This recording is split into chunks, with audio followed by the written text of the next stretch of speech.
Welcome to Fiction Audiobooks. If you enjoy the content, like and subscribing would be greatly appreciated. If you have any recommendations for novels, comment below. Please join my Patreon at https://www.patreon.com/fictionaudiobook. Chapter 118, Chapter 118 Barragan's Vow. You bastard. Barragan roared in fury, raising his double-bladed axe to attack Aizen again. Swish. Swish. Jin and Tozen suddenly appeared on Barragan's left and right, pressing their zanpakuto against his neck. Drop your weapon. Submit to me. Don't struggle pointlessly. You cannot kill me, Aizen said, looking at Barragan. Barragan glared at Aizen with intense hatred, his claws gripping his weapon tightly, countless times wanting to swing his double-bladed axe and charge to kill Aizen. Clatter. After an arduous internal struggle, Barragan ultimately dropped his weapon. With this drop, he dropped not only his weapon but also his crown. Barragan understood that from the moment he put down his weapon, he was no longer the king of Hueco. He would go from king to subject. And the new king was the man before him who had seized his throne. But Barragan had no choice but to yield because he wanted to live. Wanting to live didn't mean he feared death. Barragan yielded because he wanted to take revenge on Aizen and reclaim his throne. To do that, he first had to survive. Barragan thought to himself, Aizen, I swear with my entire being, I will make you pay in blood and reclaim my throne. A wise choice. Seeing Barragan drop his weapon, Aizen praised, all right, Jin, Tozen, put away your zanpakuto as well. Barragan is now my subordinate, just like you. Aizen waved, signaling Jin and Tozen to withdraw their zanpakuto from Barragan's neck. Tap, tap, tap. Aizen walked past Barragan, heading towards the high platform inside the hall.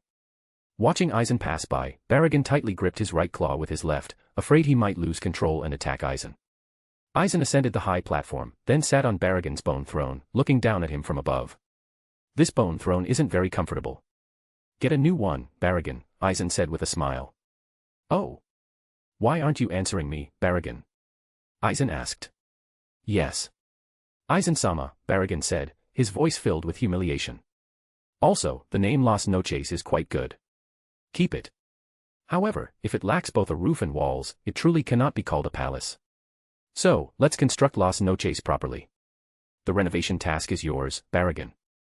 With the many hollows in Hueco, it shouldn't take too long to complete, Aizen instructed. T/N, Las Noches means Hollow Night Palace. Understood, Aizen-sama. Once familiar, twice at ease. Barragan was already starting to get used to saying Aizen-sama. Then, Aizen stood up from Barragan's bone throne. After all, Barragan had sat on it, and Aizen didn't particularly like it. Moreover, the bone throne was hard and indeed uncomfortable. All right, now let's discuss serious matters. Barragan, immediately bring me some hollows. The stronger, the better. I have some experiments to conduct, Aizen ordered Barragan. Although the hollows in the hall were all killed earlier by Aizen's group, Barragan's subordinates weren't limited to just those inside. There were many more elsewhere. Yes, Aizen-sama, Barragan replied. Then, Barragan quickly left the hall, as if wanting to escape this place where he had fallen from the clouds. Captain Aizen, is it really okay to let him go like that and even make him your subordinate? Having lost his throne, that Barragan must harbor deep resentment towards you, right?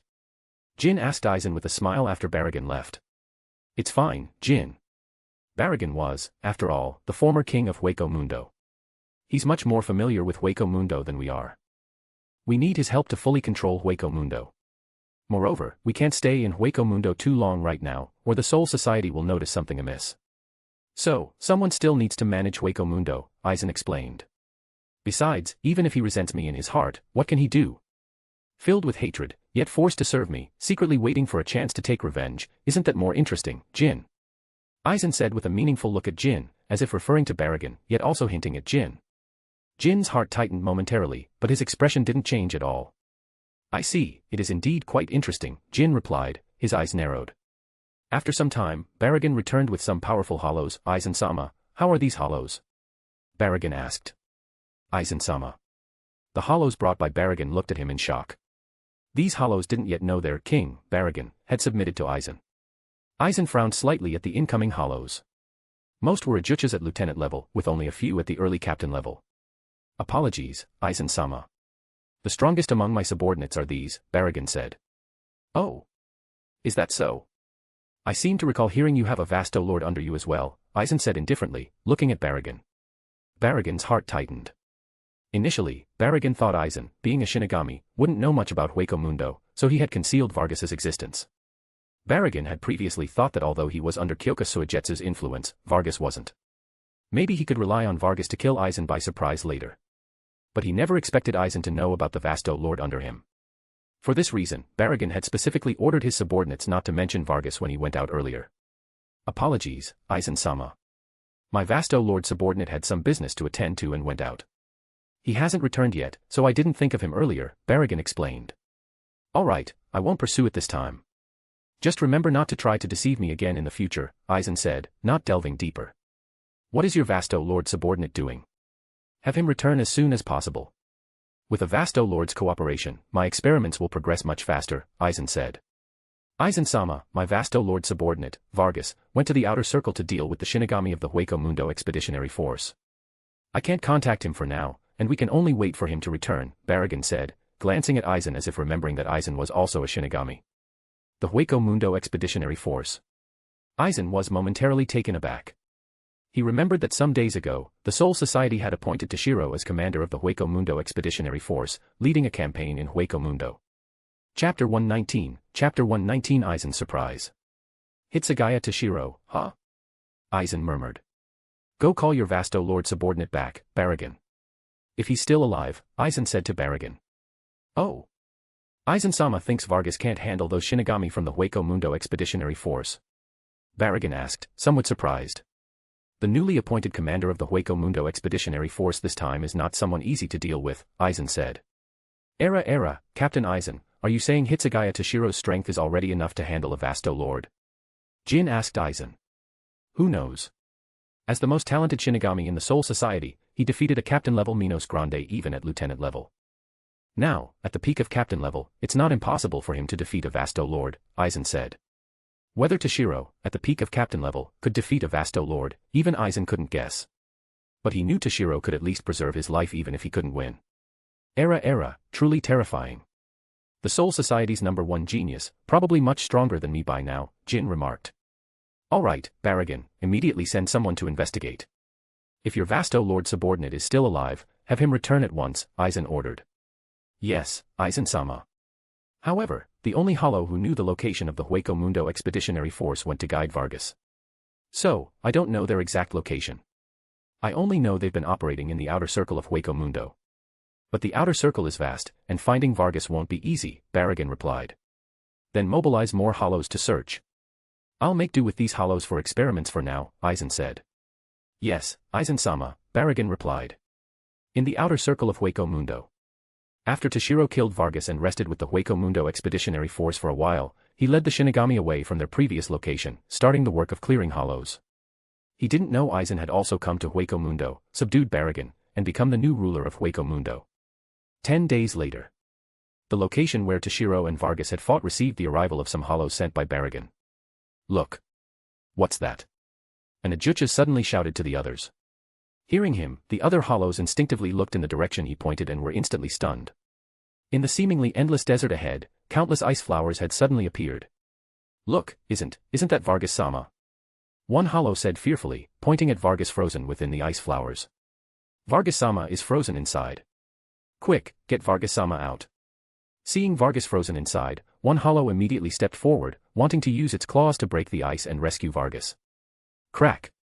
Crack. Crack.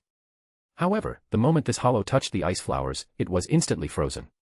The other hollows, seeing this, fearfully backed away from the ice flowers. What should we do? Touching these ice flowers causes instant freezing. How can we save Vargas-sama then? They didn't know Vargas was already dead, and even if rescued, it would be pointless. How about using Siro to shatter the ice flowers? One hollow suggested. But wouldn't Vargas-sama be shattered too? Probably not. After all, Vargas-sama is a Vasto Lord. Let's try it then. After some discussion, they decided to use Siro to shatter the ice flowers and rescue Vargas. Boom. Boom. Boom. Beams of Siro blasted towards the ice flowers encasing Vargas. But to their disbelief, under the barrage of their Siro, the ice flowers remained completely unscathed, showing no signs of cracking. Of course, this was also because these hollows weren't strong. The strongest among them was only a lieutenant-level Yhwach. But even if someone powerful shattered the ice flowers, it would be useless. Vargas was already dead. When the ice flowers shattered, Vargas's corpse would shatter with them. Let's report back to Baragan-sama. This is beyond our capabilities. Yeah, return to Las Noches and inform Baragan-sama. With that, the hollows hurried back to Las Noches. Merely touching these ice flowers caused freezing, and Zero had no effect. It showed how formidable the being who created these ice flowers must have been. Las Noches. Although only 10 days had passed, with countless hollows acting as construction workers, several buildings had already been erected within the previously ruined Las Noches. The largest one was for Aizen's experiments. Baragan, in truth, preferred the original ruined state of Las Noches. Baragan-sama, Aizen-sama, we found Vargas-sama, and Yhwach reported to Baragan and Aizen. Oh. Where is he? Didn't he return with you? Baragan asked. That. Baragan-sama, Vargas-sama is frozen inside ice flowers. We don't know if he's alive or dead, the Yhwach said hesitantly. What? Frozen inside ice flowers? Baragan asked, puzzled. Yes. And we tried to rescue Vargas-sama from the ice flowers, but anyone touching them gets frozen instantly. We couldn't even shatter the ice flowers with our Zero, the Yhwach replied. What? Baragan exclaimed in shock. Ice flowers? So it really is Hitsugaya Toshiro. Aizen said. Though many possessed ice-type abilities, the only one likely to defeat a Vasto Lord was Toshiro. To think he actually defeated a Vasto Lord. Aizen said, somewhat incredulously. Although Aizen had speculated earlier, now that it was confirmed, he couldn't help but feel surprised. After all, Aizen himself was a genius, otherwise, he wouldn't possess such immense strength. But now he had to admit Toshiro's talent far surpassed his own. Well, whatever. Frozen within Hitsugaya Toshiro's ice flowers, Vargas is likely dead. No need to concern ourselves with him further, Aizen said. Baragan, continue sending people to monitor Hitsugaya Toshiro and the Hueco Mundo Expeditionary Force's movements. Notify me if there's any news, Aizen ordered Baragan. Chapter 120 heading to Las Noches. 1 month later, in the outer circle of Hueco Mundo. Roar. Roar. Roar. The roars and howls of hollows echoed. Toshiro was leading the Hueco Mundo Expeditionary Force in battle against a horde of several hundred hollows. The Shinigami of the Expeditionary Force engaged the hollows in close combat at the front, while members of the Kido Corps, protected by the Shinigami, unleashed Kido from behind. Toshiro casually swung his sword, cutting down any hollow foolish enough to attack him, showing no real effort. Though there were several hundred hollows, if Toshiro got serious, a single powerful move could annihilate them all. But Toshiro didn't do that. If he handled all the hollows alone, what would be the point of the Hueco Mundo Expeditionary Force? While Toshiro eliminating all the hollows would reduce casualties, he wouldn't stay in Hueco Mundo forever. Letting the Expeditionary Force experience the baptism of battle was beneficial for them. After all, once Toshiro returned to the Soul Society, they'd have to rely on themselves. Yawn on dash. Toshiro let out a bored yawn. A regular hollow tried to attack Toshiro, but before it could even get close, it was frozen by the Ryatsu naturally emanating from Toshiro's body and turned into ice dust. Because his Ryatsu was too powerful, Toshiro usually carefully controlled it to avoid accidentally harming those around him. Even during battle, if allies were present, Toshiro constantly controlled his power to avoid hurting them. Although Toshiro wasn't fighting seriously, the battle ended after a while. The Expeditionary Force members began treating their wounded comrades. What about casualties? Toshiro asked the Corps commanders. Commander Hitsugaya, thanks to your intervention, aside from some minor injuries, no one died. Not even any serious injuries, the Corps commanders replied. Though not fighting seriously earlier, Toshiro constantly monitored the situation. Whenever someone faced lethal danger, Toshiro intervened promptly to save them. Thus, no one in the Expeditionary Force died. Everyone, rest up. We'll continue advancing soon, Toshiro instructed. Yes. Everyone responded. At that moment, Toshiro suddenly sensed a hollow's Ryatsu behind a nearby dirt mound. It seemed to be observing them. Swish. Toshiro's figure instantly vanished, then suddenly appeared before the hollow hiding behind the mound. Toshiro observed it carefully, it wasn't a Yhwach, with strength barely reaching lieutenant level. Toshiro's sudden appearance startled the hollow, who instinctively tried to flee. Bakudo number 61, Rikujakoro. Whoosh whoosh whoosh. 6 bands of light instantly bound the hollow, immobilizing it no matter how it struggled. Who sent you? Toshiro asked. Yhwachs usually didn't operate in the outer circle of Hueco Mundo. Moreover, its earlier behavior clearly indicated observation and surveillance. What are you talking about? The Yhwachs played dumb. Humph, it seems you don't want to tell the truth, Toshiro snorted coldly. Shirring. Toshiro drew his zanpakuto, pointing it at the Yhwachs. Talk, or die. It was Baragan-sama who sent me. Under the threat of death, the Yhwachs answered Toshiro's question. Baragan, as expected, Toshiro wasn't surprised. After Toshiro killed the Vasto Lord Baragan sent last time, he expected Baragan wouldn't let it go. What Toshiro didn't know was that Baragan had been subdued by Aizen. Sending people to find Toshiro and the expeditionary force was also on Aizen's orders. Are there others besides you who found us? Toshiro continued. No. Besides me, no other hollows have found you, the Yhwachs replied. A month ago, Baragan started sending many hollows to search the outer circle for Toshiro and the expeditionary force. But the outer circle was too vast, and only now had this hollow found them. But before it could report to Las Noches, Toshiro discovered it. I've answered you. Can you let me go now? The Yhwachs asked cautiously. Humph, let you go? When did I say I'd let you go if you answered? Toshiro retorted. Then, without waiting for the Yhwachs to respond, Toshiro swung his sword and killed it. Toshiro's figure flickered, and he returned before the group. Commander Hitsugaya, what happened just now? Ando asked. Toshiro had suddenly disappeared and returned shortly after. Just now, an Yhwachs was hiding, observing, and monitoring us, Toshiro explained. An Yhwachs? Yhwachs shouldn't be active in the outer circle. Could it be? Ando said, surprised. Exactly. Sent by Baragan.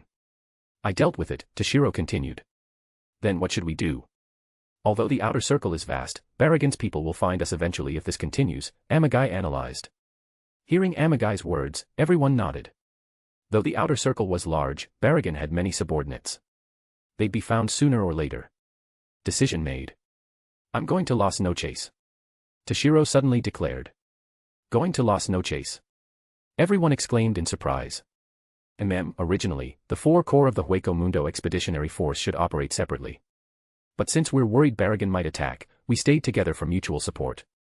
However, this greatly reduces our efficiency in clearing hollows, Toshiro said. Moreover, if this continues, Baragan will find us eventually, and he'll definitely cause trouble again. In that case, we might as well take the initiative, go teach Baragan a lesson. If he doesn't get the message, we'll just kill him, Toshiro said fiercely. After breaking through, Toshiro was confident Baragan was no longer his match. Moreover, if he could kill Baragan, it would mean one less opponent for the Godi I-13 during the final confrontation with Aizen. All right, Commander Hitsugaya, the corps commanders agreed. You all stay with the expeditionary force. I'll return as soon as possible, Toshiro said to the corps commanders. With that, Toshiro headed towards Las Noches. Chapter 121, Chapter 121 Haribel's Crisis. In a cave within the inner circle of Hueco Mundo. Haribel's three companions, Sung-Sun, Apache, and Mila Rose, had just returned after a battle. Those male hollows were no match for me at all, Apache declared. You've become quite brave lately, Apache, Mila Rose teased. Yeah, before, in front of Baragan, both of you were trembling non-stop. Sung-Sun joked. What? Apache and Mila Rose glared at Sung-Sun. Oh, right. Have you two heard the strange rumors circulating about that Baragan lately? Sung-Sun suddenly said seriously. Strange rumors? Apache and Mila Rose asked, puzzled. Sung-Sun said gravely, yes. Rumors say many hollows under Baragan have had their masks shatter and suddenly become very powerful. Masks shattering? What's that about? Mila Rose asked, confused. Apache, however, said dismissively, what does it matter? Haribel-sama and we don't care about them at all. Boom. At that moment, a loud noise suddenly echoed, and a hollow barged in. Hey! What are you doing here? Sung-Sun, Apache, and Mila Rose demanded. They all recognized the intruder. Pedro, Baragan's subordinate, the peak captain-level Yhwachs that Haribel had severely wounded before. However, Pedro's body seemed to have shrunk a bit, and his mask was shattered. Humph, finally found you. Pedro snorted coldly.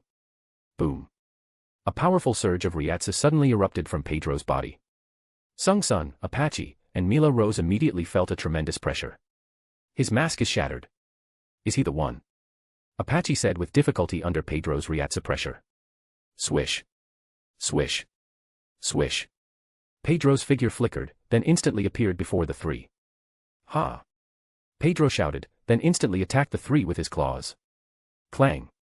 Harabel suddenly appeared in front of Apache and the others, blocking Pedro's attack with her bone blade. Crack!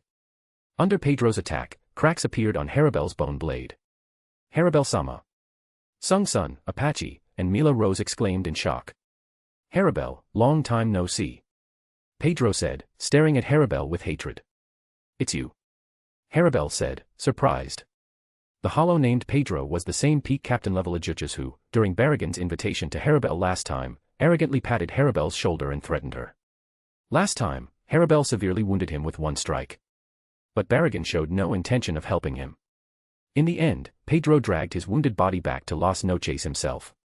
Later, after Baragon was subdued by Aizen and used for experiments, Pedro, to gain the power for revenge against Harabel, resolutely underwent Aizen's modification experiments, becoming an Arankar. Although Pedro didn't evolve into a Vasto Lord, his strength broke through from captain-level peak to the initial level of beyond captain level. His Ryatsu was even slightly stronger than Harabel's, a Vasto Lord. This was also why Pedro's body shrank. For hollows, the stronger they are, the smaller their size, and the more they resemble humans. Humph, Harabel, finally remember me. Had fun playing with me back then, didn't you? Pedro said with intense hatred. Ha! Pedro shouted, and powerful Ryatsu erupted again, forcing Harabel to slowly retreat. What on earth is going on? This strange feeling. Apache said, bewildered. It's abnormal Ryatsu, surpassing any Yhwach's, even stronger than Harabel-sama, a Vasto Lord. Mila Rose said, somewhat shocked. Harabel said incredulously, what on earth? Pedro said smugly, can't figure it out, can you? My transformation. Boom. Pedro unleashed all his power, blasting Harabel away. Harabel-sama. Sung-sun, Apache, and Mila Rose shouted worriedly. Don't worry, I won't devour you. I'll crush you to dust, obliterate you completely. Pedro said, looking at Sung-sun, Apache, and Mila Rose. Then, Pedro pointed his hand at the three.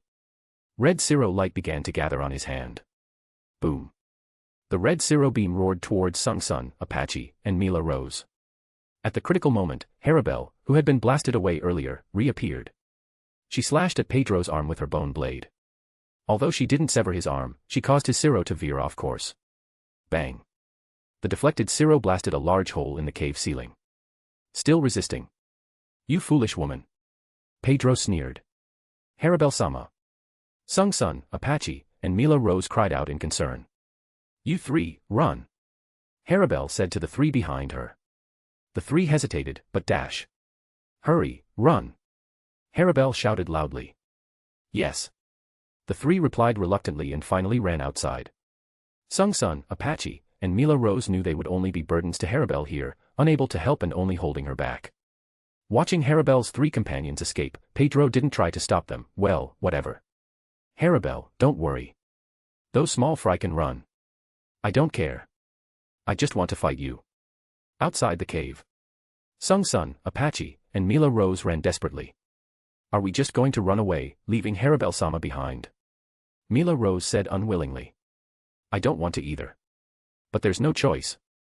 Harabel-sama told us to run. Apache said.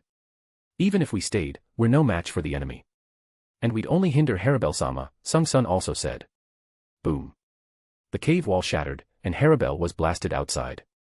Pedro walked up to Harabel, grabbing her neck and lifting her up. When you refused Baragon-sama's invitation back then, Baragon-sama said you'd regret it. With that, Pedro created a blade of Ryatsu in his hand, about to kill Harabel directly and wash away the previous humiliation. Chapter 122, Chapter 122 Intervention. At that moment, Sung-sun, Apache, and Mila Rose, who had already escaped, reappeared. Whoosh, whoosh, whoosh. Sung-sun, Apache, and Mila Rose fired bala at Pedro. Although these bala didn't cause any real harm, they made Pedro stagger slightly. Seizing the chance, the three rescued Harabel from Pedro's grasp. Sung-sun. Apache. Mila Rose. Harabel cried out upon seeing them. Damned small fries. You're asking for death. Pedro shouted in fury. Facing Pedro's threat, Apache said indifferently, so what? For Harabel-sama, we'd go through fire and water without hesitation. That's right. We won't let you harm Harabel-sama. Mila Rose and Sung-sun declared. Harabel said, moved, you all dash. Ha! Before Harabel could finish, Sung-sun, Apache, and Mila Rose charged at Pedro. However, the gap in strength couldn't be bridged by fearless spirit alone. The three were easily severely wounded by Pedro, falling to the ground, unable to get up. Sung-sun. Apache. Mila rose. Harabel cried out in sorrow. It's all my fault. If I weren't so weak, this wouldn't have happened, Harabel lamented. Sung-sun, Apache, Mila rose, I will avenge you. Harabel said with determination. Humph, with what? What can you do to me? Pedro sneered at Harabel's words. Sonido. Harabel instantly vanished, then appeared behind Pedro, slashing at him with the bone blade on her right arm. Squelch. A wound appeared on Pedro's back. Swish.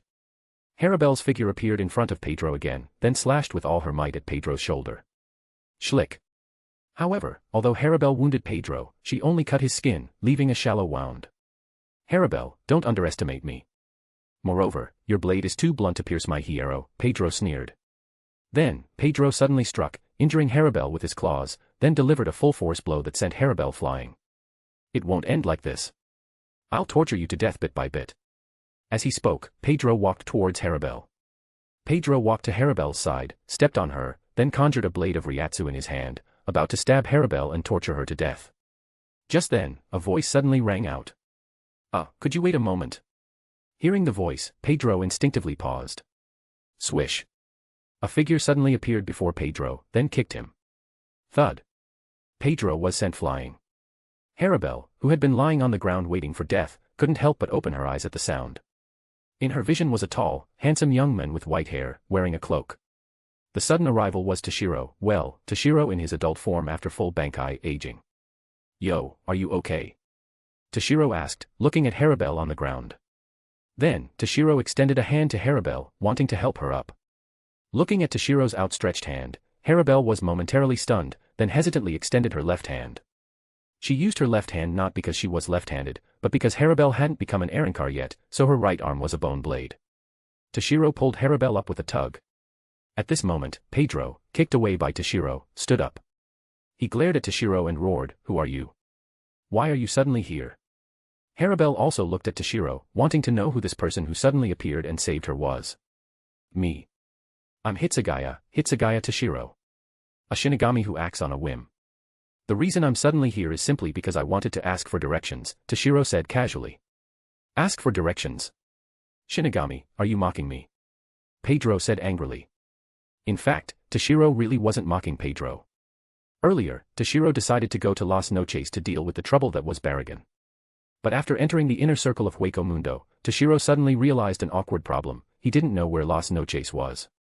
Although the future Las Noches would be so vast that it could be seen from anywhere in Hueco Mundo, the current Las Noches was just a small ruin, covering a tiny area. Although Aizen had ordered Baragon to renovate it, the renovation had just begun, and only a few buildings were completed. Compared to Hueco Mundo, which was much larger than the entire Soul Society, the current Las Noches was just a drop in the ocean. So, Toshiro, who had never been to Las Noches, very awkwardly realized he was lost. Just then, Toshiro suddenly sensed two Ryatsu signatures, both at the Beyond Captain level. Arriving at the scene, Toshiro discovered one of the hollows was actually Harabel.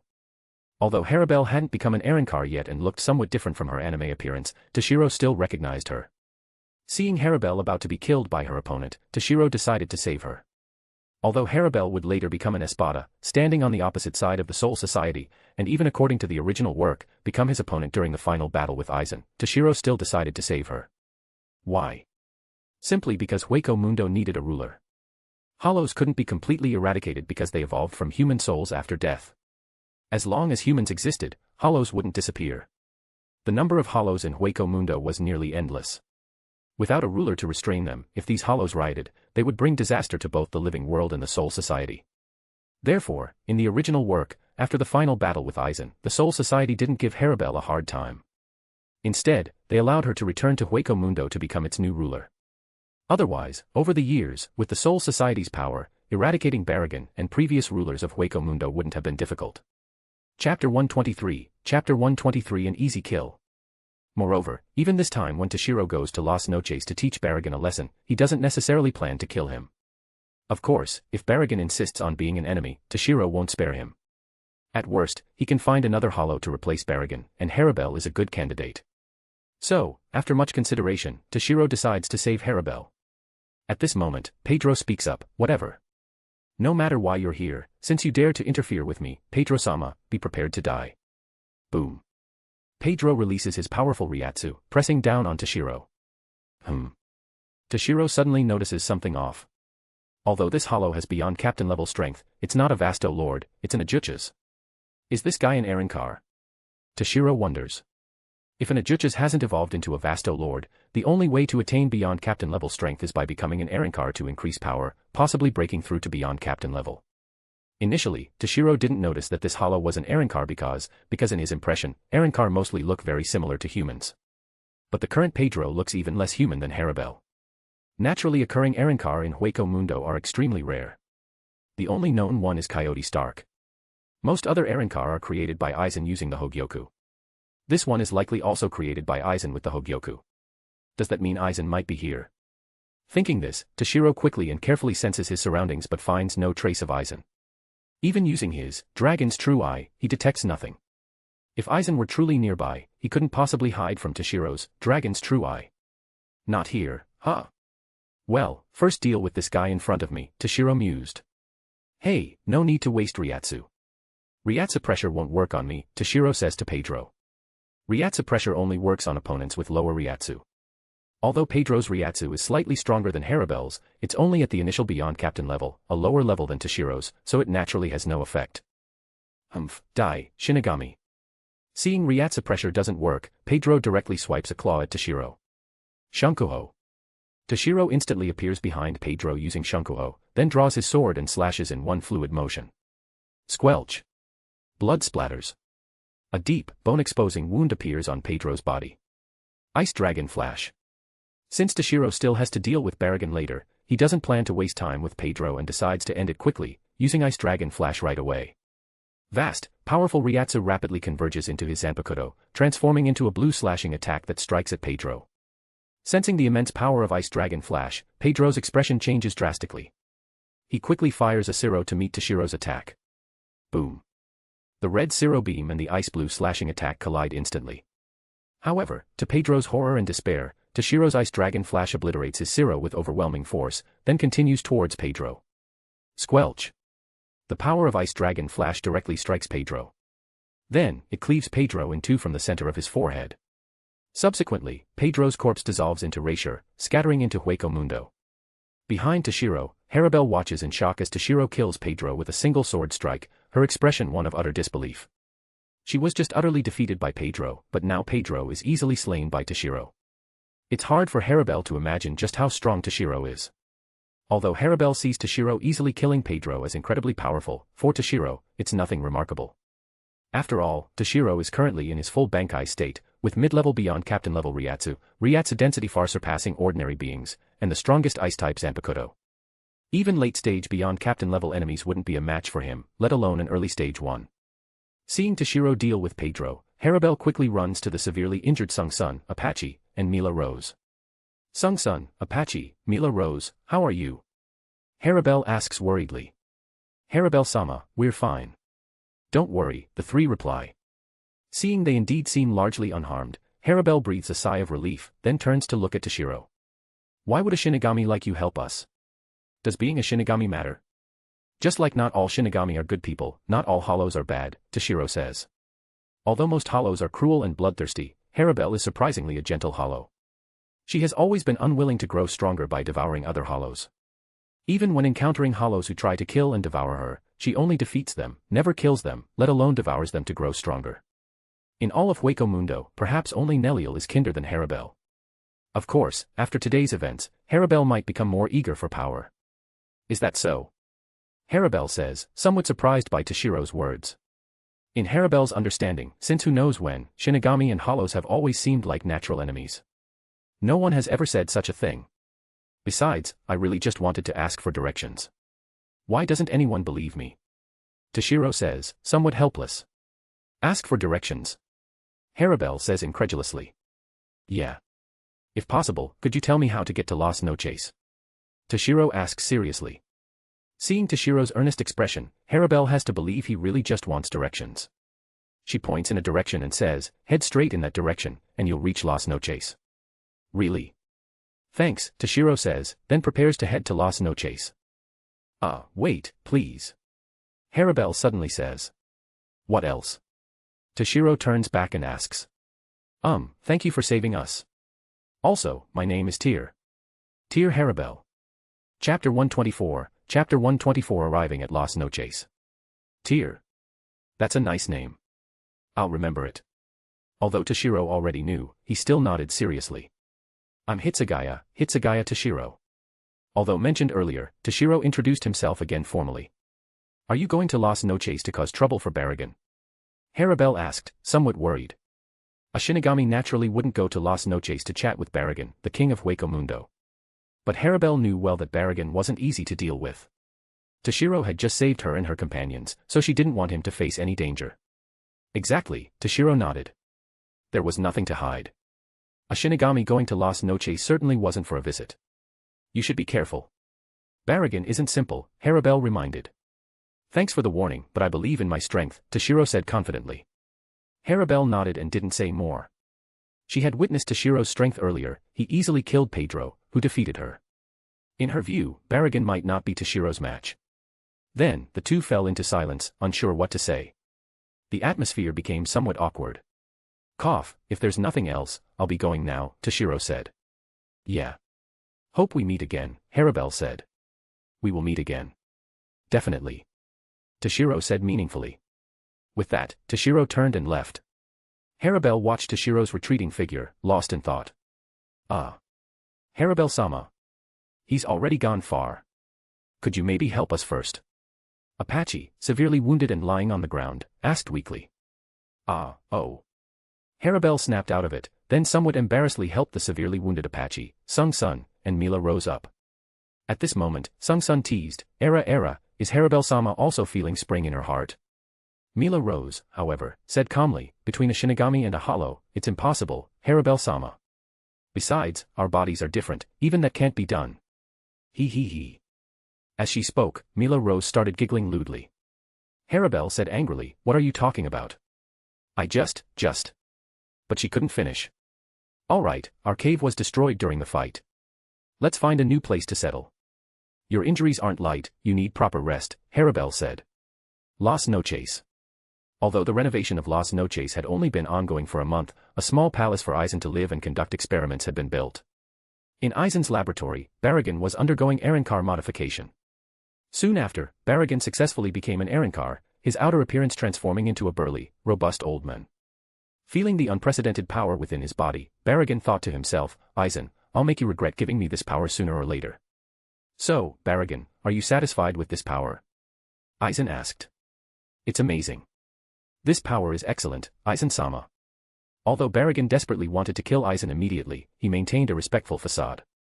By the way, Baragon, call Pedro over. I have something for him to do, Aizen said. Pedro. My apologies, Aizen-sama.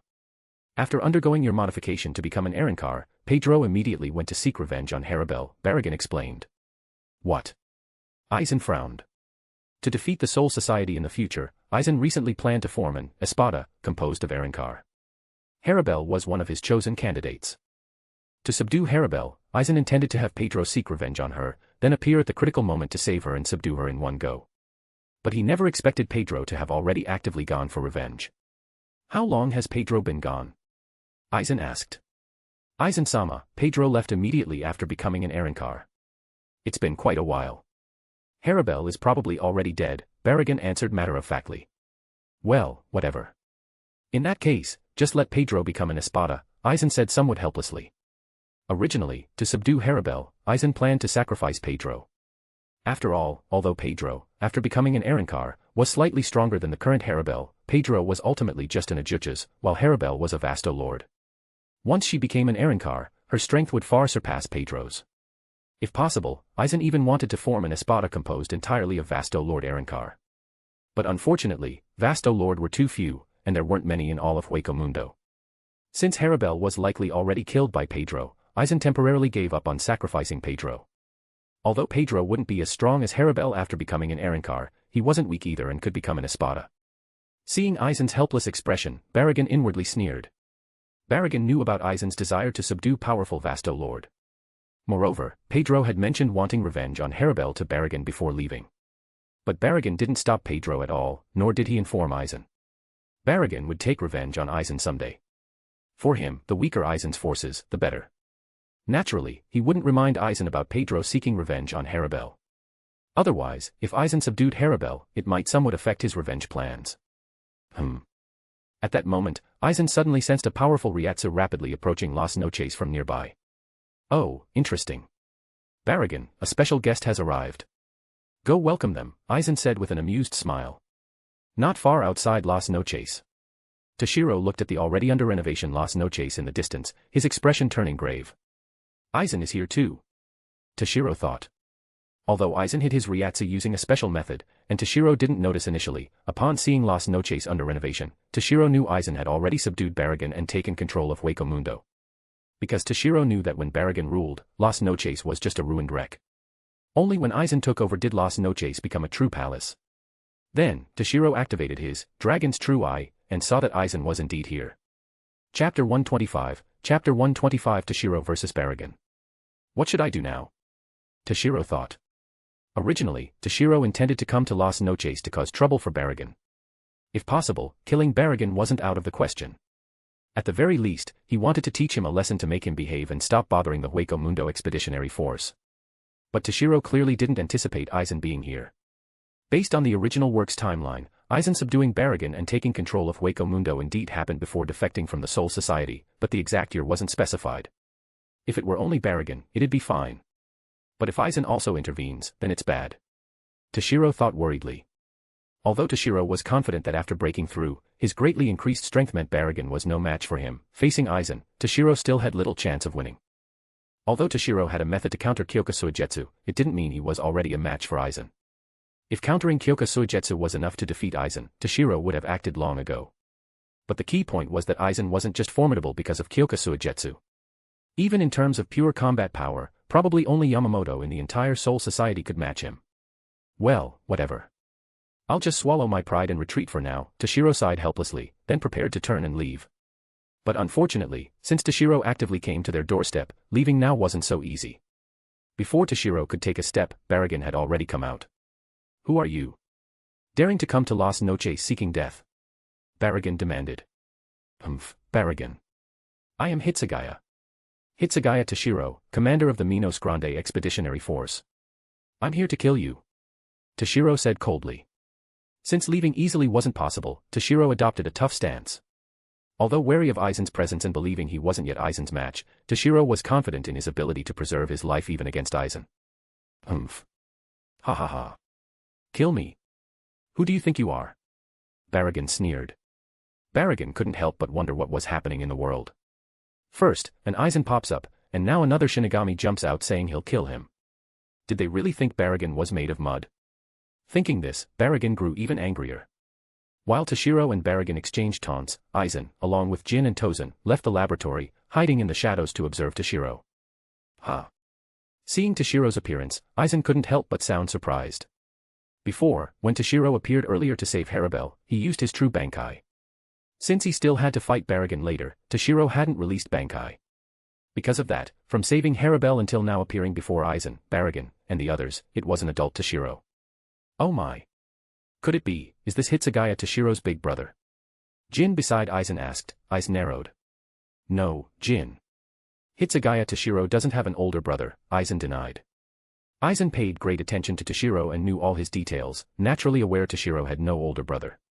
Moreover, although he looks much more mature and stronger, judging by this Ryatsu signature, it's undoubtedly Hitsugaya Toshiro, Aizen said. As for why he suddenly looks like an adult, it's likely because after breaking through, Hitsugaya Toshiro has fully mastered the true Bankai of the strongest ice-type Sanpakuto, Hyarinmaru. His body rapidly grew to adapt to the power intensity after Bankai, Aizen mused, then explained to Jin and Tozen. One can only say Aizen is indeed Aizen, just pondering briefly, he guessed the true answer. While Aizen's group discussed why Toshiro suddenly became an adult, Baragan, after being relentlessly taunted by Toshiro, finally couldn't hold back and attacked in anger. Die, Shinigami. Baragan roared, then used Sonido, instantly appearing before Toshiro, swinging his double-bladed axe down at Toshiro's head. Toshiro snorted disdainfully, then met the attack with Hyarinmaru, appearing slow but actually fast. Clang. Sword and axe collided, producing a clear metallic clang. Crack, crack, crack. Wadash! Baragon exclaimed in shock. A thick layer of ice rapidly formed on Baragon's double-bladed axe, then quickly spread towards his hands.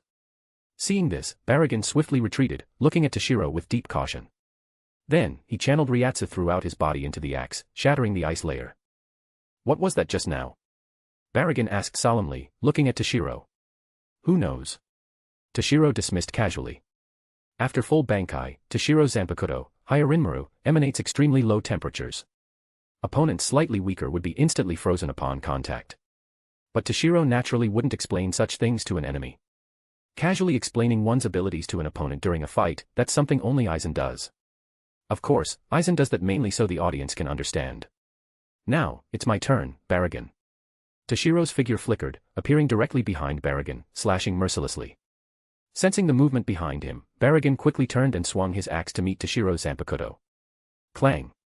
Toshiro's strike hit Baragon's axe, forcing Baragon to stumble back several steps. Seizing the moment Baragon was off balance, Toshiro closed in again and slashed. Schlick!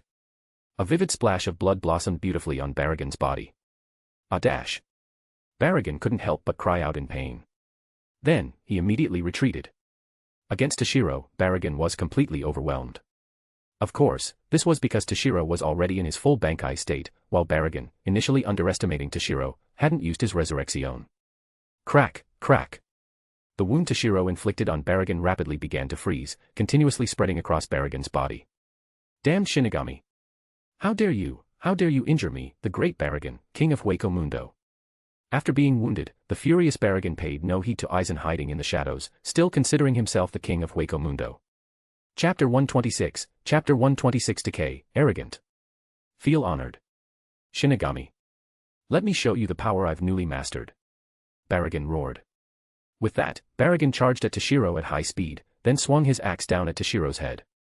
Hey, such an unteachable guy, Toshiro said, casually meeting Baragon's attack with his sword. When Baragon said to show him his power, Toshiro thought he'd use Resurrection. But Baragon's attack seemed no different from before. Clang. Sword and axe collided with a clear metallic clang. Foolish guy. Direct contact with my Zanpakuto will freeze your weapon, Toshiro mocked. Crack, crack, crack. Sure enough, a layer of ice crystals began to appear on Baragon's double-bladed axe, spreading out. But suddenly, a peculiar force emanated from Baragon's axe, halting the ice's spread. Moreover, the ice freezing Baragon's weapon began to dissolve. This is... Toshiro exclaimed in surprise. Seizing Toshiro's moment of surprise, Baragon suddenly reached out with his free left hand, grabbing Toshiro's left shoulder. Then, Baragon explained smugly, Shinigami, my ability is decay. And decay is time, the strongest, most absolute, invincible power of death. Your shoulder should be corroded by my ability, unable to move now. Is that so? Toshiro said noncommittally. Then, Toshiro suddenly extended his left index finger towards Baragon, chanting softly, Heido No. 1, show. A shockwave shot from Toshiro's fingertip towards Baragon. Thud. A finger-sized bloody hole instantly appeared on Baragon's body, and the impact forced Baragon to stagger back. How is this possible? I clearly used my decay ability on your left shoulder. Why can you still move your left hand? Baragon said incredulously. Idiot. Although the so-called decay ability is indeed powerful, if the Ryatsu gap is too large, even the most overpowered ability won't work, Toshiro mocked. It's like Suifeng, captain of the 2nd Division, and her Shirkai, 2-hit kill. If she hits the same spot twice, the enemy dies. That sounds awesome, but against someone of Aizen's level, it's useless. Aizen could stand there and let Suifeng poke the same spot repeatedly, and she still couldn't kill him. Although Baragon's ability is overpowered, Toshiro is in full Bankai, while Baragon hasn't used Resurrection. The Ryatsu gap between them is still significant. Shunkuho. While Baragon was shocked, Toshiro used Shunkuho to appear directly in front of Baragon, then slashed down at his head. Seeing Toshiro's attack, Baragon's heart tightened. He hurriedly mobilized all his power, enveloping his surroundings with his ability. Thus, when Toshiro's Zanpakuto entered the area around Baragon, its speed instinctively slowed. Seizing the chance, Baragon hastily dodged Toshiro's slash. Boom.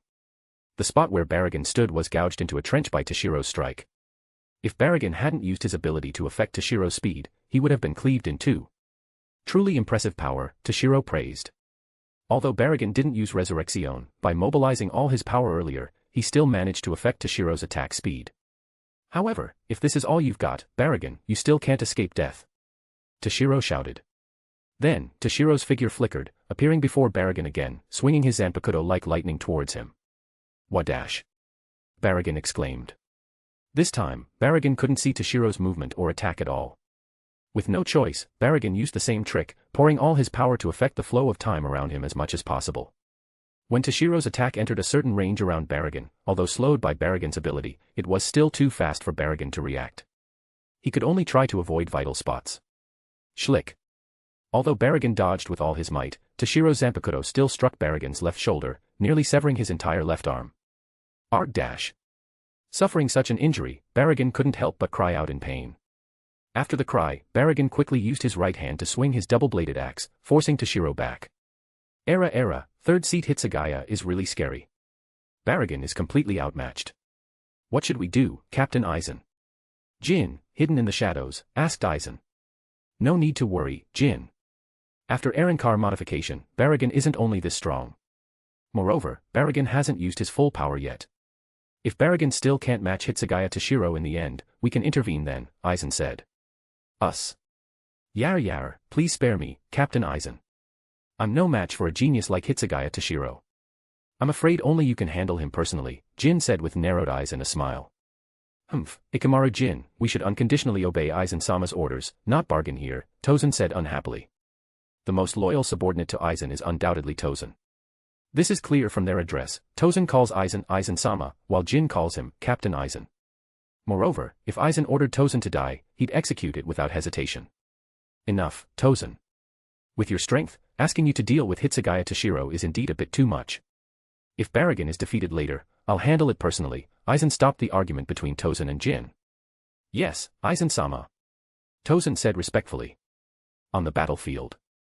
Baragon glared at Toshiro with hatred and said, Shinigami, you'll regret this. Regret making me so humiliated. Now, let me show you my strongest form. Decay, arrogant. The blood-red, eyeball-like orbs on Baragon's double-bladed axe suddenly emitted a dazzling purple-black radiance, enveloping Baragon. As the light faded, a completely new Baragon appeared before Toshiro. His body turned skeletal, wearing a golden crown, draped in a purple cloak, with black boots, and enveloped in black flames, exactly like the Grim Reaper. Chapter 127, Chapter 127 Intense Battle against Baragon. Boom. A powerful surge of Ryatsu erupted from Baragon. Sensing its intensity, Toshiro's previously relaxed and casual expression turned somewhat serious, late stage beyond captain level. Baragon's Ryatsu was one small level higher than Toshiro's. Although Toshiro was confident he could still defeat Baragon, it would likely take more effort. Moreover, after Baragon used Resurrection, even his previous injuries were healed, making Toshiro's earlier efforts wasted. Shinigami, feel honored. This is the first time I've used Resurrection, and you shall be the first to die under it, Baragon said to Toshiro, brimming with confidence after feeling the power within him. Arrogant, Toshiro said disdainfully. By the way, Baragon, you really resemble a Shinigami more than the Shinigami of the Godai 13 in this form, Toshiro couldn't help but remark, seeing Baragon's form after Resurrection. Baragon's form after Resurrection indeed looked like the Grim Reaper, wielding a scythe. You bastard. You truly deserve death. Baragon suddenly roared in fury. Hearing Toshiro say he looked more like a Shinigami than a Shinigami, Baragon involuntarily recalled unpleasant memories. When Aizen came to Las Noches to subdue him, he had said something similar. Now Toshiro said it too. Baragon instinctively remembered the humiliation of submitting to Aizen, causing his sudden rage. Baragon, why are you so angry all of a sudden? Toshiro asked, puzzled by Baragon's furious outburst. Die, Shinigami. Baragon had no intention of answering Toshiro, directly attacking instead. Respira. Baragon suddenly let out a long sigh, then exhaled endless purple-black Ryatsu from his mouth, rushing towards Toshiro like smoke or a gas flow. Seeing Baragon's attack, Toshiro frowned slightly and retreated. Shunkuho. Swish, swish, swish. Toshiro's figure moved rapidly, leaving afterimages. TCH, what a troublesome guy. Baragon said, seeing Toshiro's swift movements that even Respira couldn't catch up with. But it's just a death struggle. Baragon added. Then, Baragon's Respira attack speed increased again, splitting into 4 streams, assaulting Toshiro from the east, west, south, and north. TCH, can't dodge anymore, huh? Fine. Let's see if your decay ability is stronger or my ice is, Toshiro said, unconcerned as Baragon's respira closed in from all sides. Boom. Suddenly, an intense, chilling cold erupted from Toshiro, then this seemingly all-freezing pale cold met Baragon's respira. Instantly, the purple-black respira and the pale white cold came into contact. There were no earth-shattering collisions or explosions, only silent freezing and dissolution. Toshiro's pale cold continuously froze Baragon's respira, while Baragon's respira continuously dissolved and eroded Toshiro's pale cold. The two forces were momentarily deadlocked. What? It can block my respira. Baragon looked incredulously as Toshiro's pale cold actually blocked his respira. Respira, seems it's only at this level, Toshiro said, somewhat disappointed. Then, Toshiro's formidable Ryatsu erupted again. The pale cold suddenly surged in power, instantly freezing Baragon's respira, then rapidly pressed towards Baragon. Seeing this, Baragon hastily retreated. He didn't want to face a power that could freeze his respira head-on. Not bad, Shinigami, Baragon said. That Toshiro could withstand his respira made Baragon stop underestimating him. He now truly regarded Toshiro as a life-and-death rival capable of matching him. Axe of Ruin. Baragon suddenly chanted softly, then tugged the long golden chain attached to his double-bladed axe, controlling the massive axe as it shot towards Toshiro. Shunkuho. Swish. Toshiro's figure instantly vanished, leaving his original spot. Boom. Baragon's double-bladed axe struck where Toshiro had been, directly eroding a deep pit into the sandy ground. Seeing his axe missed, Baragon wasn't concerned. Then, Baragon flicked the golden chain in his hand. The double-bladed axe in the pit suddenly moved, then shot towards Toshiro again. TCH. You're really relentless, Toshiro said, his expression turning cold. Bisection. Seeing the axe coming, Toshiro suddenly gripped his sword with both hands and struck Baragon's double-bladed axe with all his might. Clang. An ear-splitting metallic collision rang out, making Toshiro's ears uncomfortable. Baragon's double-bladed axe was directly knocked back by Toshiro, and the golden chain in Baragon's hand nearly slipped from his grasp. Baragon flicked the golden chain, and the axe returned to his hand. How is this possible? Baragon suddenly exclaimed in shock. On Baragon's double-bladed axe, the edge that had clashed with Toshiro's Zanpakuto now had a noticeable notch. Oh my. Seems your axe is quite sturdy. I didn't cut it in half with one strike, Toshiro said, sounding somewhat surprised. Bisection, utilized Toshiro's full strength. In pure power collision, Baragon was no match. Although Baragon's strength wasn't weak either, preventing Toshiro from severing the axe directly, it still left a significant notch. Then, Toshiro swung his Zanpakuto. A frost spear shot towards Baragon at extreme speed.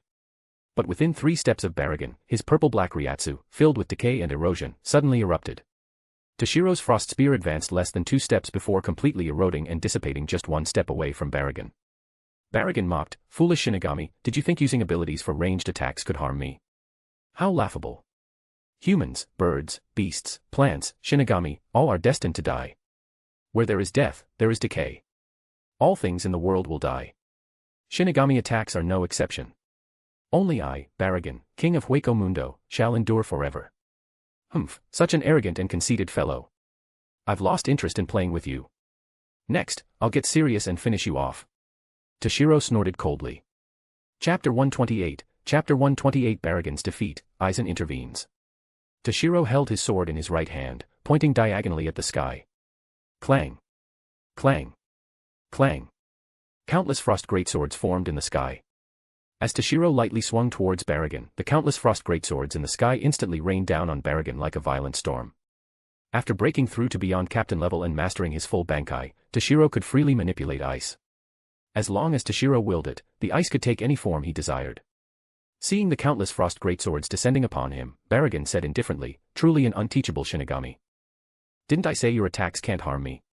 What?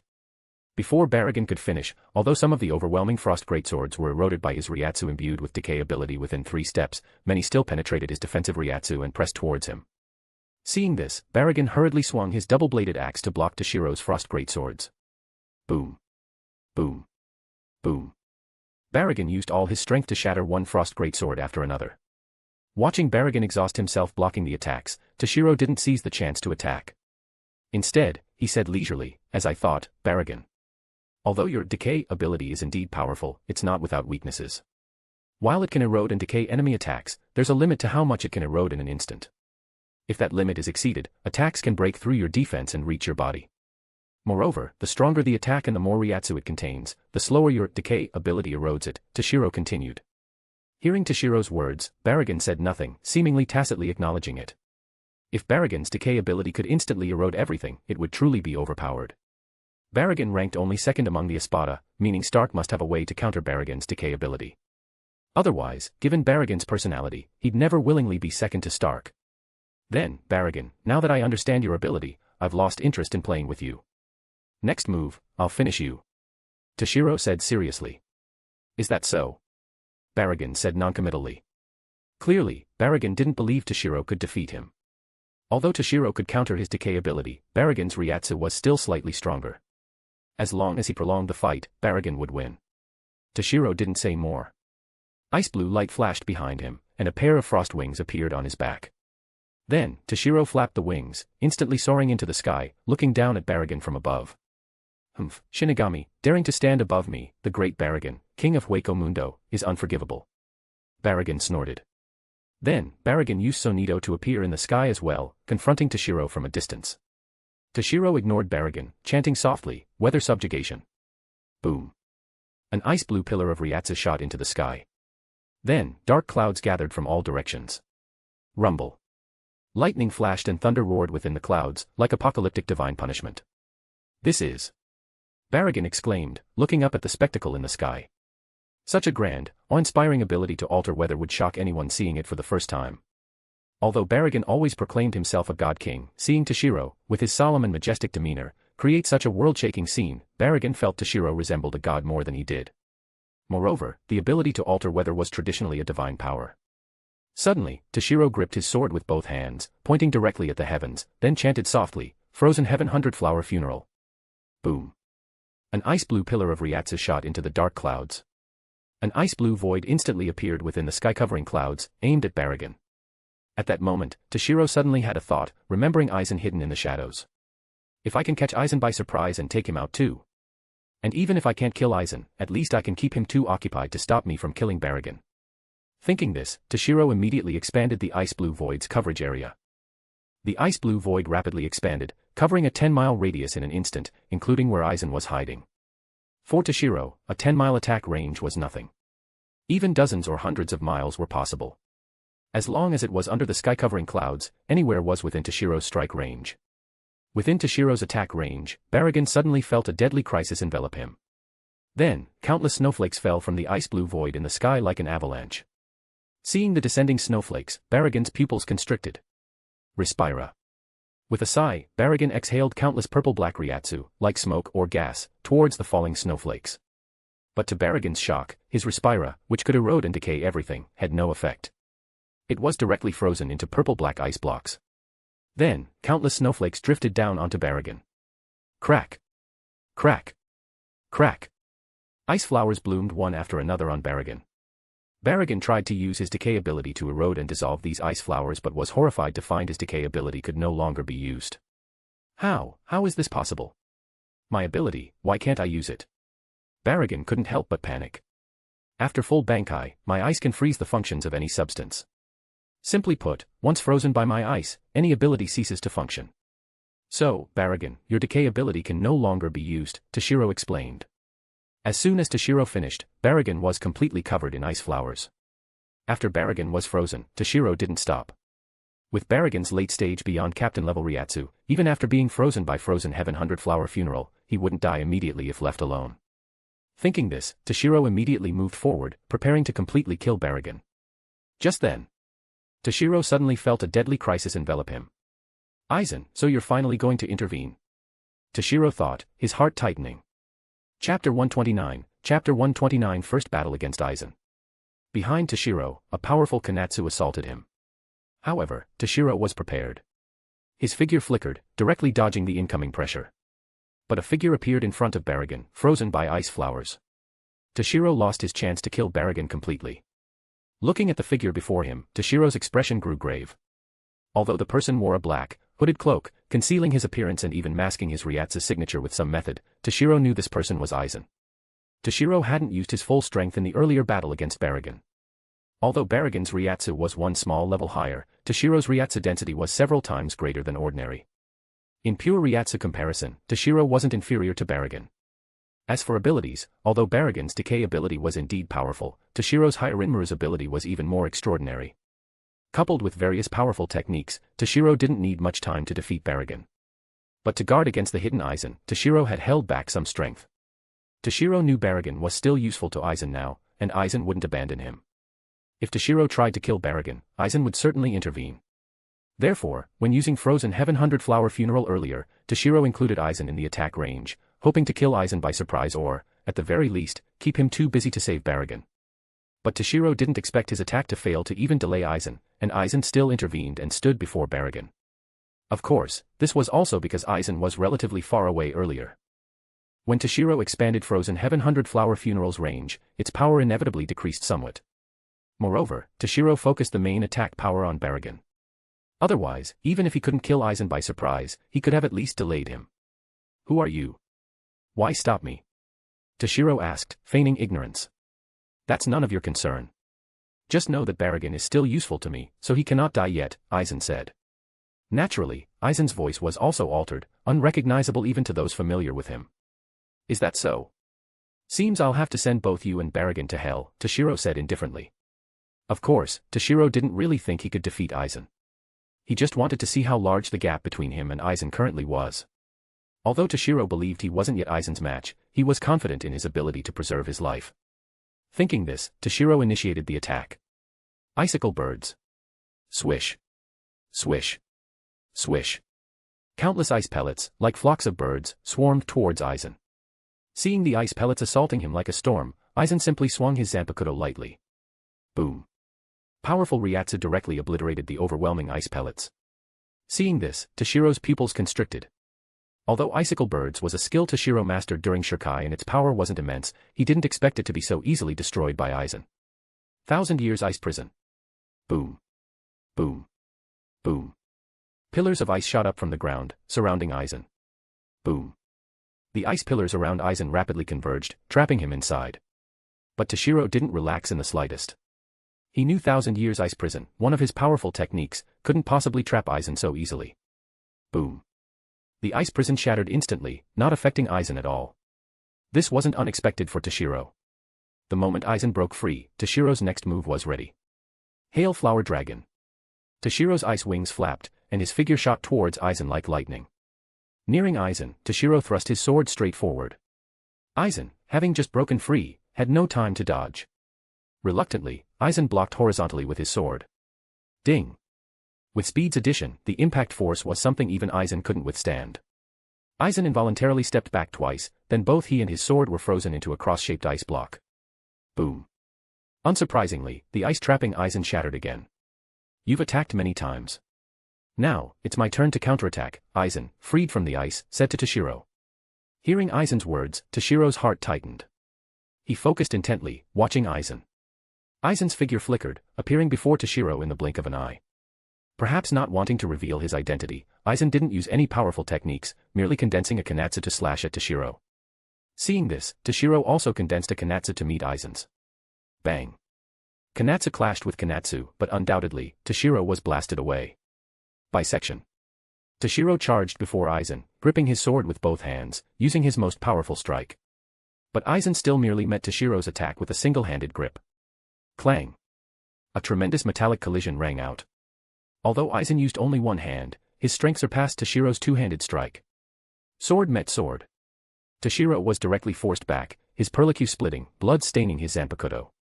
As Toshiro retreated, off balance, Aizen pressed forward, slashing at Toshiro's vital spots. Toshiro couldn't block at all. At the critical moment, Toshiro could only twist his body slightly, avoiding vital areas. Squelch. A deep, bone-exposing wound appeared on Toshiro's body. Seizing the moment after Aizen's attack, Toshiro quickly used Shuinpa to create distance. Ugh, that really hurts, Toshiro couldn't help but cry out in pain. Damn, seems the gap is still too large, Toshiro inwardly cursed. From start to finish, Aizen didn't use any powerful moves, merely suppressing Toshiro purely with Ryatsu and strength. Seems I have to use that move. If even that can't handle Aizen, then I'll just have to run, Toshiro thought. Chapter 130 Fights over, wrap up, run. With this next move, I'll finish you off completely, Toshiro said, pointing his sword at Aizen. Oh, interesting. It seems you still hadn't used your full strength in the fight against Baragon, Aizen said, somewhat surprised. Come, let me see what other hidden abilities you have, Aizen said with interest. 4 elements freeze. Toshiro shouted solemnly. As Toshiro's voice fell, a powerful burst of freezing energy erupted from his Zanpakuto pointed at Aizen. Within 40 steps from Toshiro's blade, everything, in an instant, was completely frozen. Naturally, even Aizen himself was frozen into a lifelike ice sculpture, unable to immediately break free like before. Seeing Aizen frozen into an ice sculpture and unable to break out, Toshiro couldn't help but sigh in relief, finally dealt with. For Elements Freeze, was a new move Toshiro comprehended after breaking through to beyond captain level and mastering full Bankai. After fully releasing Daiguren Hyarinmaru, using this move could freeze all earth, water, fire, and wind within a 40-step radius. Crack! Crack! Crack! At that moment, cracks suddenly appeared on the ice layer freezing Aizen. Seeing this, Toshiro's expression changed. What? Can't even kill him with 4 elements freeze. Seems I can only run. But before running, I need to collect some interest, Toshiro said, glancing at the wound Aizen had inflicted. Ice Dragon Flash. Toshiro channeled all his remaining Ryatsu, compressing and gathering it into his Zanpakuto. As more and more Ryatsu gathered, the ice blue light on Hyarinmaru grew brighter. But Toshiro didn't immediately attack Aizen. The power of Ice Dragon Flash had no specific limit. The more Ryatsu concentrated, the stronger it became, the longer the charge time, the more powerful the attack. Crack! Crack! Crack! The cracks on the ice freezing Aizen multiplied. Boom! The ice layer trapping Aizen completely shattered. Now! Toshiro suddenly shouted. Then, Toshiro unleashed the Ice Dragon Flash, which he had charged for a long time and concentrated most of his Ryatsu into, slashing at Aizen. Swish! The slash of Ice Dragon Flash shot towards Aizen like a meteor. Aizen, having just broken free, had no time to react and was directly hit by Toshiro's Ice Dragon Flash. Boom! Upon hitting Aizen, the power of Ice Dragon Flash fully erupted. Powerful shockwaves recklessly swept out in all directions, ruthlessly destroying everything in their path. But Toshiro didn't bother checking how Aizen fared after being directly hit. Instead, using the shockwave's force, he flapped the massive ice wings on his back, his figure rapidly disappearing from the battlefield, flying into the distance, vanishing over the horizon in an instant. Toshiro ran away. That last Ice Dragon Flash nearly drained all Toshiro's Ryoryoku. In terms of power, it was undoubtedly the strongest Ice Dragon Flash Toshiro had ever unleashed. But regardless of whether Aizen lived or died from that attack, staying there was pointless for Toshiro. If Aizen died from that Ice Dragon Flash, then all's well that ends well. If Aizen was fine, then staying there was useless. That last Ice Dragon Flash almost exhausted all Toshiro's Ryatsu, and he effectively had no combat power left. If Aizen wasn't dead, staying would be a death sentence. Of course, Toshiro knew killing Aizen with that move was probably impossible. Although that last Ice Dragon Flash concentrated almost all Toshiro's power and was unimaginably strong, killing Aizen was likely still beyond its capability. The strength gap between Toshiro and Aizen was ultimately still somewhat large. So after attacking, Toshiro ran without a second thought. Otherwise, once Aizen recovered, Toshiro wouldn't be able to escape. On the battlefield where Toshiro and Aizen fought. When the shockwaves subsided and everything calmed down. Aizen, directly hit by Toshiro's Ice Dragon Flash, indeed wasn't dead, but he looked unprecedentedly disheveled. The black cloak used to conceal his appearance was completely torn, revealing Aizen's true form. A massive wound from left to right, deep enough to see bone, looked as if it had nearly cleaved Aizen in two. Aizen looked down at the massive wound on his body, showing an incredulous expression. How long had it been? How long since he'd been injured? Or had he ever been injured? In Aizen's memory, he hadn't been injured since awakening his Zanpakuto. With Kyoka Suigetsu's overpowered ability, even when his strength was lower, no one could harm him. But now he was injured. Injured by Hitsugaya Toshiro. Although he hadn't used Kyoka Suigetsu's hypnosis ability, confident his own strength could easily defeat Toshiro Hitsugaya. At this moment, Aizen felt somewhat confused, unsure whether to feel anger or joy. Anger at Toshiro injuring him, or joy that someone could finally injure him. Aizen had always been a lonely person, longing for an opponent. Aizen-sama. Captain Aizen. At this moment, Jin and Tozen also arrived. Earlier, when Toshiro used Heaven 100 Flower Funeral and included Aizen in the attack range, Jin and Tozen, being with Aizen, were naturally affected. If not for Aizen's intervention, even with their captain-level strength, they likely wouldn't have survived. Later, when Aizen and Toshiro fought, Jin and Tozen kept their distance from the battlefield. Jin, Tozen, you're here, Aizen said. After they arrived, Aizen stopped pondering. Aizen-sama, are you all right? Tozen asked with concern. Although Tozen was blind, he could still sense Aizen was injured, and not lightly. Captain Aizen, you're injured. Is it serious? Jin said, his always narrowed eyes seeming to flash with a sharp light. Simultaneously, Jin carefully observed how severe Aizen's injuries were. If Aizen's injuries were truly serious, Jin wouldn't mind launching a surprise attack now to avenge Ranjaku. Chapter 131, Aizen's Hogyoku. No need to worry, Jin, can aim. Just a minor injury, nothing serious, Aizen said nonchalantly. Then, Aizen took out a blue-black orb from his person. Light shimmered from the orb, and the massive wound on Aizen's body began to slowly disappear. In moments, Aizen's wound had completely vanished. Seeing Aizen's injuries healed, Jin felt somewhat unwilling but could do nothing, only patiently waiting for the next opportunity. Oh my, such a miraculous thing. What is this, Captain Aizen? Jin asked with apparent concern. This thing, I call it the Hogyoku. Unfortunately, this is an immature Hogyoku. If I could obtain Urahara Kasuks and fuse them, perhaps I could get the true Hogyoku, Aizen explained. I see, Jin said, sounding impressed though not fully comprehending. Aizen-sama, Hitsugaya Toshiro dared to injure you. This is utterly unforgivable. Please order me to pursue him, Tozen suddenly spoke up. No need, can aim. With your strength, you're no match for him, Aizen stopped him. Aizen-sama, I know my strength isn't a match for Hitsugaya Toshiro. But since he dared to injure you, even at the cost of my life, I must make him pay. Please allow me to act, Tozen requested again. Can aim, I said no need. Are you trying to defy my order? Aizen said somewhat displeased. Aizen-sama, I wouldn't dare. Tozen immediately said, somewhat fearful. Can aim, I know your loyalty. But you needn't say more about Hitsugaya Toshiro. Let him continue growing. I want to see if, one day, when he reaches the peak of Shinigami, can he break the Shinigami's limits and ascend to a higher level by his own power, Aizen said with some expectation. Shinigami have 4 basic combat styles, Zenjutsu, Hakuda, Ho-Ho, Kido. But each has intensity limits. No matter how much they're strengthened, they'll eventually hit the barrier of the Shinigami's own soul strength. At that point, no matter how much a Shinigami trains, their strength won't increase further. That's the Shinigami's limit. Hearing Aizen's words, although somewhat unwilling, Tozen respectfully replied, yes, Aizen-sama.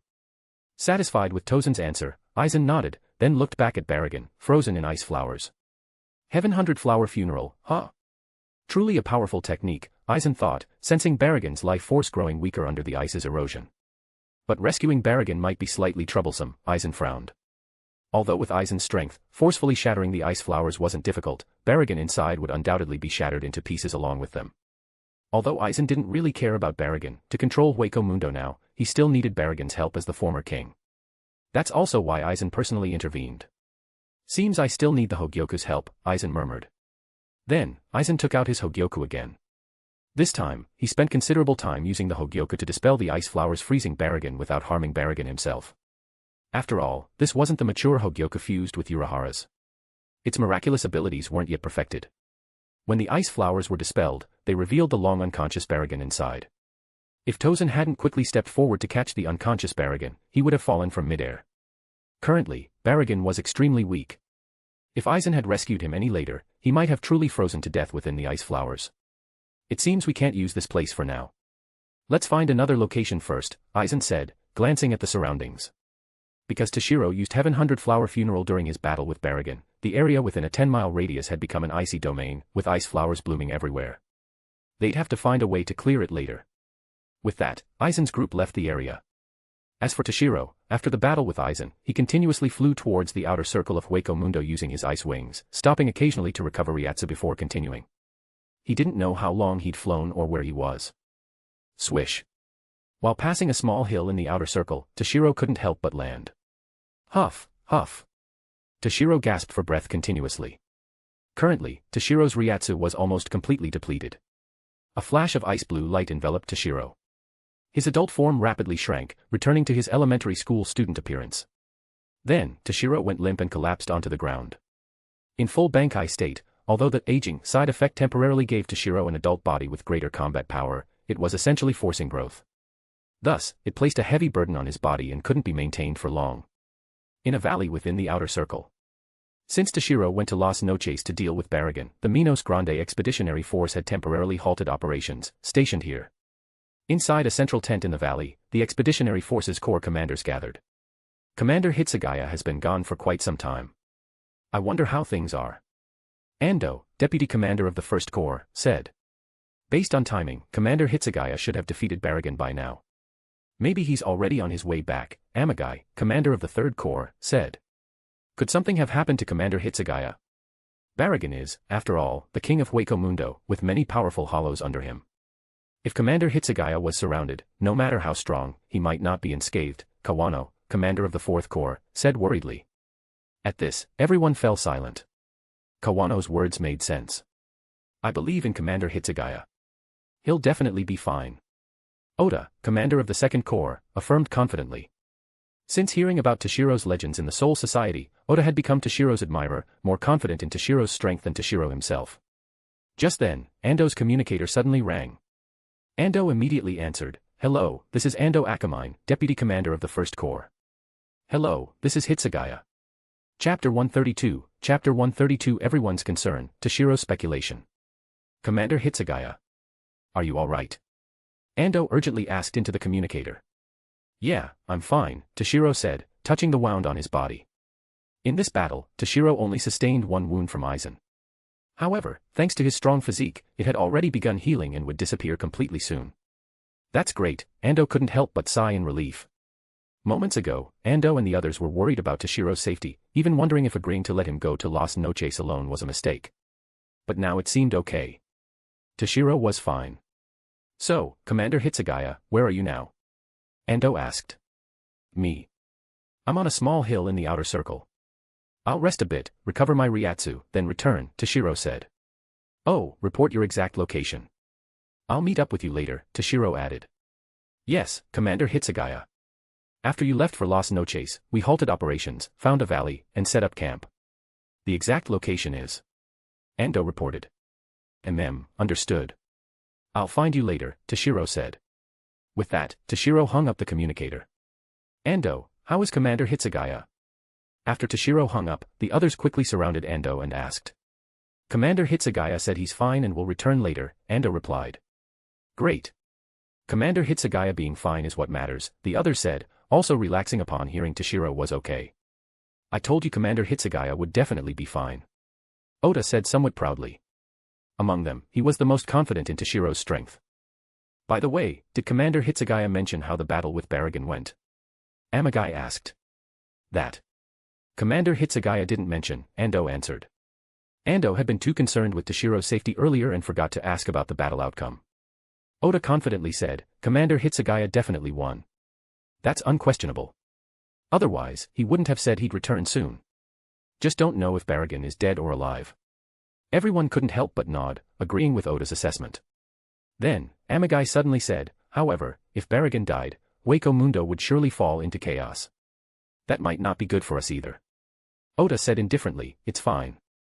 Even if Baragan died, another hollow would become the new king of Hueco Mundo. It won't have too much impact. But Oda didn't know that Baragan was no longer the king even before his defeat. The new king of Hueco Mundo was a Shinigami. A Shinigami ruling Hueco Mundo.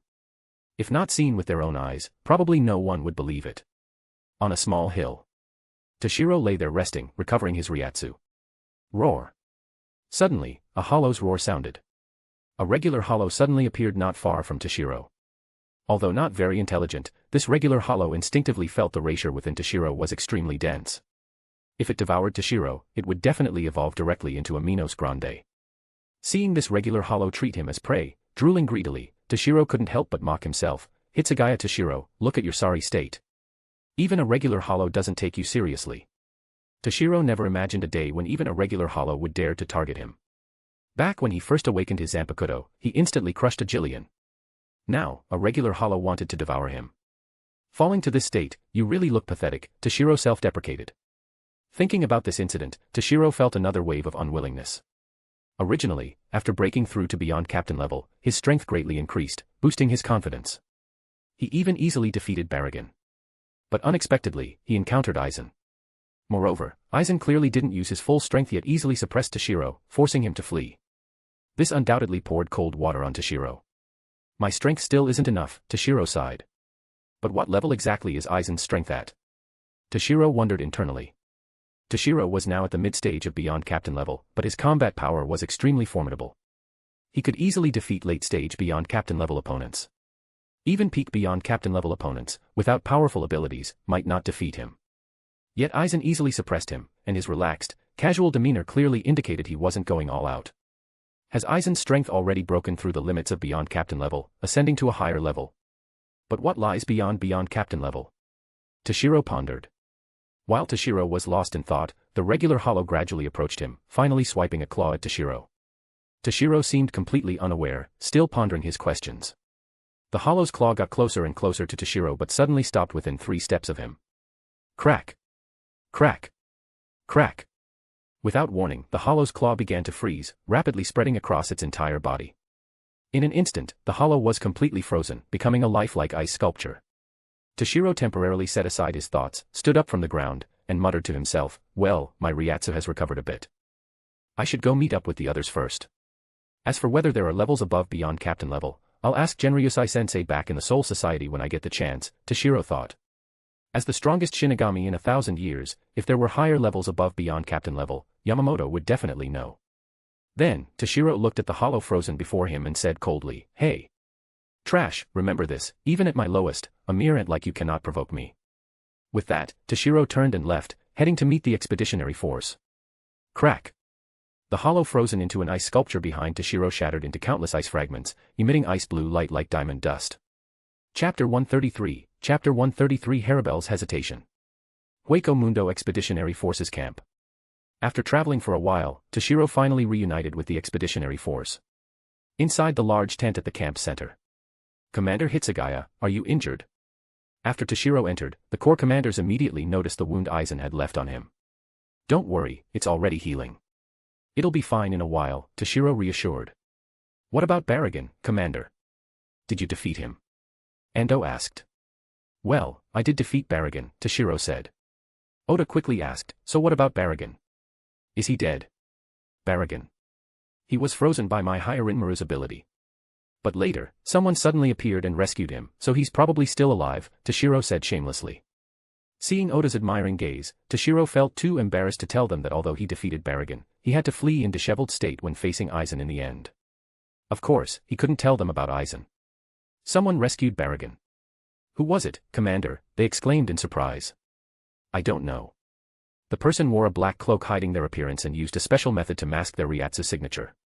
So, I really don't know who it was, Toshiro said, blatantly lying. For them, knowing about Aizen wouldn't be good, and it might even bring danger. Sometimes, ignorance is bliss. Toshiro looked at them and said, in short, the matter with Baragan ends here. Even if Baragan isn't dead, after being defeated, he won't dare bother us again. So, let's continue our mission. Although Baragan was arrogant and overbearing, after nearly being killed by Toshiro, he likely wouldn't actively trouble the expeditionary force. As for Aizen, as long as Aizen doesn't personally intervene, none of his subordinates are a match for Toshiro. But if Aizen personally intervenes, then there's no choice. Toshiro will have to deal with it as it comes. At worst, Toshiro can just run away again. As for the expeditionary force's members, they'll have to rely on their own luck. Thus, in the following days, Toshiro led the expeditionary force in executing their mission, gradually clearing hollows from the outer circle. In a cave within the inner circle of Hueco Mundo, Haribel and her 3 companions, Sung-Sun, Apache, and Mila Rose, lived here. Their previous dwelling was destroyed in the battle with Pedro. This cave was newly found. After a period of rest, Sung-Sun, Apache, and Mila Rose's injuries had healed. Hey, Sung-Sun, Mila Rose, Haribel-sama seems to space out often lately. Do you know what's up? Apache suddenly asked. Really? I didn't notice, Mila Rose said. Humph, Mila Rose, you've been with Haribel-sama so long, yet even Apache, a newcomer, noticed. You didn't. Sung-Sun mocked. What did you say, Sung-Sun? Want to fight? Mila Rose said angrily. All right, you two. Stop arguing. We're supposed to be discussing Haribel-sama, Apache mediated. Mila Rose said somewhat reluctantly, I'll let it slide this time. But what's wrong with Haribel-sama? Sung-Sun said with a sleazy tone, what else? Must be thinking about a man. Mila Rose said incredulously, no way. Haribel-sama would fancy those smelly male hollows. Of course not those male hollows, remember the Shinigami who saved us and Haribel-sama from Pedro last time. Sung-Sun retorted. Mila Rose realized, you mean that Shinigami last time? I think his name was Hitsugaya something. Hitsugaya Toshiro. Really, Mila Rose, he saved us after all. Can't you even remember his name? Apache said, somewhat speechless. Well, I couldn't help it. I was badly injured, my consciousness fuzzy, so I don't remember clearly, Mila Rose argued. Then, Sung-sun said mysteriously, recently, I accidentally overheard Harabel-sama muttering that name. Really? Does Harabel-sama fancy that Shinigami? Apache said, somewhat incredulously. That Shinigami, Hitsugaya.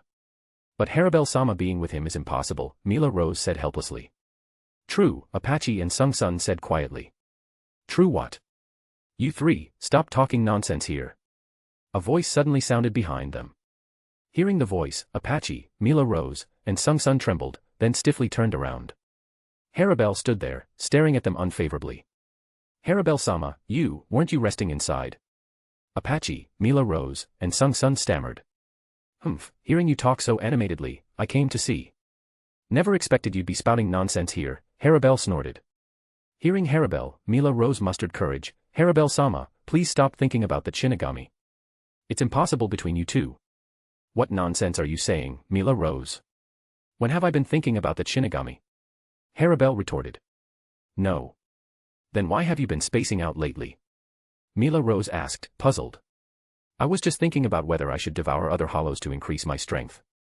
Otherwise, next time we face danger, I don't know if I'll be as powerless as last time, forced to watch helplessly as the enemy harms you, Harabel said hesitantly. Harabel-sama.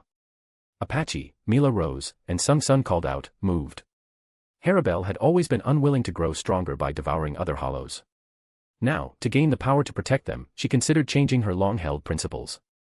Chapter 134, The Decision. Harabel-sama, it's our fault. As your subordinates, we need you to protect us, Apache said self-reproachfully. Apache, haven't I told you? You're not my subordinates, you're my companions. Protecting companions is only natural, right? Harabel said. Just then, Harabel suddenly sensed someone approaching, so she quickly warned, Sung-sun, Apache, Mila Rose, someone's coming. Everyone, be careful. Someone's coming. Could it be Baragon? Mila Rose guessed. Sung-sun also said, very likely. After all, Pedro was Baragon's subordinate. Last time Pedro came for revenge on Harabel-sama but ended up killed by that Shinigami Hitsugaya. But Baragon doesn't know that. He probably thinks Harabel-sama killed Pedro, so he's come to cause trouble. Apache, Mila Rose, Sung-sun, if the visitor is an enemy we can't handle, escape immediately. Don't come back like last time, understand? Harabel said sternly.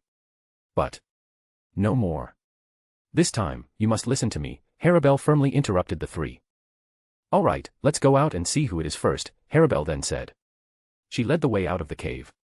Apache, Mila Rose, and Sung-sun exchanged glances, then hurriedly followed. However, they silently resolved not to abandon Harabel and flee alone this time, no matter what. After Harabel, Apache, Mila Rose, and Sung-sun exited the cave, they saw three figures before them. Who are you? Harabel asked, looking at the three. Judging by their appearance and attire, Harabel felt they weren't Hollow's first meeting. Hello. I am Aizen Sosuke. It was indeed Aizen, along with Jin and Tozen. After the battle with Toshiro, Aizen noticed Pedro, who went to seek revenge on Harabel, hadn't returned. Upon investigation, he found Pedro not only failed to kill Harabel but got himself killed. Thus, Aizen again considered subduing Harabel. After all, Harabel was a Vasto Lord Minos Grande. Once Arankarized, her strength would far surpass Arankarized Ajuchas. If not for the scarcity of Vasto Lord Hollows, Aizen would have wanted an espada composed entirely of Vasto Lord Arankar. You don't look like Hollows. Are you Shinigami? Harabel didn't care about their names, continuing her question. Harabel felt these newcomers somewhat resembled Toshiro, who saved her. Yes, we are indeed Shinigami, Aizen admitted. Why are you here? Harabel asked, somewhat vigilant. Although these newcomers were Shinigami like Toshiro who saved her, Harabel didn't forget that Shinigami and Hollows were enemies. In her view, Shinigami like Toshiro were ultimately rare.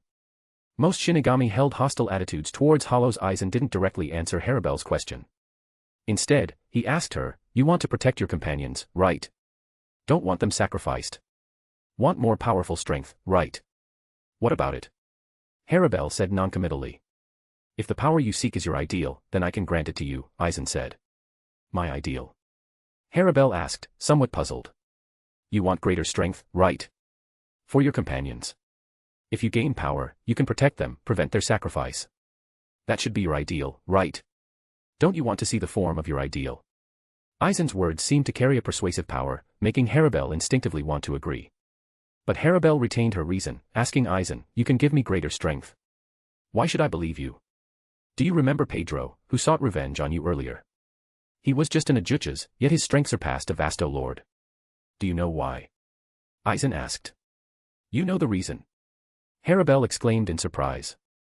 Pedro was merely an Yhwach, yet his strength surpassed hers, a vasto lord. This had greatly puzzled Harabel. Speaking of that, I must apologize.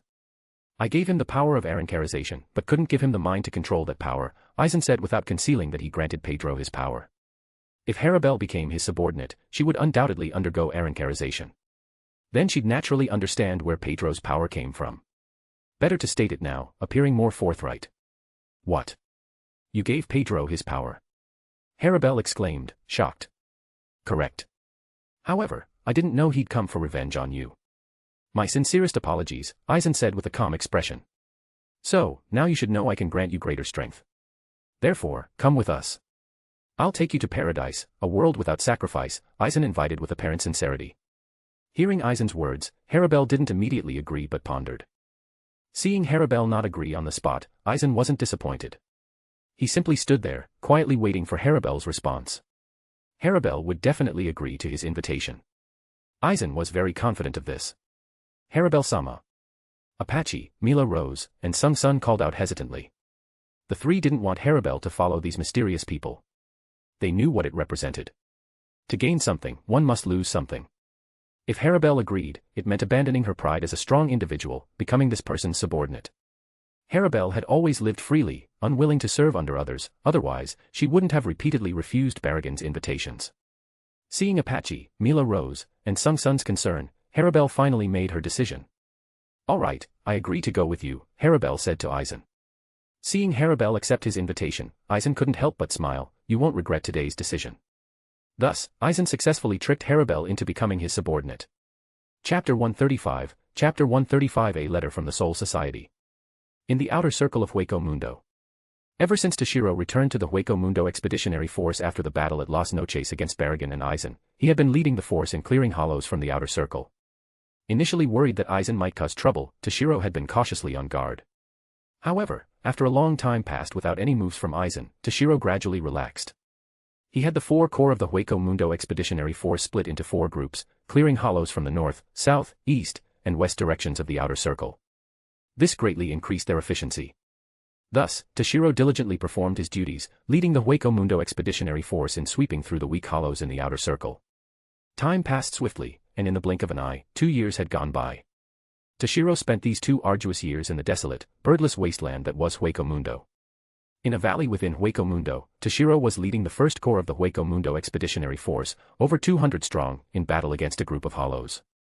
This time, the hollow horde they encountered numbered only a few dozen, while Toshiro's side had over 200, possessing an overwhelming advantage. So, Toshiro didn't even lift a finger, just lazily stood to the side, watching the first corps members fight the hollows under the command of Ando, the deputy commander. Roar! Roar! Roar! Under the first corps' attacks, the hollows emitted desperate, feeble wails before reluctantly collapsing and dissipating into erasure. With the first corps holding absolute advantage, the few dozen hollows were completely wiped out in no time. Commander Hitsugaya, all the hollows have been eliminated, Ando reported to Toshiro. Ah, yawn. Is that so? Toshiro said with a yawn. In that case, let's return to camp for today. We'll call it a day for now, Toshiro said, rubbing his eyes. Inside Toshiro's tent at the first corps' camp. Commander Hitsugaya, recently, we've been encountering fewer and fewer hollows. Especially these past few days, the hordes we meet are all small ones with just a few dozen hollows. We haven't encountered any large hordes with numbers in the hundreds at all, Ando reported. That means our work has been very effective. We've almost swept through the entire outer circle of Hueco Mundo, Toshiro nodded. Over these 2 years, Toshiro led the 4 corps of the Hueco Mundo Expeditionary Force, splitting into 4 groups to clear hollows from the north, south, east, and west directions of the outer circle. They had practically plowed through the entire outer circle, significantly reducing the hollow population there. At this moment, a voice sounded outside Toshiro's tent. Report, Commander Hitsugaya. I have a matter to report. Enter. Toshiro nodded. The person entered. It was a Shinigami from the First Corps, specifically one Toshiro had assigned to handle a particular task. Commander Hitsugaya, this is the reply from the Soul Society, including a personal letter from Captain Commander Yamamoto, the Shinigami said respectfully, handing Toshiro a letter. The task Toshiro had given the Shinigami was to report the situation of the Hueco Mundo Expeditionary Force to the Soul Society. The Hueco Mundo Expeditionary Force maintained periodic contact with the Soul Society. Due to being in Hueco Mundo, ordinary communication methods had significant limitations. So, Toshiro had someone establish a Senkaman between the two worlds, sending a person back to report the Expeditionary Force's situation in person. Toshiro took the letter, then waved his hand, dismissing the Shinigami. Then, Toshiro opened the personal letter from Yamamoto and read it. After a while, having finished reading, Toshiro placed the letter back into the envelope and fell into thought. Commander Hitsugaya, what instructions did Captain Commander Yamamoto give in the letter? Ando asked curiously. Ando, contact Oda, Amagai, and Kawano. Have them lead the 2nd, 3rd, and 4th Corps back here, Toshiro said, not directly answering Ando. Since the Hueco Mundo Expeditionary Force had been operating in 4 separate groups, the 2nd, 3rd, and 4th Corps weren't with Toshiro. Is there something important? Ando asked. Yes, important instructions from the Soul Society. First, contact Oda, Amagai, and Kawano, have them lead their corps back. I'll announce it publicly then, Toshiro instructed. Yes, Commander Hitsugaya. Ando responded and went to contact the other corps commanders, telling them to bring their corps back. After Ando left, Toshiro muttered to himself, finally leaving Hueco Mundo, huh? Previously, when Toshiro had someone contact the Soul Society, he had explained that the hollows in the outer circle of Hueco Mundo had been largely cleared by the Hueco Mundo Expeditionary Force under his command, and the hollow population had been maintained within a reasonable range. Therefore, in this personal letter, Yamamoto instructed Toshiro to return. Thinking about leaving Hueco Mundo, Toshiro's feelings were somewhat complex. Although Hueco Mundo's environment was extremely harsh, with endless deserts everywhere, far from the vibrant world of the Soul Society, Toshiro had gained much here. Here, Toshiro broke through to beyond captain level. Here, Toshiro led the Hueco Mundo Expeditionary Force in campaigns in all directions, winning everyone's admiration. But, I don't belong to Hueco Mundo after all. In the end, I must return to the Soul Society, Toshiro sighed. For Toshiro, his friends and family were in the Soul Society. That was his home. Since the 4 Corps of the Hueco Mundo Expeditionary Force had been operating separately in 4 directions, the distances between them weren't short. It took the 2nd, 3rd, and 4th Corps 3 days to reunite with the 1st Corps personally led by Toshiro. Now, all members of the 4 Corps were gathered, waiting for the Hueco Mundo Expeditionary Force's commander to read the latest orders from the Soul Society. Standing before the ranks of the Expeditionary Force, Toshiro glanced over and noted that after 2 years of campaigning, the Hueco Mundo Expeditionary Force's numbers had inevitably decreased somewhat. Toshiro could only sigh at this. The Hueco Mundo Expeditionary Force was inherently a place with high casualty rates. Even with Toshiro's capabilities, he couldn't guarantee 0 casualties. Members of the Hueco Mundo Expeditionary Force, thanks to everyone's efforts, we have largely cleared the hollows from the entire outer circle of Hueco Mundo. Therefore, I have received instructions from the Soul Society to lead a portion of our forces back to the Soul Society. For Hueco Mundo, we will leave a contingent stationed here. After publicly announcing the Soul Society's orders, Toshiro again discussed with the corps commanders in his tent to decide who would return to the Soul Society with him. This time, Toshiro wasn't returning alone. Those with merits, those due for rotation or leave, and others would return to the Soul Society with Toshiro. Chapter 136, Chapter 136 Toshiro's Successor. Ando, Oda, Amagai, Kawano, from now on, I leave the Hueco Mundo Expeditionary Force to you all. After discussing matters, Toshiro looked at the corps commanders. This time, the corps commanders would remain in Hueco Mundo and not return to the Soul Society with Toshiro. Yes, Commander Hitsugaya. Don't worry. We will lead the Hueco Mundo Expeditionary Force well and not let you down, everyone said, looking at Toshiro with reluctance. Over these 2 years, under Toshiro's leadership, the Hueco Mundo Expeditionary Force performed its duties excellently, and the casualty rate even dropped significantly. Therefore, everyone's initial doubts about Toshiro had transformed into genuine affection and admiration. Oh, right. After I return to the Soul Society, I naturally won't remain as the commander of the Hueco Mundo Expeditionary Force. What do you think about the candidate for the next commander? Toshiro suddenly said. Hearing Toshiro mention the next commander candidate, everyone paused. Clearly, the corps commanders had some thoughts about the commander position. Originally, after the previous commander died in battle, the new commander should have been chosen from among them. However, because the Hueco Mundo Expeditionary Force had suffered heavy losses from an attack earlier, and none of the corps commanders could handle the crisis, the Soul Society sent Toshiro. But now, the issues facing the Hueco Mundo Expeditionary Force were resolved, and Hueco Mundo was generally calm. Going forward, the Expeditionary Force just needed to perform routine, simple tasks step by step, which the corps commanders could manage. So, everyone wanted to compete for the position. Everyone had their own thoughts. They glanced at each other, understanding each other's intentions. Although they wanted to compete, they all knew it ultimately depended on Toshiro's opinion. As the current commander, Toshiro had the power to recommend the next commander. Given the Soul Society's regard for Toshiro, once he recommended someone for the position, the Soul Society likely wouldn't refuse. Thus, everyone said, "Commander Hitsugaya, we'll follow your lead." In that case, the next commander of the Expeditionary Force will be 3rd Corps Commander Amagai Shusuke. Toshiro nodded. Amagai. Me. Even Amagai himself was surprised. In everyone's view, the most likely candidates to succeed Toshiro were undoubtedly Ando and Oda. Although Ando was only a deputy corps commander, he was the deputy of the 1st Corps, which Toshiro directly led. So, Ando could be considered Toshiro's deputy, and his status usually wasn't lower than the other 3 corps commanders. As for Oda, he greatly admired Toshiro's strength. Usually, whatever Toshiro ordered, Oda executed without question, never asking why. He was the most loyal to Toshiro. Amagai, however, had always kept a low profile. Although usually optimistic and straightforward, there wasn't much else remarkable about him. 4th Corps Commander, Kawano had a somewhat pessimistic personality, and his strength was relatively low among the corps commanders, so he was the least likely candidate. But unexpectedly, Toshiro ultimately chose Amagai, which surprised everyone. Hearing Toshiro chose him, Amagai couldn't help but feel excited. However, what excited Amagai wasn't becoming the commander of the Hueco Mundo Expeditionary Force. "I never expected Commander Hitsugaya to choose me as the next commander. That's great. As long as I keep climbing higher, reaching a high position, I can get closer to Yamamoto Genryosai. Then, I can find an opportunity to avenge my father," Amagai thought to himself. Toshiro, unaware of Amagai's thoughts, continued, "It seems everyone is surprised I chose Amagai." "No, not exactly," Ando said hesitantly. Although Ando felt Amagai wasn't the most suitable candidate, openly contradicting Toshiro would embarrass him. Moreover, given Toshiro's prestige in the Hueco Mundo Expeditionary Force, Ando didn't dare oppose him. "All right, Ando, we're all comrades here. Speak your mind, no need to hold back.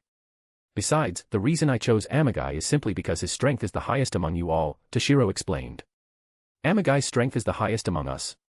Ando, Ota, Kawano, and even Amagai were surprised. The corps commanders' strengths were all lieutenant level. Although they had sparred before, they never went all out. Why did Toshiro think Amagai was the strongest?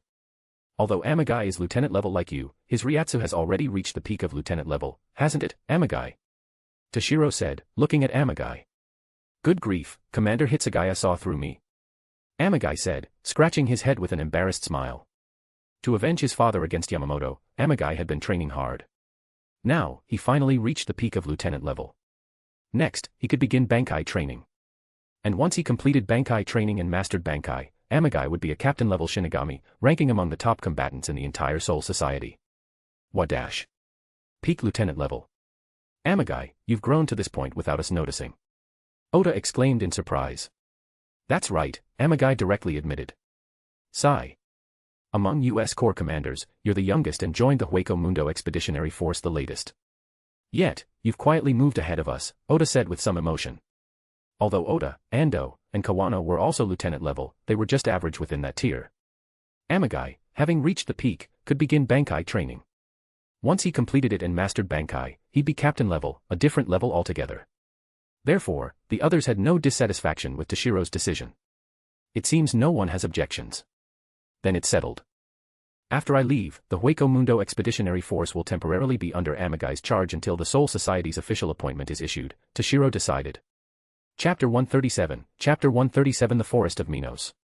By the way, after Amagai becomes the Expeditionary Force commander, Ando will take over as the 3rd Corps commander, Toshiro said. Yes, Commander Hitsugaya, Ando nodded. Although he didn't become the commander of the Minos Grande Expeditionary Force, becoming the 3rd Corps commander was a good outcome for Ando. While the deputy commander of the 1st Corps wasn't lower in status than other corps commanders, he usually just assisted Toshiro, the commander. Becoming the 3rd Corps commander meant leading a corps independently, which was a good alternative. Alright, all of you, go back and arrange for those in your respective corps who have earned merits or are due for rotation. In 3 days, they will return to the Soul Society with me. The Minos Grande Expeditionary Force here will maintain its previous size of around 500, Toshiro instructed. Yes, Commander Hitsugaya, they responded.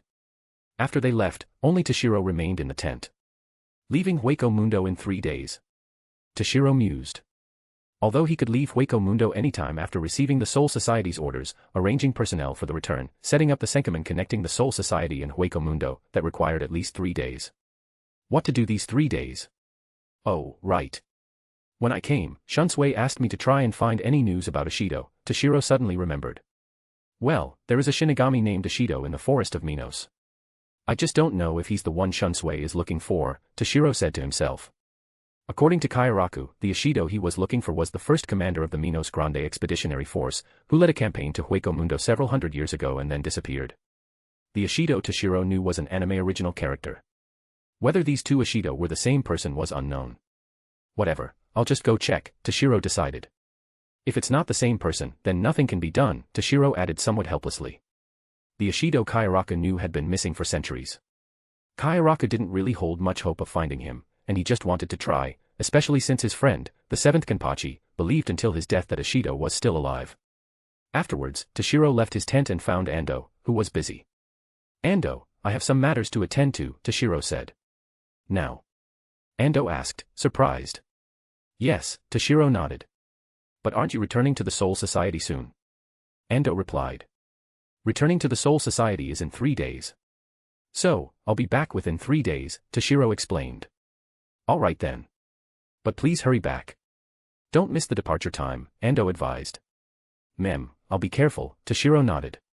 After leaving the Minos Grande Expeditionary Force camp, Toshiro used Shunkuho to head towards the inner circle of Hueco Mundo. His time in Hueco Mundo was limited, and he had to be quick. Toshiro ran wildly and soon entered the inner circle. Then, he was stunned by the sight before him. It wasn't his first time in the inner circle, so the scenery itself wasn't shocking. What truly shocked Toshiro was the palace in view. That's Las Noches. Toshiro exclaimed in astonishment. 2 years ago, when Toshiro went to Las Noches to find Baragon, it was still ruins. Although Aizen had ordered renovations, due to the short time, only a few houses were built for Aizen's temporary residence. Overall, it was still a scene of broken walls and debris. But now, what greeted Toshiro was a vast complex of palaces. Toshiro had just entered the inner circle from the outer circle, still far from Las Noches at the center. Yet, from this distance, Las Noches appeared so immense. It was hard to imagine how enormous it would look up close. Then, Toshiro sprinted towards the direction of Las Noches. This time, he wasn't going to Las Noches but needed to find a place near it to enter the forest of Minos. To enter the forest of Minos, you didn't need a specific entrance. The entire underground of Hueco Mundo was the forest of Minos. Just find any spot, blast a hole in the ground, and you can enter. But the forest of Minos was simply too vast. Finding one person within a few days was nearly impossible. So, Toshiro could only enter the forest of Minos from the area where Ichigo, Rukia, and the others entered in the original work. That would increase the chances of encountering Ishido. Finally, Toshiro stopped about 10 kilometers away from Las Noches. Aizen isn't at Las Noches. Toshiro used his dragon's true eye to observe the direction of Las Noches but didn't sense the Ryatsu of Aizen, Jin, or Tozen. Although 10 kilometers away, if those three were present, Toshiro's dragon's true eye wouldn't fail to detect them. It seems Aizen and the other two have returned to the Soul Society. I just don't know when they went back, Toshiro thought to himself.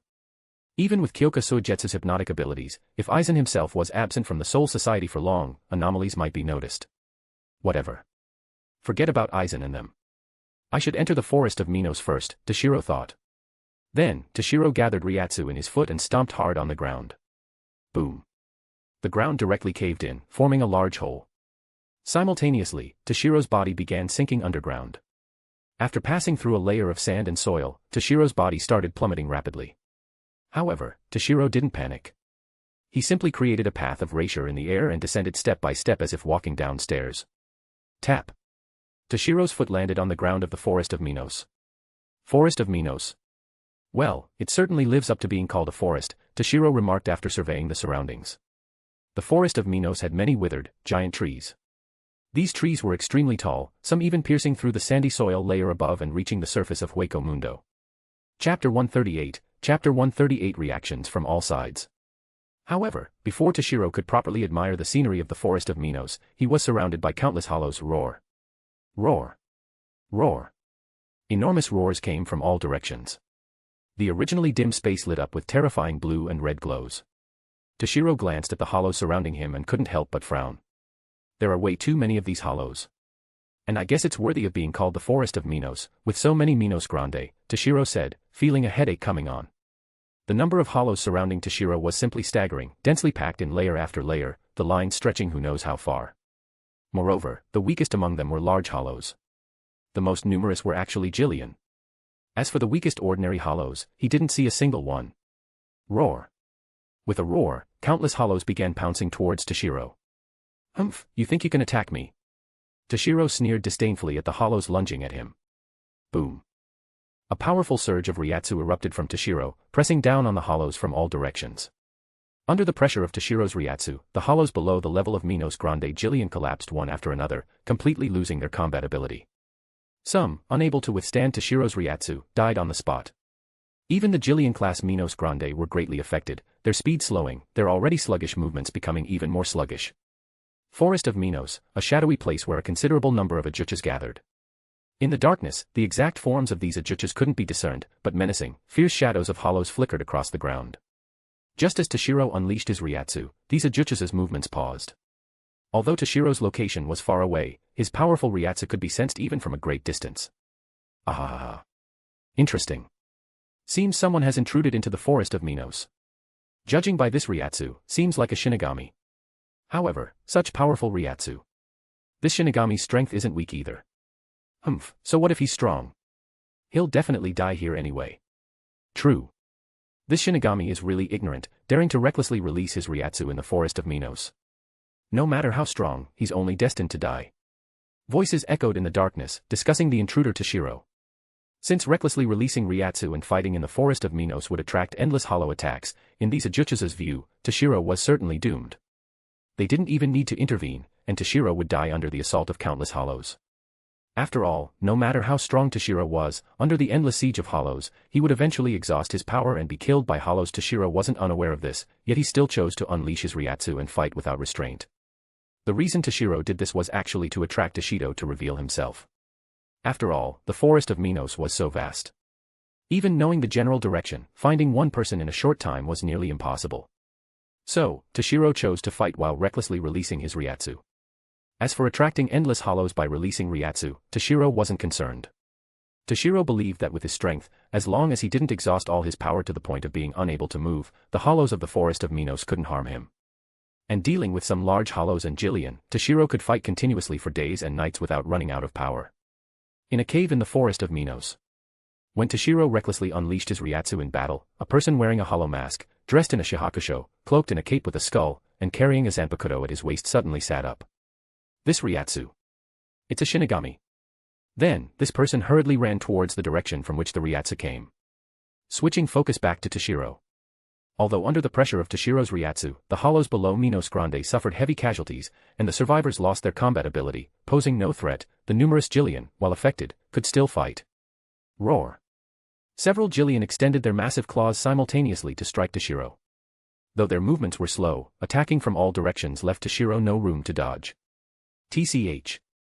Given Toshiro's current strength and powerful physique, even standing still and letting these Jillian attack wouldn't harm him. But Toshiro didn't have the habit of standing still to be attacked. His zanpakuto was drawn in an instant. Swish. Swish. Swish. A series of sword flashes, too fast for the eye to follow, passed by. The Jillian attacking Toshiro from all directions suddenly paused, then their bodies were cleanly sliced in two, dead beyond dead. Oh. Shinigami, seems your strength isn't bad, a voice suddenly came from behind the Jillian in front of Toshiro. Toshiro looked up. Not far ahead, a group of Jillian actively split into two lines, clearing a middle path. Then, an Ajuchas with strength around lieutenant level walked out.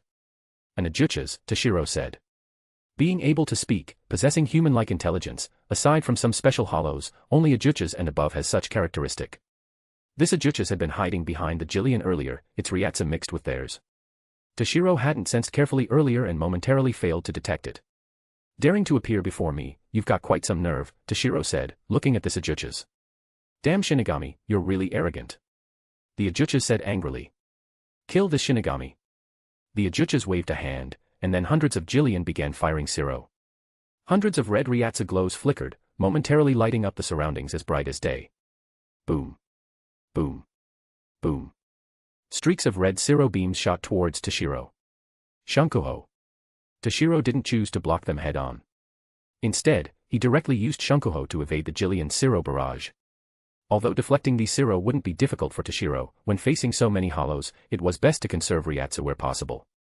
Bang. The spot where Toshiro had been standing was directly blasted into a bottomless crater. Chapter 139, Chapter 139 The Shinigami from the Past. Swish. Toshiro's figure reappeared, then the surging Ryuryoku within his body converged towards his Zanpakuto. Swish. A wave of Kanatsu glowing with an icy blue light swept horizontally towards the group of Jillian ahead. Schlick. Wherever Toshiro's Kanatsu passed, all Jillian in its path were instantly cut in half at the waist. Then, Toshiro's figure flickered, suddenly appearing before the Yhwachs that had been hiding behind the Jillian. How is this possible?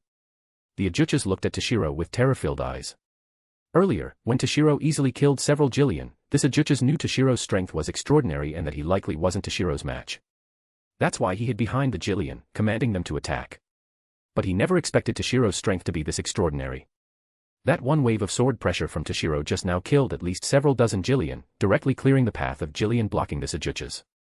Although Jillian were the weakest among Minos Grande, killing dozens with a single strike, in this Yhwachs' view, even a captain of the Godii 13 couldn't do that.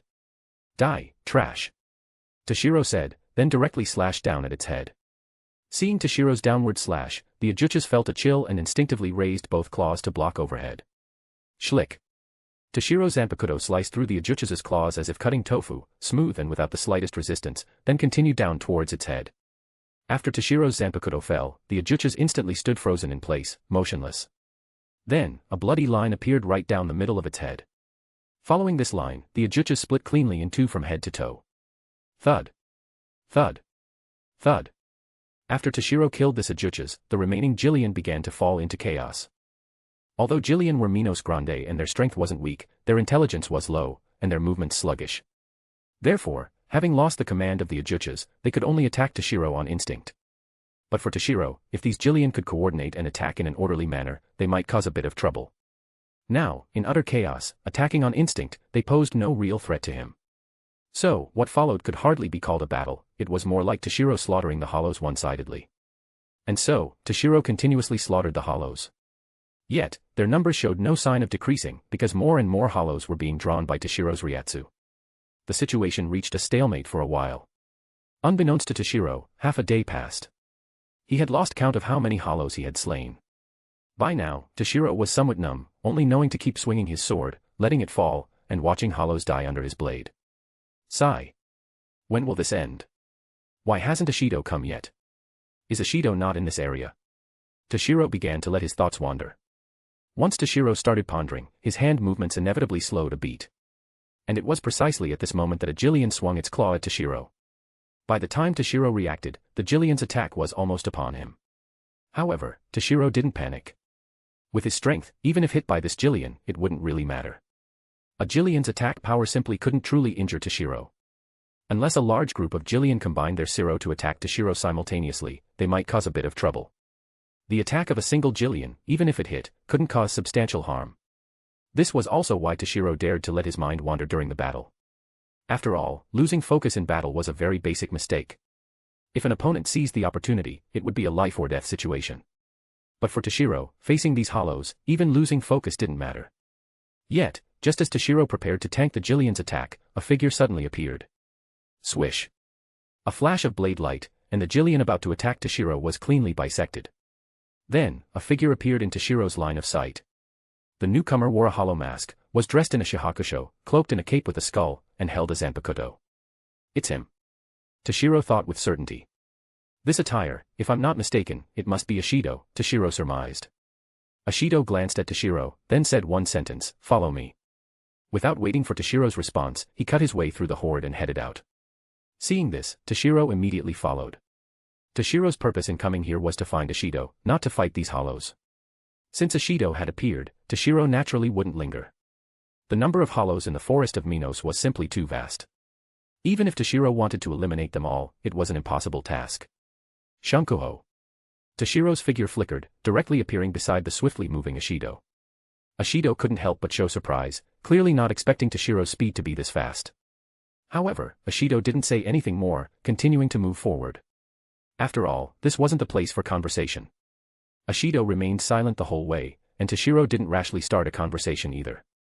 They moved swiftly for a considerable time until they entered a cave, where Ashido finally stopped. "Who are you?" Although Toshiro knew the person before him was Ashido, he still asked the obvious question. But Ashido didn't answer Toshiro's question. Instead, he suddenly attacked, slashing at Toshiro with his sword. Clang. Without a second thought, Toshiro's Zanpakuto was instantly drawn, meeting Ashido's attack. Clang. Blades clashed. Toshiro felt a powerful force transmit from Ashido's sword. Toshiro's body was actually forced back several steps involuntarily. Then, Toshiro looked at Ashido again, seeing that he also couldn't help but take a step back. Even so, Toshiro was still very shocked. Although Toshiro acted hastily earlier and didn't exert his true strength, being forced back a step by Ashido was still remarkable. Judging from this, Ashido's strength was definitely above lieutenant level. Interesting. Come on. Go all out. Let me see your true strength. Toshiro said with great interest. Chapter 140, Chapter 140 Ashido. Hearing Toshiro's words, Ashido leaped up, using the downward momentum to slash at Toshiro's head. Seeing this, Toshiro immediately raised his sword horizontally to block. Clang. A metallic clang rang out, followed by a powerful force. Judging from the previous attack, Ashido's strength was definitely considerable. Combined with the impact force of the descent, Toshiro momentarily felt unable to withstand it and almost stepped back.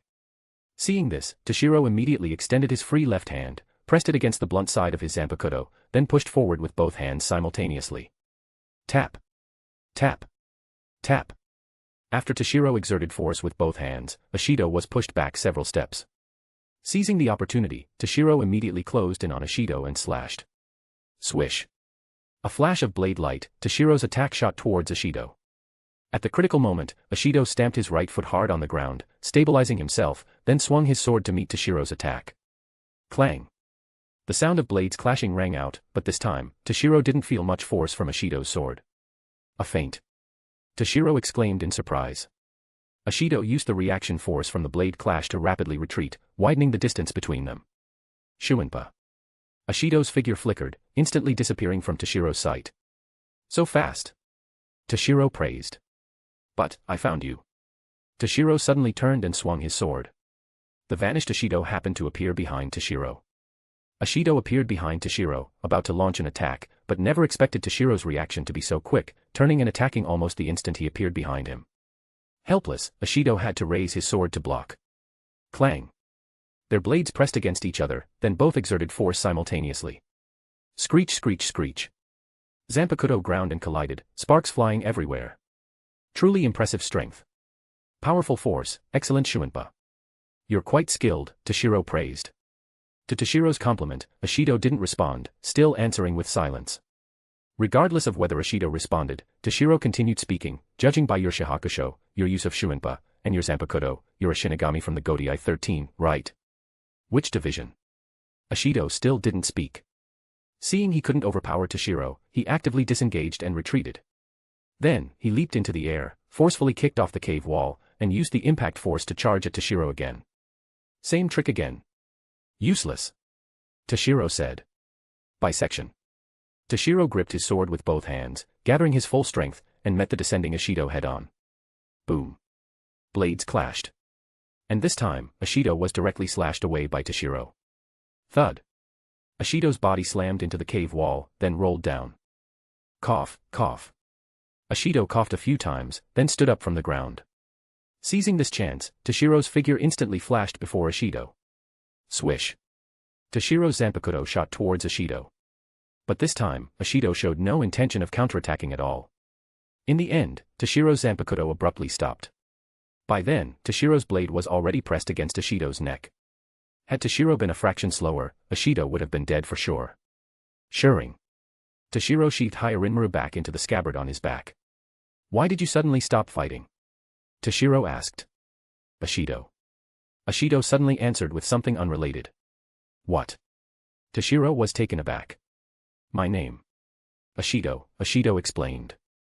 I was asking why you suddenly stopped fighting, Toshiro said, somewhat exasperated. Ashido also sheathed his zanpakuto on his back and explained, I attacked earlier to test your strength. Test my strength? Toshiro asked. This forest is extremely harsh. Surviving here is very difficult, Ashido explained. So, what do you think of my strength? Toshiro asked with interest. Your strength is formidable. I am completely no match for you. Probably stronger than many captains of the Godai 13, Ashido said after some thought. You're too humble. The strength you just displayed is already comparable to a captain. If you used Bankai, who knows how strong you'd be, Toshiro couldn't help but be surprised by Ashido's strength. It's not humility. I truly couldn't be your opponent. Because I can't even perform Shirkai, let alone Bankai, Ashido said. What? Toshiro exclaimed in surprise. You can't release your Zanpakuto. Impossible, right? Toshiro said, finding it hard to believe. The strength Ashido displayed just now could rival a captain-level figure, yet he claimed he couldn't use Bankai, not even Shirkai. Could such a thing really happen? No, wait, such things do exist, Toshiro suddenly thought of Zaraki. Zaraki became captain of the 11th Division, possessing extraordinary combat power. Similarly, without releasing his Zanpakuto, he had captain-level strength. Having captain-level strength without releasing one Zanpakuto, such things indeed existed.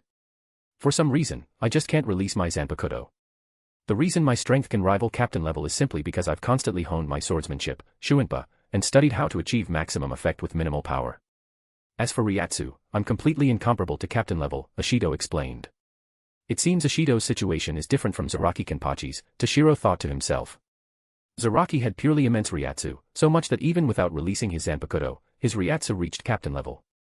Ashido, however, compensated for the gap with captain-level strength through combat techniques, achieving captain-level combat power through this method. During their fight just now, Toshiro felt Ashido's swordsmanship was excellent, concise yet highly effective. His Shuinpa was also very fast. Each attack didn't contain extremely strong Ryatsu, but its power was not to be underestimated. Oh, right. Since you've told me your name, I should introduce myself too, Toshiro said. I am Hitsugaya Toshiro. Third seat of the 10th Division, Toshiro introduced himself. Chapter 141, The Past. Ashido nodded and said, I see. By the way, why did you come here? I'm here to find someone, Toshiro replied. Find someone? Coming to a place like this to find someone? Ashido asked curiously. The person I'm looking for is probably you, Toshiro said, looking at Ashido. Me? Ashido exclaimed in surprise. The person I'm looking for is named Ashido. Didn't you just say your name is Ashido? Toshiro explained. The person you're looking for is also named Ashido. Maybe it's just a coincidence. The person you're looking for isn't me, Ashido denied. In Ashido's view, he had been here for several hundred years. The Soul Society probably didn't even remember him anymore, so naturally, they wouldn't send someone to find him now. Don't rush to deny it yet. I haven't told you about my other identity, Toshiro said. Another identity? Oh, right, you mentioned earlier that you're the third seat of the 10th Division. But why would someone from the 10th Division come to Hueco Mundo to find someone? Ashido asked, puzzled. Because besides being the 10th Division's third seat, I am also the current commander of the Hueco Mundo Expeditionary Force, Toshiro said, carefully observing Ashido's expression. Commander of the Hueco Mundo Expeditionary Force. Ashido immediately exclaimed in shock. Oh. Seems your reaction indicates you have an unusual relationship with the Hueco Mundo Expeditionary Force. Toshiro said meaningfully. Judging by Ashido's reaction, his connection to the Hueco Mundo Expeditionary Force was definitely extraordinary. If so, Ashido might very well be the one Kairaku asked Toshiro to find. Ashido looked at Toshiro with a complex expression, then slowly began, actually, I was the first commander of the Hueco Mundo Expeditionary Force. Is that so? Then the person I'm looking for is indeed you, Toshiro said, also somewhat surprised. When Toshiro watched the anime in his previous life, he knew there was a Shinigami named Ashido in the forest of Minos. But he never expected this Ashido to be the same person Kairaku asked him to find. Initially, Toshiro wasn't even sure if there was a Shinigami named Ashido in the forest of Minos. After all, Ashido was anime original, not existing in the manga. Toshiro came here just to try his luck. Even if there was no such person, Toshiro wouldn't have minded much. But not only did Ashido truly exist, his real identity turned out to be the first commander of the Hueco Mundo Expeditionary Force. This point differed from the anime. Although the anime didn't specify which division Ashido was from or his duties, based on the scenes shown, Ashido didn't seem related to the Hueco Mundo Expeditionary Force. In the anime, Ashido and his comrades dealt with hollows invading the Soul Society, then pursued them, following the hollows into Hueco Mundo through a garganta. That had nothing to do with the Hueco Mundo Expeditionary Force. It seems this world has some differences from the anime and manga, Toshiro thought to himself. Although the overall plot development was roughly the same, some minor details were different. Like Ashido, in the anime's original story, his identity was probably just a Shinigami from the Godai 13. But his true identity now was the first commander of the Hueco Mundo Expeditionary Force. Toshiro found a rock to sit on, then looked at Ashido and said, "Tell me about yourself." Seeing this, Ashido also sat down beside Toshiro, removed the hollow mask he always wore, revealing his true face. Quite handsome, Toshiro couldn't help but mentally compliment Ashido's appearance. But not as handsome as my adult version, Toshiro then added mentally. Ashido had no idea about the random thoughts in Toshiro's mind. A hint of nostalgia flashed across his face. That was several hundred years ago. I can't remember the exact year anymore. I just remember back then I was a member of the 11th Division. At that time, the hollow population in Hueco Mundo was rapidly increasing. If left unchecked, it would affect the balance between Hueco Mundo and the Soul Society. So, after discussions, the Soul Society decided to form the Hueco Mundo Expeditionary Force to campaign in Hueco Mundo, eliminate a portion of the hollows, and control the population within a certain range. After discussions, the Godai 13 decided to appoint me as the first commander of the Hueco Mundo Expeditionary Force. Afterwards, I led the Hueco Mundo Expeditionary Force to operate in Hueco Mundo. But once, while leading the expeditionary force in pursuing hollows, I got too engrossed. By the time I realized, we were already in the forest of Minos. Then, under the assault of countless hollows, everyone. At this point, Ashido's voice choked slightly. I see, Toshiro also couldn't help but feel a bit somber. After a while, Ashido recovered from his sadness and said somewhat apologetically, "Sorry, I made a fool of myself." "No, it's nothing. Those fallen Shinigami are all admirable heroes," Toshiro said with a serious expression. "Thank you for your praise. I think if my deceased comrades heard that, they would be very grateful for your acknowledgement," Ashido said gratefully. "Have you been staying here ever since?" Toshiro asked. "Yes, after all my comrades died in battle, I stayed here alone," Ashido replied. "Why not try to find a way out?" Toshiro asked. If Toshiro had to stay alone in such a place for several hundred years, he would definitely go insane, even have a mental breakdown. Because I led everyone to their deaths here, I wanted to do something.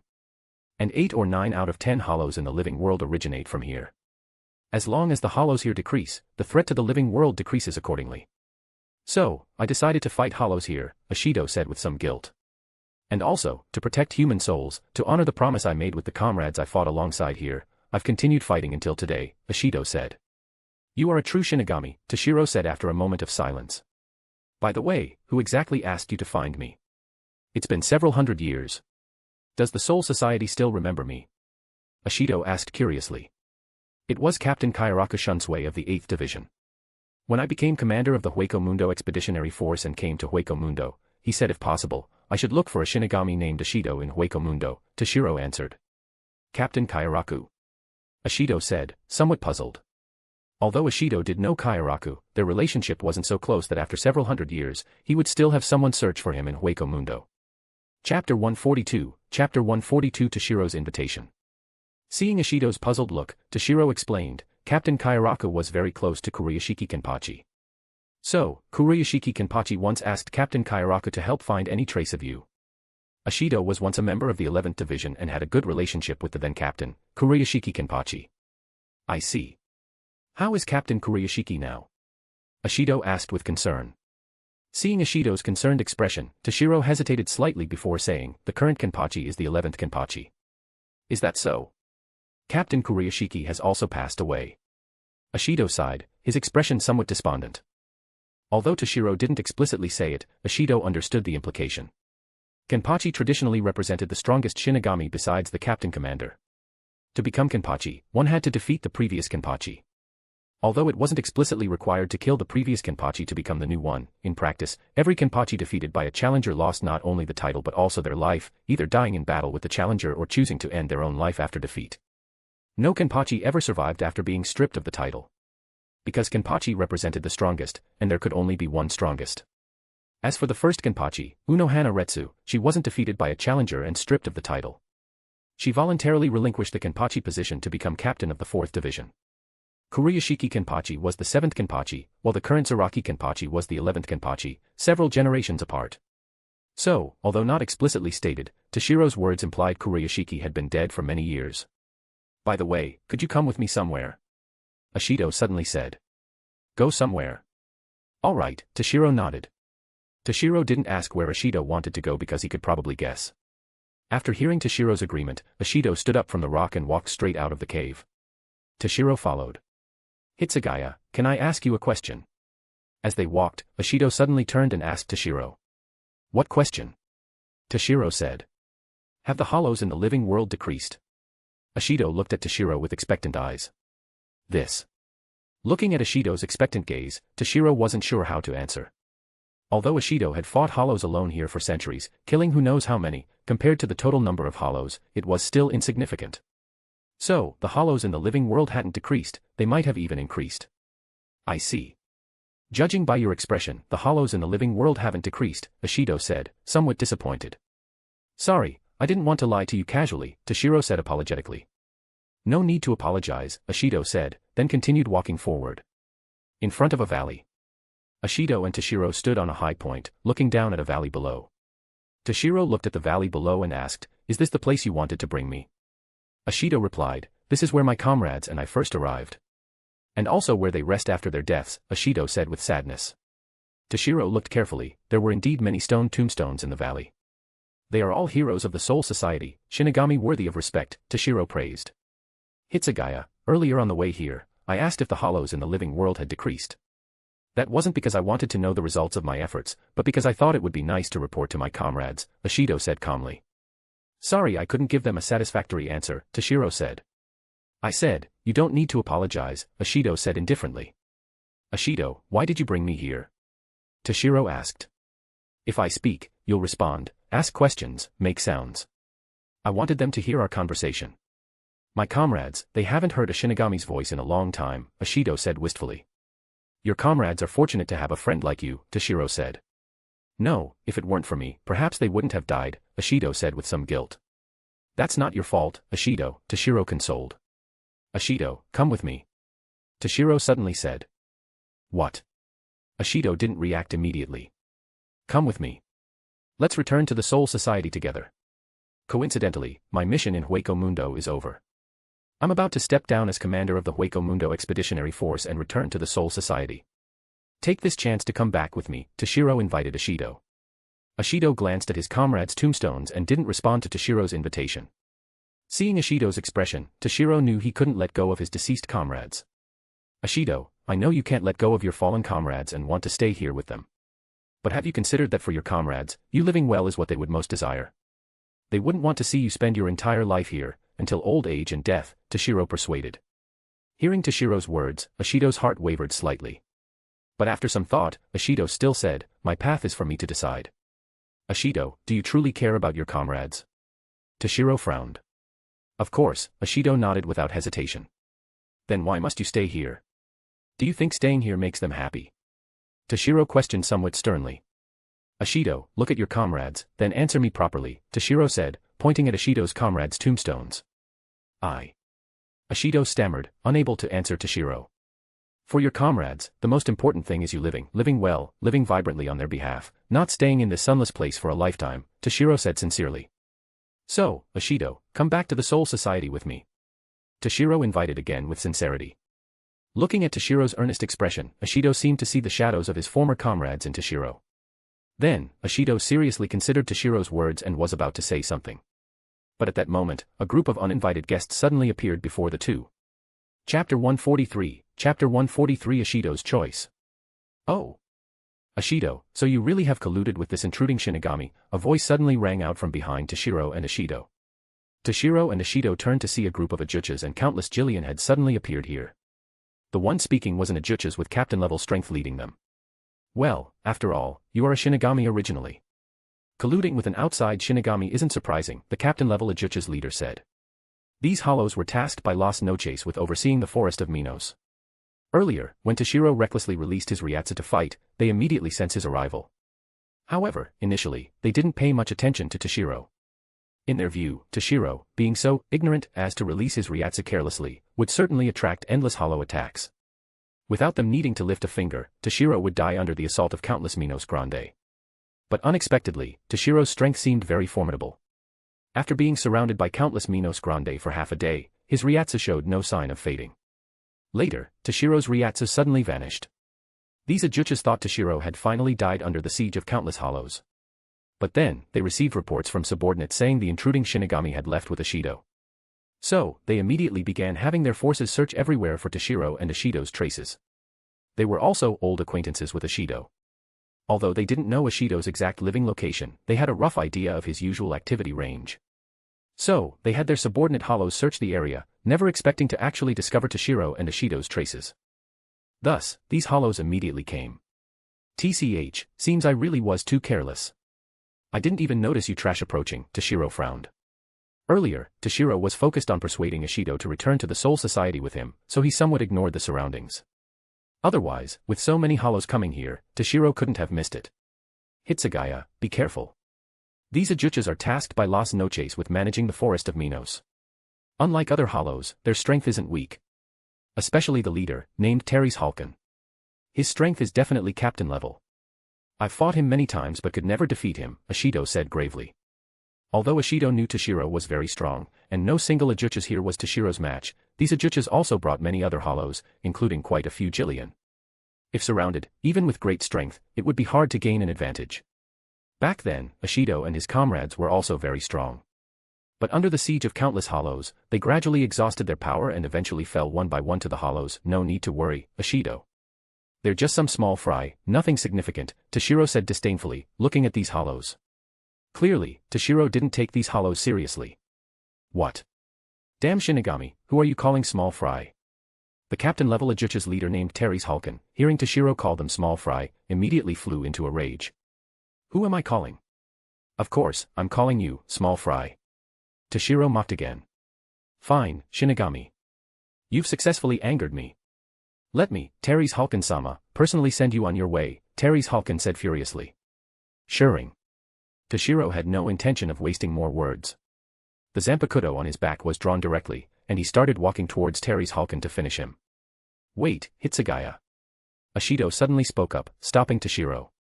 What is it, Ishido? Toshiro looked at Ishido, puzzled. Let me handle this, Ishido said. But. Toshiro hesitated. Ishido had just said he had fought this Teres Halkan many times but couldn't defeat him. Let me do it, Hitsugaya. I want to settle things with him. This is my final task in this forest, Ishido said with a serious expression. Final task. Toshiro didn't immediately understand Ishido's meaning. Yes. I thought carefully. You were right. Perhaps I really should leave here and return to the Soul Society to see. Moreover, my comrades have also been away from the Soul Society for so many years. They must miss it too. So, I also want to see the Soul Society on their behalf, Ishido said earnestly. Hearing this, Toshiro couldn't help but feel happy. Ishido, you dash. Let's talk later. I have many things to ask you later. I want to know what has happened outside all these years. So for now, let me deal with him first, Ishido said, stepping forward a few paces to stand in front of Toshiro. Thank you, Hitsugaya.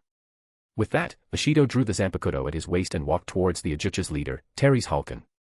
Seeing Ishido approach, Teres Halkan said, well, since you're so eager to die, I'll deal with you first, then handle the Shinigami. Ishido, in the end, none of you will escape.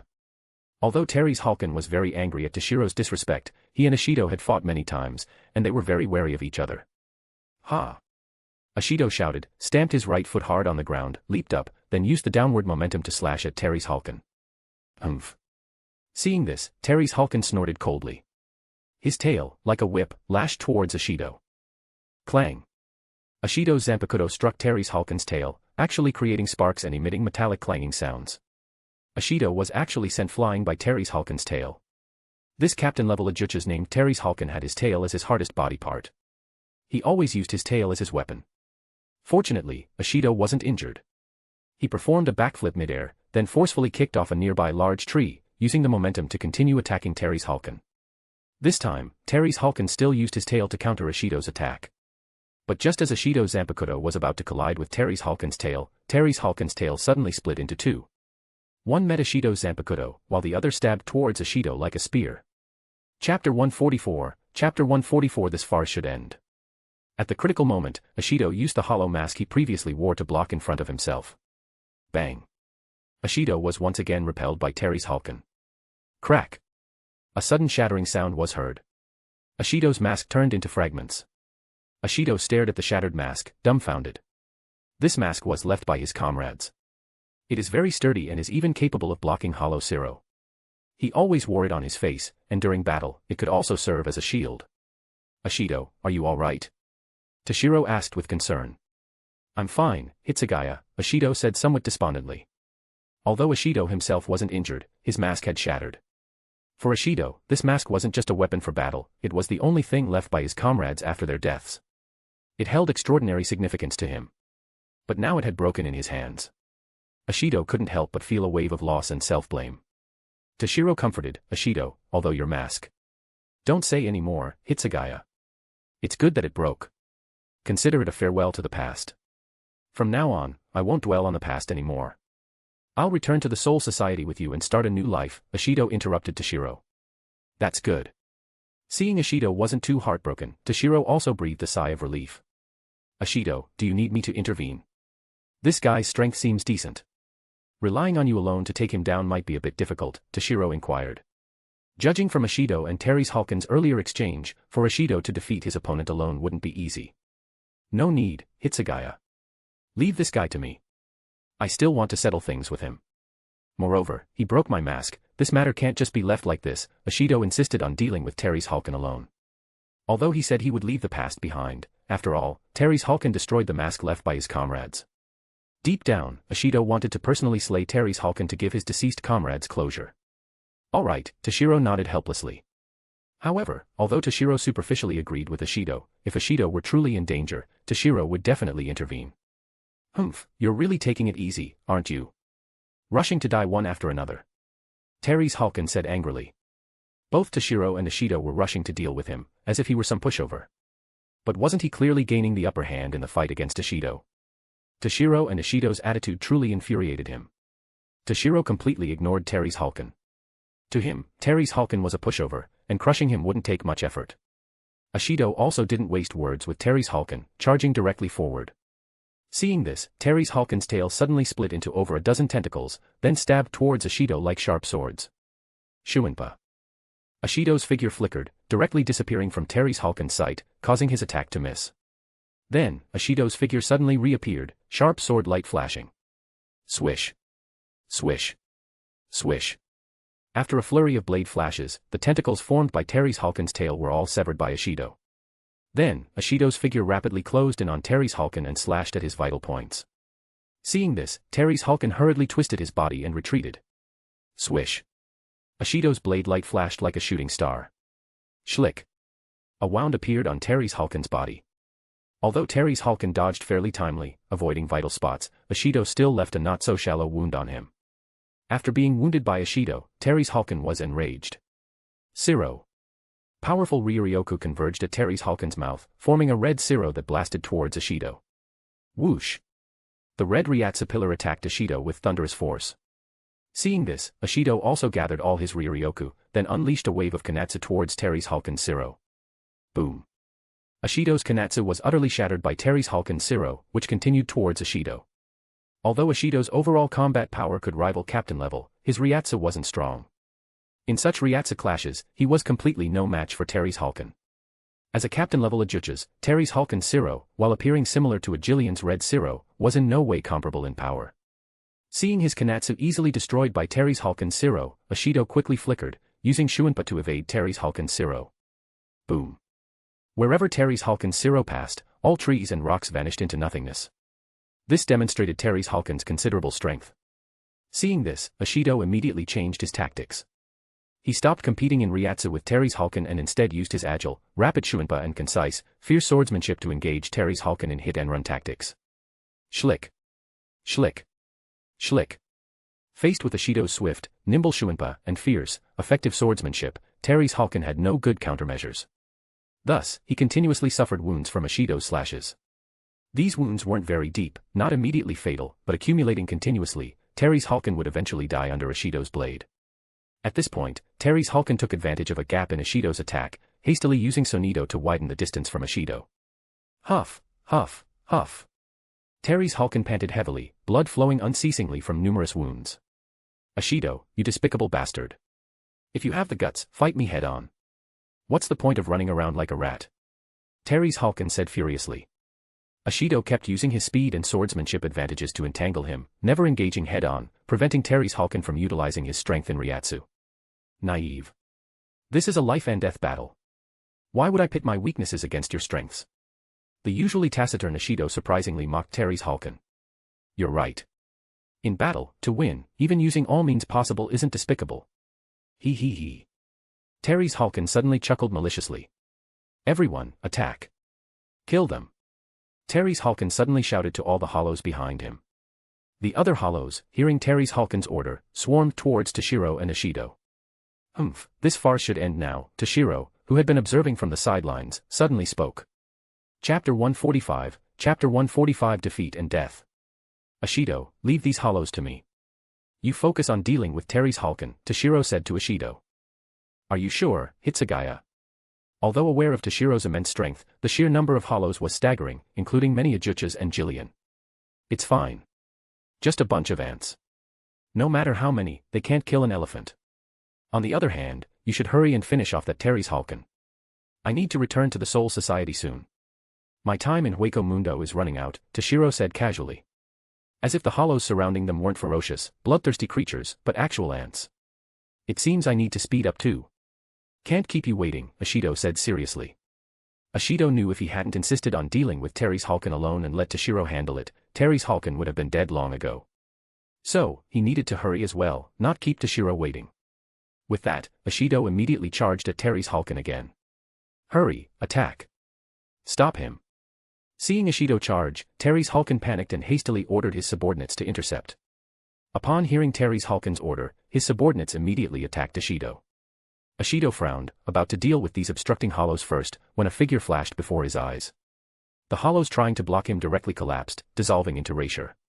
You just focus on Terry's Hulken.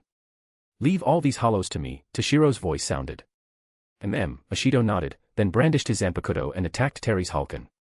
Roar. Roar. Roar. The roars of Minos Grande echoed. Countless Minos Grande charged at Toshiro. Shunkuho. Swish. Swish. Swish. Toshiro fully activated Shunkuho, his figure flickering. Suddenly, countless Toshiro figures appeared on the battlefield. Toshiro's primary targets were the Ajuchas. Because the number of hollows surrounding Toshiro and Ishido was indeed massive, many of them Jillian. Although Jillian had low intelligence and sluggish movements, their strength wasn't weak. Under the Ajuchas' command, they could exert considerable power, posing a threat even greater than the Ajuchas themselves. But by eliminating the Ajuchas first, without command, the threat posed by the Jillian would plummet.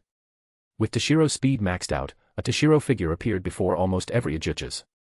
Then, waves of blade light flashed, like streams of starlight, sweeping towards these Ajuchas. Squelch. Squelch. Squelch. Slicing sounds echoed. The Ajuchas' bodies suddenly froze, rigid and motionless. Then, the countless Toshiro figures merged into one. Boom. The upper bodies of these Ajuchas suddenly separated, blood spurting skyward like fountains before dissolving into erasure. Just before Toshiro eliminated all these Ajuchas, the Jillian behind them finally reached the front. Then, countless red Siro bombarded Toshiro like a dense rain. Bakudo number 81, Danku. Facing the barrage of Jillian Siro, Toshiro didn't choose to withstand it head-on. Instead, he immediately cast a defensive Kido without incantation. A transparent barrier instantly appeared before Toshiro. Boom. Boom. Boom.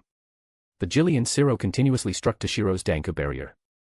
The transparent Danku barrier rippled like the surface of a lake but showed no sign of shattering.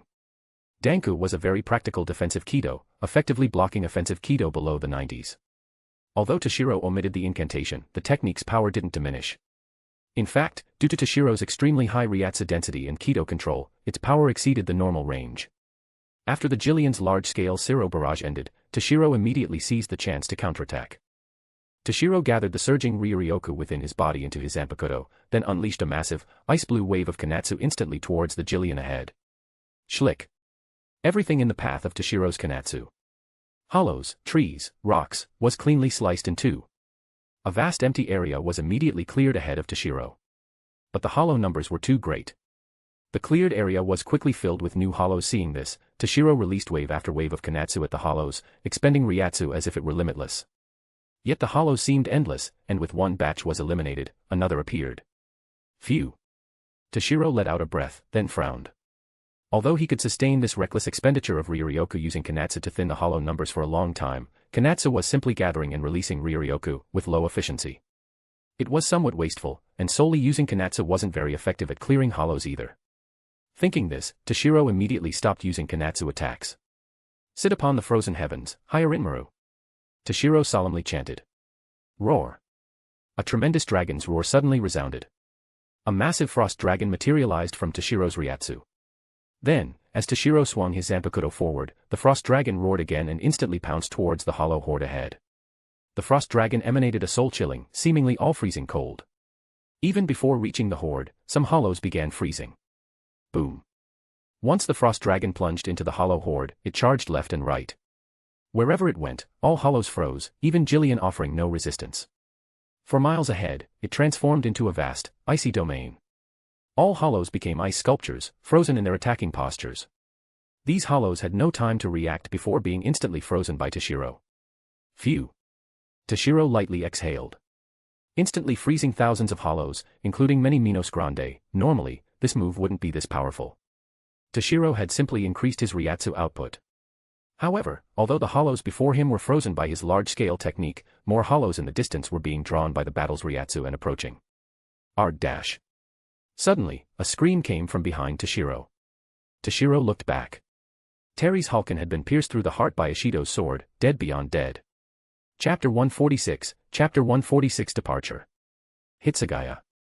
Ishido had just exhausted himself to kill Terry's Hulken and was about to tell Toshiro when he turned and was immediately stunned by the scene before him. For miles ahead, the area had completely transformed into a vast, icy world. Countless hollows, now ice sculptures, stood within it. These lifelike ice sculptures shimmered with crystalline blue light, appearing beautiful yet emitting an extremely dangerous aura. Earlier, Ishido was fully focused on dealing with Terry's Hulken's attacks, completely unaware of this development. But Ishido never expected that in such a short time, the thousands of hollows surrounding them had been dealt with by Toshiro. Hitsugaya, did you use Bankai just now? Ishido asked, looking at the shocking scene before him. No, it was just Shirkai, Toshiro said nonchalantly. Shirkai. Just Shirkai has this kind of power. Then how strong would Bankai be? Ishido exclaimed in astonishment. Well, normally, Shirkai's power isn't this strong. I just increased my Ryuryoku output earlier. It took quite a bit of energy to achieve that effect, Toshiro explained. Even so, it's incredibly impressive, Ishido praised. Hitsugaya, it seems your strength is far greater than I imagined. You probably aren't much inferior to Captain Kurashiki, Ishido said after some thought. The 7th Kenpachi. Compared to him, my current self is indeed slightly inferior, Toshiro mused. Before coming to Hueco Mundo, Kairaku had told Toshiro about the 7th Kenpachi, Kurashiki Kenpachi. According to Kairaku, several hundred years ago, Kurashiki's strength was immense, far surpassing Kairaku's own at the time. Aside from the captain commander, Kurashiki was almost undisputedly the strongest Shinigami. Almost, not definitively, because Unohana existed. Kurashiki never fought Unohana, so it was impossible to determine who was stronger. But it was certain they were on the same level. At that time, aside from the captain commander, the strongest in the entire Soul Society were Kurashiki and Unohana. Kurashiki even received an invitation from the Zero Division, which he declined. Although Toshiro hadn't seen him personally, his strength definitely surpassed Toshiro's current level. By the way, Hitsugaya, you mentioned earlier that besides being the current commander of the Minos Grande Expeditionary Force, you're only the 3rd seat of the 10th Division. But with your strength, becoming a captain shouldn't be difficult, right? Or has the Godii 13 become so strong that even someone of your caliber can only be a 3rd seat? Ishido asked, puzzled. In Ishido's view, Toshiro's strength was more than sufficient to be a captain. Yet Toshiro said he was only the 3rd seat. If in just a few hundred years, the Godii 13 had progressed to the point where someone like Toshiro could only be a 3rd seat, that seemed like an overly rapid advancement. No, the Godii 13's current strength hasn't increased compared to centuries ago, it has actually declined considerably, Toshiro said. Declined considerably? Did the Godii 13 face some major crisis? Ishido asked with concern. Well, although some incidents occurred, that's not the only reason, Toshiro said. Due to various reasons, most Godai 13's captains are newly appointed in recent years, with generally lower strength.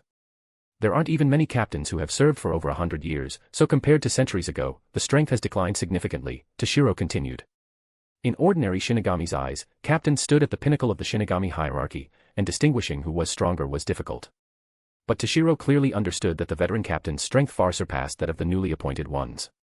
Of course, Aizen and such were exceptions. Kayaraku once told Toshiro that among all generations of the Godai 13, the strongest was the first generation.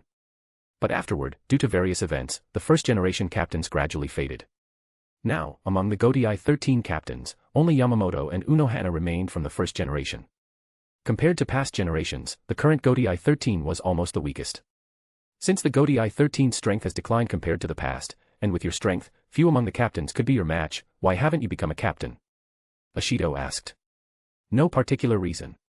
It just so happens all the captains' positions in the Godai 13 are filled, and I have no desire to challenge other captains, Toshiro said casually. Besides, I graduated from the Shino Academy less than a few years ago. Gaining more experience and familiarizing myself with Shinigami duties is good, Toshiro added. Just as Ashido was about to continue the conversation, Toshiro suddenly raised a hand to stop him. Ashido, more hollows are coming. Let's leave the forest of Minos before we talk further. This isn't a place for conversation, Toshiro said seriously. Although Toshiro had frozen all the hollows surrounding them earlier, due to the Ryatsu emitted during the battle, countless more hollows were being drawn here and were now very close. In that case, Hitsugaya, follow me. The exit of the forest of Minos is still some distance away. We should hurry, Ashido said, also sensing many hollows approaching. They needed to leave quickly. No need to run far looking for an exit. We'll leave the forest of Minos from here, Toshiro said casually. From here? Is there an exit here? Hearing Toshiro, Ashido carefully looked upward but saw no exit. Don't worry. There isn't one now, but there will be soon, Toshiro said with a mysterious smile. Bankai. Daiguren Hyarinmaru. Toshiro suddenly chanted softly. Boom. Powerful Ryatsu erupted from Toshiro's body. Simultaneously, his body began rapidly growing, transforming into an adult's physique. Ashido stared in astonishment at Toshiro's dramatically changed appearance, sensing his strength had increased immeasurably compared to before. Toshiro had no intention of explaining to Ashido now. Ice Dragon Flash. Turbulent Ryoryoku converged into Hyarinmaru. Then, a massive ice blue slashing attack shot directly towards the ceiling of the forest of Minos. Boom. An earth-shattering roar. Toshiro's Ice Dragon Flash directly pierced through the unknown thickness of the sandy soil layer above. A large hole appeared in the forest of Minos' ceiling, leading to the surface. Then, a blue radiance shimmered behind Toshiro's back, and massive frost wings appeared. Toshiro grabbed Ashido with one hand, flapped his wings, and soared upward. Chapter 147, Chapter 147 Baragon's Apprehension. Hueco Mundo, Surface. Swish. Two figures suddenly appeared. It was Toshiro and Ashido. After leaving the forest of Minos and returning to the surface, Toshiro also released his Bankai. Fully releasing Bankai placed a great burden on Toshiro's body. Therefore, unless necessary, Toshiro wouldn't maintain it intentionally. Seeing Toshiro revert from an adult's body back to his original form, Ashido finally couldn't hold back his questions. Hitsugaya, what happened to you just now? Why did your body suddenly grow?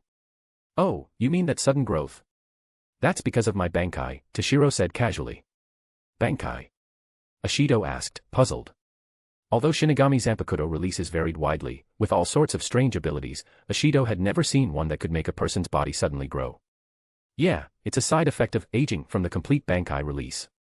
My Zanpakuto, Hyarinmaru, is the strongest ice-type Zanpakuto, but its power is too immense.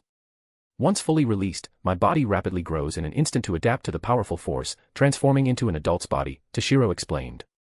I see, Ashido nodded. The power was so great that his body had to grow rapidly to adapt. Ashido couldn't help but mentally praise Toshiro's Zanpakuto as extraordinary. Speaking of which, I haven't seen the world outside the forest of Minos for several hundred years. But it's still as desolate as before, deserts everywhere. Doesn't seem to have changed much. Ashido carefully surveyed the surroundings, finding them unchanged as before. He was about to sigh when he suddenly spotted a vast complex of palaces in his line of sight. That is. Ashido exclaimed, staring at the palace complex. That's Las Noches, Toshiro answered. Las Noches? Ashido said in surprise. Ashido naturally knew of Las Noches. Teres Halkin and the others who fought Toshiro and Ishido earlier were tasked by Las Noches with guarding the forest of Minos. Ishido had even seen its original appearance himself. Precisely because of that, he found it unbelievable. This was completely different from the Las Noches in his memory. Several hundred years ago, what Ishido saw was less a palace and more like ruins. But now, Las Noches had become a genuine palace complex, and unimaginably vast and majestic at that. Well, it started around 2 years ago. Las Noches underwent reconstruction and was completed in less than a year, becoming what you see now, Toshiro explained. Although the current Las Noches was enormous, its construction from start to finish took less than a year. After all, Hueco Mundo had countless hollows to serve as labor, so it didn't take much time. But Ishido was somewhat puzzled. Did the king of Hueco Mundo, Baragan, suddenly change his aesthetic sense? Otherwise, why didn't he reconstruct it centuries ago but started 2 years ago? What Ishido didn't know was that Baragan's aesthetic sense naturally hadn't changed. The problem was, the current king of Hueco Mundo wasn't Baragan anymore. What Las Noches looked like after reconstruction wasn't up to Baragan. Well, who knows? Toshiro said noncommittally. Toshiro hadn't decided whether to tell Ishido about Aizen yet. Alright, Ishido. We should head to the Hueco Mundo Expeditionary Forces camp now. We're not far from Las Noches here. Better leave early, Toshiro said. Aizen wasn't at Las Noches now. The others left behind didn't concern Toshiro, but he was about to return to the Soul Society and had no mind to go cause trouble at Las Noches. Moreover, earlier, Toshiro had sensed the general situation at Las Noches. Although Aizen wasn't there, most of the Espada were already in position. For Toshiro to single-handedly take on the entire Espada, plus the numerous other powerful hollows in Las Noches, with his current strength, he had no chance of winning. Alright. Let's find the Hueco Mundo Expeditionary Force now, Ishido said, nodding at Toshiro's words. Although Ishido didn't know about the Espada, in his view, the king of Hueco Mundo, Baragan, plus his powerful subordinate hollows, constituted a massive force. He and Toshiro, while strong, were better off not provoking them if possible. Thus, Toshiro and Ishido began heading towards the Hueco Mundo Expeditionary Forces camp. Las Noches, a majestic palace. Baragan-sama, that Shinigami has left the forest of Minos. Should we send someone to pursue and capture him? One of Baragan's Frachin reported to Baragan, seated high on his bone throne. Earlier, when Toshiro blasted a hole in the ground with his Ryatsu to enter the forest of Minos, Las Noches detected him. After all, Toshiro's entry point wasn't too far from Las Noches, and Las Noches now strictly monitored and managed a large area centered around itself. Baragan, seated on his bone throne, contemplated for a while, then finally said, well, let him go. Although Baragan deeply hated Toshiro, who had defeated him and nearly killed him, ranking second only to Aizen on his list of people to kill, he knew he currently wasn't Toshiro's match. One-on-one, he couldn't defeat Toshiro. If he included other Espada, Baragan naturally had confidence in keeping Toshiro here. However, firstly, with his pride, he disdained teaming up with others to gang up on Toshiro. And most importantly, even if he wanted other Espada to help, it was impossible. Although he was the Segunda Espada, the Espada were all unruly individuals. The others didn't give Baragan any respect. Moreover, Aizen had warned the Espada regarding Toshiro, let things take their course and no need to actively provoke him. Although Baragan didn't care about Aizen's orders, the other Espada wouldn't risk Aizen's punishment to help him deal with Toshiro. Chapter 148, Chapter 148 Agreement. Currently, Aizen was not at Las Noches, he had returned to the Soul Society. All matters at Las Noches, big or small, were handled by Baragan. Originally, with Aizen absent, the highest-ranking Espada, Stark, should have managed Las Noches based on rank. However, the proud Baragan didn't put Stark in his eyes at all and forcibly seized control of Las Noches. Although Stark, whose lazy personality rivaled Kairaku's, didn't mind, the other Espada completely ignored Baragan.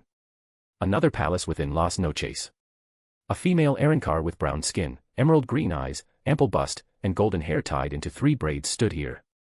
This female Arankar was the newly appointed Trace Espada, Tyr Haribel. Each Espada had their own exclusive palace, and this was Haribel's palace. Half a year ago, the former Trace Espada, Neliel Tuo del Yhwach, was ambushed by Neutra, lost her power, and was expelled from Las Noches. Thus, Haribel succeeded her position, becoming the Trace Espada. Haribel stood in the Grand Hall, looking towards the outside of Las Noches. Although blocked by palace walls and unable to see anything, Haribel could sense that person's Ryatsu, the Ryatsu of the one who had once saved her and her comrades. Is it you? Hitsugaya Toshiro. Haribel murmured. Haribel-sama, what did you say? Besides Haribel, others were in the hall. Harabel's companions and fraction, Apache, Mila Rose, and Sung Sun, seeing Harabel seem to say something, Apache couldn't help but ask.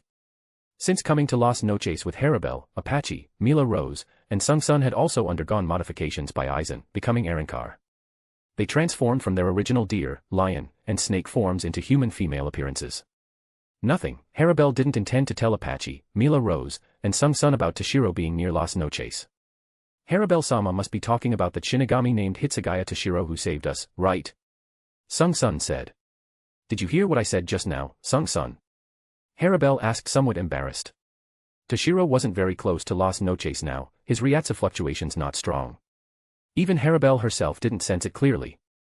With Sung Sun's strength, she shouldn't be able to sense Toshiro's Ryatsu from such a distance. So, she must have heard Harabel murmuring his name earlier. But Sung Sun denied it.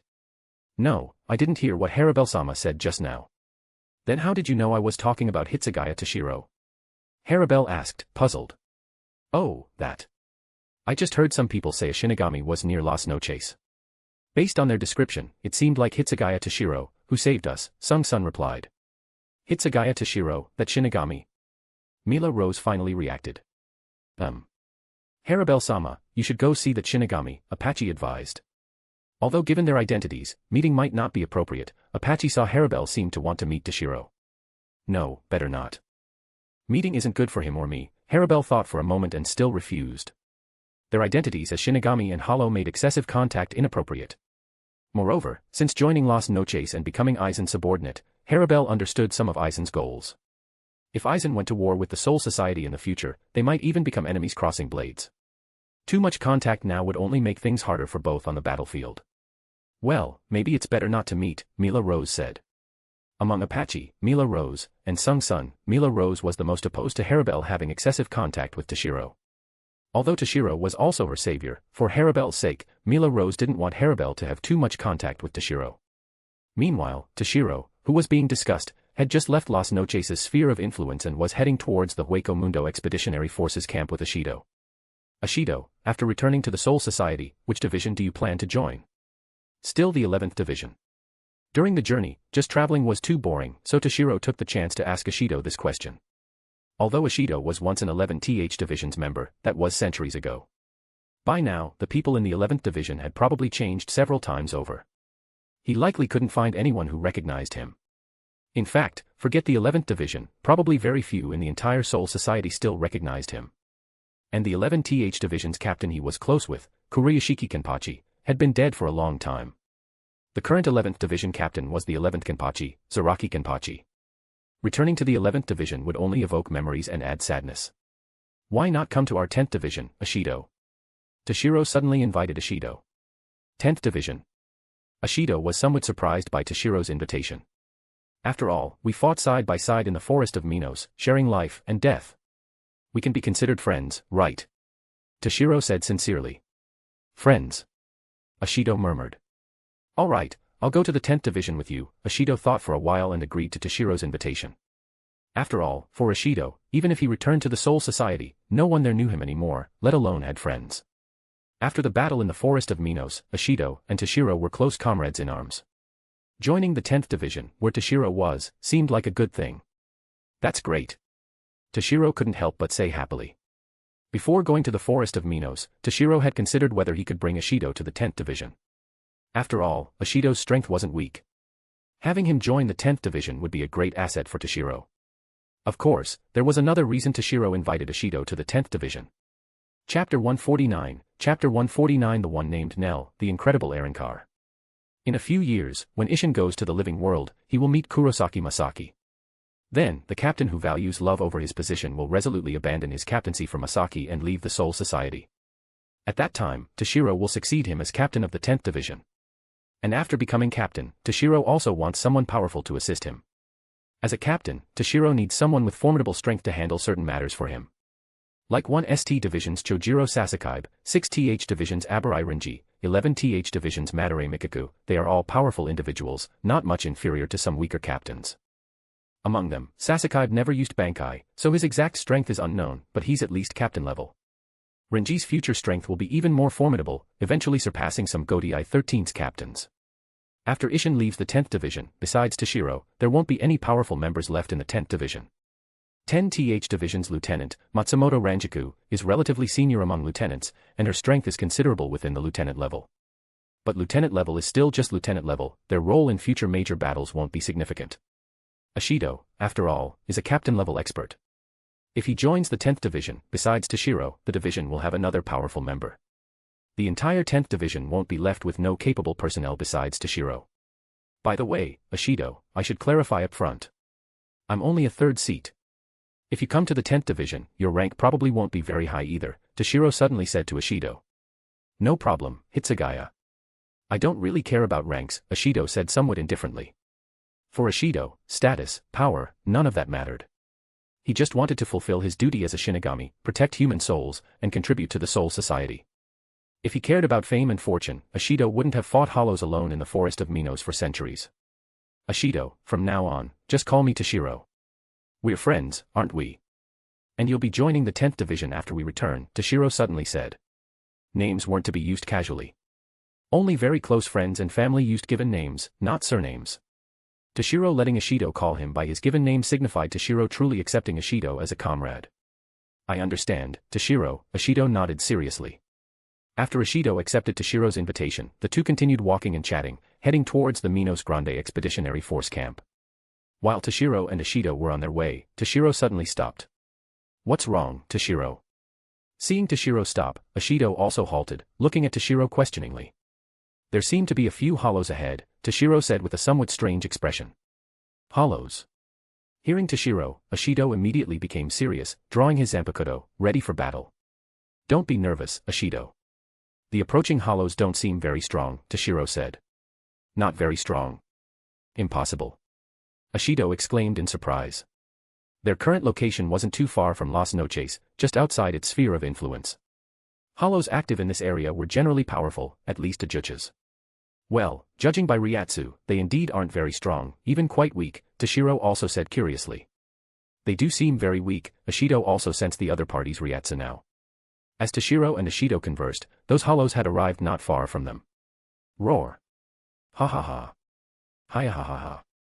With a hollow's roar and maniacal laughter, several figures suddenly appeared before Toshiro and Ashido. Three strangely shaped hollows were chasing a little girl. The pursued girl wore a green, hooded one-piece garment. The hood covered her head, revealing strands of aqua-green hair. Her eyes were gold-green, with rose-colored horizontal marks on her face. A scar extended from her forehead to the right side of her nose. Currently, the little girl was being chased by the hollows behind her, looking utterly helpless, on the verge of tears. A human. Ashido exclaimed in shock. A human appearing in Hueco Mundo. How is that possible? Ashido said, finding it hard to believe. Anyway, let's rescue her first, Toshiro, Ashido said, immediately charging forward. Hey! Ashido Toshiro hurriedly called out. Initially, seeing a human girl suddenly appear in Hueco Mundo shocked Toshiro too. But then Toshiro realized, this is Nell. Nell, full name Neliel Tu Odelshwank, former Tres Espada. Ambushed and injured by Neutra, losing her power, then thrown out of Las Noches. Toshiro never expected to encounter her here. By now, Ashido had already charged before them. Bang. Ashido kicked Nell's fraction, Dondochaka, sending him flying. Big bro. Nell's other fraction, Pesh, cried out in worry. Umph. Hearing Pesh shouts, Ashido's attention was immediately drawn. Then, with a clang, Ashido drew the Zanpakuto at his waist and slashed at Pesh. Pesh screamed in terror. With Ashido's captain-level strength, current Pesh was no match. He could only watch helplessly as Ashido's blade descended. Pesh despairingly closed his eyes. Clang. A figure suddenly appeared before Pesh, swinging a sword to block Ashido's attack. Toshiro. Ashido looked in surprise at Toshiro blocking before him. Toshiro, why are you stopping me? Ashido asked, puzzled. Look, Toshiro pointed at Dondochaka, whom Ashido had kicked flying. Ashido looked back. The little girl had run to the hollow named Dondochaka and helped him up. Then she turned towards Ashido and Toshiro, shouting anxiously, stop, stop. Don't hurt Pesh. What's going on? Ashido was utterly confused. He was here to rescue someone, so why did it seem like he was the bad guy? Chapter 150, may I ask your profession? Nell never did anything to you. Don't bully us. Nell said, crying and sniffling. As Nell spoke, her hood inadvertently slipped off, revealing the hollow mask on her head. That's a hollow mask. This little girl is a hollow. Ashido asked, puzzled. That's right, Toshiro nodded. But why does she look so similar to a human? Ashido asked, still confused. She's an Arrancar, Toshiro answered. Arrancar? What's that? Ashido had never encountered Arrancar before. Arrancar are hollows that break their masks, revealing a human-like face. Generally, only Minos Grande can become Arrancar. Once they become Arrancar, their strength increases significantly, Toshiro explained. But this little girl's strength seems very weak. Ashido continued. That's because she's injured. See, there's a crack on her skull mask, right? Toshiro explained. I see, Ashido understood. Hey, you guys, what was going on just now? Why were you chasing this little girl? We thought you were trying to kill her, Toshiro asked Dondo Chaka and Pesh. We are truly sorry. Nell, Dondo Chaka, and Pesh immediately performed a Dejiza apology to Toshiro and Ashido. Nell never imagined our endless chase game would cause such a big misunderstanding, Nell said with an innocent, adorable smile. Endless chase game? Toshiro said, somewhat speechless. Nell scratched her skull mask and giggled foolishly. It's just that there aren't any entertainment activities in Hueco Mundo, so we invented this game to play. Game? But weren't you crying just now? Toshiro asked, puzzled. Was Nell a masochist? Toshiro mentally complained. Yeah. Because Nell is super masochistic. If I don't cry when being chased, it's no fun. Nell nodded repeatedly. Toshiro's facial expression instantly froze. Damn, she really is a masochist. Toshiro couldn't help but shout internally. Although he remembered the character Nell quite well, he hadn't recalled her being a masochist. Bang. Toshiro punched Dondo Chaka on the head. Don't teach kids strange things in the future, Toshiro warned. He didn't want a character he liked from his previous life turning into something weird. Then, Toshiro walked up to Nell, reached out, and stroked the cute-shaped skull mask on her head. I am Hitsugaya Toshiro. Your name is Nell, right? Stroking Nell's skull mask, Toshiro couldn't help but think, so cute. Yes. I am the Arrancar, Nell too, Nell answered. Then Nell pointed to Pesh on the right and said, by the way, this is Dash. Hello, I am Nell's brother, Pesh proactively answered. Then Nell pointed to Dondo Chaka on the left. Hello, I am Nell and Pesh's brother, Dondo Chaka yo. Dondo Chaka also introduced himself. And this big guy behind us is our pet, Bawabawa, Nell, Dondo Chaka, and Pesh said, pointing to a catfish-like hollow behind them. Wait. Toshiro stopped them. What is it? Nell asked innocently. Do Arrancar have siblings and pets? Toshiro complains. Toshiro naturally knew Dondo Chaka and Pesh's true identities were Nell's fraction. You're so rude. Of course Arrancar can have siblings. Nell shouted unhappily. Even angry, she's so cute, Toshiro thought. When Nell got angry, shouting and showing her little buck teeth, it wasn't intimidating at all, instead, it seemed very cute. At this point, Dondo Chaka explained, we met Nell by chance and thought she was just too adorable, so we became her brothers yo. Oh, me too, Pesh raised his hand. Hee hee. Hearing Dondo Chaka and Pesh, Nell smiled happily. So, that doesn't really count as siblings, does it? Toshiro retorted. Dondo Chaka and Pesh's true identities were Nell's fraction. After Nell lost her power and memory, they stayed by her side to protect her. Although they also lost their power and wouldn't be much help in real danger, they never left Nell's side. Hearing Toshiro's retort, Nell, Dondo Chaka, and Pesh froze on the spot. Then what are we? Nell said with a horrified expression, as if the world were ending.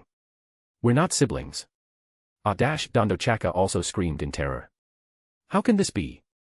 Nell cried loudly. All right.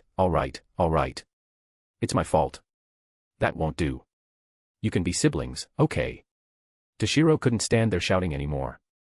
After much persuasion, Nell finally calmed down and stopped crying. Really, Nell, crying like this? Can you still be called an Arrancar? Toshiro said, feeling mentally exhausted. If he hadn't seen the original work and met Nell for the first time, it would be hard to believe she was once the powerful Trace Espada. What are you talking about? Of course Nell is an Arrancar. If you don't believe me, look at this beautiful, cracked mask on my head. Nell said, pointing to the cracked skull mask on her head. Though compared to powerful, combat-oriented Arrancar, we're just little caterpillars, Nell then said. Speaking of which, now that you mention it, I think you two are more similar to those powerful, combat-oriented Arrancar, Nell said, pointing at Toshiro and Ashido with a giggle. No masks, wearing black kimono. How should I say it? It's like Shiniga dash. Like Shinigami yo, Dando Chaka added. Like Shinigami, Pesh also said. Crackle. Nell, Dando Chaka, and Pesh seemed to realize something. They instantly stiffened, cold sweat pouring down. That. Nell said, pointing at Toshiro with trembling fingers. What is it? Toshiro asked. May I ask, your profession? Nell asked, sweat on her forehead, voice trembling. Hitsugaya Toshiro. Shinigami, Toshiro said. Ashido. Shinigami, Ashido also answered. Chapter 151, Chapter 151. Let's play a game. Ah. Ah. Ah. 3 terrified screams rang out. Shinigami. Nell, Dando Chaka, and Pesh cried out, clutching their heads. Nell was especially tearful. Shinigami number 1, Shinigami number 2, that makes 2 bad guys. Nell said, pointing at Toshiro and Ashido. Hey, so you didn't know what we were? Toshiro said, somewhat speechless. It's because you didn't introduce yourselves. Nell shouted at Toshiro. You really are bad guys. Pesh then said. Truly bad guys yo. Dando Chaka said, covering his face, looking somewhat ridiculous. Also, the word yo seemed to be Dando Chaka's verbal tic. He always added a yo at the end of his sentences. Oh no. We're definitely going to be killed. Nell cried out. Yeah. Dando Chaka and Pesh nodded repeatedly. We won't kill you, you know, Toshiro assured them. Although they're hollows, such cute being, killing her would truly be a loss for the whole world, Toshiro thought to himself. Moreover, as Toshiro once said, not all Shinigami are good, and not all hollows are evil. Anyone who's seen the original anime knows Nell is undoubtedly the kindest among all hollows. Such a being, even if a hollow, Toshiro wouldn't kill. Looking at Nell, still crying pitifully, Toshiro said helplessly, could you not believe everything you hear? I said we won't kill you. Ashido beside him showed no objection to Toshiro's words. So, there are such hollows too. Completely different from those savage, bloodthirsty ones, Ashido sighed. Although Ashido fought hollows in the forest of Minos for centuries, looking at the innocent, cute Nell, the ridiculous Dando Chaka, and the silly Pesh, Ashido truly couldn't muster any killing intent. Swish. Nell, Dando Chaka, and Pesh turned their backs to Toshiro and Ashido, discussing among themselves. What should we do? Nell asked Dando Chaka and Pesh. Big crisis yo, Dando Chaka said in his ridiculous tone. Nell still thinks bad guys must be punished, Nell said, puffing her little cheeks. But I don't think we can win at all, Pesh said somewhat miserably. Earlier, when Ashido charged over, with one move he kicked Dando Chaka flying. If Toshiro hadn't stopped Ashido in time, Dando Chaka and the others might already be dead. Their combat power wasn't on the same level. Even at their peak, they weren't Toshiro and Ashido's match, let alone now after losing their power. Currently, they didn't even have the qualification to attack Toshiro and Ashido. Even so, Shinigami are still bad guys, Nell said with childlike simplicity. After losing her power and memory, becoming a child, Nell's mentality also became that of an ignorant child. In her view, Shinigami were enemies of hollows, so naturally, they were bad guys. Right. Invite them to play the endless chase game. Pretend it's fun, then take the chance to defeat them, Dando Chaka said, thinking himself clever. Yeah, good idea. Nell nodded, snickering. Yeah, maybe we can win this way, Pesh also thought it made sense. He. Thinking this, Nell, Dando Chaka, and Pesh couldn't help but snicker proudly. Hey, discussing how to deal with us right in front of us. Is that really okay? Toshiro complained, utterly speechless. They were only a few steps apart. Every word from Nell, Dando Chaka, and Pesh reached Toshiro's ears. However, the three, laughing triumphantly over their clever plan, didn't hear Toshiro's complaint. Mr. Shinigami, since you're not bad guys, then let's play together. Nell said with a smile, inviting Toshiro and Ashido. Play. Toshiro was taken aback. Here I come. Nell shouted sweetly, stamped her feet hard on the ground, leaped up, and pounced towards Toshiro. Hey, Nell, Toshiro didn't have time to finish. Nell's little foot landed on Toshiro's shoulder. Then, instantly, she reached out to grab the Zanpakuto on Toshiro's back. Swish. In an instant, Toshiro's left hand shot out like lightning, grabbing Nell's little hand reaching for Hyarinmaru. Then, Toshiro hoisted Nell onto his shoulder. Smack. Toshiro gave Nell's little bottom a pat. Hey, Nell, even though you're a child, some things shouldn't be played with. A Zanpakuto is a very important thing for a Shinigami, not something to play with. Remember that. Toshiro said seriously. But Nell, on Toshiro's shoulder, was stunned. He actually hit her, and there. Wah, Nell, hoisted on Toshiro's shoulder, suddenly burst into loud tears. Let me go. You bad guy. Bullying Nell. You're a big bad guy. Nell cried and shouted, kicking wildly on Toshiro's shoulder. All right, all right, all right. I'll let you go. Stop crying, Toshiro said, somewhat flustered. Then, he quickly put Nell down from his shoulder. After getting down, Nell hurried back to where Dondochaka and Pesh were. Dondochaka, Pesh, Bawabawa. The plan failed. We should run. Nell quickly said to Dondochaka, Pesh, and their pet Bawabawa. With that, Nell took the lead and ran into the distance. Seeing this, Dondochaka, Pesh, and Bawabawa quickly followed. Watching Nell and the others flee, Toshiro didn't pursue. Toshiro didn't really want to kill them. Although Nell was very cute, Toshiro still had to return to the Hueco Mundo Expeditionary Forces camp with Ishido. He had no time to play endless chase games with them. However, after running some distance, Nell suddenly stopped, turned back, and stuck out her tongue at Toshiro, come catch me if you dare. Make me cry loudly. Seeing Nell's triumphant, gleeful expression, not at all like the tearful mess from before, Toshiro knew he'd been tricked. Nell's crying earlier was definitely fake, just to escape. Speaking of which, she said she was a masochist from the start. So, that slap earlier probably just made her happier, right? Toshiro complained helplessly. Chapter 152, Chapter 152 Guardian of White Sand. Humph, little one, daring to show off in front of me. When I catch you, I'll definitely teach you a lesson, Toshiro shouted towards the distant Nell. Then, Toshiro made as if to give chase. Wah, Nell let out another cry and continued running forward. Ishido beside Toshiro, hearing his words, gave him a strange look up and down, then said incredulously, Hey, Toshiro, you're not actually planning to go play that endless chase game, are you? Well, it's my fault too. I've been too focused on your strength and subconsciously ignored your age. I forgot that at your age, you love to play. Go on, Toshiro. Go play the endless chase game with them. Don't mind me. After you've had enough fun, we'll find the Hueco Mundo Expeditionary Force. I'm in no hurry. Ishido patted Toshiro's shoulder, wearing an understanding expression. Hey. What's with that look like I'm some mischievous kid who only wants to play? Ishido. A big symbol appeared on Toshiro's forehead as he roared at Ishido. I was just pretending to make Nell and the others leave. I'm not really going to chase her, got it? Toshiro explained. Yeah. Ishido nodded casually. But his dismissive attitude showed he clearly didn't believe Toshiro. Well, whatever. Let's go meet up with the Hueco Mundo Expeditionary Force soon, Toshiro said, feeling mentally exhausted. Nell in the distance really thought Toshiro was chasing her, so she was running hard. But Toshiro turned around, ready to leave. Hey, Toshiro, you really don't want to play with them. You don't need to mind me. I've been in the forest of Minos for centuries, so waiting a bit longer is fine.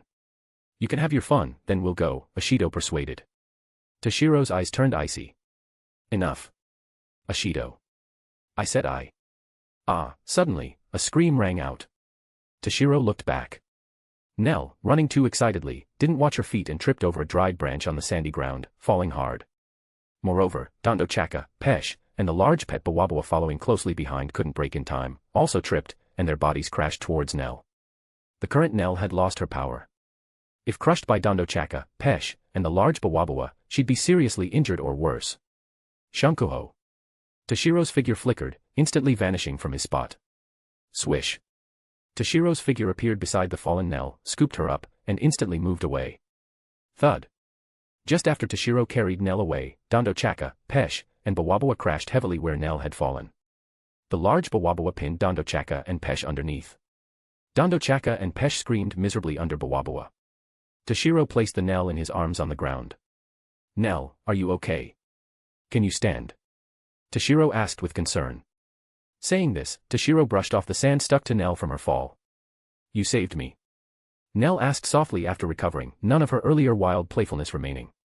Of course. If you were crushed underneath, you'd definitely be flattened, Toshiro said, stroking the cute skull mask on Nell's head. How about it? Not hurt, right? Toshiro carefully examined Nell, concerned.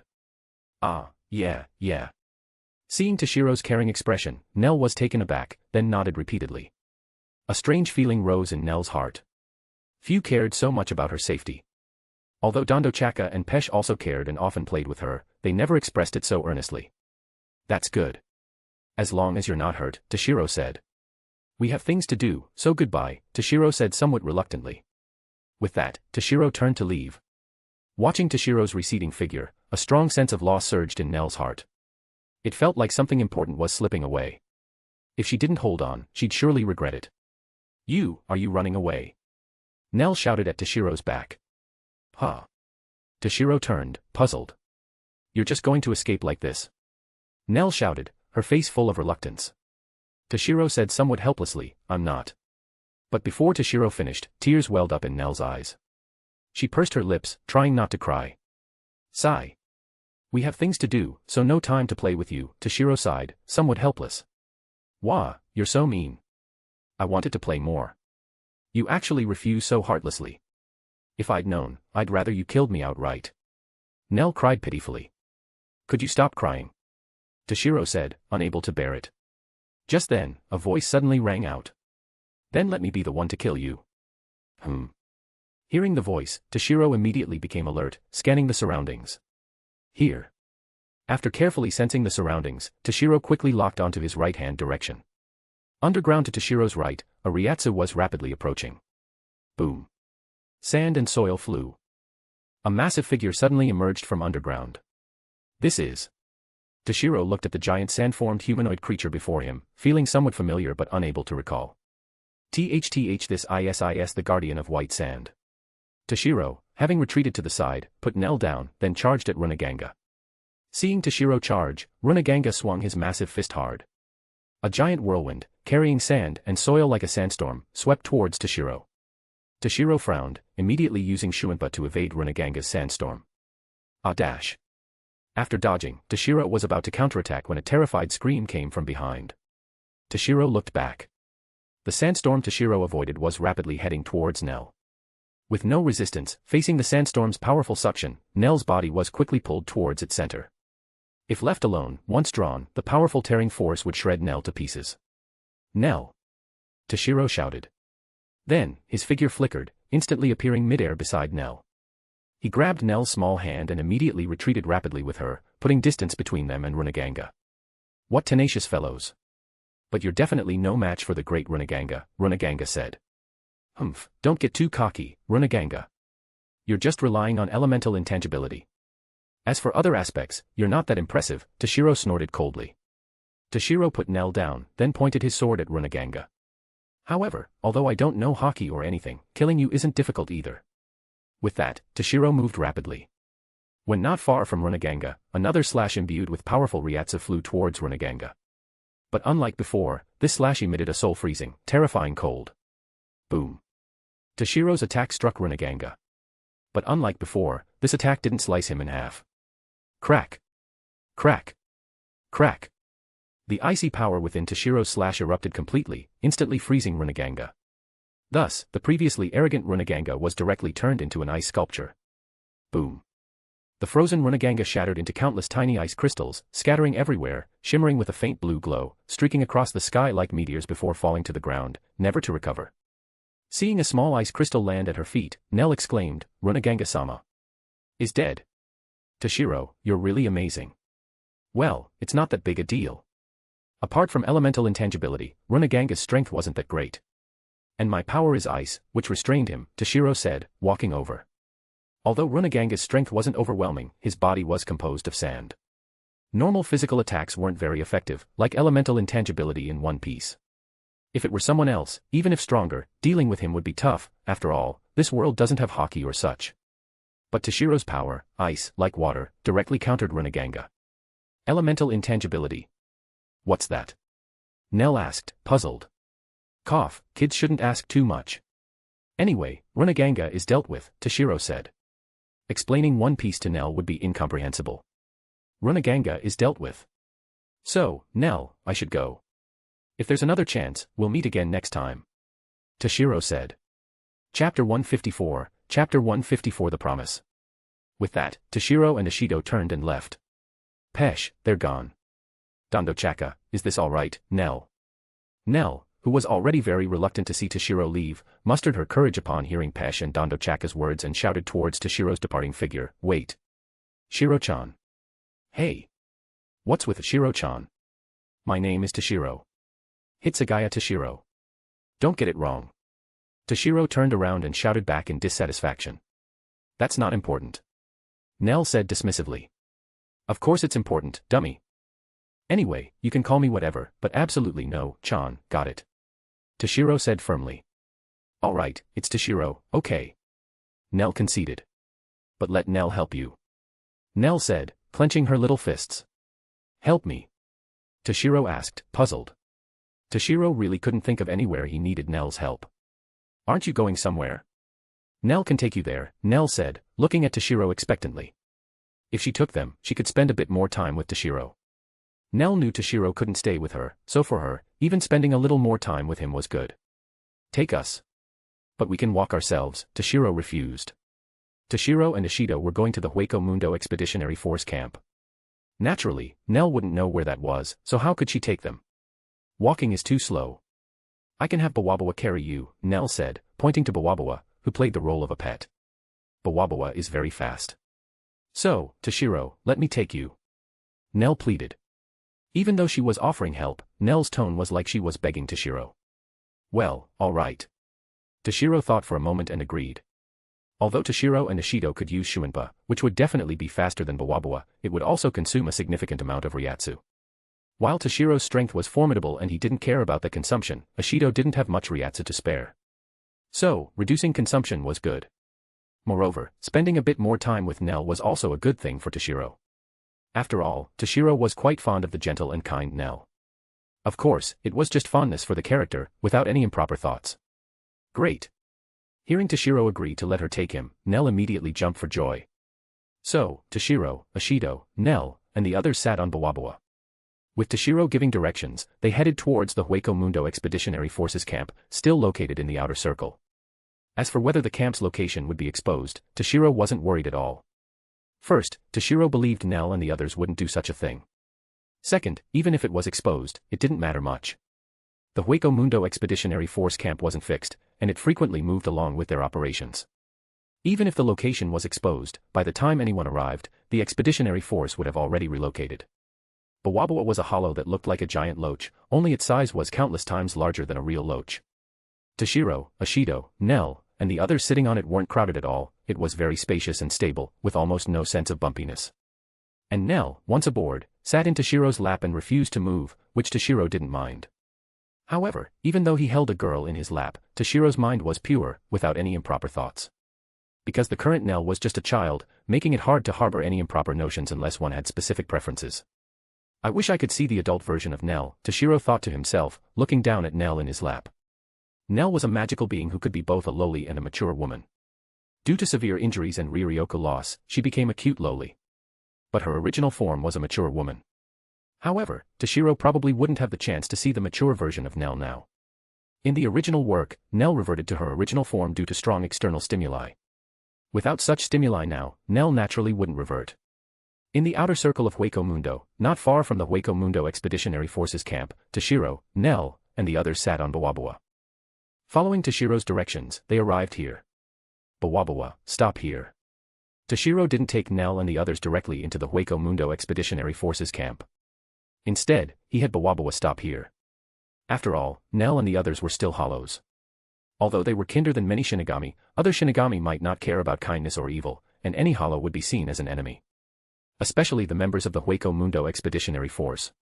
Fighting in Hueco Mundo for years, watching comrades die at the hands of hollows, many held extreme views towards hollows. Any hollow was an enemy, regardless of anything else. Toshiro and Ishido jumped down from Bawabawa. "Nell, this is far enough. This time, we really have to say goodbye," Toshiro said, somewhat reluctantly. Toshiro. Tears welled up in Nell's eyes. "Don't cry, Nell. One day, we will meet again," Toshiro said firmly. "Really? Toshiro?" Nell looked at Toshiro expectantly. "Yes, really. I promise," Toshiro nodded. Hearing Toshiro's words, Nell suddenly leaped from Bawabawa and threw herself at Toshiro. Toshiro quickly reached out and caught her. "Then let's pinky swear. Promise to meet again someday." Liars have to swallow 1,000 needles, Nell, who was always cheerful, suddenly said seriously. Yeah, we can do that, Toshiro also nodded solemnly. Then, their little fingers hooked together. Afterwards, Toshiro and Ishido turned and walked towards the nearby Hueco Mundo Expeditionary Force camp without looking back. Chapter 155, Chapter 155 The Farewell Banquet. Watching Toshiro's figure disappear from her sight, Nell continued to stare blankly in the direction he had left. Nell, let's go too. A long time passed before Pesh couldn't help but speak up. Oh. Nell nodded, but still remained standing without moving. Nell, don't worry. Didn't Toshiro say you'd meet again someday? So let's head back now, Pesh urged again. Yeah, Toshiro and I pinky swore. So we'll definitely meet again someday, Nell said, clenching her little fist to cheer herself up. Although a pinky swear might seem childish, for a child, it was a very sacred thing. Once done, the promised thing must be fulfilled. Then, come on up, Nell. Pesh stood on Bawabawa and extended a hand to Nell, wanting to pull her up. No need, Pesh. We won't ride Bawabawa back, Nell shook her head. Hearing this, Bawabawa immediately looked pitiful, thinking its owner was rejecting it. Bawabawa, you misunderstand. I just want to play infinite hide-and-seek with everyone and run back, Nell comforted, patting Bawabawa's big head. Is that so? Hearing Nell's words, Pesh and Dondochaka also jumped down from Bawabawa. All right. Then, Pesh, Dondochaka, Bawabawa, come chase me. Nell shouted, then dashed back in the direction they came from, her little legs pumping. Wah! Like before when playing infinite hide-and-seek, Nell ran while shouting and screaming. Watching Nell's energetic demeanor, no longer as downcast as when she parted with Toshiro, Pesh and Dondochaka couldn't help but exchange a smile, then started running after her, along with Bawabawa. Pesh, ha ha ha. Nell, you can't escape. Dondochaka, ho ho ho. Nell, when we catch you, we'll teach you a lesson. Pesh and Dondochaka chased while letting out crafty laughter. Anyone unaware would definitely think two big villains were chasing a cute little loli. Hueco Mundo Expeditionary Force Camp. When Toshiro returned with Ishido, he saw many people in the camp preparing food. And they were preparing a lot, even including alcohol. Although cooking and eating were normal, after all, while ordinary souls didn't need to eat and could survive on water alone, for souls with Ryoryoku, food was still necessary, so Shinigami eating was normal. But because the Hueco Mundo Expeditionary Force was in a place with inconvenient communication with the Soul Society and difficult resupply, they tried to conserve food as much as possible, rarely being this extravagant. Especially alcohol, since being drunk could lead to mistakes, although not banned, few drank it. But this time, Toshiro found everyone enthusiastically preparing lavish food, as if planning a banquet. The corps commanders were also busy like ordinary Shinigami. Hey, Ando, Amagai, what's going on? Toshiro walked over and asked. Oh, Commander Hitsugaya, you're back. Ando and the other corps commanders quickly stood up upon seeing Toshiro. Yeah, I finished what I needed to do, so I came back, Toshiro nodded. By the way, what are you preparing all this food and alcohol for? Although we can resupply after the Senkaman connecting to the Soul Society is built, preparing some good food to reward everyone is fine. But you shouldn't drink alcohol, Toshiro frowned. After the Senkaman connecting to the Soul Society was built, Toshiro would return to the Soul Society, and the Hueco Mundo Expeditionary Force could use the opportunity to resupply. So shortages weren't a concern. Ando scratched his head and laughed. It's like this, Commander Hitsugaya. You're returning to the Soul Society, right? So everyone wanted to hold a banquet to see you off. Amagai also said, Commander Hitsugaya, your timing is perfect. We were almost ready. If you hadn't returned, we'd have had to hold the farewell party tomorrow. But that would have been a bit rushed. Previously, the order from the Soul Society was for him to return in 3 days. Tomorrow was the day Toshiro would return to the Soul Society. Holding a farewell banquet tomorrow would indeed be a bit tight. A farewell banquet. Seeing everyone's sincere enthusiasm, Toshiro couldn't bring himself to refuse. A banquet is fine. But no alcohol. Otherwise, if anyone gets drunk and something happens, we wouldn't be able to respond in time, Toshiro said after thinking. No alcohol. Hearing Toshiro forbid drinking, except for Amagai, the other corps commanders immediately looked miserable. Besides Amagai, the other corps commanders loved to drink. But as commanders, they had to lead by example. To avoid mistakes due to drinking, they had been restraining themselves. This time, they wanted to take the opportunity of Toshiro's farewell banquet to drink to their heart's content. Never expected Toshiro to forbid it. Commander, sir, I've already arranged people to guard the camp. Nothing will happen. Please be merciful and let us have a little drink, Ando said, looking pitifully at Toshiro. Toshiro felt a chill. Ando, could you not be so disgusting? If a pretty girl acted pitiful, fine. But Ando, a big, burly man, acting pitiful nearly made Toshiro sick. Oh, right, Commander Hitsugaya, who is this? Doesn't seem to be from our Hueco Mundo Expeditionary Force, Amagai suddenly asked, looking at Ashido behind Toshiro. After entering the camp, Ashido had been following Toshiro. Everyone assumed Ashido was from one of the corps, following Toshiro on some business, so they hadn't paid attention. But Amagai suddenly realized there didn't seem to be such a person in the Hueco Mundo Expeditionary Force. Although the Expeditionary Force wasn't small, everyone had been together for at least 2 years. Even if they couldn't recall names, they would have some impression. There shouldn't be a complete stranger. Hearing Amagai, the others also realized and looked at Ashido warily, worried he might be an enemy who had infiltrated the camp. Hey, Amagai, you're wrong this time. Ashido is indeed part of the Hueco Mundo Expeditionary Force. Moreover, he's your senior, Toshiro laughed. Oh. Everyone was astonished. Let me formally introduce him, Toshiro said. This is Ashido, the first commander of the Hueco Mundo Expeditionary Force, Toshiro announced to everyone. Chapter 156, Chapter 156 One Cup Down. The first commander of the Expeditionary Force. Everyone exclaimed in surprise. Gentlemen, it's our first meeting. I am Ashido, and I served as the first commander when the Hueco Mundo Expeditionary Force was established. Ashido stepped forward and said. I remember the Hueco Mundo Expeditionary Force was established several hundred years ago, right? Oda Masaru, commander of the Second Corps, said hesitantly. Oda Masaru was the most senior among the Corps commanders, so he knew the most about the Expeditionary Force's history. After his initial shock, Amagai also said, I think I've heard that the first commander went missing not long after the Expeditionary Force was established. After joining the Expeditionary Force, Amagai had inquired about its history. He knew the first commander led the campaign to Hueco Mundo but went missing shortly after. Along with him, most of the elite Shinigami of the First Corps, directly under his command, also disappeared. For hundreds of years afterward, there was no news about the first commander, so almost everyone assumed he had died in battle. But now, Toshiro went out and returned with someone claiming to be the first commander.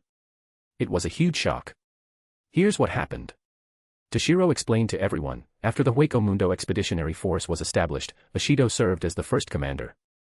Later, while leading part of the First Corps to pursue Hollows, he accidentally fell into the Forest of Minos. Under the onslaught of countless Hollows, the First Corps members died one by one, leaving only Ashido. Many Hollows in the living world come from the Forest of Minos. To reduce the harm Hollows caused to the living world, Ashido stayed in the Forest of Minos, fighting the Hollows there alone for hundreds of years. Hearing that Ashido fought Hollows alone in the Forest of Minos for several centuries, everyone couldn't help but feel deep respect. Before, they thought joining the Hueco Mundo Expeditionary Force and fighting Hollows year-round in Hueco Mundo's harsh environment for the Soul Society was a great deed. But compared to Ashido, they fell far short. Both involved fighting Hollows in Hueco Mundo, but they were in the outer circle, while Ashido was in the Forest of Minos. The outer circle mostly had ordinary Hollows, while the Forest of Minos, as the name implied, was where Minos Grande lived. Shinigami in the Expeditionary Force took turns returning to the Soul Society for rest after fighting in Hueco Mundo for a while. But Ashido fought Hollows for several hundred years. Not to mention Ashido was alone, unlike them who had comrades to rely on. Fighting Hollows alone in the Forest of Minos for centuries, with no comrades to rely on, no reinforcements to come, just thinking about it was enough to drive someone mad. None of them were confident they could do what Ashido did. Ashido-senpai, you are a Shinigami worthy of respect, Ando, deputy commander of the First Corps, said respectfully. The way others looked at Ashido also changed from wariness to respect. No, it's nothing extraordinary. I just fulfilled my duty as a Shinigami, Ashido said modestly. Ashido, no need to be modest. Fulfilling one's duty sounds simple, but how many can truly do it completely, let alone being alone in the Forest of Minos for centuries? Toshiro said. Commander Hitsugaya is absolutely right. But meeting a hero like Ashido, not offering a toast would be wrong, don't you think, Commander Hitsugaya? Ando said, looking at Toshiro with a pleading expression.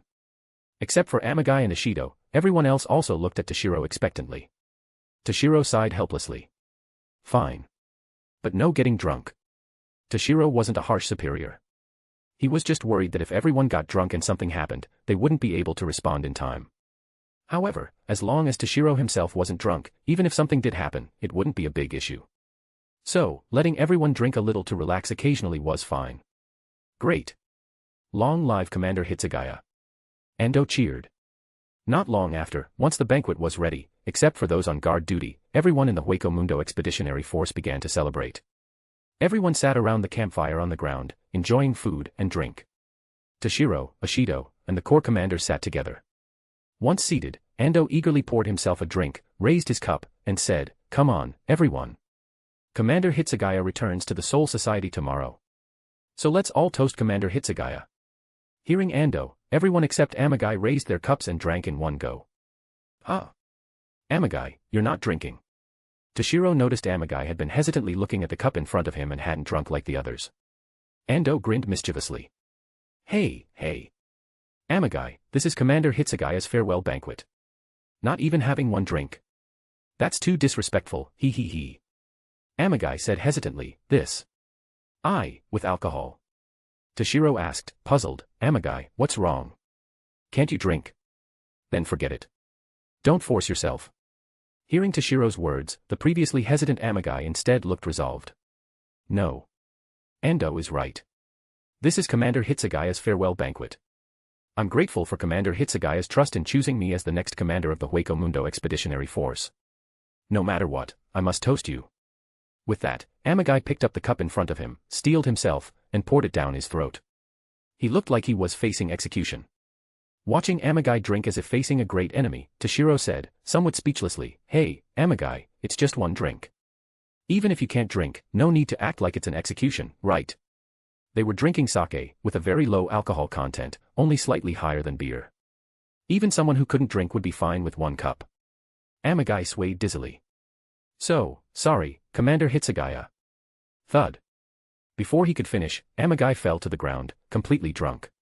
Hey, seriously. Just one cup," Toshiro said, looking at the drunk Amagai. Ha. Seeing Amagai drunk, the other corps commanders also laughed heartily. Ando laughed and explained, "Commander Hitsugaya, Amagai has zero tolerance for alcohol. Not just drinking, even eating food marinated in alcohol can make him drunk." Toshiro said, speechless, "So, you urged him to drink just to see him make a fool of himself when drunk." Chapter 157 Returning to Soul Society. Ah. Ando laughed, trying to brush it off. "Oh, right. We toasted Commander Hitsugaya for the first cup. The second cup should be for Ashido-senpai," Ando quickly said. Toshiro raised his cup. "Although I know you're trying to change the subject, everyone indeed should toast Ashido." Hearing Toshiro, everyone said, "Commander Hitsugaya is right. Not toasting Ashido-senpai would fail to express our respect for him." With that, everyone raised their cups to Ashido and drank in one go. Seeing everyone respect him so much, Ashido didn't hesitate either. He picked up his cup and downed it in one gulp. Good. Ashido-senpai is truly straightforward. Everyone cheered. Afterwards, cups clinked, and everyone enjoyed the lavish banquet. In the end, except for Amagai, although the others loved to drink, they knew moderation. No one overindulged, so no one got drunk. The next day, the Senkamen connecting to the Soul Society had been built. Those returning to the Soul Society with Toshiro had already assembled. But Toshiro didn't leave immediately. Instead, he went to Amagai's tent and walked right in. Inside the tent, Amagai lay on a mat, fast asleep, showing no sign of waking. Besides Amagai, there was another person in the tent, Kibune Makoto, deputy commander of the 3rd Corps. Kibune, with brown hair and glasses, saw Toshiro enter and quickly greeted respectfully, "Commander Hitsugaya, good day." Toshiro responded casually. Toshiro didn't interact much with Kibune. After all, he was just a deputy corps commander. Except for Ando, who, as deputy commander of the 1st Corps, had status equal to other corps commanders and could participate in expeditionary force decisions, Toshiro didn't interact much with other deputy corps commanders. Though they didn't interact much, Toshiro didn't have a good impression of Kibune. Toshiro had some memory of Kibune from the anime. Although Kibune usually appeared amiable and quiet, deep down he was cold-hearted and would stop at nothing for power, nearly killing Kira. But he usually disguised himself well, and Toshiro hadn't found a reason to deal with him. "Has Amagai been unconscious since getting drunk yesterday?" Toshiro asked with a frown. After returning yesterday, Toshiro wanted to find an opportunity to talk to Amagai about his father's matter, to clear up his misunderstanding of Yamamoto, and prevent him from doing something foolish. But before Toshiro could say anything, Amagai got drunk from one cup and became completely unconscious. Kibune nodded. "Yes, Corps Commander Amagai hasn't woken up since passing out yesterday." Just then, a voice came from outside the tent, "Commander Hitsugaya, the Senkamen is open. Should we depart now?" Hearing this, Toshiro couldn't help but ask helplessly, "When can Amagai wake up?" Kibune thought for a moment. Well, based on past situations, once Corps Commander Amagai passes out from drinking, it usually takes a full day to wake up. Do you have something to tell Corps Commander Amagai? You could tell me first, and I'll inform him when he wakes up, Gibyun then asked. Toshiro refused. No need. I didn't have anything important for Amagai. Just wanted to say goodbye before leaving. Since he can't wake up now, forget it. After speaking, Toshiro turned and left. Toshiro didn't trust Gibyun, so naturally he wouldn't tell him about Amagai's father and Yamamoto. It seems I'll have to wait for another chance to tell Amagai the truth about his father's death and clear up his misunderstanding with Genryusai-sensei, Toshiro thought to himself.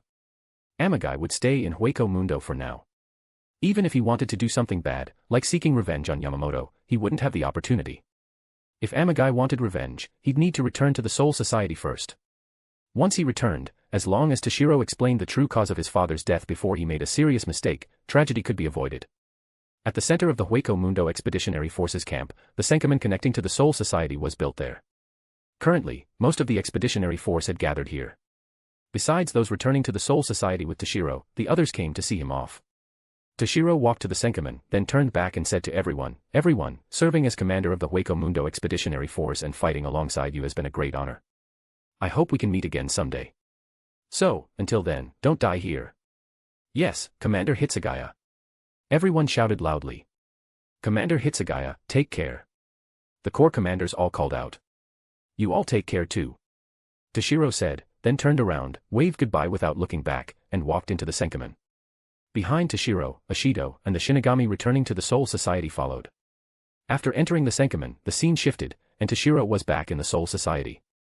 The location was still Sokayaku Hill, same as when he left for Hueco Mundo. Knowing Toshiro was returning, many from the Soul Society came to welcome him. Momo, Ranjaku, Renji, Kira, Rukia, and the captains, Ishin, Kairaku, Yukitake. It was quite a grand lineup. Of course, these people weren't welcoming him because he was commander of the Hueco Mundo Expeditionary Force, but because they were his friends. Shiro-chan.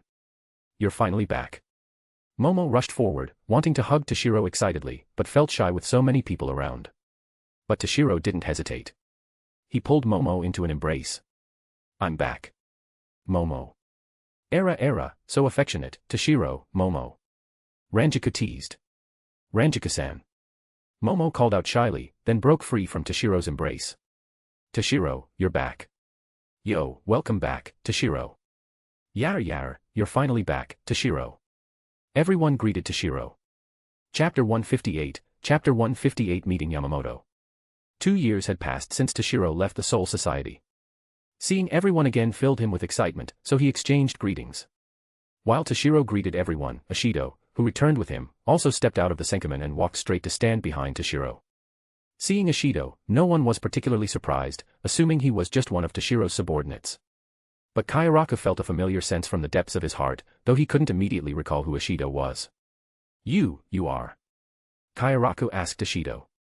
Seeing this, Toshiro couldn't help but tease, Hey, Shunsui. This is the person you asked me to find. Don't tell me you can't even recognize him. Hearing Toshiro, Kairaku suddenly realized. You're Ashido. The only person Kairaku asked Toshiro to find was Ashido. Ashido walked up to Kairaku, somewhat excited. It's been a long time, Captain Kairaku. Kairaku and Ashido were both friends of the 7th Kenpachi. Though not extremely close, they knew each other. For Ashido, returning to the Soul Society after centuries and meeting someone he knew was no easy feat, so even with his steady temperament, he couldn't help but feel excited. Seeing it really was Ashido, Kairaku said incredulously, Ashido, you're really alive. It's unbelievable. Emotionally, he always hoped Ashido was alive. But rationally, Ashido had been missing for centuries, so the chance of survival was slim. Yet now, Ashido had truly returned alive. Kairaku grabbed Toshiro and Ashido. Come on. Let's find a place to have a drink and talk about what happened after you disappeared, Ashido. Oh, right, Jushiro, you come too. Kairaku said to Yukitake behind him. Cough. Although my health isn't great, it's rare for Toshiro and Ashido to return safely.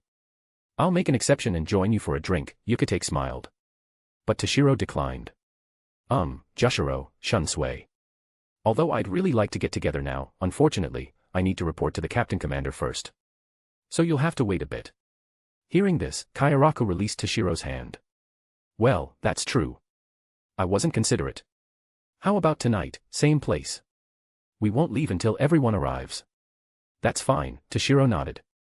Then Toshiro said to Ishido, you come too, Ishido. Let's go see Captain Commander together. Taking Ishido to see Captain Commander was to resolve his identity issue. After all, Ishido had been missing for centuries. Even if records of him existed in the Soul Society, he was presumed dead. So Ishido was currently a person without status. No problem, Ishido replied. Afterwards, Toshiro bid farewell to everyone and headed to the First Division with Ishido to meet Yamamoto. First Division, duty room. Toshiro entered alone. As for Ishido, he was waiting in the 1st Division's reception room. After all, Yamamoto, as Captain Commander of the Godai 13, wasn't someone anyone could just meet. Upon entering, Toshiro saw Yamamoto sitting there, handling official business. In Toshiro's memory, every time he came to see Yamamoto, he seemed to be handling work, never resting. It was as if Godai 13's affairs were never ending. You've returned, Toshiro, Yamamoto looked up. Yes, Genryusai-sensei, Toshiro replied. Since Yamamoto taught him, Toshiro privately addressed him respectfully as Genryusai-sensei.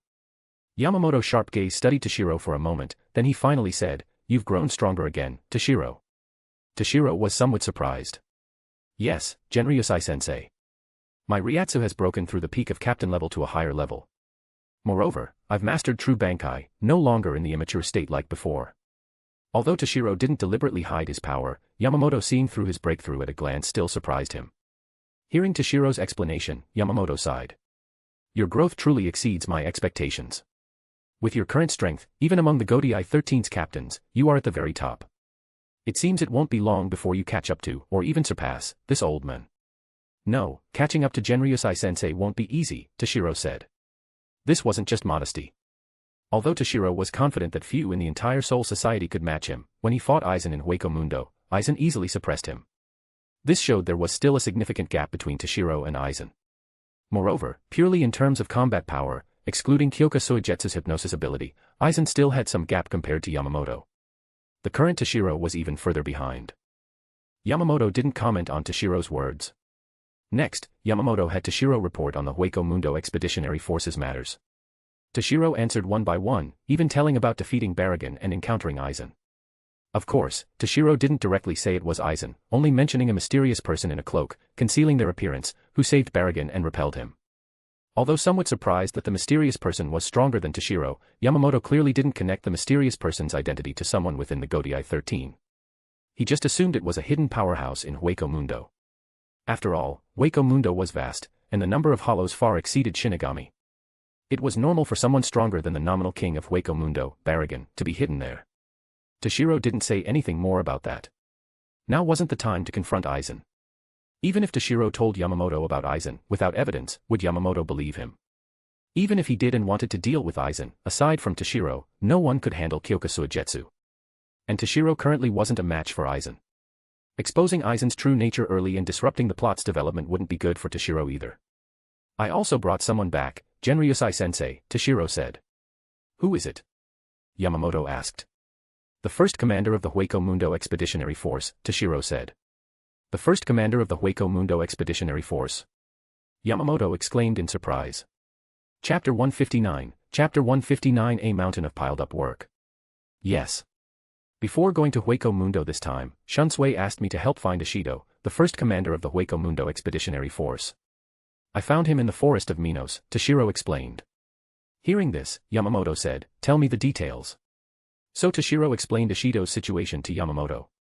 Hearing that Ishido fought hollows alone in the forest of Minos for centuries, even the usually calm and experienced Yamamoto couldn't help showing a trace of surprise.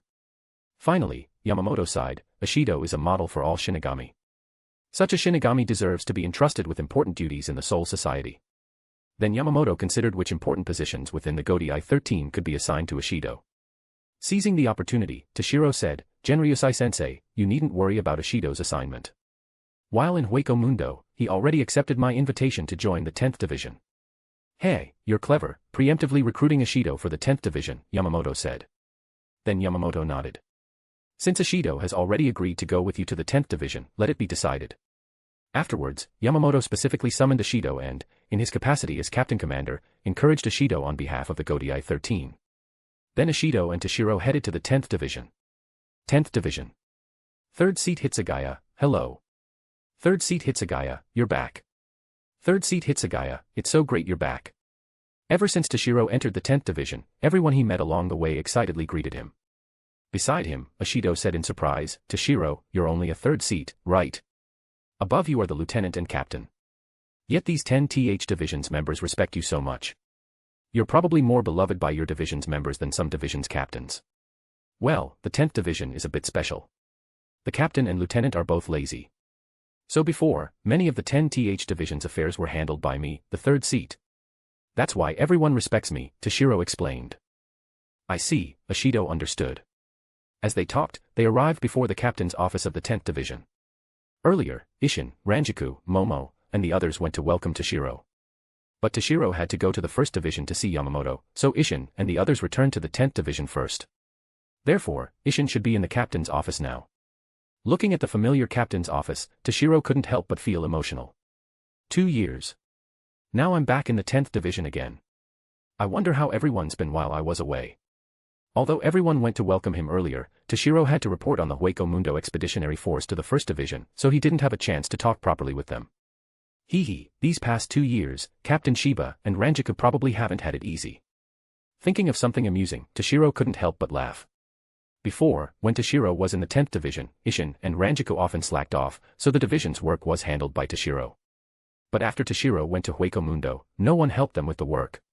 As the saying goes, from frugality to luxury is easy, but from luxury to frugality is hard. When Toshiro was there, the two could laze around.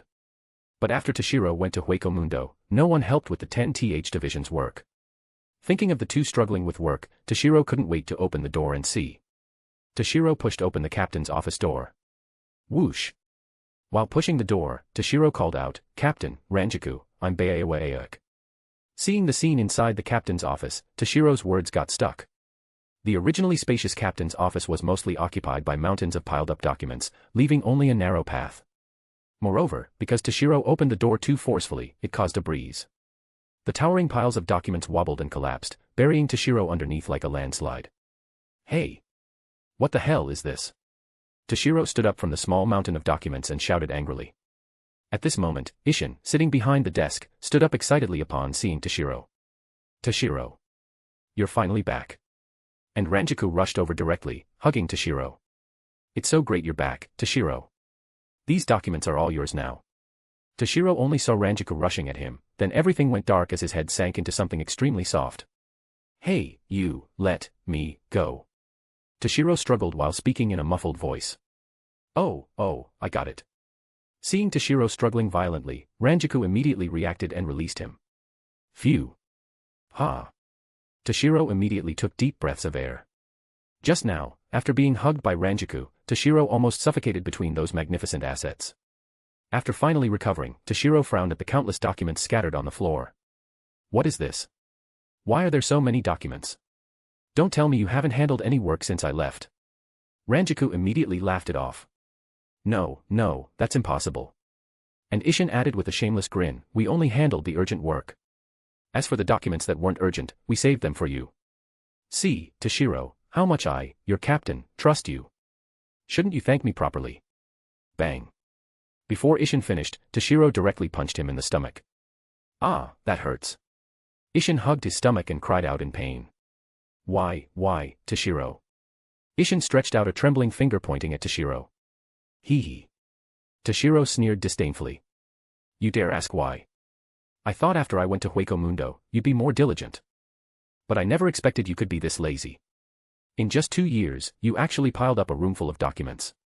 And you have the nerve to say you trust me, leaving all this for me to handle. Chapter 160 News of a Death. With that, Toshiro proceeded to beat up Isshin again. Bang. Thud. Crash. Ping. Pang. Pong. After a long while, Toshiro finally let go of the bruised and battered Isshin, feeling refreshed as he exhaled.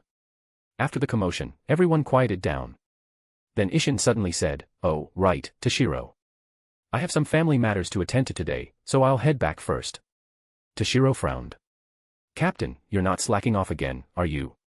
Normally, I'd let it slide, but wait a moment. I want to introduce someone new joining our 10th division. Hey, come in, Ashido. Don't just stand outside, Toshiro called towards the door. Ashido hadn't entered with Toshiro earlier, and he had stayed outside. After Ashido entered, Toshiro introduced him to Isshin and Ranjaku. This is Ashido. He'll be joining our 10th division from now on. Then Ashido introduced himself. Captain Shiba, Lieutenant Matsumoto, hello. I am Ashido. I'll be part of the 10th division from now on. Please guide me. Oh, hello. Come to think of it, we saw you following Toshiro when we went to welcome him back earlier. Were you part of the Hueco Mundo Expeditionary Force before? Isshin asked. When Isshin and the others went to welcome Toshiro, they saw Ashido following him. So Isshin assumed Ashido was a Shinigami from the Expeditionary Force, now recruited by Toshiro for the 10th Division. Hearing Isshin, Ashido hesitated for a moment, then finally nodded. Well, if I had to say, I am indeed part of the Hueco Mundo Expeditionary Force, just not the current one. Oh. How so? Isshin asked curiously. Before Ashido could speak, Toshiro answered for him. Ashido was part of the first generation of the Hueco Mundo Expeditionary Force. When the Expeditionary Force was established centuries ago, he served as its commander. Later, due to certain circumstances, he stayed in the forest of Minos to fight hollows. The Soul Society believed Ashido had died in battle. This time, when I went to Hueco Mundo, Shunsui asked me to help find Ashido. I gave it a try and, unexpectedly, really found him. Isshin Shiba continued, so you saw his abilities and tricked him to our 10th division. Humph, so rude, Captain, Toshiro snorted. What do you mean, tricked? It was an invitation. Besides, originally, I was the one tricked to the 10th division by you. All right, enough of that, Isshin waved his hand. I have some important matters today, so I'll head back first. As for Ashido's position, you decide. After all, you handled the 10th division's affairs before. And Ashido is someone you brought back, so arranging his duties is up to you. Then Isshin said to Ashido, my apologies, Ashido. Normally, when someone joins our 10th division, I, as captain, should properly welcome you. But unfortunately, I really have some important matters to attend to today. So we'll have to do it next time. With that, Isshin walked towards the door. As Isshin passed Toshiro, Toshiro couldn't help but ask, Captain, is there something important going on? Originally, regardless of Ashido being the former first commander of the Hueco Mundo Expeditionary Force, even if he were just an ordinary Shinigami joining the 10th division, Isshin should have offered some encouragement. But now, Isshin was leaving Ashido aside, in a hurry to leave, which was quite strange. Moreover, today was the day Toshiro returned to the 10th division. Although Toshiro, Isshin, and Ranjaku often bickered, their relationship was surprisingly strong. Toshiro just returned, and Isshin was already leaving.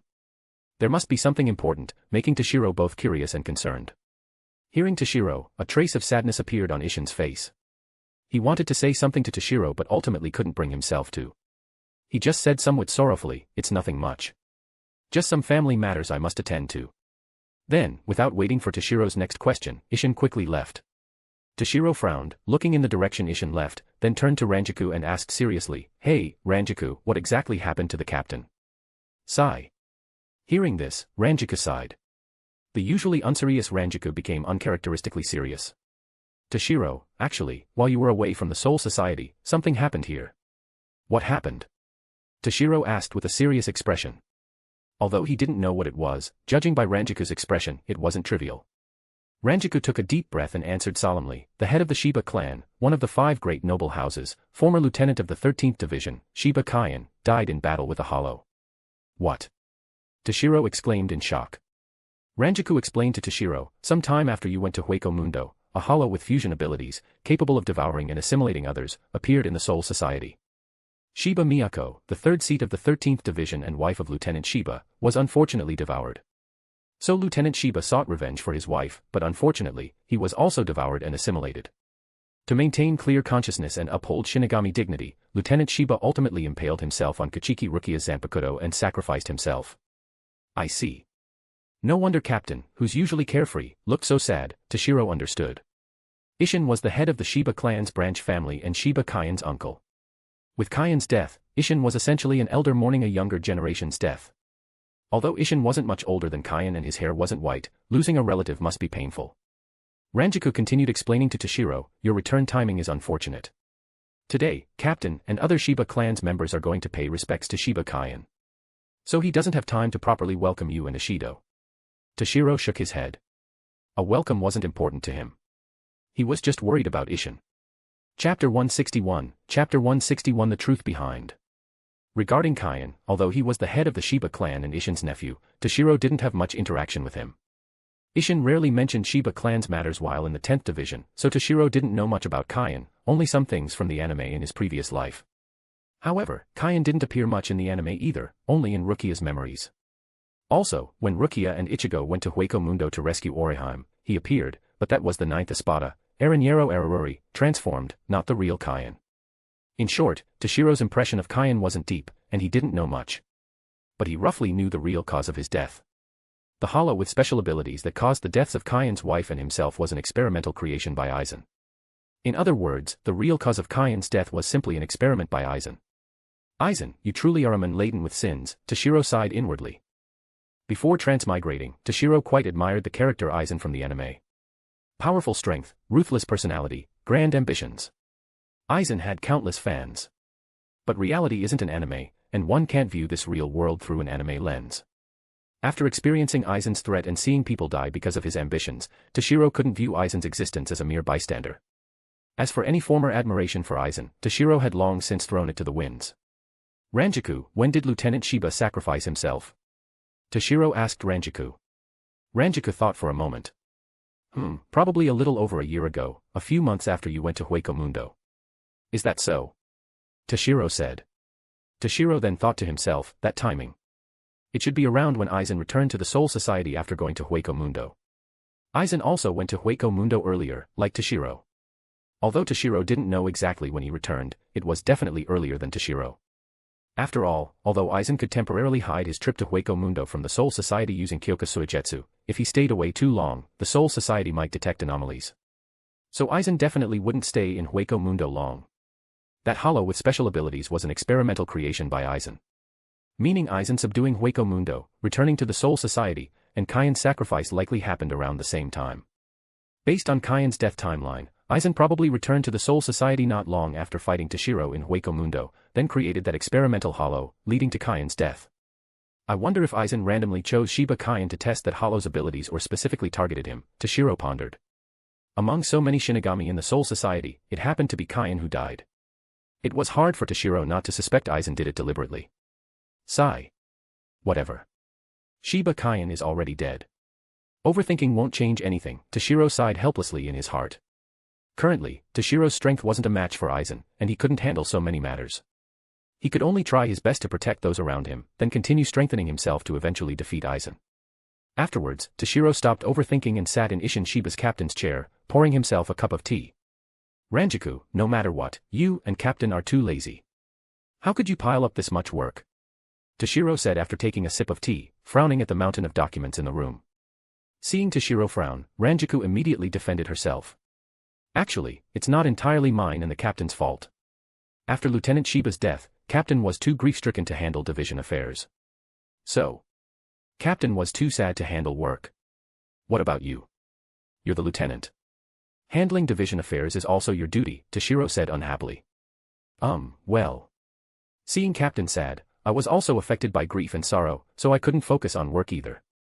Yeah, that's it, Ranjaku nodded repeatedly. Hearing this, Toshiro felt his eyebrow twitch in anger.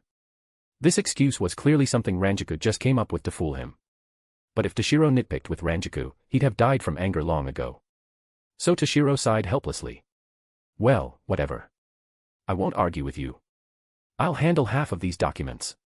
The rest are for you and Captain. After all, leaving all these documents unhandled wasn't an option. Toshiro had to finish them quickly. Dragging it out would affect the 10th Division's normal operations. Hearing Toshiro would handle half, leaving her and Ishin to handle the other half, Ranjaku didn't look relieved. Instead, she looked miserable. Even though under this arrangement, she'd only need to handle 1/4, it was still a room full of documents. Even 1/4 was enough to make her despair. Originally, she planned to hand all these documents to Toshiro after he returned. Now having to handle them herself, Ranjaku felt utterly hopeless. So Ranjaku immediately said, Toshiro, actually, I just remembered I have something to take care of outside. Hearing this, Toshiro stared at Ranjaku with a kind gaze. Oh. What do you need to do outside? Seeing Toshiro's kind smile, Ranjaku broke out in a cold sweat. Well, Ranjaku stammered, unable to answer. But accidentally seeing Ishido standing aside as a background character, a light bulb went off in her head. Right. Ashido. Ashido just joined our 10th division. As lieutenant, I should show him around and familiarize him with our division. Yeah, that's it. Being able to improvise this reason, Ranjiku felt quite proud of her quick thinking. No matter what excuse you come up with, it's no use. Today, you must stay and handle the work, Toshiro snorted coldly. As for Ashido, you stay and help me with the work too. Let Ranjiku see what a model Shinigami looks like, Toshiro said to Ashido. Toshiro believed Ashido, a model Shinigami, wouldn't be as lazy as Matsumoto Ranjiku. But Toshiro didn't expect Ashido to betray him the next moment. Sorry, Toshiro. I think I'll go with Lieutenant Matsumoto to familiarize myself with the 10th division, Ashido said, glancing at the roomful of documents, then mercilessly refusing Toshiro. Chapter 162 Meeting Kusaka Sojiro again. Why? Ashido. Toshiro looked at Ashido incredulously, as if a trusted brother had suddenly stabbed him in the back. In Toshiro's view, Ashido was a standard Shinigami with Shinigami ideals, fulfilling Shinigami duties. He wouldn't refuse to help handle some official work. Seeing Toshiro's disbelief, Ashido couldn't help but feel somewhat embarrassed. Ahem, Toshiro, I just returned to the Soul Society and joined the 10th division. I'm not very familiar with the 10th division's affairs, so I don't want to cause trouble, Ashido said, his eyes somewhat evasive. Toshiro said, puzzled, is that so? In that case, you can handle some simple tasks then. Seeing Toshiro's persistence, Ashido had no choice but to say helplessly, Toshiro, didn't I tell you before that I was once a Shinigami of the 11th division? So I'm really not good at handling division's affairs. Generally, each division of the Gotei 13 had its own affairs to handle. But in this regard, the 11th division was a bit special. Compared to other divisions, the 11th division basically had no official duties to handle. Because the 11th division was a combat division, filled with violent individuals and battle maniacs. Making them handle official work was like asking a general specializing in warfare to govern. They'd rather fight hollows. Toshiro really couldn't imagine Zaraki and Yuichiro sitting quietly, seriously handling official work. Although Ashido was also once from the 11th division, based on his previous excellent performance, Toshiro subconsciously considered him an all-around talent. So Ashido not being good at handling official work was somewhat surprising to Toshiro. Yar, no helping it. I originally hoped you could help with some division work. Seems I can't count on you, Toshiro said somewhat disappointedly. Seeing Toshiro's disappointment, Ashido felt somewhat ashamed and said, Toshiro, maybe I can try my best and see if I can handle it. Toshiro waved his hand. No need, Ashido. You should go familiarize yourself with the 10th division now. Hearing Toshiro, Ranjiku beside him immediately raised her hand. Me. I know the 10th division best. Let me show Ashido around our division. Go ahead, Toshiro said, feeling mentally exhausted. Seeing Ranjiku so eager, clearly not wanting to handle the mountain of work with Toshiro and trying to escape, Toshiro had no choice. Yay! Ranjiku immediately cheered excitedly. Toshiro, it's so great you're here. When I come back later, I'll bring you your favorite sweet beans and fried egg with daikon, Ranjiku said, trying to please. Sweet beans and fried egg with daikon were Toshiro's usual favorite foods. There was no special reason. When he was in the Rakangai, his grandmother loved these, so Toshiro got used to them too. Then, as if afraid Toshiro would change his mind, Ranjiku immediately took Ashido out. Only Toshiro and the mountain of work remained in the room. Well, in the end, I brought this on myself, Toshiro said self-deprecatingly, looking at the roomful of documents. Ranjiku and Isshin being so lazy also had reasons Toshiro created. Before Toshiro entered the 10th division, although Isshin and Ranjiku were lazy, no one helped them with division work, so they had to handle it. But after Toshiro came, to get familiar with Captain's work early and prepare for taking over the 10th division later, he accepted all work without refusal. So Isshin and Ranjiku were completely liberated, pushing everything to Toshiro. Afterwards, Toshiro drank some tea and started handling the documents. A few hours later, Toshiro stretched, stood up, and moved his stiff body. Gurgle. Suddenly, Toshiro's stomach growled. Good grief. Ranjiku isn't back yet. Toshiro frowned and muttered. Ranjiku said she'd be back soon and bring food. But Toshiro's stomach was growling, and she still wasn't back. Yar, the prettier the woman, the better she lies, Toshiro couldn't help but tease, then prepared to go find something to eat. Knock. Just then, knocking sounds came. Come in, Toshiro said immediately. Although the person hadn't entered yet, Toshiro was sure it wasn't Ranjiku, who promised to bring food. Ranjiku never knocked when entering, she'd just kick the door open. With a swoosh, the person pushed the door open and entered. Captain, these documents are... Third seat Hitsugaya. The person exclaimed in surprise. Hearing the surprised voice, Toshiro looked at the person. "You're Kusaka Sojiro?" Toshiro exclaimed in shock. The person was none other than Kusaka Sojiro, whom Toshiro had met before. Hearing Toshiro recognize him immediately, Sojiro said happily, "Third seat Hitsugaya, you remember me." "That's great." But Toshiro said, puzzled, "I remember you just entered the Shino Academy 2 years ago. Why are you in the 10th division?" Moreover, Sojiro was wearing a black shihakusho, clearly dressed as a Shinigami. Sojiro immediately explained, "It's like this. Actually, I graduated early after studying at the Shino Academy for 1 year, then chose to enter the 10th division." Early graduation. Toshiro was somewhat surprised. But then Toshiro realized. Although his talent wasn't as good as Toshiro's, Sojiro was still a decent genius. Toshiro remembered that in the Bleach movie, Sojiro and the original Toshiro were students in the same class, same year. Toshiro was first in the year, and Sojiro was second, right after Toshiro. Moreover, they awakened their Zanpakuto at the same time.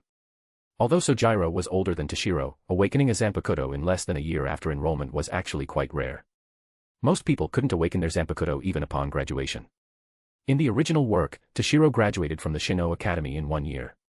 If that incident hadn't happened, with Sojiro's grade second only to Toshiro, graduating in 1 year wouldn't have been difficult. "Has your Zanpakuto awakened?" Toshiro asked, looking at Sojiro somewhat nervously. Hearing Toshiro, Sojiro smiled and replied, "Yes. My Zanpakuto awakened less than a year after entering the Shino Academy." "What is your Zanpakuto like?" Toshiro unconsciously clenched his hand and asked. Chapter 163, Chapter 163 Sojiro's Zanpakuto. In the original movie, Sojiro's Zanpakuto, like Toshiro's, was Hyarinmaru. This turned them from best friends into enemies who killed each other. This lifetime, Toshiro awakened his Zanpakuto several years earlier, and his Hyarinmaru was different from the original.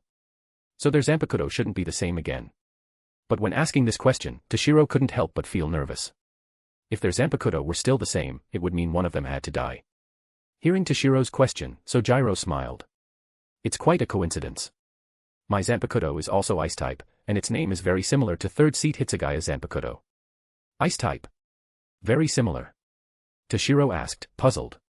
"Yes, my Zanpakuto is also Ice-type. Of course, its power definitely can't compare to 3rd seat Hitsugaya's strongest Ice-type Zanpakuto, Hyarinmaru. But compared to other Zanpakuto, it's quite powerful," Sojiro Kusaka said, both modest and somewhat proud. "Then what's your Zanpakuto called?" Toshiro continued asking. "Hyosetsumaru. My Zanpakuto's name is Hyosetsumaru." When mentioning his Zanpakuto, Sojiro's tone was proud and confident. Clearly, he valued his Zanpakuto greatly. Toshiro breathed a sigh of relief.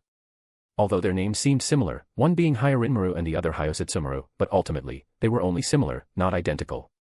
That way, they wouldn't have to duel because their Zanpakuto were the same. Of course, if their Zanpakuto were truly identical and the Soul Society demanded a duel, Toshiro wouldn't hold back. After all, losing a duel meant not only losing Zanpakuto power but also one's life. Therefore, if a duel were demanded, Toshiro wouldn't hold back like the original movie's version did. Toshiro knew he wasn't that noble, willing to give up power and life for Sojiro.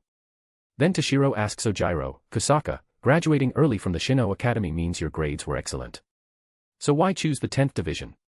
"Please just call me Sojiro, 3rd seat Hitsugaya." "The reason I chose the 10th division is mainly because of you," Sojiro explained. Sojiro continued, "You know, my ideal is to be loyal to the Soul Society and dedicate my life to it. In that case, as long as I work seriously and fulfill my duties as a Shinigami, any division is the same. And you once saved me, 3rd seat Hitsugaya. So to repay the life-saving grace, I came to the 10th division after graduation." Sojiro was once attacked by a hollow when going to enroll at the Shino Academy. If Toshiro hadn't arrived in time, Sojiro would have died then. For Sojiro, repaying Toshiro and being loyal to the Soul Society didn't conflict. So after graduation, he came to the 10th division. "I see," Toshiro understood. "In that case, work hard in the 10th division from now on. Also, no need to be so respectful towards me. Didn't you say before you wanted to be friends? So just act naturally," Toshiro then said. "But wouldn't that be too disrespectful to you?" Sojiro hesitated. After being saved by Toshiro, when Sojiro heard Toshiro was the 10th division's 3rd seat, although surprised someone so young became a 3rd seat, he didn't pay too much attention to Toshiro's status. He was just grateful Toshiro saved him and casually wanted to be friends, calling Toshiro by name. At that time, Toshiro thought they wouldn't cross paths again, so he didn't refuse. But after entering the Shino Academy, Sojiro learned what the name, Hitsugaya Toshiro, meant to the entire Soul Society. Most talented student in Shino Academy history, a man destined to become captain, all sorts of halos surrounded Toshiro. And the Shino Academy was full of legends and achievements about Toshiro. After learning about Toshiro, Sojiro realized the person he considered an ordinary third seat was actually an incredibly formidable existence. Although his own talent wasn't bad, compared to Toshiro, it was worlds apart. Remembering how he casually wanted to be friends and called Toshiro by name, Sojiro felt somewhat ashamed. So this time, facing Toshiro, he couldn't help but be reserved and felt embarrassed to call Toshiro by name. "Just call me Toshiro like when we first met," Toshiro waved his hand and said to Sojiro. Not to mention the original Toshiro and Sojiro's complex relationship as close friends turned enemies who loved and killed each other. Just considering now, Sojiro came to the 10th Division specifically to repay a favor, and Toshiro had agreed to be friends back then. So Sojiro being so respectful felt awkward to Toshiro. "Alright then, third seat Hitsugaya, no, Toshiro." Seeing Toshiro still wanted him to use his name and treated him as a friend, Sojiro couldn't help but feel excited. Then Toshiro asked, "Sojiro, what's your current position?" "My position? When I first entered the 10th Division, I was only the 19th seat. Now, I'm the 12th seat, also serving as the leader of the 10th squad," Sojiro replied. Toshiro said, somewhat surprised, "You became a seated officer right after entering the 10th Division. That's really good. The 19th seat might seem low, but very few could become a seated officer right after graduation." Not to mention Sojiro rose to the 12th seat in just 1 year. That speed was quite fast. Currently, in the entire Soul Society, the highest position someone could attain immediately after graduating from the Shino Academy and joining the Godai 13 was third seat. One was Toshiro, the other was Jin. It wasn't that the Godai 13 forbade new graduates from becoming captain or lieutenant. It's just that aside from Toshiro, no one had captain or lieutenant level strength right after graduation. Chapter 164, Chapter 164 New Training. Oh, right, Toshiro, I almost forgot the main thing. These are some documents that need immediate handling. Look. Sojiro placed the documents he had been carrying since entering on the table in front of Toshiro, then said somewhat hesitantly. Originally, Sojiro intended to give these documents to Isshin and Ranjaku. But upon entering the captain's office, he found neither the captain nor the lieutenant there. Instead, Toshiro was sitting there. Having graduated from the Shino Academy and joined the 10th Division for a year now, Sojiro already knew how lazy the captain and lieutenant were. Previously, the 10th Division's affairs were handled by Toshiro. Now, with the captain and lieutenant nowhere in sight, these documents likely had to be given to the newly returned Toshiro. Toshiro rubbed his temples, then frowned. "Put them there for now. I'm a bit hungry. I'll handle them after eating something." Hearing Toshiro was hungry, Sojiro immediately said enthusiastically, "Toshiro, wait a moment then. I'll get you something to eat." Then Sojiro went out to get food for Toshiro. After Sojiro left, Toshiro murmured to himself, "Kosaka Sojiro. I never expected to meet him again. Fate is truly ineffable." This lifetime, Toshiro originally didn't plan to have much interaction with Sojiro. Unexpectedly, they kept meeting. 2 years ago, when Sojiro was attacked by a hollow on his way to the Shino Academy, Toshiro saved him. Originally, Toshiro didn't plan to stay in contact, but Sojiro joined the 10th Division specifically to repay the favor. Well, go with the flow. At least for now, we won't become enemies like in the original work. Afterwards, after eating something, Toshiro continued handling the backlog of division work. In the evening, Ranjaku and Ishido finally returned. So, as agreed, Toshiro took Ishido to attend the gathering hosted by Kairaku and Yukitake for them. Since Toshiro resigned as commander of the Hueco Mundo Expeditionary Force and returned to the Soul Society, everything developed steadily. Aside from Kaien's sacrifice and Sojiro joining the 10th Division surprising Toshiro, nothing else happened. Everything progressed smoothly. Thus, in the following period, after finishing the backlog of 10th Division's work, Toshiro began a new round of training. In Hueco Mundo, after breaking through to beyond captain level, killing a Vasto Lord, and defeating Baragon, Toshiro inevitably felt somewhat proud and complacent. But the subsequent battle with Aizen sobered him up. He realized that although he was strong, compared to truly top-tier existences like Yamamoto and Aizen, he still had a long way to go. To avoid being as pitiful as the original version of himself, he had to keep training hard. 10th Division's training ground. Clang. Toshiro drew Hyarinmaru from his back and began practicing swordsmanship. Zenjutsu, Hakuda, Ho-Ho, Kido, the 4 major Shinigami skills.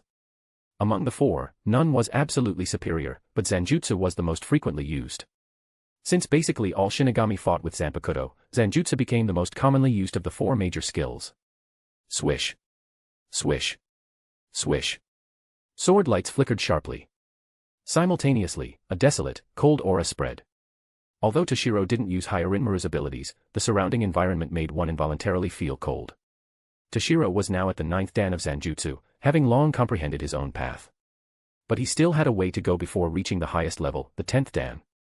Currently, in the entire Soul Society, only 2 people were known to have reached the highest 10th dan in Zanjutsu. One was Yamamoto, the other was Unohana. Unohana Retsu, originally Unohana Yuichiro, was an unprecedented villain in Soul Society's history. She claimed to have mastered all sword styles and schools, hence naming herself Yuichiro. T/N, 8,000 styles. Later, she was subdued by Yamamoto and became the captain of the 11th Division in the first generation of the Godai 13, the first Kenpachi. Although her overall strength was inferior to Yamamoto's, purely in swordsmanship, even though both were at the highest 10th dan, Unohana might be slightly stronger than Yamamoto. Besides these two, there might be another person who had reached the 10th dan in swordsmanship. That person was Aizen. Toshiro had briefly fought Aizen in Hueco Mundo. To avoid exposing his identity, Aizen didn't use any special abilities, only some simple sword techniques and Ryatsu pressure to completely suppress Toshiro. During the fight, Aizen's simple moves possessed the power to transform the ordinary into the miraculous, no less sophisticated than Toshiro's full-force swordplay. If Aizen wasn't using his full swordsmanship prowess then, it meant Aizen might also have reached the highest level in swordsmanship. After practicing swordsmanship for an hour, Toshiro started practicing Kido. Seeping crest of turbidity. Arrogant vessel of lunacy. Boil forth and deny. Grow numb and flicker. Disrupt sleep. Crawling queen of iron. Eternally self-destructing doll of mud. Unite. Repulse. Fill with soil and know your own powerlessness. Heido number 90, Kuro Hitsugi. As Toshiro finished chanting, a purple-black sphere of Ryatsu suddenly appeared in his palm, then transformed into a massive black cube resembling a coffin, enveloping the space before Toshiro. Only this much power? Toshiro said, somewhat dissatisfied. Although successfully performed, its power was only 1/3 of the normal level. Although Aizen's Kuro Hitsugi in the original work was also only 1/3 powerful at first, that was after omitting the incantation. Now Toshiro strictly followed the incantation step by step, yet the result was still only 1/3 of normal power. It seems Kido above the 90th is indeed hard to master, Toshiro sighed. Due to transmigration, Toshiro's soul and mental power were extremely strong, and he could control and guide Ryatsu with ease. This made Toshiro's progress in learning Kido extremely rapid. At lieutenant level, after simple study, Toshiro fully mastered all Kido below the 90th. As for Kido above the 90th level, lieutenant level Ryatsu couldn't perform them. But after breaking through to captain level, Toshiro focused on Ryatsu training and didn't work on Kido. So the Kido Toshiro currently mastered was the same as when he was lieutenant level, all below the 90th, originally thinking even Kido above the 90th wouldn't be difficult given his talent. Toshiro now realized, after starting practice, that Kido above the 90th were indeed powerful techniques that could seriously threaten captain level opponents. Even with his talent, fully mastering them wasn't easy. Chapter 165, Chapter 165 The difference between Shinigami and humans. Afterwards, it took half a month for Toshiro to fully master Heido number 90, Kuro Hitsugi. Then, it took about another half-month to be able to perform it without incantation. Although it only took about a month total to achieve incantationless casting of Heido number 90, which was incredibly impressive, and no one had been heard of doing it faster than Toshiro, compared to Toshiro's previous learning speed, it was nothing. Back at the Shino Academy, low-level Kido could be performed just by looking at the method. Intermediate Kido could be mastered after one practice. Even high-level Kido below the 90th only required a bit of effort and a few more practices. Spending a whole month specifically practicing one Kido was a first. Of course, in terms of power, Kido above the 90th and below were completely different, like heaven and earth. Kido below the 90th could hardly pose a fatal threat to captain-level powerhouses. But for Kido above the 90th, even captain-level powerhouses would be severely injured or killed if hit. In the original work, Aizen's incantationless Kuro Hitsugi had only 1/3 normal power, yet it instantly defeated Kamimura. Nighttime, in a training room of the 10th Division. After handling the 10th Division's work, Toshiro didn't return to his residence to rest. Instead, he stayed directly in the 10th Division's training room. Toshiro sat cross-legged on the floor, placing his Zanpakuto on his legs. However, Toshiro wasn't communicating with his Zanpakuto or training his Ryatsu. He closed his eyes, focusing inward to observe his body's internal state. Of course, ordinary Shinigami couldn't perform internal observation. Toshiro was currently using his Dragon's True Eye ability to observe his inner world from within. Dragon's True Eye could see through falsehoods and perceive everything, but it could also be used to observe one's own condition. Over the years, as Toshiro's strength increased and he frequently practiced using the ability, the duration for which he could use the dragon's true eye had greatly extended. Toshiro once tested it, and even after 10 consecutive hours, he hadn't reached the limit and could maintain it further. When Toshiro activated the dragon's true eye and calmly observed his inner world, he saw his internal organs like the heart, liver, spleen, and lungs suddenly transform into countless tiny Raisher particles. But Toshiro wasn't surprised, as this was expected. A Shinigami's body was composed of Raisher, not true flesh and blood. This was the real difference between Shinigami and humans. Shinigami and humans looked completely alike in appearance but were classified as different species, primarily because of this. It's just that the Raisher composing a Shinigami's body were too tiny. Even if ordinary Shinigami had internal observation abilities, they could only see the body organs composed of Raisher, not the individual particles. Toshiro could see them because he relied on the dragon's true eye ability. Under the dragon's true eye, Toshiro's body appeared as countless Raisher particles, arranged in an orderly human form. The Raisher particles composing Toshiro's body weren't completely fused together, and there were gaps between them. Seeing this, Toshiro carefully used his Riryoku to control the Raisher particles, making them press together and reduce the gaps between them, even making them disappear entirely. Toshiro did this mainly to compress the density of the Raisher composing his body. The smaller the gaps between Raisher particles, the higher the body's Raisher density, and consequently, the stronger the body's physical strength. Under the dragon's true eye, Toshiro could fully understand every part of his body's condition and compress and enhance it as needed. If this continued, Toshiro's body would become terrifyingly strong. Enemies might not even be able to break his physical defense, let alone injure him. Increased body strength wouldn't only boost Toshiro's defense but also help him further master Hyarinmaru's power. Because Hyarinmaru's power was too great, Toshiro's Bankai at the captain level was immature, with various limitations. Although since breaking through to mid-stage beyond captain level, Toshiro had mastered mature Bankai and could unleash Hyarinmaru's true power, it was still a strain. Previously, when using true Bankai, Toshiro's body would rapidly grow to adapt to the power. The so-called aging side effect. Although Toshiro was quite satisfied with becoming a handsome adult after aging, this state put severe strain on his body, preventing him from maintaining Bankai for long. In such a case, if a battle couldn't be ended quickly and turned into a drawn-out fight, it would be extremely disadvantageous for Toshiro. This side effect ultimately stemmed from Toshiro's body not being strong enough to fully bear Bankai's power. So, the stronger Toshiro's physical constitution, the longer he could maintain Bankai. This would greatly help Toshiro unleash Hyarinmaru's true power. Toshiro trained in the training room all night until the next morning when 10th Division's members started getting up for work. Only then did Toshiro end his training and stand up. Ah. Toshiro couldn't help but yawn. Morning already. So fast, Toshiro murmured to himself. Engrossed in training, Toshiro didn't notice time passing until the commotion of members moving around outside woke him.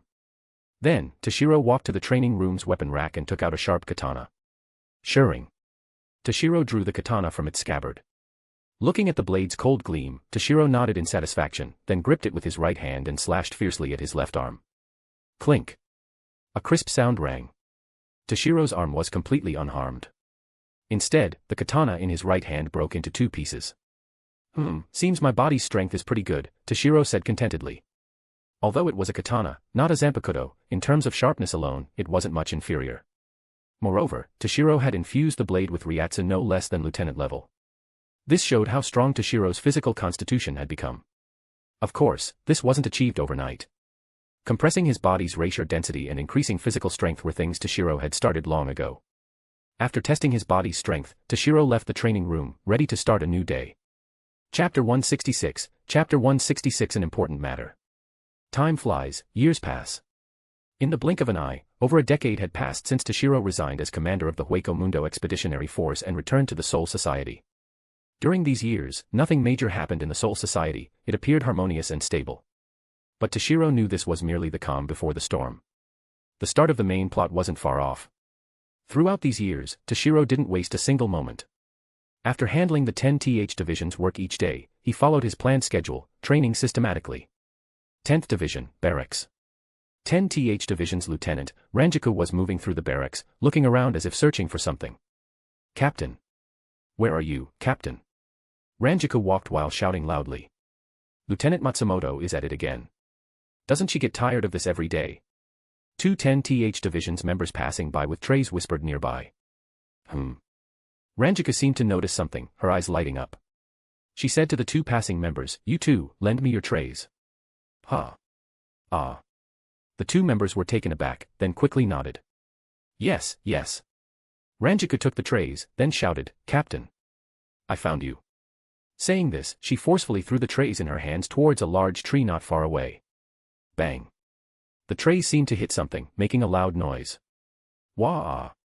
Accompanied by a scream, a figure fell from the tree. Seeing the fallen figure, Ranjiku grinned triumphantly. Yash, direct hit. Too bad. I caught it at the last moment, so no hit. The person who fell from the tree was none other than the current 10th Division's captain, Shiba Ishin. Ishin held a tray in both hands, the one Ranjiku threw at him. Seeing Ishin's shameless grin, Ranjiku couldn't help but kick him. Bang. Ranjiku's kick hit the tray in Ishin's hands, which then smashed into his face. Good. Finally a hit this time, Ranjiku nodded, satisfied. Wah! That hurts. My nose is broken. Ishin screamed repeatedly. Then, Ishin said in a very helpless tone, oh dear, with such a serious injury, I guess I'll have to take sick leave today. However, Ranjiku ignored his words and urged, let's go, Captain. Time to head back. Toshiro said he has work-related matters to discuss with you, so hurry back and work properly. Afterwards, Ishin rubbed his nose and handed the trays back to the two members. Sorry about that. It's all Ranjiku's fault, making the trays crack. Hearing this, Ranjiku shouted unhappily, don't push the blame onto others. It's because you keep running around instead of working. Good grief. You're the captain of the Godii 13, a top figure in the Soul Society, yet so lazy. Such a disgrace to the Godii 13. Ranjiku complained incessantly. That old trick again, pulling out my captain status. Not like you, Ranjiku. You dare criticize me. Although I'm captain, aren't you the lieutenant? Work isn't just my responsibility, and as lieutenant, you share it too. Ishin retorted. Then, Ishin chuckled slyly. And I know this, most of the division's work is handled by Toshiro. You only get a small portion. Yet you're still not satisfied, secretly pushing your small share into the documents Toshiro handles. Ah. What a terrifying scheme. You witch. Demon. Ranjiku, furious and embarrassed, shouted, enough. You're so annoying. Ranjiku. Before Ranjiku finished, Ishin suddenly shouted, interrupting her. What is it? Ranjiku was startled by the shout, even forgetting her anger. Ishin said seriously, with a grave expression, today, thanks to running around looking for me, your assets are covered in sweat. That glistening look is simply fantastic. Hearing this, Ranjiku was stunned for a moment. Then, coming to her senses, without another word, she clenched her fists and charged at Ishin. Bang. Thud. Crash. Wah. That hurts. I'm sorry. I was wrong. Forgive me. Hey. Ranjiku. A couple hits are enough. Are you done yet? Amidst the scuffle, Ishin and Ranjiku gradually left the area, heading towards the 10th Division's captain's office. The two 10th Division's members with trays watched their captain and lieutenant leave, shaking their heads and sighing, looking helpless. Having such a captain and lieutenant, our 10th Division is truly unfortunate. Yeah, it's a miracle our division hasn't collapsed and can still function normally. No, not a miracle. It's thanks to third seat Hitsugaya. Yeah, true. After the scuffle, both Ishin and Ranjiku calmed down. On the way to the captain's office, Ishin, with a bruised and swollen face, asked seriously, Ranjiku, why did Toshiro suddenly look for me? Did something important happen? Although he and Ranjiku often slacked off, sneaking out to play and dumping work on Toshiro. Whether it was Toshiro, Ishin, or Ranjiku, all three were long accustomed to this. So regarding work matters, Toshiro didn't expect much help from him, let alone consult him. Unless something major happened, Toshiro wouldn't seek out the captain. Hearing Ishin, Ranjiku also nodded seriously. Yeah, earlier when Toshiro asked me to find you, he looked very serious. Seems like it's indeed not a small matter. As they spoke, they unknowingly arrived before the captain's office. Chapter 167, Chapter 167 Consecutive Shinigami Deaths Incident. Ranjiku walked straight to the door but didn't intend to open it with her hands. Instead, she kicked it directly. Bam. With a loud noise, the captain's office door was kicked open by Ranjiku. Then, Ranjiku walked in casually and relaxed, followed by Ishin. Oh, you two are here. Took you long enough. Hearing the door kicking, Toshiro looked up from behind the desk and said somewhat casually. Toshiro was long accustomed to Ranjiku's door-kicking habit, so he wasn't particularly surprised. Then, Toshiro tidied the thick stack of documents in his hands and said somewhat unhappily to Ishin and Ranjiku, you two have great timing. I've finished handling all the documents, and you just come back. Yuh. Hearing all documents were handled, Isshin Shiba couldn't help but shout excitedly. If all work was done, he didn't have to work, though he hardly ever worked anyway. Then, Isshin rushed to Toshiro's side, repeatedly patting his shoulder. Well done, Toshiro. Truly worthy of being our 10th Division's next captain. Hearing this, Ranjika behind him immediately said discontentedly, Hey. Captain, I should be the 10th Division's next captain, by rank. Nominally, Ranjika was the 10th Division's lieutenant. If the 10th Division were to choose the next captain, as the lieutenant, Ranjika's priority would indeed be higher than a third seat like Toshiro. Of course, only nominally higher. Unless something unexpected happened, Toshiro was undoubtedly the next captain. Isshin Shiba looked at Ranjika speechlessly. What are you saying, Ranjiku? If someone like you became captain, the whole division would collapse. Toshiro also piled on. The captain's right. The 10th Division's next captain is naturally me. As for you, Ranjiku, if you want to be captain, learn Bankai first. Seeing Toshiro and Isshin team up to bully her, Ranjiku immediately stepped forward, grabbed Toshiro's collar, and glared at him fiercely. Hey! Toshiro. You too, what are you saying? The captain's position should naturally be taken over by me, the lieutenant. Of course, Ranjiku was just talking, joking around. She wasn't someone who cared much about power. Back when Toshiro first graduated from the Shino Academy, Ranjiku invited him to join the 10th Division. But then, the 1st Division invited Toshiro to become lieutenant. Yet Toshiro ultimately chose to be the 10th Division's third seat. Ranjiku always felt somewhat responsible, thinking if she hadn't invited Toshiro, he might have had better opportunities. So when Toshiro first joined the 10th Division, Ranjiku even considered giving her lieutenant's position to Toshiro, but Toshiro refused. Hey! Ranjiku, that's enough bullying Toshi. Huh. Isshin was about to stop Ranjiku from bullying Toshiro but suddenly exclaimed in surprise. Did you see the buns I hid here, Toshiro? Isshin asked Toshiro. Cough. Hearing this, Toshiro coughed, then brushed off Ranjiku's hand holding his collar. He said seriously, don't worry about such trivial things, Captain. The reason I asked Ranjiku to call you back is because there's an important matter to discuss. Toshiro then picked out a specially marked document from the thick stack and said to Isshin Shiba, Captain, this document is. Talk about the buns first. Did you see the buns I specially hid there, looking forward to eating them? Isshin interrupted Toshiro. Shut it. Buns aren't important right now. Toshiro said somewhat angrily. But Isshin persisted. Never mind important or not. Just tell me, where are the buns? I ate the buns. So what? Got a problem? Toshiro shouted unhappily. Isshin showed an, as expected, expression. So you did eat them? Why try to hide it? You're such a bad guy. Toshiro said, feeling mentally exhausted, can we not talk about buns? I called you here for an important matter. Here, Toshiro asked seriously, do you remember the report from 2 months ago, Captain? Narumashi, a mid-sized city. 2 months ago, the Shinigami responsible there died unexpectedly, Toshiro continued. Isshin thought for a moment. Seems there was such a thing. But the specific cause is still under investigation. That's right. Last month's report from that city came in, Toshiro said. Last month, 2 more Shinigami died. The cause remains unknown. Toshiro said gravely. Hearing this, Isshin turned around without another word, wanting to leave. Ranjiku quickly asked, Hey! Captain, where are you going? I'm going to Narumashi. The rest is up to you, Toshiro, and Ranjiku. Isshin waved behind him without looking back. Now. Alone. Wait a minute. Ranjiku immediately tried to stop him. Oh, right. I'll probably be back around the day after tomorrow. So tomorrow's work is on you too, Isshin added. Seeing Isshin acting on his own, Toshiro also tried to stop him. Captain, don't be reckless. This kind of thing should be reported to the captain commander. But before Toshiro finished, Isshin's figure had already vanished. Seeing this, Ranjiku complained, Captain, really? Toshiro. Let's go bring Captain back together. No, let's not, Toshiro thought for a moment, then gave up on chasing Isshin. Why, Toshiro? Ranjiku asked, puzzled. In Ranjiku's view, Toshiro should help her bring Isshin back, not let him act recklessly. Chapter 168, Chapter 168 following after. 3 Shinigami dying mysteriously in a row. So Captain judged this investigation to be very dangerous. That's why he decided to go personally to uncover the truth, Toshiro explained. But Ranjiku frowned. Of course I know that. So we should. So you should wait here even more. Toshiro interrupted Ranjiku. Such a big matter always needs someone to investigate, Toshiro continued.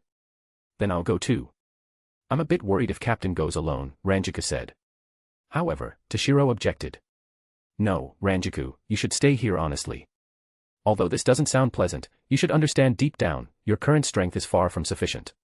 Going would only burden Captain. Hearing Toshiro, Ranjaku fell silent. Though reluctant to admit it, Ranjaku had to acknowledge that while her strength among lieutenant level was decent, that was all. It was far inferior to Toshiro and Isshin. If Isshin encountered an insurmountable crisis, even if she were there, it wouldn't help, she'd just be a hindrance. Actually, Toshiro was somewhat puzzled about Ranjaku's strength too. Logically, at the start of the plot, compared to other lieutenants, Ranjaku had relatively deep experience. But as the plot progressed, Rinji, Rukia, and the others broke through one by one, advancing greatly, reaching captain level or even beyond. Yet Ranjaku remained at lieutenant level, with no major progress. Regarding this, Toshiro had some speculations. Long ago, Aizen, to collect Shinigami-powered souls for creating the Hogyoku, severely injured the young Ranjaku. This was why Jin chose to infiltrate Aizen's side, wanting revenge for Ranjaku. Therefore, Toshiro guessed Ranjaku's soul might have been injured during that incident, making it difficult to break through to captain level. After all, a Shinigami's strength, Zanpakuto, and such were closely tied to the soul. If the soul suffered severe damage, a Shinigami's strength would have difficulty progressing significantly. If Toshiro's speculation was correct, then Ranjaku becoming a lieutenant-level Shinigami itself was quite an achievement. But breaking through to captain level seemed almost hopeless. After calming down, Ranjaku said to Toshiro, "Toshiro, you're right. If I go, I'd indeed cause trouble for Captain. How about you go instead? I'm still a bit worried if Captain goes alone." Regarding Toshiro's strength, Ranjaku was quite confident. Though she didn't know exactly how strong Toshiro was, in her view, he was at least much stronger than Isshin.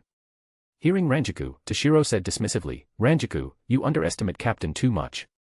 Captain's strength is very high. Even among all Godai 13's captains, few could definitely defeat him. So going alone to investigate probably won't cause problems." Although Toshiro was confident his current strength surpassed Isshin's, he wouldn't look down on Isshin because of that. As the father of Bleach's protagonist, Kurosaki Ichigo, Isshin's strength definitely wasn't simple. Back when Toshiro first joined the 10th Division, Isshin's strength was only at the peak of captain level. But later, when Toshiro served as commander of the Hueco Mundo Expeditionary Force and campaigned in Hueco Mundo, breaking through to beyond captain level in battle, upon returning to the Soul Society, Toshiro accidentally discovered Isshin had also broken through to beyond captain level. Whether it was Kaien's death stimulating him or it being his time to break through, Isshin successfully reached beyond captain level. Now, over a decade later, how much Isshin's strength had progressed, even Toshiro wasn't sure, because Isshin rarely displayed his strength publicly these years. But one thing was certain, Isshin's strength definitely ranked among the top even among Godai 13's captains. Ranjaku said, somewhat surprised, "Really? Captain is that strong?" To others, as a Godai 13's captain, Isshin's strength was undoubtedly high, but that was compared to ordinary Shinigami outside captains. Since Isshin always acted unserious, it was hard to believe his strength could compare to other captains. But Toshiro nodded. Yeah. In the Soul Society, those stronger than Captain are only Captain Commander Yamamoto, Captain Unohana, and a few other veteran captains. Others aren't Captain's match. Here, Toshiro suddenly realized something and swished up from his chair. Toshiro suddenly realized he'd overlooked someone. In the Soul Society, besides Unohana and a few veteran captains, there was another person stronger than beyond captain level Isshin. Could it be? Toshiro inwardly exclaimed. Calculating roughly, the time Isshin leaves the 10th Division might be around this period. Moreover, since Aizen often hunts Shinigami for experiments, whenever Shinigami mysteriously die or disappear, it's mostly related to Aizen. So, could this Narumishi incident be the one causing Isshin to leave the Soul Society and live in seclusion in the living world? Toshiro thought to himself. Although Toshiro read the original manga, by the time he transmigrated, Bleach had been finished for a while. Plus, after so many years, Toshiro only remembered important parts of the original plot, while the rest was just a general recollection. And Isshin didn't appear too often in the original. So, regarding Isshin's matters, Toshiro only remembered the general idea. About exactly which year and which incident caused Isshin to leave the Soul Society, Toshiro didn't remember clearly. But Toshiro remembered this incident seemed related to Aizen's experiments. Moreover, now wasn't too far from the plot start. So, considering everything, Isshin likely left the Soul Society around this time because of this incident. Ranjaku, the division's matters are temporarily yours. I'll follow Captain to check the situation. Toshiro suddenly said. Huh? Ranjaku exclaimed. Didn't you just say Captain could investigate alone with his strength? True, but I feel uneasy. So, just in case, I'll go check, Toshiro said. Then, regardless of Ranjiku's reaction, Toshiro immediately turned and left. Chapter 169, Chapter 169 Narumashi City. Although based on the outcome, Isshin wouldn't encounter trouble in this incident but would instead win the beauty, get together with Masaki, ultimately leading to the birth of Ichigo, Toshiro couldn't rest easy without checking personally. After all, this matter involved Aizen. Toshiro couldn't take it lightly. Although if Isshin left the Soul Society because of this and lived with Masaki in the living world, Toshiro could become the 10th Division's captain as wished, Toshiro absolutely didn't want anything to happen to Isshin. Although Toshiro wanted to be captain, compared to the captain's position, he valued his friend's safety more. Having been in the 10th Division for so many years, Toshiro and Isshin had a good relationship. Isshin was definitely one of Toshiro's few close friends. Over the years, although Isshin seemed lazy, pushing all division work onto Toshiro, from another perspective, this was also trust in Toshiro. If it were someone else, would Isshin so easily hand over all division's work? After all, this wasn't just about handling troublesome work, the work itself represented power. By letting Toshiro handle the 10th Division's work, Isshin also handed over the division's authority to Toshiro. Although Isshin was lazy, before Toshiro arrived, he hadn't pushed all division work onto others while being completely indifferent. Over these years, although Toshiro, Isshin, Ranjiku, and others often seemed to quarrel, that was just their way of interacting. Deep down, they valued their friendship and bonds. So when Isshin decided to investigate alone this time, Ranjiku worried so much. And when Toshiro realized this involved Aizen, he immediately followed. However, Isshin left too quickly. Toshiro's conversation with Ranjiku caused some delay, so when Toshiro caught up, he didn't see Isshin. Already gone far. Toshiro murmured to himself. But Toshiro didn't give up. Isshin was investigating the mysterious Shinigami deaths in Narumashi City in the living world, so his destination was definitely Narumashi City. The target was clear. Thinking this, Toshiro immediately headed towards the Senkamen leading to the living world. Of course, the Senkamen Toshiro used wasn't the Godai 13s but the Shiba clan's private Senkamen. Isshin's investigation this time wasn't reported to the Godai 13, it was a private action without authorization. So naturally, he couldn't use the Godai 13 Senkamen. But in the Soul Society, some larger noble families had their own Senkamen. Although the Shiba clan declined, they were once one of the Soul Society's 5 great noble houses, so they also had their own Senkamen. Due to his relationship with Isshin, Toshiro had used the Shiba clan's Senkamen a few times to visit the living world. So Toshiro knew well where the Shiba clan's Senkamen was hidden. Thus, Toshiro went at full speed, arriving before the Shiba clan's Senkamen in no time. When the Shiba clan was prosperous, they lived within the Suriitii like other noble families. After declining, they moved out of the Suriitii to the Rakangai. So now, the Shiba clan's Senkamen had no guards. But the location was hidden, hard for ordinary people to find. Even if someone accidentally discovered it, without the activation method, they couldn't use it. So no need to worry about unauthorized use. Only Shiba clan's members knew the Senkamen's location and activation method. But trusting Toshiro, Isshin once told Toshiro the location and activation method. So upon arriving, Toshiro immediately activated the Senkamen and entered. Living world, Narumashi City, nighttime, bright moon up high. Narumashi City was a mid-sized city. This city had always been under the responsibility of the 10th Division's Shinigami. The Shinigami who died consecutively recently were also from the 10th Division. That's why the matter reached the 10th Division, and Isshin actively requested to investigate. Although Isshin always seemed lazy, regarding his members' safety, he took it exceptionally seriously. At this moment, 2 10th Division's Shinigami responsible for Narumashi City were talking. Shinigami A, clouds are thickening. Shinigami B, is it going to rain? This feeling is really uncomfortable. Shinigami A, yeah, I remember the previous guy, and the one before that, both died on rainy days. Shinigami B, really creepy. Shinigami A, hey, don't say such things. You're making me nervous. But just then, a voice suddenly came from behind them, eerily. Is that so? Rainy days are more dangerous. Hearing the sudden voice behind them, the 2 Shinigami shivered in fright. Then, they turned their stiff bodies to look. The newcomer continued, just arrived and heard good intel. It seems this investigation will go smoothly. Turning around, the 2 Shinigami finally saw the newcomer and couldn't help but be startled. Wah! Cacacacacaca. Captain Shiba. The 2 Shinigami exclaimed. The newcomer was none other than Isshin, who came from the Soul Society. WHWHWH. Why? The 2 Shinigami asked, puzzled. But Isshin seemed not to hear them, still talking to himself. I really came at the right time. Ah, I didn't come in vain. So good, so good. Seeing Ishin talking to himself, the two Shinigami couldn't help but shout, "Captain! Why? Why are you here?" Hearing them, Ishin seemed to react, grinning foolishly. Well, actually, I was looking for a bathroom and got lost." That lie is terrible." The two Shinigami inwardly screamed. "Oh, right. Tonight, if it rains, you two head back first. It's fine. Otherwise, you'll disturb my bathroom break," Ishin said with a grave expression. Seeing Ishin looking serious but saying such unserious things, the two Shinigami felt a cold sweat drop on their foreheads. Meanwhile, clouds in the sky thickened, covering the bright moon. Patter, patter. Large raindrops fell from the sky. Ishin looked up at the sky. It's raining. Chapter 170, Chapter 170 Kurosaki Masaki. At the same time, in a mansion in Karakura town, a young girl and a middle-aged woman were sitting at the dining table, having dinner. "How is school, Masaki?" the black-haired, stern-looking middle-aged woman asked. Asking me?" the beautiful, orange-haired girl said with a dazed expression. Then, the orange-haired girl swallowed the steak in her mouth and said with a laugh, Right. I go to school energetically every day." "Auntie." The black-haired woman frowned.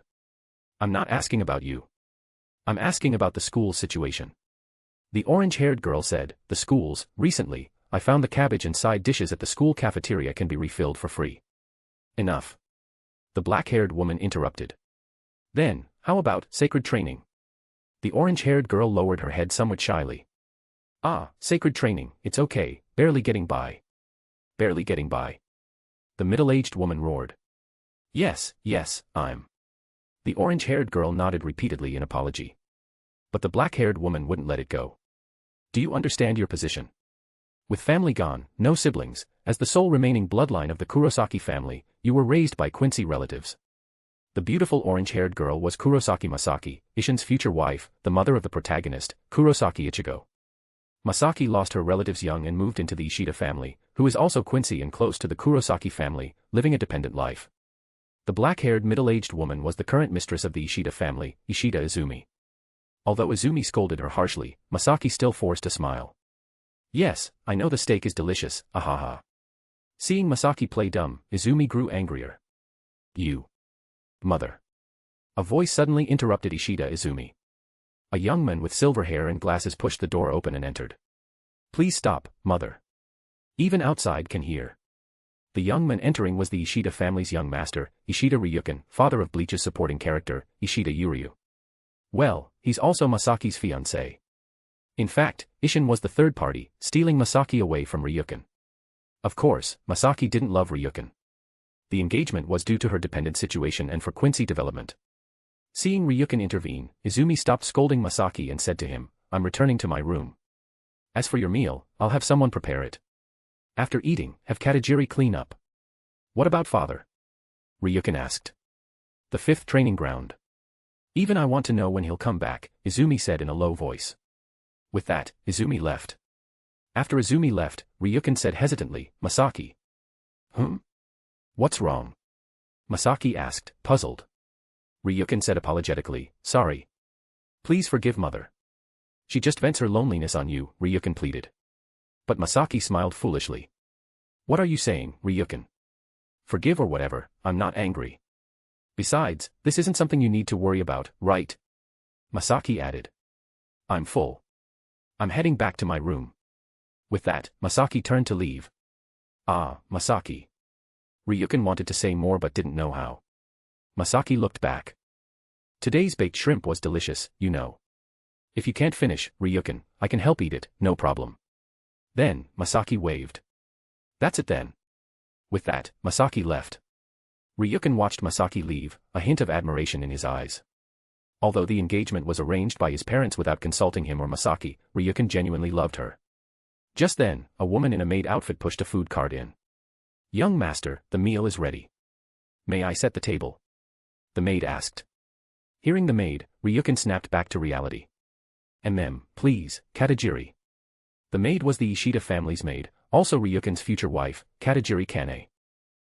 After fiancé Masaki was taken by Ishin, Ryukin married Kane.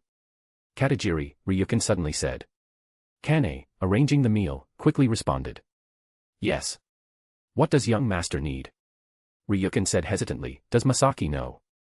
Mother took her into the Ishida family and arranged our engagement to protect the pure bloodline of the Quincy Ishida family, not because of good relations with the Kurosaki family. Did Madam say that? Kane asked. Do you think not saying it means she won't realize? She's not that slow, Ryukin said in a low voice. Would someone like her truly feel joy marrying me?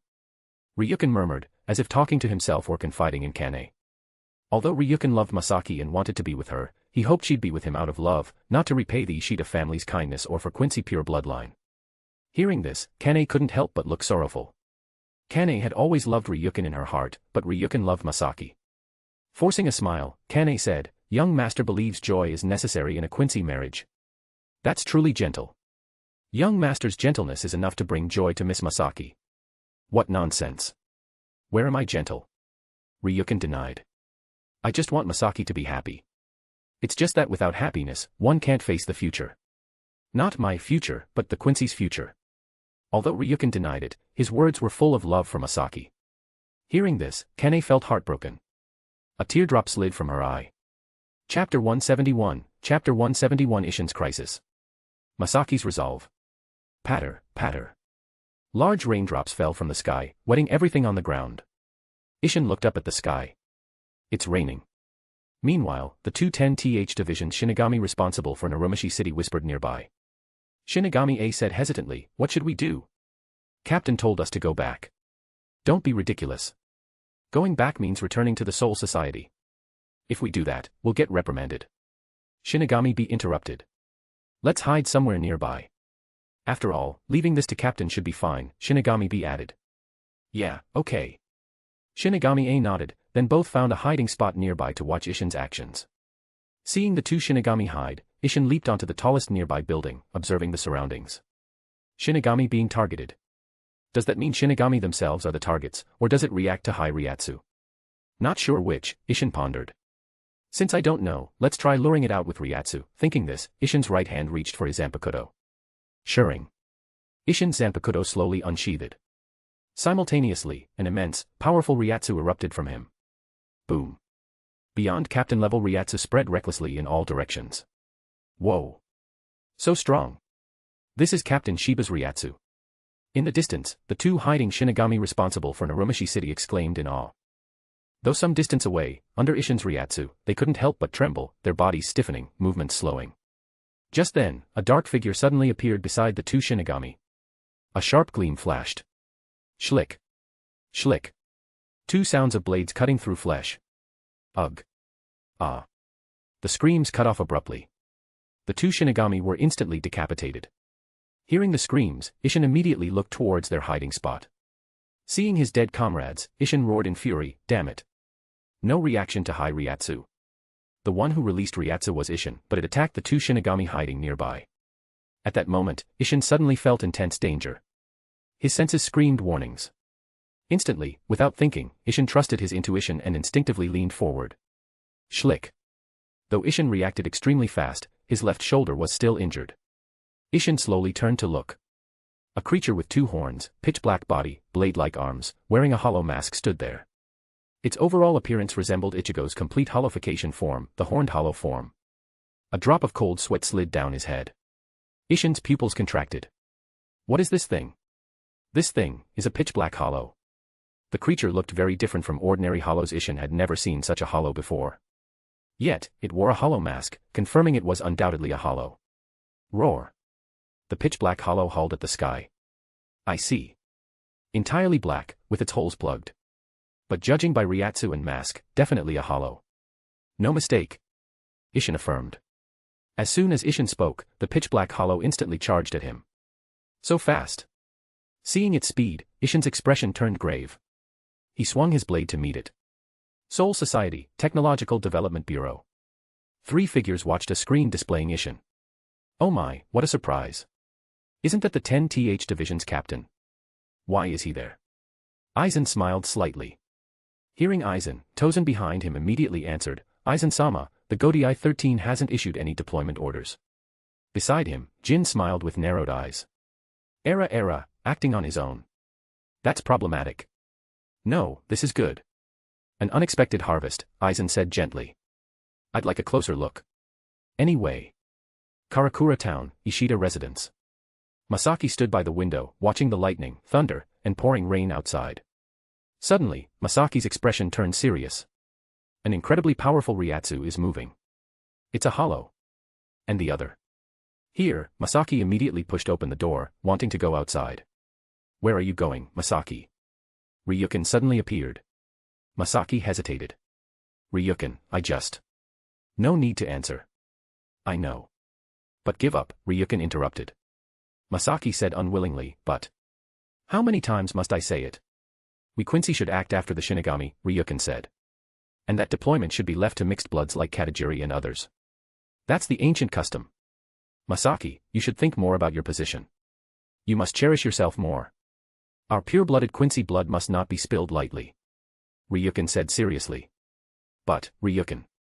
From the Ryatsu, that Shinigami seems to be at a disadvantage. If left alone, he'll die. Masaki shouted. In Masaki's sensing, the Shinigami fighting the hollow was completely suppressed. Continuing like this, he'd likely be killed. Thinking this, Masaki ignored Ryukin's warning and ran outside forcefully. Wait. Masaki. Ryukin called. Hearing Ryukin, Masaki looked back. Ryukin, I think you consider Aunt Izumi's matters, Quincy matters, and future things a lot before acting. That's a great quality of yours. But, I'm not you, Ryukin. For me, cherishing myself means doing today's work today. Because tomorrow's me definitely won't forgive following customs and not doing what can be done today. Tomorrow's me will surely hate today's me who didn't save a life. So, I will go. Don't stop me. With that, Masaki ignored Ryukin and ran outside. Chapter 172, Chapter 172 The mysterious figures appear. Watching Masaki leave, Ryukin fell silent. Only after Masaki completely disappeared from sight did Ryukin take out a small communicator from his pocket. Katajiri, deploy. Prepare spirit weapon. Isshin's location. Isshin was currently engaged in a fierce battle with the pitch-black hollow in midair. Swish. The pitch-black hollow flickered, instantly appearing before Isshin, then swung its black bone blade at him. Seeing this, Isshin hurriedly blocked with his sword. Clang. Blades clashed, sparks flashing, immediately extinguished by the rain. Upon impact, the force from the hollow's bone blade pushed Isshin back repeatedly. Unbelievable. I'm at a disadvantage. Isshin thought, shocked. Although usually unserious, Isshin believed few in the entire Soul Society could match him. Yet now, he was completely suppressed by an unknown hollow. This was truly unbelievable. Then, Isshin fought while observing the pitch-black hollow's combat style. Physical form unknown. Appearance distorted but still maintains hollow shape. Yet combat techniques resemble Shinigami's. Really troublesome. After observing, Isshin found this hollow combined Shinigami combat skills with a hollow's violent and powerful Ryatsu, merging both advantages, like a fusion of Shinigami and hollow. Just then, a voice suddenly came from behind Isshin. Captain Shiba. What are you doing? Karakura Town is the 13th Division's jurisdiction. A Shinigami in black Shihakusho used Shumenpa to run through the air from afar, shouting at Isshin. Hearing this, Isshin couldn't help but glance around. Damn. Overstepped jurisdiction. After the battle started, Isshin and the hollow fought from Narumashii City to Karakura Town. Of course, Narumashii City and Karakura Town were adjacent. Isshin's initial location was near their border, so he hadn't actually gone far. Although overstepping from Narumashii City to Karakura Town, Isshin, in the midst of battle, had no time to deal with the 13th Division's Shinigami. Ha! Isshin shouted, slashing fiercely at the hollow with a powerful strike. Ha! After striking, Isshin couldn't help but feel surprised. Because the hollow didn't block his attack. Instead, it retreated, distancing itself. In terms of strength, the hollow had been superior, suppressing Isshin, never retreating before. After distancing itself from Isshin, the hollow charged towards the newly arrived 13th Division's Shinigami. Not good dash. Run. Isshin immediately shouted at the 13th Division's Shinigami. Unfortunately, despite the warning, the Shinigami couldn't escape death. After Isshin's warning, the Shinigami immediately used Shumenpa to flee. But the hollow fired a black Ryatsu beam, instantly obliterating the Shinigami. What was that just now? Zero. Isshin wondered. Don't joke around. Zero is a Minos Grande's combat method. Isshin shouted angrily. Although the hollow displayed astonishing combat power, Isshin hadn't considered it a Minos Grande, only a mutated hollow. Because the Soul Society closely monitored the living world. Once a Minos Grande appeared, the Soul Society would immediately detect it. It couldn't appear repeatedly undetected, let alone kill several Shinigami. Unless there was a traitor within the Soul Society, hiding this hollow's existence. This was what angered Ishin. Ishin immediately charged forward, shouting, slashing down heavily at the hollow. Clang. Ishin's strike was easily blocked by the hollow. Yo, quite strong. But a monster like you can't wreak havoc in the living world without the Soul Society noticing. There must be someone in the Soul Society sheltering you. Who? Who's controlling you? Ishin asked repeatedly. Unfortunately, whether unable or unwilling to speak, the hollow ignored Ishin's questions. Not answering. No matter. Whether silent or speaking, it won't change my resolve to slay you here. 6 Shinigami had died by this hollow's hands. 5 were from his 10th division. The other died because Ishin overstepped jurisdiction, fighting into Karakura town. So Ishin was furious and full of guilt. Regarding this hollow that directly killed 6 Shinigami, Ishin absolutely couldn't let it go. Then, Ishin stepped back, distancing himself from the hollow. Gripping his Zanpakuto with both hands, he shouted, "Burn!" And Jetsu. Boom. Immense Ryatsu erupted from Ishin. Simultaneously, his Zanpakuto began burning with blazing flames. Ishin's Zanpakuto, and Jetsu, was a fire-type Zanpakuto. Upon release, it concentrated vast Ryatsu on the blade to release flames and could control fire to scorch or detonate enemies. Though incomparable to the strongest fire-type Zanpakuto, Ryujin Jaka, its power was extremely formidable. Coupled with beyond captain-level Ryatsu, Ishin believed he could definitely slay this hollow. So even though disadvantaged earlier, Ishin wasn't worried at all. He believed once he released his Zanpakuto, this hollow would be no match. Thinking this, Ishin swung his flaming Zanpakuto and charged at the hollow. Ha! Ishin shouted, slashing fiercely at the hollow. Schlick. With the sound of cutting, blood sprayed into the air. But this blood wasn't the hollow's, it was Ishin's. A huge wound appeared on Ishin's back, blood gushing out. What? Ishin exclaimed incredulously. Behind Ishin, 3 mysterious figures in black cloaks, faces concealed, had silently appeared. Chapter 173, Chapter 173 Masaki arrives. The 3 figures clad in black cloaks were none other than Aizen, Jin, and Tozen. A cloak that completely masks Ryatsu. By weaving in some Kido energy, it can even blend one's figure into the surrounding environment, becoming nearly invisible. Truly. He left behind a fine souvenir, didn't he? Urahara Kasuke. The black cloaks worn by Aizen and his 2 companions were originally developed by Kasuke during his time in the Soul Society, designed to conceal Ryatsu. After Aizen's machinations forced Urahara to flee the Soul Society, the cloaks and their production technology fell into Aizen's hands. Ishin, who had already released his Zanpakuto, had been prepared to immediately slay the jet black hollow. However, he was suddenly attacked from behind, sustaining significant injuries. Guh. That strike just now, it definitely wasn't from a hollow. It was from a Zanpakuto. Ishin spoke with difficulty, dragging his injured body. He immediately turned, wanting to see who had attacked him. But when he looked back, he found no one behind him. Aizen, after attacking Ishin, had immediately hidden himself away. Who's there? Ishin shouted. But no one answered his call. It's definitely a Shinigami. There's a traitor within the Soul Society, pulling the strings from behind the scenes. If he had only suspected a traitor before, Ishin was now completely certain. Where are you hiding? Show yourself. He continued to shout, trying to force the mastermind into revealing themselves. At the location where Aizen and the other 2 were hiding. Era, it seems he realized the attack he took wasn't from the hollow. Jin said, a fox-like smile on his face as his eyes remained narrowed. It appears so, Aizen replied indifferently. Judging by his nonchalant attitude, Aizen clearly wasn't concerned about this development. Let's go, Jin, can aim, Aizen said afterward. Jin was momentarily taken aback. Is it all right to just leave like this? In Jin's view, to keep this matter secret, Aizen should kill Ishin. It's fine, Jin. Shiba Ishin's Bankai places an enormous strain on his body. My earlier strike severely wounded him, so he can no longer use Bankai, Aizen explained. Moreover, if he is defeated by a captain who hasn't even used Bankai, it would only prove this test subject is a failure, Aizen added. However, Tozen, who was usually completely obedient to Aizen, corrected him. Not test subject. Please refer to it as white, Aizen-sama. It is fundamentally different from the hundreds of hollows completed in the past. It is the first hollow created based on a Shinigami soul. In Tozen's eyes, this experiment held immense significance. Its product shouldn't be simply labeled a test subject like the previous ones.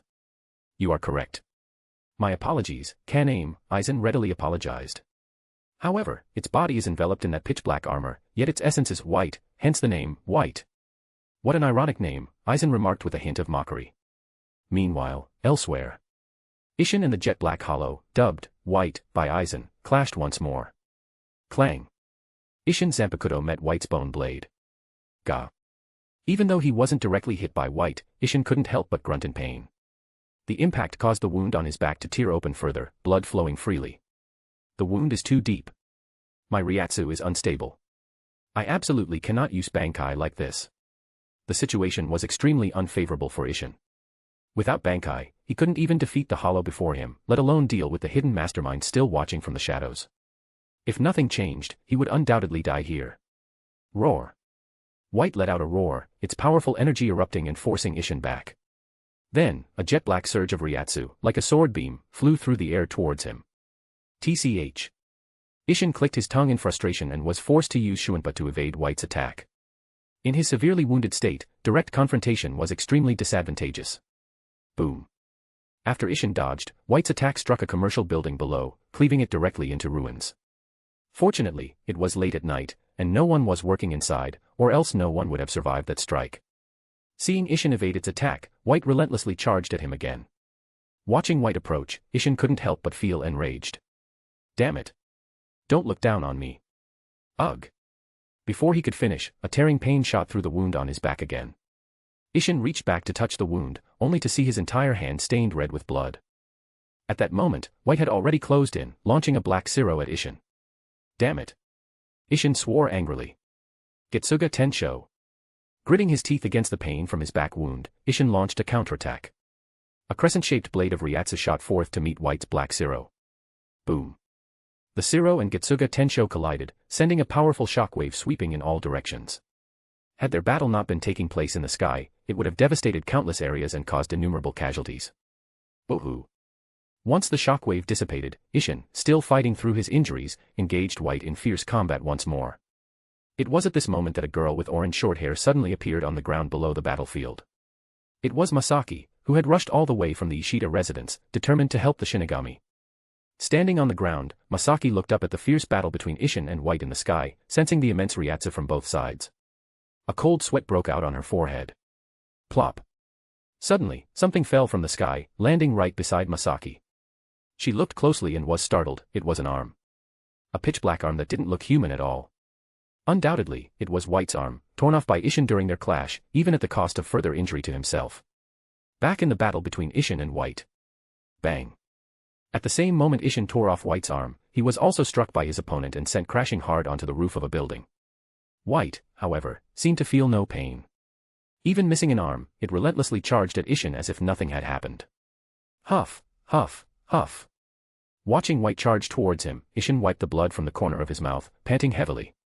You're really something, still full of fight even after losing an arm, huh? Chapter 174, Chapter 174 Hero saves Beauty, and Beauty saves Hero. Before Isshin's words could fully land, White had already closed in. With a ferocious momentum, it brought its remaining right arm bone blade down on Isshin's head. Ugh. Gritting his teeth against the pain, Isshin raised his Zanpakuto to meet White's attack. Boom. Blade met bone, and Isshin was sent flying backwards, crashing into the concrete and steel of a building rooftop and leaving a massive crater in his wake. Seizing this opportunity, White flashed and appeared right in front of Isshin, ready to deliver the final blow. Damn it. Helplessly watching White attack, the severe injuries racking his body prevented Isshin from reacting in time. He could only wait for death. But in that critical moment, a sudden change occurred. Whoosh. A spiritual arrow shot towards White. Seeing this, White was forced to turn and slash at the incoming projectile. Clang. The spiritual arrow was shattered by White. However, in doing so, White lost its chance to finish off Isshin. Taking advantage of the distraction, Isshin flashed away, putting distance between himself and the hollow. He immediately turned his head to look in the direction the arrow had come from. On the ground below the battlefield, a girl with orange short hair stood, bow in hand, aimed directly at White. It was clear she was the one who had attacked, buying Isshin precious time and saving his life. Without a doubt, this girl was Masaki, who had just arrived. On her bow, another spiritual arrow formed, aimed and ready to fire at White again at any moment. Quincy. Hidden in the shadows, Aizen couldn't help but exclaim in surprise upon seeing Masaki suddenly appear, attack White, and save Isshin. Beside him, Tozen spoke coldly, "An unforeseen variable has appeared. It must be eliminated." As he spoke, he prepared to move and eliminate this unexpected complication. Masaki. Wait. However, Aizen stopped Tozen. "Let's observe for now," he said, a glint of interest flashing across his face. "A Shinigami, a Quincy, and white, which combines the powers of Shinigami and Hollow. Interesting. I wonder what interesting developments will occur. Truly something to anticipate." Meanwhile, after Masaki's attack, White, whether out of rage or a desire to eliminate this new threat before focusing on Isshin, turned its attention from Isshin and charged towards Masaki on the ground. Seeing White suddenly change targets and attack the girl below, Isshin urgently shouted, "Wait!" The moment he tried to move, a tearing pain shot through his entire body, forcing him to halt his attempt to intercept White. On the ground, Masaki, seeing White charge at her, immediately fired a volley of spiritual arrows. Whoosh! Whoosh! Whoosh! A rain of spiritual arrows shot towards White. But like a petrel navigating a storm, White agilely dodged through the barrage. So fast. I can't predict its movements at all. Masaki thought, her heart sinking. In that case. Suddenly, Masaki released her bow. She then raised her empty hand towards the charging White. Seeing Masaki's action, both Isshin and the hidden Aizen group were momentarily stunned. Realizing what she was doing, Isshin shouted desperately, "You fool! What are you doing?" Squelch. Before his words faded, White's remaining right arm bone blade pierced through Masaki's body. Yet Masaki used this moment to grab onto White with her left hand. A pained smile crossed Masaki's face. "Good, got you." She raised her free right hand. With a flash of light, a small, almost toy-like bow appeared in her grasp. Immediately, she aimed this miniature bow at White's neck. Whoosh! A short spiritual arrow shot forth like a comet striking the moon, impossible for the restrained White to dodge. Thud. Despite its size, the arrow's power was unbelievably potent, instantly piercing through White's neck. What? Isshin, along with the hidden Aizen, Jin, and Tozen, were simultaneously shocked. White, which had battered a Goatee I-13's captain so thoroughly, was defeated just like that by a girl who appeared out of nowhere. While Isshin was wounded by Aizen and unable to use Bankai, it still spoke volumes about White's power. Yet now, it was seemingly easily defeated by this sudden interloper, creating a surreal feeling. But then, as White suffered this fatal blow, the immense Ryatsu within its body, like a raging river, suddenly began to run wild. White's body also started to swell and expand. "Don't tell me. Is it self-destructing?" Tozen exclaimed in shock. "How is this possible? This experimental subject, White, wasn't created by Aizen alone. Tozen and Jin had participated throughout the process, with Tozen contributing nearly as much effort as Aizen. Yet, he had never anticipated that White would self-destruct upon receiving fatal damage. Likely, even Aizen hadn't foreseen this. At this moment, although Masaki realized White was about to explode, she had been severely wounded when she grabbed it. She couldn't possibly escape in time. Judging by the massive Ryatsu within White, once it detonated, everything in the vicinity would likely be obliterated. Sensing Masaki's peril, Isshin, despite his own grievous injuries, charged towards her without hesitation, determined to save her. After all, she had saved his life. And now, the life-threatening danger she faced was because she had helped him. Isshin might usually seem lazy and unserious, but he was a man who deeply valued honor and obligation. If someone extended a helping hand to him, he would do his utmost to repay that kindness. Even if he'd never met the person before, he couldn't stand by and watch them die, let alone ignore someone who had just saved his own life. Chapter 175, Chapter 175 Toshiro arrives. Ignoring the worsening injuries racking his body, Isshin pushed Shuinpa to its limits. In an instant, he appeared before Masaki, shoving White away with one hand and then tackling Masaki to the ground, intending to shield her from the blast with his own body to save her. However, given Isshin's severely wounded state, if he were directly hit by the force of White's self-destruction, it was highly likely he wouldn't survive. But Masaki, shielded beneath him, might have a chance of surviving. At that moment, White, which had been pushed aside by Isshin, finally exploded. Boom. A deafening roar erupted, followed by a terrifying shockwave rapidly sweeping towards Isshin and Masaki. At this critical juncture, Isshin, who had prepared to sacrifice himself to repay Masaki's life-saving act, and Masaki, pinned beneath him, seemed to hear a voice ring out. Bakudo number 81, Danku. A transparent barrier suddenly materialized, appearing right in front of Isshin and Masaki. Immediately, the cataclysmic shockwave from White's explosion crashed against the transparent barrier. Under the impact, the barrier created from Danku rippled like the surface of a lake, appearing as if it might shatter at any moment. Crack! Crack! Crack! Under the continuous onslaught, cracks inevitably began to spiderweb across the barrier, threatening to break apart the next second. However, as a powerful surge of Ryatsu poured in, the cracks were constantly repaired. Thus, destruction and repair proceeded simultaneously. Eventually, the destructive force of White's explosion gradually dissipated, and the shockwave vanished with it. Crackle. After the explosive shockwave faded, the barrier, now riddled with cracks and lacking further spiritual pressure to sustain it, finally shattered. I'm not dead yet. At this moment, Isshin, who had closed his eyes ready to give his life blocking the explosion to repay Masaki, waited for a while only to realize he seemed not dead. Not only not dead, but he also didn't seem to have been affected by White's self-destruction at all. "Hey, are you that eager to die, Captain?" A voice sounded from beside Isshin. Hearing this familiar voice, Isshin immediately opened his eyes and looked up, his face instantly lighting up with surprise. Toshiro. The newcomer was none other than Toshiro, who had pursued him all the way from the Soul Society. "Yeah. Sorry I'm late, Captain," Toshiro said apologetically. No, Toshiro. You came at just the right time. You saved me and this young lady." "Really, thank you," Isshin said gratefully. Although he had been prepared to sacrifice himself to save Masaki, who had saved his life, who would willingly choose death if they could live. However, seeing Isshin's grateful expression, Toshiro couldn't help but complain instead. "Captain, by the way, shouldn't the Shiba clan's Senkamen be properly maintained?" "The Shiba clan's Senkamen? What's wrong with our Senkamen? When I came to the living world earlier, there were some minor issues, but it didn't affect its use." Isshin asked, puzzled. "Humph, you have the nerve to ask. I came out to find you and used your family's Senkamen. The moment I stepped inside, it malfunctioned, trapping me inside. It took me a great deal of effort to repair it," Toshiro said, his tone carrying a hint of anger. Originally, not long after Isshin left, Toshiro, worried about his captain's safety, hurriedly followed. But he never expected such a frustrating turn of events. As is well known, after the Shiba clan's decline, they moved from the Siriitii to the Rakongai. The Senkamen belonging to the Shiba clan within the Siriitii consequently fell into disrepair. Over the years, it often developed minor problems, though it remained barely functional. However, when Toshiro used the Shiba clan's Senkamen to chase Isshin to the living world this time, an accident occurred. The moment Toshiro activated the gate and stepped through, it malfunctioned, trapping him inside. This also meant that Aizen's group, who set out after Toshiro, arrived in the living world before him. Afterward, Toshiro managed to repair the Senkamen somehow and arrived in the living world. Sensing Isshin's Ryatsu, he rushed all the way from Narumishi City to Karakura town. He arrived just in time for White's self-destruction. So, Toshiro promptly used Danko to block the blast's force from reaching Isshin and Masaki. It's hard to say whether this frustrating incident Toshiro encountered was fortunate or unfortunate for Isshin.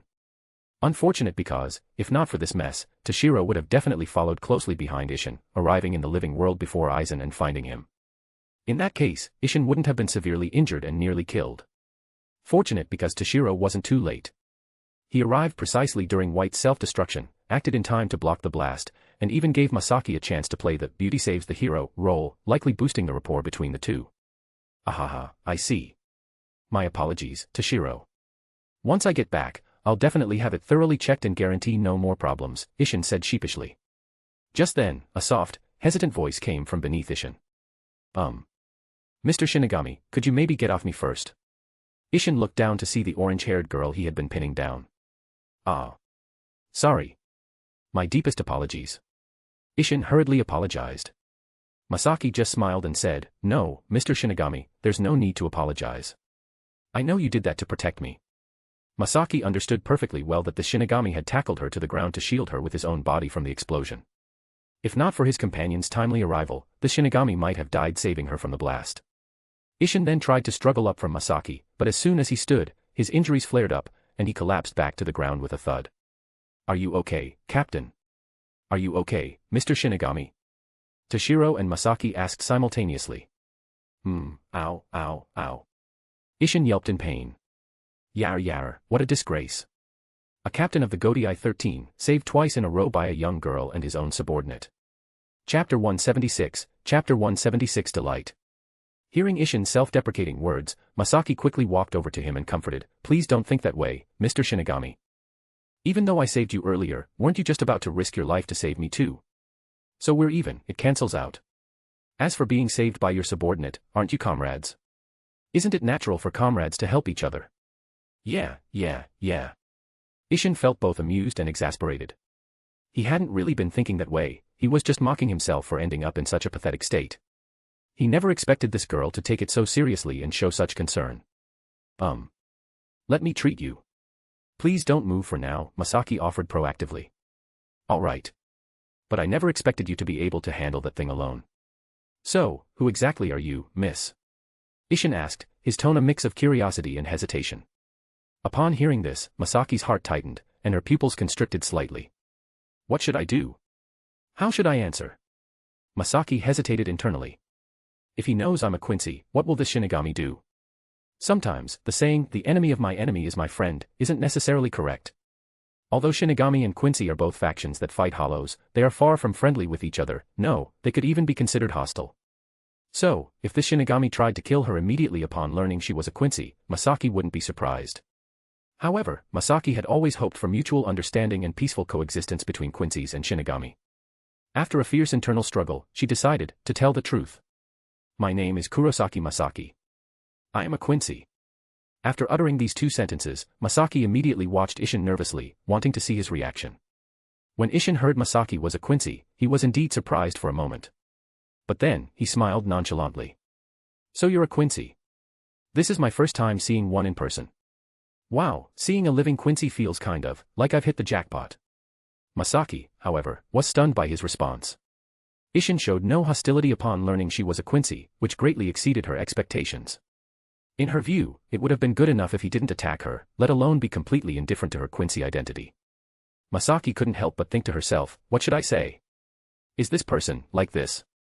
Are all other Shinigami like this too? If only that were true.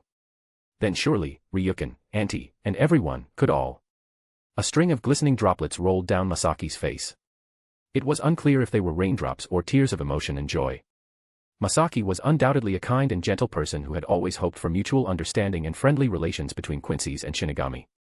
Seeing Ishin's reaction touched her deeply, making her feel that her long-held convictions might finally have a chance of realization. It felt like the day Shinigami and Quincy could coexist peacefully might truly come. Seeing Masaki's expression, Toshiro, standing nearby, couldn't help but sigh inwardly. What a kind and pure-hearted woman, such a pity. Regarding Masaki's fate, it was truly a regrettable matter. She died before the main storyline began. While Toshiro deeply sympathized with her and wanted to change her fate, unfortunately, he couldn't. Because although it seemed Masaki died trying to save Ichigo from a hollow, that was only the surface reason. The real reason was that Yhwach performed the Oswalin, taking the powers of all mixed-blood Quincy's, including Masaki. Otherwise, with Masaki's strength, she wouldn't have died at the hands of a mere hollow. Even if Toshiro killed the hollow that ended her life, it would be useless because Quincy's who lost their powers to Yhwach's Oswalin would ultimately die. There was no way to save them. If Toshiro had arrived just a little earlier, before Masaki was injured while trying to kill White, perhaps she wouldn't have died later. Because Masaki was originally a pureblood Quincy. But after being wounded by White and contaminated by its power, her Quincy lineage was no longer pure, turning her into a mixed-blood Quincy. The target of Yhwach's later Oswalin was mixed-blood Quincy's. If her bloodline hadn't been contaminated by White's power, Masaki might have escaped that fate. Unfortunately, fate played a cruel joke. There weren't that many ifs. But dwelling on it now was pointless, and Toshiro stopped obsessing over it. Hey, Captain, you really are the type to forget your friends for a pretty face. I came all the way from the Soul Society to save you, and you're busy flirting with a beauty, not even caring about me, Toshiro complained, seeing Ishin and Masaki talking as if no one else was around. The two had just met for the first time, but Toshiro could already see they had taken a liking to each other and were shamelessly showing PDA without regard for anyone else. Toshiro, don't talk nonsense. I was just expressing my gratitude to Miss Kurosaki. As for you, we know each other so well, there's nothing to say right now. I'll properly thank you once we get back, Ishin explained. Masaki also apologized sheepishly, I'm really sorry for neglecting you. May I ask your name? Hitsugaya. Hitsugaya Toshiro, Toshiro replied. Mr. Hitsugaya, thank you so much for blocking the hollow's explosion for us earlier.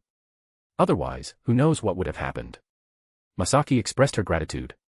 Although Ishin had intended to shield Masaki with his body, without Toshiro's intervention, even with Ishin's protection, Masaki might not have emerged unscathed. No need to be so polite, Toshiro said dismissively. Masaki would eventually become Ishin's wife, and Toshiro and Ishin were close friends. So, Masaki was like a sister-in-law to Toshiro, they were all on the same side. By that logic, wouldn't that make Kurosaki Ichigo have to call me uncle in the future? Toshiro suddenly thought. Uncle Hitsugaya, he, that doesn't sound too bad. Thinking this, Toshiro couldn't help but feel a sense of delight. Chapter 177, Chapter 177 Toshiro's Strength. By the way, Captain, what exactly happened here? Toshiro asked. Although Toshiro knew this incident was related to Aizen, the specific details were somewhat fuzzy in his memory. It's like this.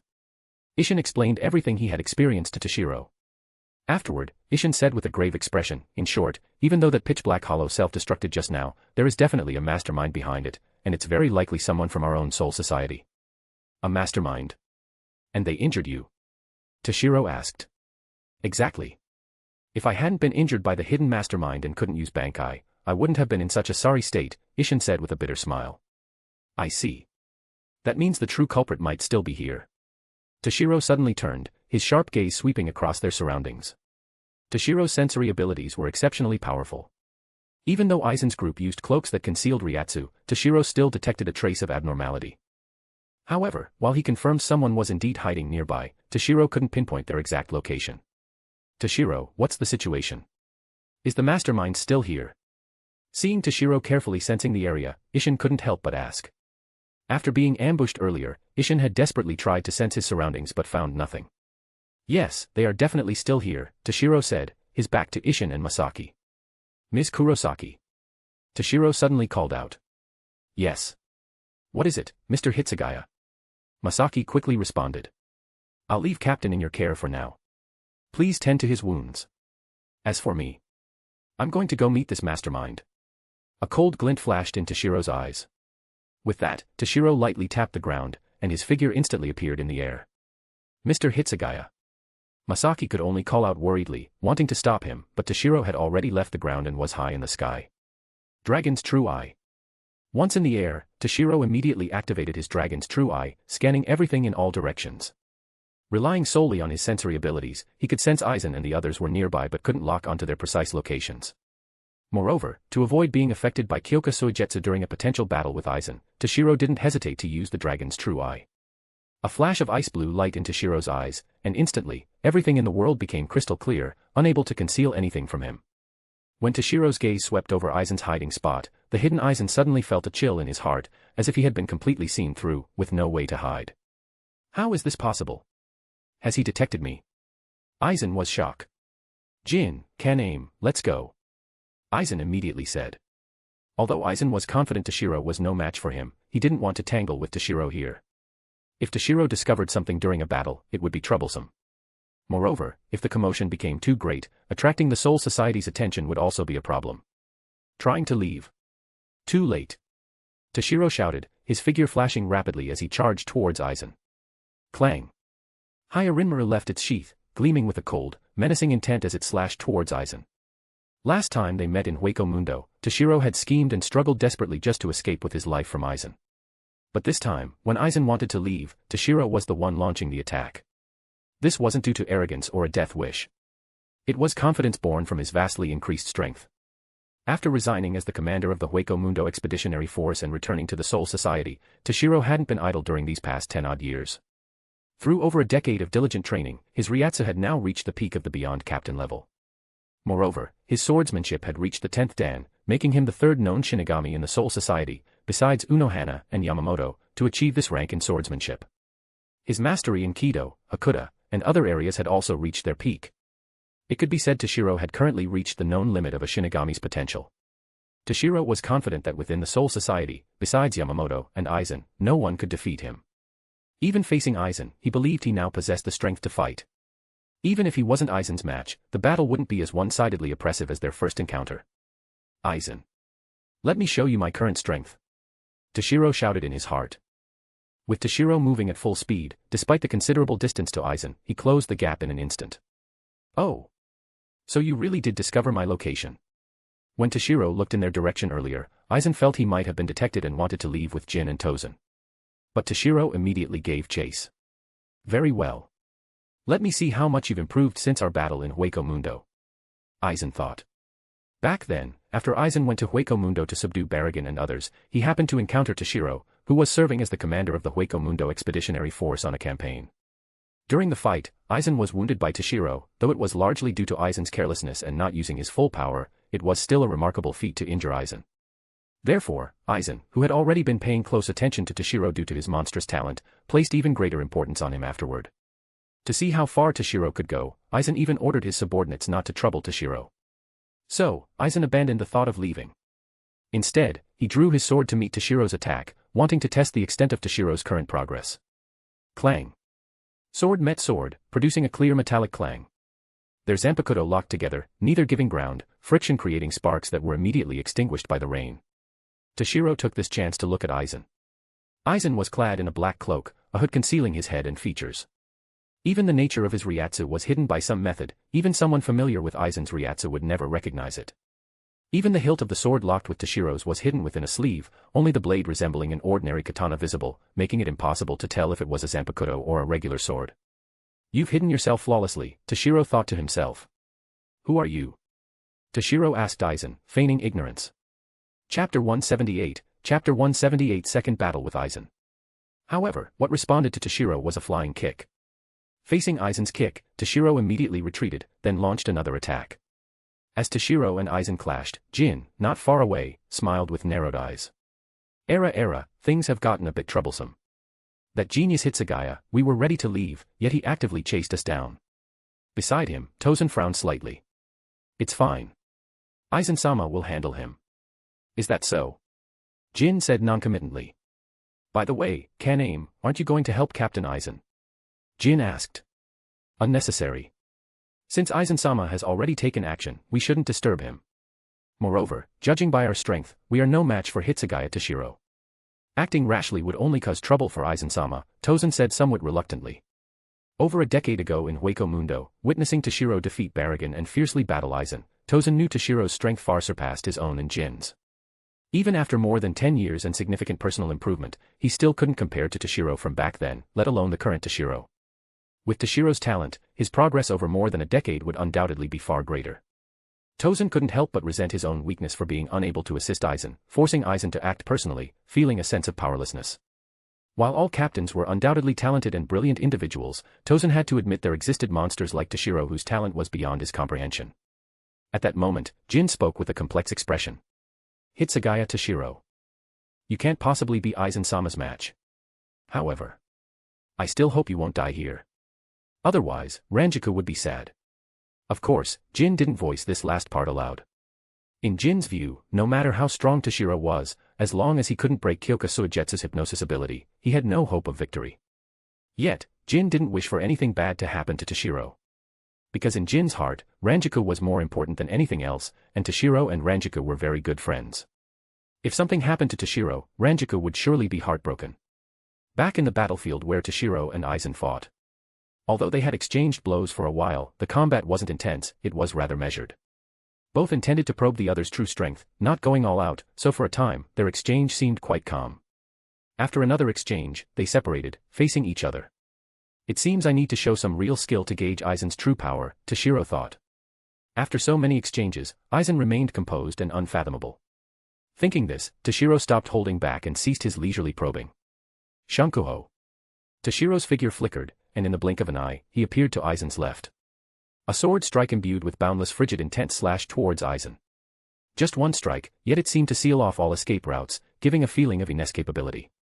A glint flashed in Aizen's eyes. He responded with an ordinary-looking yet infinitely adaptive sword strike to meet Toshiro's attack. Clang. After a brief clash, the blades separated. Immediately, Toshiro unleashed a sky-blotting curtain of sword lights enveloping Aizen. Aizen had no choice but to treat this seriously, defending against Toshiro's assault with full focus. Neither used other abilities, only engaging in a swordsmanship duel. Exquisite, peerless sword techniques flowed from their hands, dazzling the onlookers like Isshin, Masaki, Jin, and Tozen, leaving them dazzled and unable to keep up. Yet, even with Toshiro unleashing his 10th dan swordsmanship to the fullest, he still couldn't gain the upper hand over Aizen. Of course, Aizen couldn't gain an advantage over Toshiro either. As expected. It seems Aizen has indeed reached the pinnacle of swordsmanship, the 10th dan, Toshiro inwardly sighed. Over a decade ago in Hueco Mundo, during their battle, Toshiro, then only at the 9th dan, was easily suppressed by Aizen in swordsmanship. Back then, Toshiro had suspected Aizen, like Unohana and Yamamoto, had reached the highest realm of swordsmanship.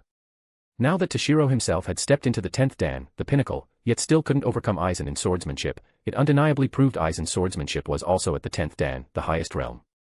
Moreover, having entered this level far earlier than Toshiro, Aizen even held a slight, subtle advantage in their swordsmanship duel. Seeing he couldn't prevail against Aizen in swordsmanship, Toshiro immediately changed tactics. He began utilizing his speed to its fullest, coordinating it with his swordsmanship to assault Aizen. Multiple afterimages of Toshiro appeared in the air. Due to his extreme speed, each figure seemed incredibly real, making it impossible to distinguish the real one from the fakes. No, not impossible, it was because the speed was too fast to process in time. Then, countless Toshiro figures launched assaults on Aizen from all directions. Aizen frowned, unleashing his swordsmanship with all his might to block Toshiro's skyblanketing, rain-like, dense attacks. Unfortunately, although Toshiro's overall strength might not match Aizen's, the speed he prided himself on was indeed faster than Aizen's. Thus, under Toshiro's overwhelming barrage of sword lights, Aizen found himself hard-pressed, nearly hit several times. Truly worthy of being the Soul Society's most talented Shinigami. Truly troublesome, Aizen suddenly praised in a hoarse, disguised voice. Compared to his original magnetic voice, this disguised one sounded rather grating. Humph. Seems my attacks aren't fast enough yet, Toshiro snorted, seeing Aizen still managing to speak while defending. With that, Toshiro increased his speed further, making Aizen's defense even more arduous. Impressive strength. In that case, I'll show some real ability, Aizen said. Then, a sword strike infused with powerful spiritual pressure directly cleaved through Toshiro's sky full of sword lights. Boom. An air-splitting sound erupted as Aizen's Zanpakuto, wrapped in intense wind pressure, utterly destroyed Toshiro's overwhelming barrage of sword lights. Chapter 179, Chapter 179 Fierce Battle on a Rainy Night. Using strength to counter technique. Since his speed was unmatched, Aizen didn't stubbornly try to fight with his own weakness against his opponent's strength. Instead, he chose to use overwhelming force to break through intricate techniques. Besides Kyoka Soijetsu's hypnosis and Kido, Aizen's most outstanding trait was his immensely powerful Ryatsu. This was also why Yhwach included Aizen as one of the 5 special war powers. While Toshiro held the advantage in speed, in terms of Ryatsu, even though Toshiro had reached the pinnacle of the Beyond Captain level, he felt the gap between them was still considerable compared to Aizen. Thus, the wind pressure generated by Aizen's formidable strength directly shattered Toshiro's sword lights coming from all directions. Seeing this, Toshiro couldn't help but frown slightly, thinking to himself, although my strength has progressed rapidly over the years, it seems my current power still isn't enough to defeat Aizen. Since I can't defeat Aizen now, I'll abandon all reservations and fight with everything I have. This time, I must force Aizen to use his full strength and see how big the gap still is. In their last battle in Hueco Mundo, Aizen had completely suppressed Toshiro without even fighting seriously, giving Toshiro a feeling of unfathomable depth. This time, although Aizen still held the advantage, he didn't seem as effortlessly composed as before. If Toshiro went all out, Aizen would have no choice but to use his full strength to defeat him. Thinking this, Toshiro no longer hesitated. His expression turned grave and serious. Immediately, Toshiro chanted clearly, "Sit upon the frozen heavens, Hyarinmaru." Boom. Boom. Boom. Pillars of ice blue Ryatsu shot into the sky. The already rainy, cloud-covered sky darkened further, giving a feeling of impending doom, like dark clouds pressing down on a city about to crumble. Rumble. Lightning flashed and thunder rumbled within the dark clouds, illuminating the originally gloomy night. Roar. Following a deafening dragon's roar, a frost dragon dozens of meters long materialized, coiling and swirling around Toshiro. Standing proudly in the sky, Toshiro felt stronger than ever before during Shirkai, even stronger than when he used his immature Bankai before reaching the Beyond Captain level. This wasn't solely due to Toshiro reaching the pinnacle of Beyond Captain level and his increased Ryatsu. Part of the reason was the weather. Because it was raining heavily, the air was filled with moist water vapor everywhere, allowing Toshiro to exert far more power than under normal conditions. Even the manifested frost dragon was a size larger than usual. Moreover, it wasn't just the frost dragon. As long as there was sufficient moisture, the power of any of Toshiro's techniques would be significantly stronger than normal. At this moment, Aizen, not far from Toshiro, frowned slightly. Shirkai. But, this imposing aura seems much stronger than usual. Regarding Toshiro's Shirkai, Aizen had witnessed it before and it didn't have this level of majesty. While Shirkai power increases with training, Aizen felt Toshiro's current Shirkai power had increased far beyond the normal range. Is it because of the rain? Aizen glanced at the continuous downpour. This is somewhat troublesome indeed, Aizen thought to himself.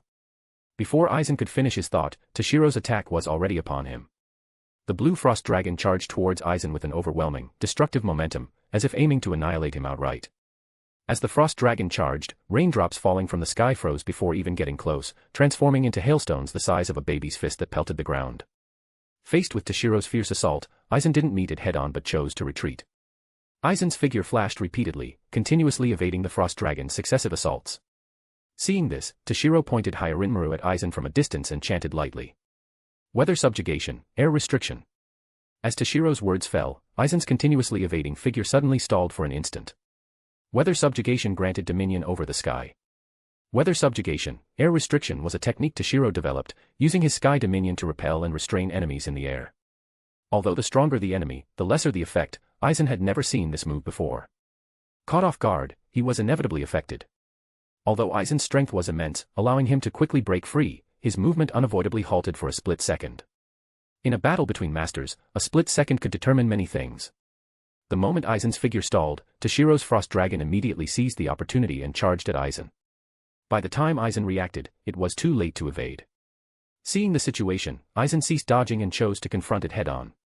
Aizen concentrated his vast, surging Ryatsu into his Zanpakuto, then unleashed a powerful Kanatsu slash towards Toshiro's Frost Dragon.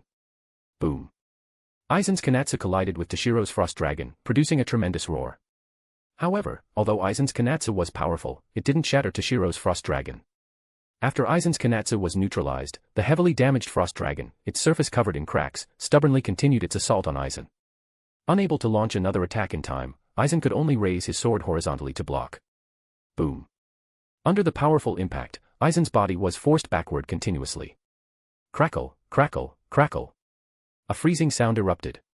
The Zanpakuto in direct contact with the Frost Dragon rapidly became coated in a thick layer of ice.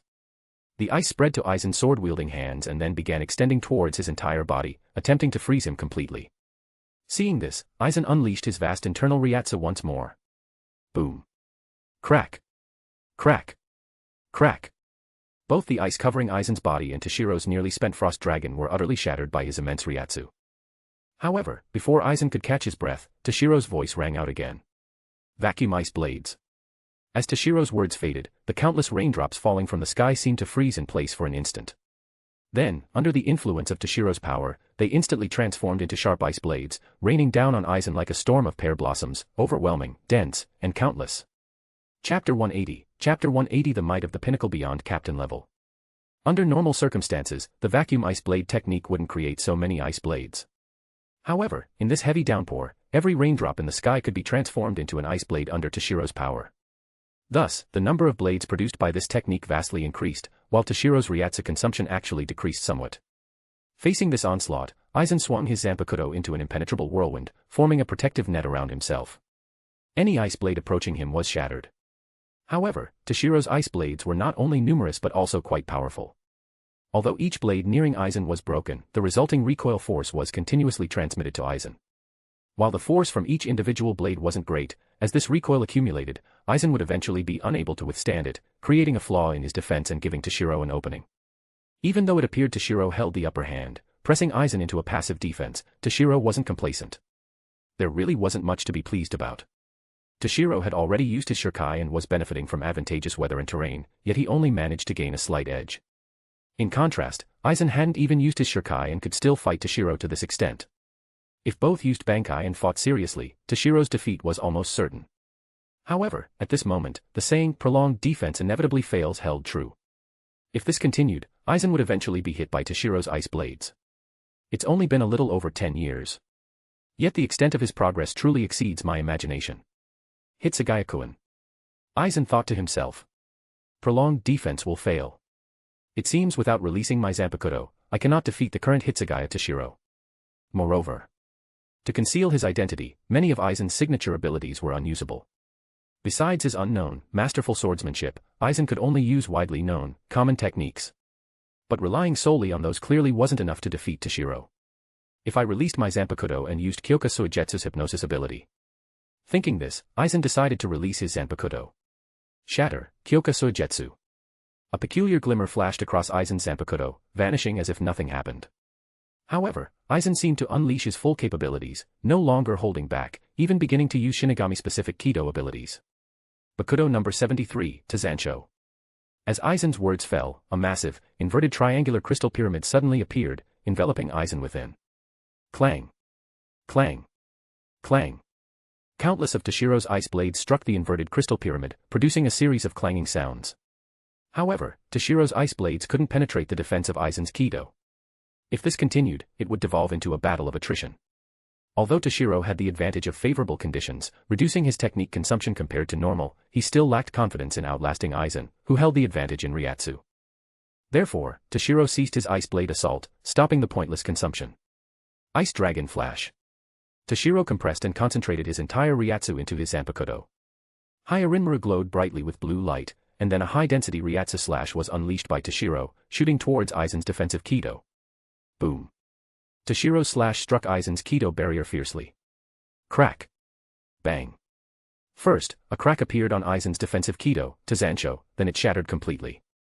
However, Aizen evaded Toshiro's slash the moment Tazancho broke. He then rapidly closed in on Toshiro, delivering a powerful overhead slash. Toshiro immediately raised his sword to block. Subsequently, Aizen unleashed a variety of Shinigami techniques, even his own signature moves, in ever-changing patterns, once again suppressing Toshiro and gaining the upper hand. He seemed utterly unafraid of exposing his identity.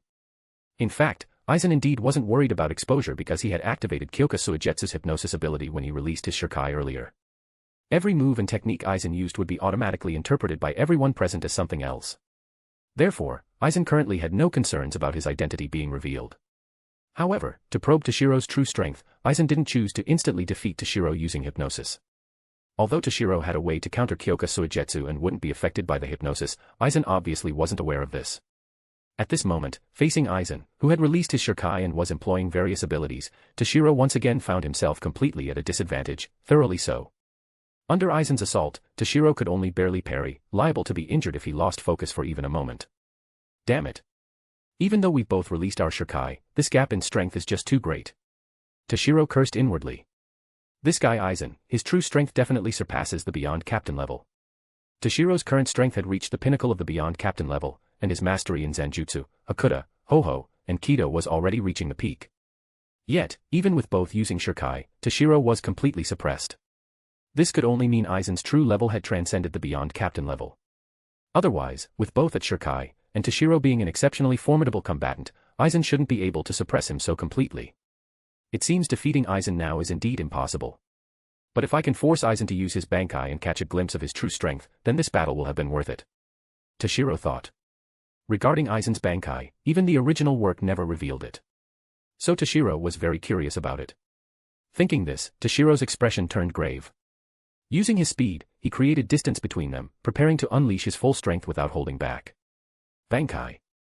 Daiguren Hyarinmaru. Boom. Instantly, a Ryatsu that could dim the world erupted from Toshiro's slender body. Toshiro's pinnacle Beyond Captain level Ryatsu spread unchecked across the sky and earth. This was the first time Toshiro had unleashed his strength without restraint since reaching the pinnacle of the advanced captain class. For a moment, he felt an unprecedented sense of physical and mental ease and comfort. Crackle. Crackle. Crackle. As Toshiro's Ryatsu diffused through the world, the rain veiled the world began to freeze. The rain-soaked ground, the skyscrapers, wherever Toshiro's Ryatsu passed, everything was frozen. Even the raindrops falling from the sky turned into hailstones. Moreover, judging by the trend, if Toshiro didn't control it, this situation might spread throughout Karakura town and even affect neighboring Narumashii city, which was also experiencing heavy rain. At this moment, under the influence of Toshiro's Ryatsu, the very space of the living world began to ripple and fluctuate. Chapter 181, Chapter 181 The Seed of Retreat. Simultaneously, Toshiro's body began to rapidly grow, transforming into his handsome, youthful adult form. In truth, over the years, as Toshiro continuously refined his physical body and increased its racial density, his physical strength was now far beyond what it used to be. Even if Toshiro stood still, some ordinary captain-level experts might not easily breach his body's defense. Therefore, when fully releasing his Zanpakuto and using Bankai, Toshiro's body no longer needed to rapidly grow in a short time to adapt to the Bankai's power. The reason his body transformed into an adult form again was simply because Toshiro intentionally used the Bankai's power to forcibly alter his body's appearance during the release. No other reason, he just preferred his handsome, youthful adult appearance and deliberately chose not to change that aspect. Just as Toshiro was immersed in the exhilarating feeling of his power being fully unleashed after Bankai, a voice urgently calling his name suddenly rang out. Toshiro. Stop. Control your power immediately. Hearing this voice, Toshiro instinctively looked in its direction. Captain. Toshiro exclaimed, puzzled. The one shouting at Toshiro was none other than Isshin. Originally, after Toshiro suddenly went to confront the mastermind behind this incident, Ishin stayed on the ground below, receiving treatment from Masaki. Then, he witnessed Toshiro find the hidden mastermind, and the two engaged in a fierce back-and-forth battle. As the battle progressed, Toshiro gradually fell into a disadvantage, suppressed by the mastermind, which greatly surprised Ishin. After all, in the Soul Society, Toshiro often sparred with Ishin to hone his skills. Although Ishin had never seen Toshiro go all out, he had a certain understanding of Toshiro's strength. In Ishin's view, Toshiro's strength was undoubtedly greater than his own as a captain. Moreover, based on his estimation, even veteran captains like Unohana and Kairaku would find it difficult to defeat Toshiro head-on. The only one who could reliably defeat Toshiro was Yamamoto. Yet now, Toshiro was being suppressed by that mastermind, which truly astonished Ishin. However, Ishin wasn't worried about Toshiro's safety because he could see Toshiro wasn't fighting seriously. In Ishin's opinion, if Toshiro went all out and used Bankai, the battle would likely end soon. After all, he believed that once Toshiro used Bankai and fought seriously, only Yamamoto could reliably defeat him. That mastermind, though powerful and temporarily holding the upper hand, probably couldn't match Toshiro with Bankai. What Ishin didn't know was that the mastermind, Aizen, also wasn't fighting seriously. Even if Toshiro went all out, defeating Aizen would be extremely difficult. As Ishin anticipated, Toshiro did indeed use Bankai. However, the might of Toshiro's Bankai far exceeded Ishin's imagination. The world-desolating, space-disturbing, almost apocalyptic scene that followed Toshiro's Bankai release was completely unexpected. In comparison, Toshiro's transformation into a handsome adult, while also surprising, was nothing next to the world-ending spectacle. While great strength wasn't a bad thing, if that strength lacked restraint, it could become problematic. According to Soul Society regulations, when lieutenants and above travel to the living world, to avoid their powerful Ryatsu affecting the souls there, a seal is applied as they pass through the Senkamen, limiting them to 1/5 of their original power. Of course, that refers to the official Gotei 13th Senkamen. When Toshiro and Ishin came to the living world this time, they used the Shiba clan's private Senkamen, so no seal was applied. Both Toshiro and Ishin had been severely restraining their power earlier, hence not affecting the living world souls. But now, with Toshiro's Bankai release and his pinnacle beyond captain-level Ryatsu unleashed without restraint, it not only affected the living world souls but even caused the living world space to ripple under his power. If this continued, Toshiro's Ryatsu would cause irreparable damage to the living world. That's why Ishin immediately shouted, wanting Toshiro to control his power and avoid harming the living world. Hearing Ishin's call, Toshiro instinctively glanced at the surroundings and immediately understood the situation. He then desperately tried to rein in his power. Phew. That was close. Almost made a huge mistake. Toshiro sighed in relief after controlling his power. Fortunately, Captain reminded me in time, otherwise. Without Ishin's timely warning, Toshiro, intoxicated by the exhilarating feeling of his unleashed power, might not have noticed the surroundings, causing unimaginable destruction to the living world. Just thinking about that possibility made him shudder with fear. Now that my power is under control, it's time to deal with Aizen. Thinking this, Toshiro immediately took action, launching another attack on Aizen. Dragon Hail Coffin. Blue light flashed behind Toshiro as a pair of massive ice wings materialized. With a flap of his wings, Toshiro's figure shot towards Aizen as if teleporting, thrusting his sword forward. Facing the fiercely attacking Toshiro, Aizen couldn't help but frown but had no choice but to meet the assault. Bakudo number 81, Danku. A transparent barrier appeared before Aizen. Clink. Toshiro's Zanpakudo struck Aizen's Kido barrier, producing a crisp sound. Crackle, crackle, crackle. The moment Toshiro's blade tip touched the barrier, it instantly froze. Then, Aizen's Kido barrier shattered completely. Aizen, however, seized the chance to put distance between himself and Toshiro. This is truly troublesome. Aizen inwardly sighed. After Toshiro's Bankai, his power increased dramatically. In his Shirkai state alone, Aizen clearly couldn't defeat Toshiro. Moreover, with Toshiro in Bankai, Aizen felt restricted in his battle, unable to act freely. Because when Toshiro fought Baragan in Hueco Mundo, Aizen, hidden in the shadows, learned that Toshiro's fully realized Bankai granted him ice that could freeze the very function of all matter, nullifying an enemy's abilities. Aizen couldn't be sure if Kyoka Suigetsu's hypnosis would also be nullified upon contact with Toshiro's ice. If it failed, his identity might be exposed. Thinking this, Aizen couldn't help but begin to consider retreating. Chapter 182 Departure. In his Shirkai state, Aizen couldn't defeat Toshiro, and he wasn't currently willing to reveal his full power. So, for now, the only option was a temporary retreat. Of course, Aizen could use Kyoka Suigetsu's hypnosis against Toshiro, even though he was unaware Toshiro already had a way to counter it. But ultimately, Aizen didn't currently intend to truly deal with Toshiro. This battle was merely to understand Toshiro's current true strength, and using such methods would be pointless. Well, based on the imposing might Hitsugaya Toshiro displayed upon releasing Bankai, his current strength can be roughly estimated. With that objective achieved, staying here serves no purpose. Moreover, the commotion Toshiro caused with his Bankai release even affected the living world space. Although Aizen used Kyoka Suigetsu to interfere with the Soul Society's monitoring of the living world, such a significant disturbance couldn't possibly go unnoticed by the Soul Society. Thinking this, Aizen decided to leave immediately. At that moment, Toshiro was already attacking Aizen again.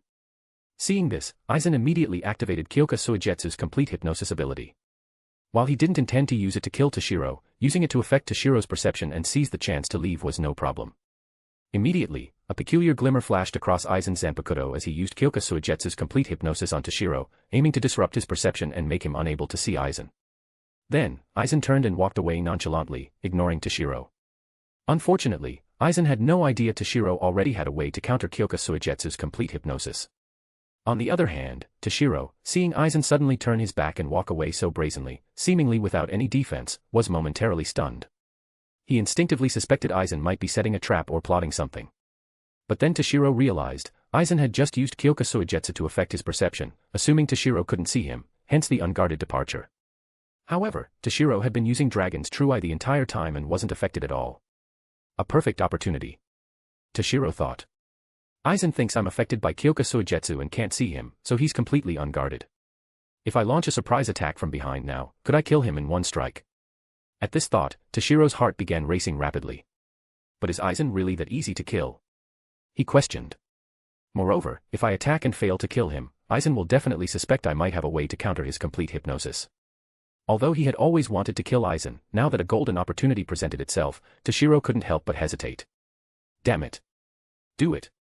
I might not get another chance like this. Decisively, Toshiro chose to act. Toshiro swiftly swung his Zanpakuto. Clang. Clang. Clang. Clang. Clang.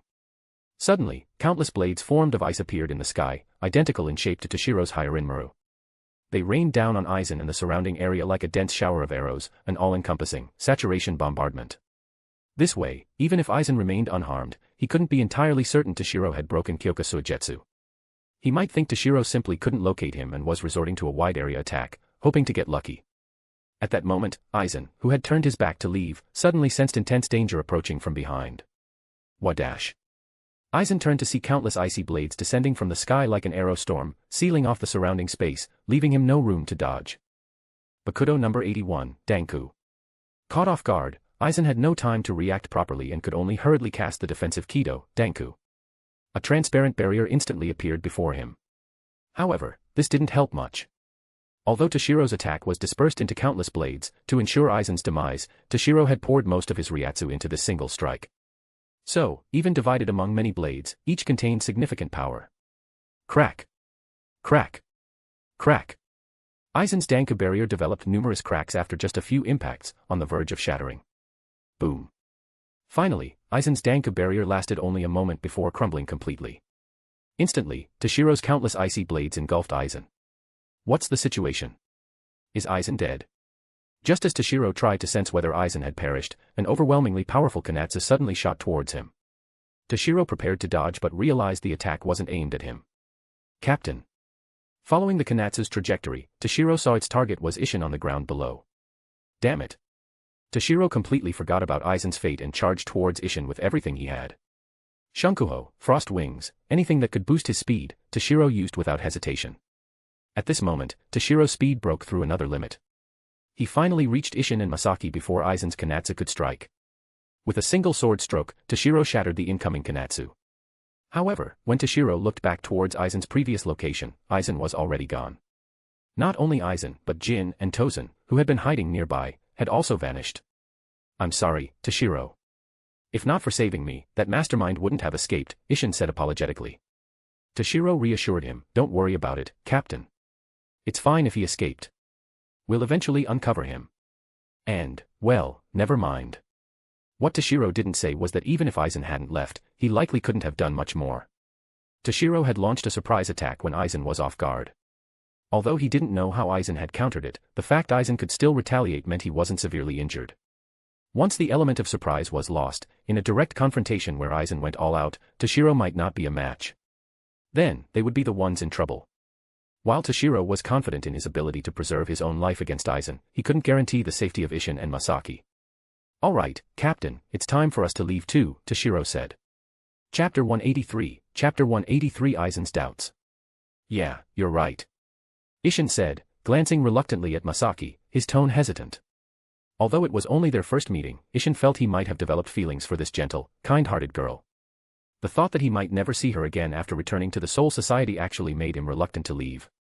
However, not returning was clearly impossible.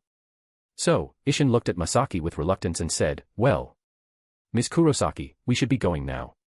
"Yes. Mr. Shiba, please take care. You need to rest properly and recover from your injuries once you're back," Masaki replied, equally reluctant. Isshin added with concern, "Ms. Kurosaki, you were also injured by that pitch-black hollow earlier, so please make sure to get proper treatment when you return." Standing to the side, Toshiro watched the two, who had just met and weren't even married yet, already showing signs of affection in public. He couldn't help but think, Yar, Captain, really. If you're so reluctant to part, you can always sneak back to the living world to see her later. That's true. Wait, what are you saying, Toshiro? Who said I'm reluctant?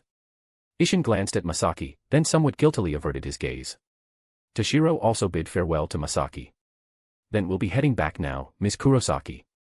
Hope we meet again someday. Yes, goodbye, Mr. Hitsugaya, Mr. Shiba, Masaki said, waving. After Toshiro prepared the Senkamen, he and Isshin returned to the Soul Society.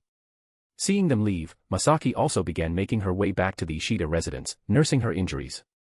After everyone had departed, the figures of Ryukin and Kane suddenly appeared on the scene. What terrifying strength, that Shinigami named Hitsugaya, Ryukin murmured to himself. Are all Shinigami that powerful? Ryukin and Kane hadn't arrived late. They reached the location shortly after Toshiro saved Isshin and Masaki. However, they didn't show themselves rashly, choosing to hide instead. Although Ryukin's concealment ability was decent, evading detection by Isshin and Masaki, it couldn't fool Toshiro or Aizen. Seeing Ryukin meant no harm, Toshiro paid him no mind. As for Aizen, after using Kyoka Suigetsu to hypnotize Ryukin and Kane, he ignored them. Well, since Masaki is safe and unharmed, we should return too, Ryukin said. Yes, I understand, young master, Kane replied. Soul Society, a secret laboratory. Aizen's group returned from the living world to this place. Bang. Bastard. Tozen slammed a table angrily. Self-destructing means not only did the target undergo holification but it reached the final stage of transfer. And the Quincy destroyed it. It failed. Even though it was created for a Shinigami's holification, it turned out to be useless trash. Tozen had invested tremendous effort into this experiment. He was undoubtedly extremely dissatisfied with the outcome. No need to be so upset, Kane. Even though the experimental result deviated from the initial goal, one could say it surpassed it. Unforeseen events represent things we failed to anticipate. Isn't that interesting? Aizen said with keen interest. A hollow modified from a deceased Shinigami deliberately chose a Quincy, the least compatible existence. Don't you want to see how things develop? Aizen said meaningfully to Tozen and Jin. Although, white, self-destructed, it left a portion of its power within Masaki when it wounded her. Aizen was quite curious about what Masaki, now possessing a fusion of Shinigami, hollow, and Quincy powers, would ultimately become. Oh, right, Aizen-sama, were you injured during your battle with Hitsugaya Toshiro earlier? Tozen suddenly asked with concern. When Aizen was engulfed by Toshiro's sky full of ice blades earlier, Tozen had been startled. No need to worry. It's nothing serious, Aizen said, extending his left hand hidden beneath the cloak. Aizen's left hand was currently covered by a thick layer of ice crystals. With a burst of Ryatsu, he shattered the ice. In the instant before being hit by Toshiro's attack, Aizen had used his immature Hogyoku to erect an additional layer of defense. However, the time was too short, and his Hogyoku was still incomplete, so it couldn't completely block Toshiro's assault. Nevertheless, after breaking through Aizen's defense, Toshiro's attack had little power left, so the damage Aizen sustained wasn't significant. Up to being able to nullify an enemy's abilities. Even my Kyoka Suigetsu. At this point, even Aizen seemed somewhat incredulous. After breaching his defense, Toshiro's attack, though not causing major injury, had frozen part of his body. Moreover, Kyoka Suigetsu's complete hypnosis ability had indeed failed at that moment. If he had stayed, without Kyoka Suigetsu's influence, his identity could have been easily exposed. Therefore, Aizen decisively attacked Isshin. While Toshiro was busy saving Isshin, Aizen, Jin, and Tozen took the opportunity to leave. When Jin heard Aizen say his Kyoka Suigetsu was nullified by Toshiro's ice, a gleam flashed within his perpetually narrowed eyes. Hitsugaya Toshiro can actually nullify Aizen's Kyoka Suigetsu. Jin thought inwardly. To deal with Aizen, the most crucial point was first breaking his Kyoka Suigetsu, otherwise, fighting him was nearly impossible. Having followed Aizen all these years, Jin had constantly sought a way to counter Kyoka Suigetsu. Hearing it could be nullified by Toshiro naturally shocked him. However, Jin then thought, but for Hitsugaya Toshiro to nullify Kyoka Suigetsu, he must freeze Aizen with his Bankai Ice. However, if Aizen is prepared and activates Kyoka Suigetsu in advance, Hitsugaya Toshiro would find it difficult to even attack Aizen, let alone freeze him. Seeing Jin lost in thought, a mysterious smile appeared at the corner of Aizen's mouth. Aizen was fully aware of Jin's purpose for following him. Yet, thinking back to Toshiro's earlier attack, Aizen couldn't help but wonder, earlier, I clearly activated Kyoka Suigetsu's hypnosis in advance, affecting Hitsugaya Toshiro's senses. Yet, I was still hit by his attack. Was it a coincidence due to the wide area assault, or? Chapter 184, Chapter 184 Ishin's Concealment, the Existence of a Mastermind. First Division, Meeting Room. A captain's meeting was currently in session. Thump. Yamamoto forcefully tapped the ground with his cane. Now that everyone is present. Captain Shiba, and Hitsugaya Toshiro, please explain that matter once more to everyone here, Yamamoto said, looking at Ishin and Toshiro standing before him. Ishin and Toshiro exchanged a glance. Then, Ishin stepped forward. The origin of this incident stems from a report our 10th Division received. Last month, in one of the 10 cities under our jurisdiction in the living world, Narumishi City, there was. That concludes the full report. After recounting the entire sequence of events in one breath, Ishin felt quite parched. Understood. Although acting without authorization violates Gotei 13's regulations, constituting a fault, the primary aim was to prevent further casualties and minimize team member sacrifice. Moreover, the damage to the living world was kept to a mild extent. Therefore, this violation of regulations will not be pursued further. Regarding Ishin and Toshiro's unauthorized deployment, Yamamoto chose not to press the issue. Hearing this, both Toshiro and Ishin couldn't help but sigh in relief. Acting without permission was, strictly speaking, an offense punishable for both Toshiro and Ishin. That's great. Unable to contain himself upon learning there would be no punishment, Ishin cheered. Seeing Ishin's animated reaction, Yamamoto shot him a benevolent look. No, it's not like that. Anyway. Thank you very much. Ishin hurriedly bowed deeply in gratitude. Seeing Ishin's comical demeanor, the other captains found it hard to suppress their amusement. Kuratsuchi Mayuri, captain of the 12th Division and director of the Research and Development Bureau, snorted coldly. I, however, believe failing to recover the remains of that mysterious hollow is sufficient grounds for an offense. For Mayuri, hearing about such a unique hollow made his heart itch. Being unable to properly study it left him feeling extremely dissatisfied. Enough. The matter of violating regulations with unauthorized deployment ends here. No further discussion is needed, Yamamoto interjected, stopping Mayuri. Additionally, the report only mentions abnormalities regarding the hollow. I shall assume nothing has been omitted, correct? Yamamoto glanced at the report in his hand, handed to him by Ishin before the other captains arrived. It only detailed the pitch-black hollow, the one Aizen and Tozen called white, without mentioning anything else. There are no other matters requiring specific documentation, correct? Yamamoto asked again, enunciating each word deliberately with an unreadable expression. Faced with this question, Ishin, for some reason, suddenly thought of Masaki again. Masaki, wounded by white, still harbored traces of its power within her.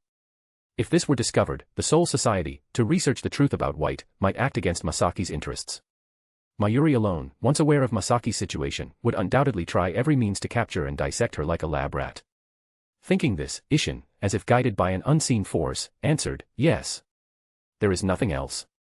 He then subtly shot a glance at Toshiro beside him, signaling him not to reveal Masaki's secret. Toshiro gave an almost imperceptible nod, indicating he wouldn't speak of Masaki. In that case, we shall dispatch personnel to continue investigating that hollow. This meeting is adjourned. Everyone may return, Yamamoto stated. Subsequently, the captains, the pinnacle of the Soul Society, filed out. Toshiro and Ishin also headed towards the 10th Division. However, halfway there, Toshiro suddenly stopped.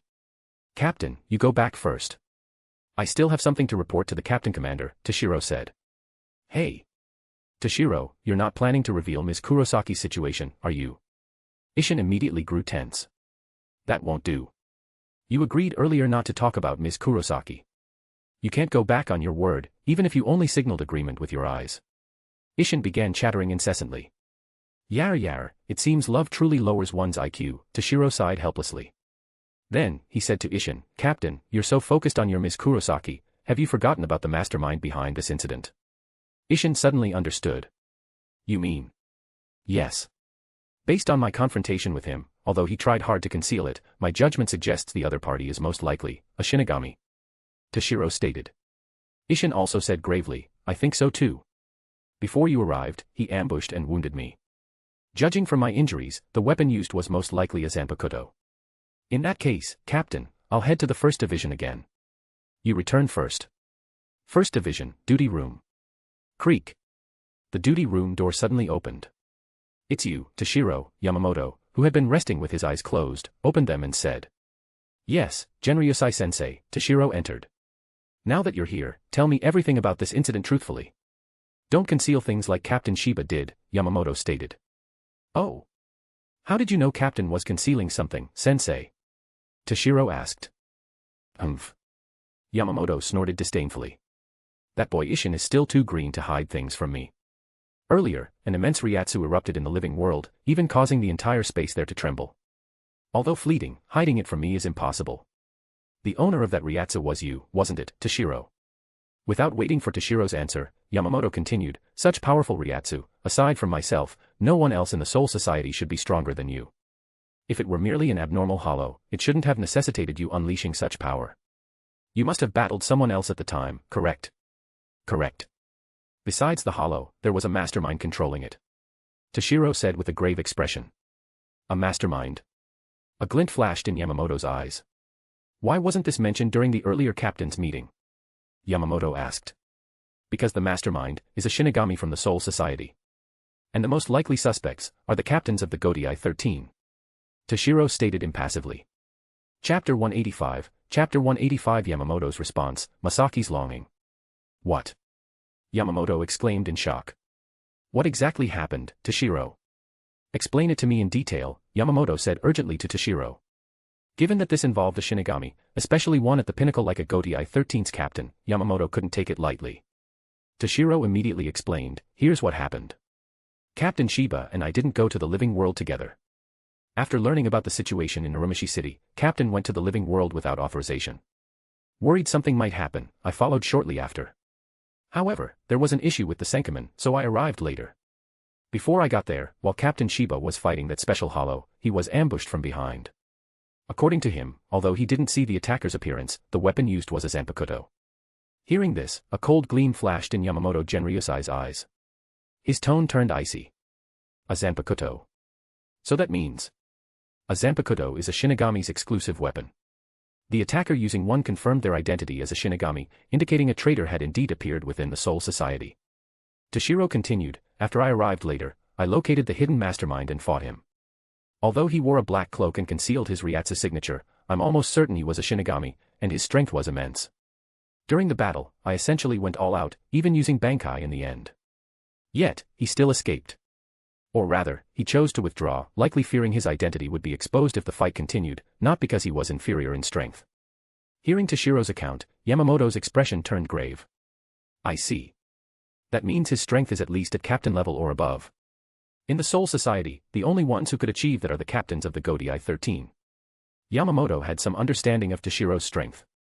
Although not officially a captain, in terms of power, Toshiro had ranked among the top Godai 13's captains many years ago. And after all these years, he had undoubtedly progressed far beyond that.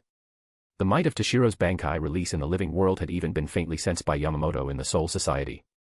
At the very least, regarding Ryatsu, aside from himself, no other captain could reliably defeat Toshiro, at best, they might match him.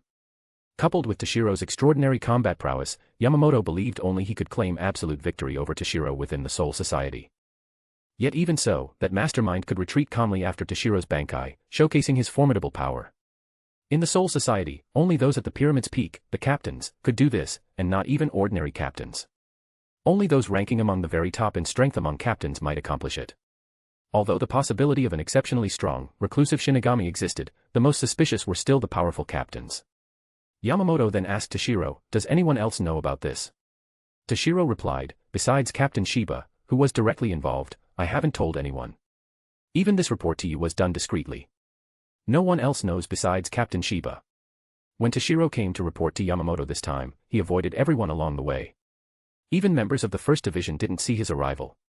Besides Isshin, who knew of the incident, even the mastermind Aizen was unaware Toshiro had secretly returned to report to Yamamoto after the captain's meeting. Since this matter concerns the Godai 13's captains, your discretion is commendable, Yamamoto said, clearly satisfied with Toshiro's maturity and prudence. So, how do you intend to handle this? Toshiro asked. After a long pause, Yamamoto finally said, since this likely involves the captains, a high-profile investigation is inappropriate. I will have someone conduct a thorough, covert search. Once discovered, regardless of who it is, I will not forgive them. At this point, a cold glint flashed in Yamamoto's eyes. As the captain commander of the Godai 13, Yamamoto Genryusai didn't place great importance on ordinary Shinigami. In his view, they were like chess pieces, expendable if necessary, not causing much regret if lost. Even lieutenants, with their higher status, were seen as replaceable losses. But captains were different. Captain-level Shinigami represented the Godai 13's peak combat strength, appearing only once in several decades or even a century. Their loss would be a massive blow to the entire Soul Society. Precisely because of this, if a captain truly became a traitor, Yamamoto would find it even more unforgivable. All right, Toshiro. I'm now aware of the situation. I will immediately dispatch personnel for a covert investigation. You may return, Yamamoto stated. Yes, I'll take my leave then, Toshiro nodded. Seeing Yamamoto's urgency, it seemed he wouldn't rest until the culprit was found. However, given Aizen's capabilities, regardless of how Yamamoto investigated, uncovering Aizen's trail would be extremely difficult. Toshiro also had no intention of revealing Aizen's involvement to Yamamoto at this point. Toshiro's purpose in informing Yamamoto about the mastermind was merely to keep him alert. A few days later. In the living world, a high school. Masaki, still just a high school girl, sat by the window in the back row, gazing absent-mindedly outside. Of course, Masaki wasn't looking at the scenery. She was thinking about a certain Shinigami. I wonder if Mr. Shiba returned safely to the Soul Society. How are his injuries? And, being involved with a Quincy like me. I wonder if he got scolded after returning. Also, it would be wonderful if I could see him again. Chapter 186, Chapter 186 Urahara Kasuke. At the same time, in the Soul Society, 10th Division. Isshin was lying on the corridor of the 10th Division's barracks, thinking about Masaki, whom he had met in the living world. So the rumors about Quincy's still existing are true. Isshin's tenure as captain wasn't long, so his knowledge of Quincy's was limited, mostly based on hearsay. Because hollows eliminated by Quincy's vanished completely, affecting the balance of souls, it was said the Soul Society waged war against the Quincy's roughly 200 years ago, slaughtering many. But this was just a rumor. Whether it was true, Isshin didn't know. The Soul Society kept that part of history secret. Although Isshin was a high-ranking captain, his tenure wasn't that long, and his seniority among captains wasn't deep. He wasn't too clear about events from 200 years ago, having only heard some rumors. Regardless of the reason, Quincy's in the living world were now extremely rare. For Isshin to encounter Masaki could only mean they were a destined pair. She actually stepped in to save a Shinigami like me and openly declared herself a Quincy. That's quite bold, Isshin thought, feeling admiration for Masaki, who appeared delicate but possessed a strong character. She's really something. I wish we could have talked more. These past few days, Isshin's mind was filled with Masaki's image, leaving no room for anything else. Thinking this, Isshin suddenly sat up from the corridor. Yash. I'll go meet her again. I need to thank her properly. Yeah, just to express my gratitude. There's definitely no other reason. Living world. After school, Masaki was walking home with two classmates. So, Masaki-chan, you're so lucky. You live with Ishida-senpai, right? That's cohabitation. That's definitely cohabitation. One of the girls, with short blonde hair, said with a mix of envy and jealousy. Masaki waved her hands repeatedly. It's not like that. I've said it before, Ryukin and I are just cousins. There's absolutely nothing like that between us. The other girl, with long black hair, sided with Masaki. Yeah, even if you weren't cousins, Masaki isn't that kind of person. Masaki immediately brightened up. As expected of Shiho. You understand me. How annoying. You guys are so boring. Even if he's a cousin, as long as it's Ishida-senpai, just looking at him is exciting enough. The blonde girl was clearly a devoted fan of Ryukin. Masaki continued chatting and laughing with her friends. Masaki, as if noticing something, suddenly stopped, colliding with someone coming from the opposite direction. Sorry. Masaki covered her nose and apologized hurriedly. No, it's fine, it's fine. More importantly, miss, are you okay, Masaki? Her two classmates asked anxiously. Yeah, I'm fine, Masaki said, rubbing her nose. Then, Masaki and the person she bumped into passed each other and continued on their ways. The person who bumped into Masaki took 2 steps before suddenly stopping, turning around to look at Masaki's retreating figure with a grave expression. This person wore a striped green and white hat, revealing light yellow, slightly upward tousled short hair, a bit of stubble on his chin, and wooden sandals on his feet. Urahara Kasuke. This was none other than the former captain of the 12th Division and founder of the Research and Development Bureau, Urahara Kasuke. Ishida Family Mansion. I'm home. Masaki called out energetically upon entering the hall. Seeing Masaki, Ryuken's face lit up with joy. Welcome back, Ma. Masaki-san. Before Ryuken could finish, Ishida Izumi appeared, interrupting him. Seeing the stern-faced Izumi, Masaki immediately felt intimidated. I'm back, Auntie. I have something to discuss with you, Izumi said expressionlessly. I heard you aided a Shinigami and fought a hollow a few days ago. Masaki immediately became evasive. Ah, the weather's really nice today. Humph. Hearing this obvious attempt to dodge, Izumi glared at Masaki disapprovingly. Masaki hurriedly denied, and no. I didn't do anything like that. Izumi sneered. Oh. Still lying. I wouldn't bring it up without solid evidence. Lying only lowers your character further, Masaki. Katajiri, you. Hearing this, Ryuken inwardly roared. The only ones who knew about Masaki helping the Shinigami were those present at the time, Ryuken, Kane, the Shinigami, and the Mastermind. Neither the Shinigami nor the Mastermind would bother telling Izumi, and Ryuken certainly wouldn't. Therefore, the only way Izumi could know was if Kane told her. After the incident, Ryuken had specifically ordered Katajiri not to tell Izumi. He never expected Kane to disobey, causing Masaki to face Izumi's reprimand. Ryuken was furious. Meanwhile, Izumi continued questioning Masaki. Why? Why didn't you tell me about this? Explain yourself honestly. Why would you do such a thing? Aren't you ashamed? You, raised by the Ishida family. How dare you break the 5th Quincy commandment? Izumi relentlessly scolded Masaki. Watching this, Ryuken could bear it no longer. So, he immediately went to find Kane. Well, directly intervening wouldn't work, as his mother, Izumi, wouldn't listen to him. So, stopping Izumi was pointless. Therefore, Ryuken wanted to know why Kane had disobeyed his order and told Izumi. Chapter 187, Chapter 187 Holification. Bang. Ryuken roughly pushed open Kane's door and strode in. Katajiri. Ryuken pinned Kane against the wall in a caved-on. Why? Why did you tell Mother? I told you nothing happened that night, so there was no need to tell Mother anything. Ryuken said angrily. Of course there was a problem. Kane retorted. What? Ryuken was taken aback, it was the first time Kane had openly contradicted him. Kane explained, Masaki-sama was injured by the Hollow's attack. Without formal Quincy treatment techniques performed by master or mistress, there's a risk the Ishida family's bloodline could be contaminated. Kane mustered the courage to shout. But Ryuken dismissed it. For that reason. For that reason. Kane countered. That reason is everything, isn't it? Didn't you say that yourself, young master? I will marry Masaki-sama, wasn't that also for the future of the Quincy's? Kane shouted boldly. I. Faced with Kane's interrogation, Ryuken had no rebuttal. Damn it. Ryuken punched the wall in frustration, then turned and walked out helplessly. Returning to the hall, Ryuken called out, Mother. Please wait. Ryuken. Ryuken. Both Izumi and Masaki turned to look at him. Ryuken defended Masaki. That incident wasn't Masaki's fault. Masaki, she. However, Masaki, not wanting a rift between Ryuken and his mother, interrupted. It's fine, Ryuken. It's my fault for upsetting Auntie. Ryuken insisted, that's not your fault. Never mind that for now. How's your body? Katajiri said. I'm fine, I'm fine. Don't worry, Ryuken, my body. Thud. Before Masaki could finish, she suddenly collapsed to the floor. Masaki. After a stunned moment, Ryuken shouted. He rushed to Masaki's side, concerned. What's wrong, Masaki? Are you in pain somewhere? Masaki lay on the floor, frowning, sweating profusely, clearly in great pain. As Ryuken tried to help her up, he froze, as if seeing something unbelievable. How can this be? Ryuken said incredulously. Izumi also reacted with disbelief. What?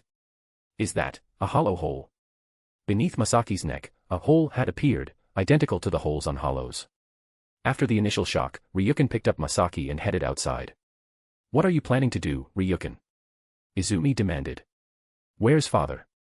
"I need to find him," Ryukin asked. Izumi replied irritably, "I don't know. I'm trying to contact him now. Just wait here." Ignoring her, Ryukin ran out, still carrying Masaki. "Ryukin!" Izumi shouted. "Stop. Being near that unknown entity puts you in danger too. Stop, Ryukin. Come back, come back. Please come back, Ryukin." But Ryukin paid no heed, continuing outside until he vanished from Izumi's sight. At the same time, Soul Society. Captain Toshiro. Ranjaku, carrying a stack of documents, entered the captain's office. Toshiro, and Captain, I have an urgent task and need to go to the Dango shop, so these documents are entrusted to you. Ah. Ranjaku looked around but found neither Isshin nor Toshiro present. That's strange, Ranjaku wondered. If only Isshin was absent, it wouldn't be odd, as he and Ranjaku were similarly lazy, often sneaking out. But Toshiro usually handled division affairs in the office. If Toshiro also neglected duties, the 10th division would surely fall apart. Ranjaku noticed a note on the desk. It read, "Ranjaku, the captain, and I are going to the living world. Please come up with a good excuse to placate Captain Commander. Also, division work is temporarily in your hands." The signature was Toshiro's. "Are you kidding me?" Ranjaku tore the note to shreds. "You got lucky last time and weren't punished. Now you're going to the living world again. Are you two idiots?" She yelled at the empty air. "And dumping all the division work on me. That's so irresponsible." This was the main reason for Ranjaku's anger, though she hardly had the right to say so. Here's what happened. Earlier, Isshin wanted to go to the living world and approached Toshiro, asking him to cover for him with Captain Commander. Upon hearing Isshin's plan, Toshiro insisted on going along. Although Toshiro's stated reason was concern that the mastermind might target Isshin again, his real motive was knowing that this trip might be Isshin's last. If Isshin decided to stay in the living world, Toshiro needed to have a serious talk with him. Living world. Ryukin was running while carrying Masaki. What on earth is happening? What's happening to Masaki's body? And what is this hollow-like hole? Preoccupied with thoughts about Masaki, Ryukin failed to notice his surroundings. Roar. A roar echoed as a large hollow suddenly appeared, opening its maw wide to bite Ryukin. What? Lost in thought, Ryukin was caught completely off guard by the sudden attack. Chapter 188, Chapter 188 First Meeting with Urahara Kasuke. Swish. In the nick of time, a flash of blade light swept by. The hollow attacking Ryukin was instantly cleaved in two, then dissipated into erasure. That was a close call. A real hair's breadth escape for you. No need for thanks. I refuse thanks from slovenly men all year round. Amidst the chattering, Isshin appeared, his Zanpakuto resting on his shoulder. Behind him stood Toshiro, who had followed. You. Although Isshin had just saved Ryukin's life, Ryukin showed no gratitude. Instead, he glared at Isshin with hostility. Puzzled by Ryukin's animosity, Isshin asked, "Hey, what's with you?" But before Isshin could finish, he noticed the person Ryukin was carrying. "Wait. Let me see who you're holding." Isshin stepped forward. "Don't touch her," Ryukin roared. "Masaki, do you know why Masaki ended up like this? It's because she saved you. She got injured because she broke the Quincy's ironclad rule to save a Shinigami like you. Why did Masaki have to suffer this?"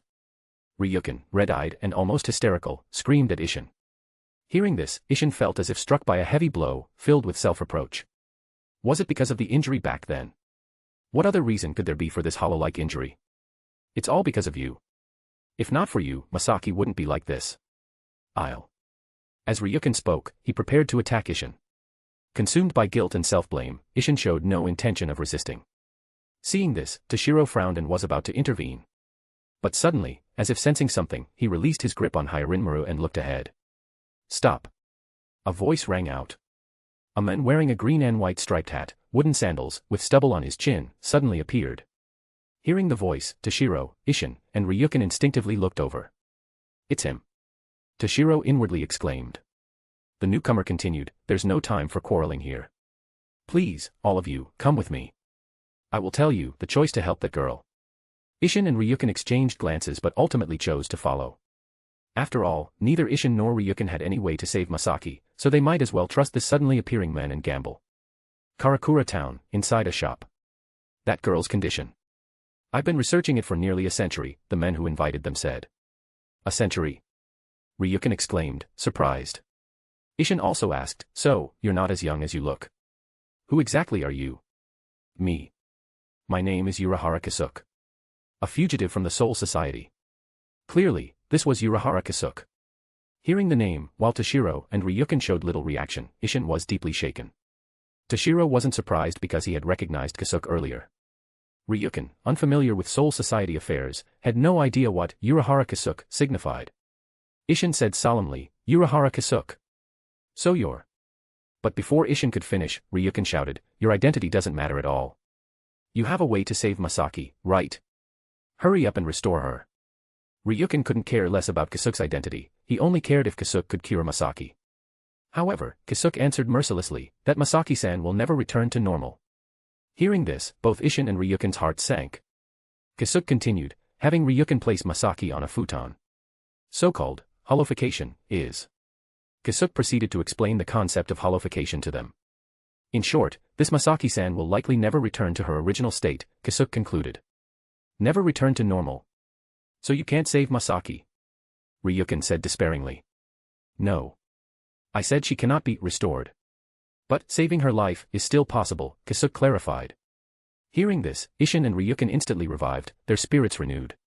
Kasuke continued explaining, a holified soul gradually, not only the boundaries between souls but also the boundary between the soul itself and the outside world is destroyed.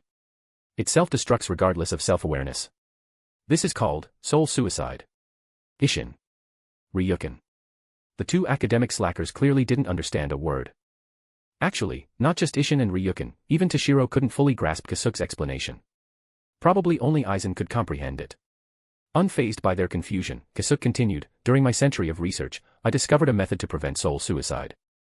That is to directly inject a soul substance opposite to holification. Ishin then declared bluntly, I have absolutely no idea what you're talking about. Seeing Ishin's clueless yet assertive attitude left everyone speechless. Chapter 189, Chapter 189 Ishin's decision. Kasuke sighed helplessly. Yar, what can I do? Fine, since you don't understand, I won't waste my breath. In short, you just need to know that to prevent soul suicide, save Kurosaki Masaki's life, prevent her holification, and maintain her humanity, it requires powerful power. The powerful power of a Shinigami. And this power needs to stay by Ms. Kurosaki's side, inseparable until her death, suppressing her holification. Kasuke gave up explaining and directly stated the outcome. Hearing this, Ryukin immediately roared, that's nonsense. There must be another way. Ryukin said, looking at Kasuke unwillingly. Ryukin wasn't foolish. Hearing Kasuke's words, he understood the implication. It required powerful Shinigami's power that would stay with Masaki until death. The only ones who could stay together inseparably for a lifetime were likely spouses. This essentially meant finding Masaki a powerful Shinigami as a husband. The thought was unbearable for Ryukin. But Kasuke said expressionlessly, unfortunately, you have no other choice. Hearing this, Ryukin's heart sank. He realized that without doing this, Masaki couldn't be saved. Though Ryukin loved Masaki deeply and wanted to be with her, her survival mattered more. Kasuke continued, the one with a choice is you. Shiba Ishin. Kasuke pointed at Ishin. Then, Kasuke took out a jigai, this is made from human souls. It can transform the entering soul into a complete human. In other words, if you enter this, you'll become an existence between Shinigami and human. The opposite of a Quincy is a Shinigami, and the opposite of a hollow is a human. Understand? Using this jigai, you yourself become the opposite existence of Ms. Kurosaki. Therefore, as long as you stay by her side, you can suppress the holification power within her, saving her life. That is your choice, Shiba Ishin. However, this is a choice with far more disadvantages than advantages for one party. While inside this jigai, not only will you be unable to use Shinigami powers, you won't even be able to see hollows. Moreover, once you enter, you will likely never be able to return to being a Shinigami. For this jigai to suppress holification effectively, it must establish a erasure connection with both her own soul and the internal hollow. This connection is extremely strong. While tightly connected, you cannot leave the jigai until her soul and the internal hollow are released from the connection. In other words, until Ms. Kurosaki passes away, you cannot leave the jigai. Even if attacked by enemies, you cannot transform into a Shinigami to fight. Kasuke said with a grave expression, therefore, no one will force you to do this. The choice is entirely yours. You can refuse. But Kurosaki Masaki's life would then be uncertain. Of course, if you can find another powerful Shinigami to replace you, that's also possible. For example, the Shinigami beside you. Saying this, Kasuke looked at Toshiro standing next to Isshin. Though Kasuke had been absent from the Soul Society for years, he kept close tabs on its affairs. Thus, he was aware of Toshiro's prominence. Moreover, Kasuke personally sensed the might of Toshiro's Bankai during his battle with Aizen in the living world. This close encounter further confirmed Toshiro's unfathomable strength. Kasuke wasn't confident of victory in a direct confrontation. Of course, in terms of strategy, Kasuke believed he wouldn't lose to anyone. So, Mr. Shiba, have you made your decision? Kasuke asked. Toshiro, Ryukin, and Kasuke all watched Isshin intently, awaiting his response. Ryukin thought, this kind of deal offers only disadvantages and no benefits for a Shinigami. He probably won't accept. After all, accepting means losing Shinigami powers. How could he? Understood. I'll do it, Isshin said casually, crossing his arms. Huh. Ryukin and Kasuke were stunned. For such a significant matter, they expected Isshin to either refuse or agree only after careful consideration. Yet, Isshin agreed without hesitation, as naturally as eating or drinking. Though Ryukin sensed mutual fondness between Isshin and Masaki, he never imagined Isshin would go this far. Once Isshin did this, although he could stay with Masaki, potentially becoming a couple due to their close connection, it also meant Isshin would permanently lose his Shinigami powers. Falling from a powerful Shinigami to an ordinary human with no power wasn't something anyone could easily accept. Yet, Isshin agreed without the slightest hesitation. Unlike Kasuke and Ryukin's surprise, Toshiro wasn't taken aback. Even without knowing the original plot, Toshiro could guess Isshin's choice. After years together, Toshiro understood Isshin's character deeply. Isshin was always someone who repaid a drop of kindness with a flood of gratitude. Since Masaki saved him earlier, that alone made refusal unlikely. Moreover, Isshin already held fondness for Masaki. Doing this would bind them closely, potentially making them husband and wife.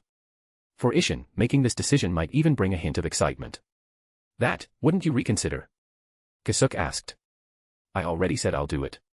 Hurry up and proceed. Your explanation was way too long anyway. Seeing Kasuke hesitate, Isshin couldn't help but chatter on. Chapter 190, Chapter 190. The 10th division is yours now. Honestly, dragging things out is such a waste of time. Isn't it just about not being a Shinigami and protecting her for a lifetime? Of course I'll do that.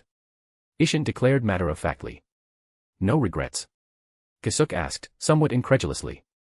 How could there be none? There are plenty. But so what? Isshin suddenly raised his voice emotionally. If I let regrets hold me back and watch my savior die, I'd definitely be laughed at by myself tomorrow. To save Masaki, giving up Shinigami powers, leaving the Soul Society, and parting with family and friends, of course, Isshin felt reluctant and attached. Yet, he still chose to agree. This wasn't solely due to his fondness for Masaki but also because of his character, repaying kindness without fail. So, despite his attachments, Isshin resolutely agreed.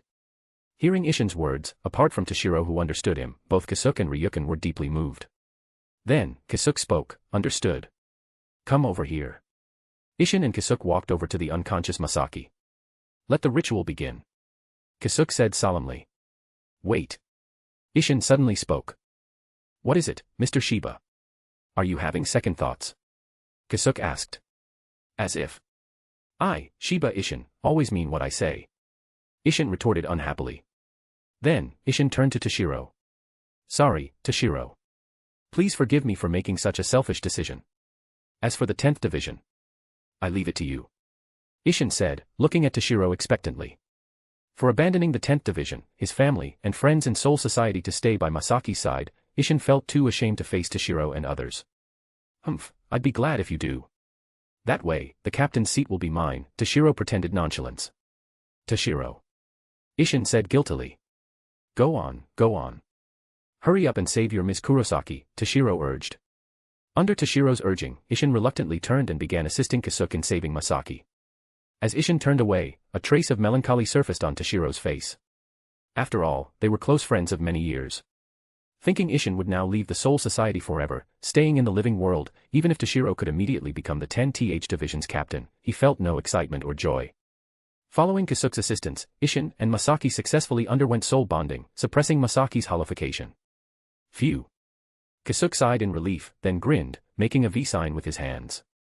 Congratulations, Mr. Shiba. You and Ms. Kurosaki have successfully established a soul connection. Ms. Kurosaki will be fine now. So it's all done, Isshin remarked. That's great, really great. Then, Ishin looked down at his body. His Shihakusho and Captain's Hayori were gone, replaced by ordinary clothes. Am I no longer a Shinigami? Ishin murmured to himself. During the procedure, Ishin had entered the special jigai prepared by Kisuke, losing his Shinigami powers and becoming a near-human existence. Seeing Kisuke and Ishin finish aiding Masaki, Toshiro walked over. Captain, how are you? However, Ishin seemed not to hear Toshiro, ignoring him completely. Captain, why aren't you answering? Toshiro asked, puzzled. Yet, Ishin remained unresponsive. At this moment, Kisuke spoke, it's no use, Mr. Hitsugaya. Mr. Shiba has now lost his Shinigami powers, so he can no longer see you, a Shinigami. Not just Shinigami, but also hollows and all other non-human existences, Kisuke added. I see, Toshiro frowned. Non-human entities like Shinigami and hollows are invisible to ordinary humans without Ryoryoku. Having lost his Shinigami powers, Ishin was now little different from a regular human. I'd like to chat with the captain a bit more. Could you assist, shop manager Urahara? Toshiro requested. Kisuke agreed without hesitation. Of course, no problem. Saying so, Kisuke took out another jigai and handed it to Toshiro. Toshiro then entered the jigai. Unlike the special jigai given to Ishin, Kisuke provided Toshiro with an ordinary one. After entering, Ishin, now without Shinigami powers, could see Toshiro. Captain, Toshiro addressed Ishin again inside the jigai. This time, Ishin clearly saw Toshiro. Yar, how embarrassing. I, a captain of the Godei 13, can no longer even see Shinigami, Ishin said self-deprecatingly. Humph, your captaincy is over. From now on, I'm the 10th Division's captain, Toshiro teased. Haha, true enough, Ishin laughed, unbothered. Then, Ishin turned serious. Toshiro, after you return, don't reveal that I stayed in the living world. If the Soul Society asks about my whereabouts, just say you don't know. After all, we came here secretly this time. Besides Ranjaku, no one else knows we came together. If the Soul Society learned a 10th Division's captain gave up Shinigami powers to save a Quincy and stayed in the living world, who knew what uproar would ensue? Both Ishin and Masaki would face severe punishment. In short, just treat me as missing. As for the 10th Division, after I leave, you'll surely succeed me as captain.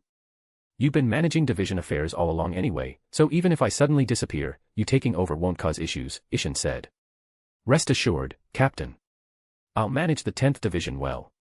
You just live happily with Ms. Kurosaki in the living world, Toshiro nodded. Oh, and when you and Ms. Kurosaki get married and have kids, find a way to let me know. I'll come personally to bless you, Toshiro joked. You, what nonsense are you saying, Toshiro? Ms. Kurosaki and I aren't like that. Ishin denied, his face bright red. Oh. Not like that. Haven't you thought about marrying Ms. Kurosaki? Toshiro teased. Well, that. Ishin stammered, unable to reply. All right, Captain, take care. It's getting late. I should head back, Toshiro suddenly sounded somewhat sad. Yeah, you take care too, Ishin said reluctantly. Then, after returning the jigai to Kisuke, Toshiro took one last look at Ishin. Goodbye, Captain. With that, Toshiro turned and left. As for Ishin, after Toshiro left the jigai, he could no longer see Toshiro's figure or hear his voice. He just kept staring at the spot where Toshiro vanished. Chapter 191, Chapter 191 Shiba Ishin's disappearance. Outside Urahara shop. After bidding farewell to Ishin, Toshiro walked out alone. It's raining. Toshiro looked up at the sky. When they followed Kisuke to the shop earlier, it wasn't raining. Now, a light drizzle fell. Walking in the drizzle, Toshiro suddenly saw Ryukin ahead, trudging through the rain on the road, looking utterly dejected. Back at Urahara shop, Ryukin had left alone when Urahara and Ishin began the ritual to save Masaki. Then, a woman in a maid outfit, holding an umbrella, approached Ryukin. Has Masaki-sama been left there? With the Shinigami? Kane asked. Yes. Go back and tell mother. I am unworthy of guarding the Quincy's, Ryukin said, his voice hoarse. I won't go back, Kane refused. I'm ordering you to go back, Katajiri. Ryukin shouted. A string of glistening drops slid down Ryukin's cheek, whether tears or rain was unclear. To save Masaki, Ryukin had no choice but to agree to Ishin and Masaki's soul connection, binding them together for life. But as a man, watching the woman he loved spend her life with another man was heart-wrenching. Ryukin-sama, I won't go back. I cannot leave you alone. Have you forgotten? To stake my entire life in serving Ryukin-sama is my duty as a Katajiri. Since the day I met you, my life has belonged to Ryukin-sama. As she spoke, Kane's mind flashed back to her first meeting with Ryukin as a child. The Katajiri family had served the Ishida family for generations. Kane would never forget that day when her mother brought her to the Ishida household, pointed at Ryukin, and said, "Kane, this is Ryukin-sama. From now on, serve Ryukin-sama well. Be loyal to him for life. So, I beg you, Ryukin-sama, please don't be sad.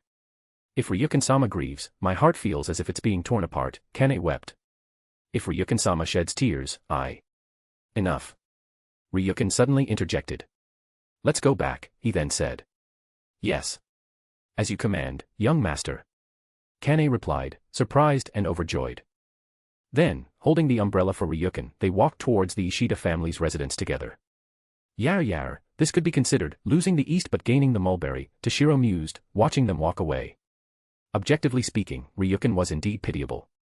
The woman he loved for years would, through twists of fate, spend her life with a Shinigami.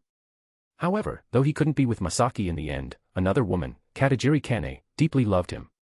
It's hard to say if Ryukin was lucky or not. Well, whatever. It has nothing to do with me anyway. No point overthinking. I've been out long enough. Better return soon. With that, Toshiro also left. Soul Society, 10th Division. Toshiro pushed open the door to the captain's office. "Yo, Toshiro, you're back," Ranjiku greeted, her words muffled as she ate a dango skewer. "Yeah, I'm back," Toshiro said, plopping into the captain's chair and pouring himself some tea. Glancing at the documents on the desk, he frowned. Before leaving with Ishin for the living world, there were this many. Now, upon returning, the pile remained unchanged. Clearly, despite leaving a note asking Ranjiku to handle division affairs temporarily, she had completely ignored it.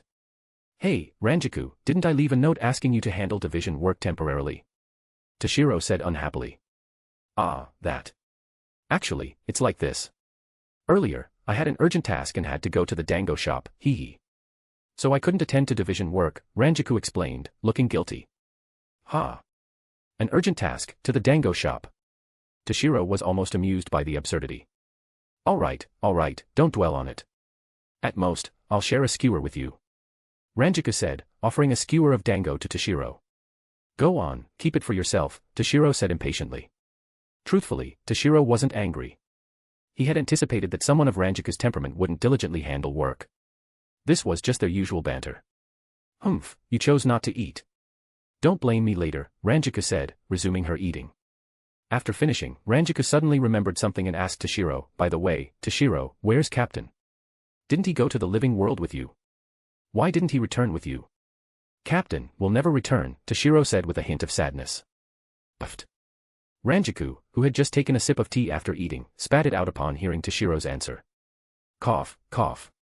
What did you say, Toshiro? Did the captain die?" Ranjiku coughed, then urgently asked. "The captain isn't dead," Toshiro retorted irritably. "Phew." Ranjiku sighed in relief. "Not dead? Then why did you say he won't return?" "Saying that made me think he was attacked and killed. It's like this. Captain, he..." Toshiro then explained the entire situation of Ishin staying in the living world to Ranjiku. First, to prevent Ranjiku from worrying about Ishin's safety. Second, since Ranjiku knew Toshiro and Ishin had secretly gone to the living world again, covering up Ishin's stay required her cooperation. "I see. So Captain gave up his Shinigami powers to stay in the living world." Ranjiku also sounded dejected. "Yes. So you must never mention that Captain and I secretly went to the living world. If the Captain Commander asks about the Captain, just say he suddenly disappeared and you don't know his whereabouts," Toshiro instructed. Ranjiku nodded solemnly. "I understand. If the Soul Society learned that Ishin voluntarily gave up his Shinigami powers to save a Quincy and stay in the living world, not only would Masaki face trouble, but Ishin would likely be punished." Ranjiku understood the gravity and wouldn't reveal it. As time passed, Ishin's disappearance was noticed by the Soul Society, and the matter grew increasingly significant. Chapter 192, Chapter 192I, Hitsugaya Toshiro, AM Captain of the 10th Division. Given Ishin's lazy nature, it wouldn't be strange if he was absent for a day or two. But disappearing for several consecutive days was abnormal.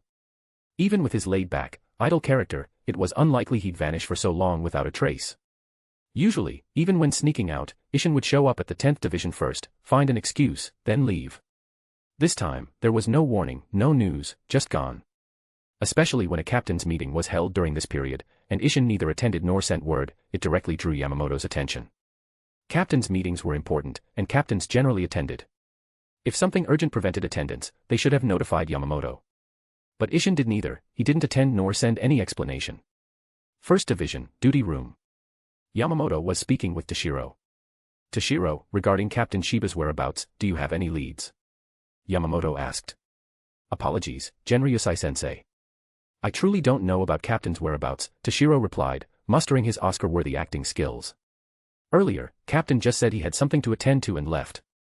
I thought, as usual, he'd wander around and return. I never expected no news afterwards. For the first day or two after his disappearance, our 10th Division didn't pay much attention. While vanishing for a day or two wasn't common, it happened occasionally, so we weren't too concerned. But when Captain still hadn't returned, we realized something was wrong. I mobilized the 10th Division's members to search, but found nothing. Then, until you summoned me, there was still no trace. Honestly, Yamamoto highly valued Toshiro. Deceiving him made Toshiro's conscience ache slightly. Yet, Yamamoto trusted Toshiro completely and harbored no suspicion. In that case, return and continue organizing the 10th Division to search for Captain Shiba. I will also order other divisions to assist, Yamamoto said. Thank you, Sensei. I'll take my leave, Toshiro nodded. As Toshiro prepared to leave, Yamamoto suddenly stopped him. Oh, Toshiro. Since Captain Shiba is absent, you shall temporarily act as captain and handle 10th Division's affairs. Yes, Sensei, Toshiro acknowledged. Even without Yamamoto's order, Toshiro had been managing the 10th Division. Now, Yamamoto simply gave him the official title. 10th Division. Returning from the 1st Division, Toshiro entered the captain's office. Yo, Toshiro, you're back. What did you tell Captain Commander about Captain? Ranjaku asked. Nothing much. Anyway, I managed to handle Captain Commander. He'll mobilize the entire Gotei 13 to search for Captain. But I don't think it'll last long.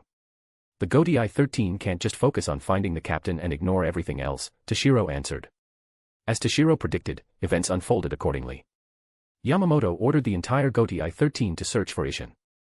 After half a month, combing the entire Soul Society yielded no results. Reluctantly, the search was called off. The Gotei 13 bore the heavy responsibility of protecting the Soul Society and Siriiti, and they couldn't neglect all duties just to find Ishin. With the search fruitless, Ishin was officially declared missing. Since Ishin was missing, he could no longer serve as 10th Division's captain. Someone else needed to be appointed. Thus, regarding the 10th Division's captaincy, Yamamoto decreed that each division's captain could recommend capable Shinigami. Shinigami from any division who believed themselves capable could also apply for captaincy exams. Upon passing, they could become the 10th Division's captain. Although Yamamoto already had a suitable candidate in mind, procedures had to be followed. However, he believed that despite competition, the final captain would undoubtedly be him. 3 days later. Having decided on the 10th Division's captaincy, Yamamoto convened another captain's meeting to announce the new captain. At the 1st Division, captains, the pinnacle of Shinigami, arrived with their lieutenants to attend the meeting. Yo, Yukitake, you're early today, Kairaku of the 8th Division greeted his close friend Yukitake at the entrance. Yukitake smiled. Yes, I've been feeling better lately, so I walk a bit faster. Oh, Jushiro, who do you think the new 10th Division's captain will be? Kairaku asked. Haha, you're asking the obvious, Shunsui. Who else is more suitable than him? Yukitake laughed. Well, true enough. With that, they entered the meeting room together. Captain's meeting room. Yamamoto stood at the head, with captains lining both sides. Yamamoto surveyed the captains. Good. All are present except the 10th Division's captain. Thump. Yamamoto tapped his cane. Then, regarding the 10th Division's captaincy, I won't beat around the bush. I'll announce it directly. He glanced towards the meeting room entrance. Enter. Creak. The doors opened. A figure strode in. Tap, tap, tap. The figure walked steadily into the center of the gathering and stopped. The newcomer had silver hair, emerald green eyes. His slender frame was draped in a captain's haori, exuding both composure and authority. Everyone, I am the new 10th Division's captain. Hitsugaya Toshiro. Chapter 193, Chapter 193 The youngest captain. The new captain of the 10th Division was undoubtedly Toshiro. None of the other captains were surprised to see him. After Ishin's disappearance, no one in the entire Soul Society was more suited to succeed him than Toshiro. Having served in the 10th Division for years, frequently handling division affairs on Isshin's behalf, and possessing strength surpassing most captains, everything made Toshiro's succession seem perfectly natural. Cough. Yamamoto cleared his throat and continued, everyone, former 10th Division's 3rd seat, Hitsugaya Toshiro has passed the captaincy examination under the witness of myself, Captain Unohana, and Captain Kamamura. I believe he is fully capable of serving as the 10th Division captain. Therefore, I hereby formally appoint Hitsugaya Toshiro as captain of the 10th Division. There are 3 methods to become a captain. Pass the captaincy exam witnessed by at least 3 captains, including the captain commander. Receive recommendations from at least 6 captains and gain approval from at least 3 others. Defeat the current captain of a division in front of at least 200 division members. Toshiro chose the first method. Yesterday, witnessed by Yamamoto, Unohana, and Kamamura, Toshiro successfully passed the captaincy exam. Today, Yamamoto convened the captains' meeting to officially announce the decision. Of course, if any of you present have doubts about my decision, you may raise objections, Yamamoto said, scanning the captains. No. How could there be objections? I fully support Toshiro becoming the 10th Division's captain. Kairaku, captain of the 8th Division and well acquainted with Toshiro, immediately spoke up. Seeing Kairaku step forward, Yhwach also said, I agree with Shunsui. I support Toshiro succeeding as the 10th Division's captain. After Kairaku and Yhwach, other captains voiced their positions. Suifeng nodded. No objections. Jin said with narrowed eyes, if it's the genius Hitsugaya, then of course there's no problem. Unohana smiled gently. Naturally, I agree. Aizen said mildly, I believe Hitsugaya's strength fully qualifies him for the captaincy. Byakuya stated coolly, regarding Hitsugaya Toshiro, I fully agree. Kamamura said, I trust the captain commander's judgment. Tozen subtly glanced towards Aizen's direction and said, agree. Zaraki laughed. Ha ha ha. If Toshiro isn't qualified to be a captain, then I'm even less qualified. Mayuri showed no particular reaction. Regarding Toshiro's succession, not a single captain present objected. Of course, even if someone did, it wouldn't matter. Toshiro had passed the captaincy exam witnessed by 3 captains, including the captain commander. Without valid reasons, even if most captains opposed, Toshiro could still become captain. Seeing no objections, Yamamoto declared, since there are no objections, from now on, Hitsugaya Toshiro is the captain of the 10th Division. Meeting adjourned.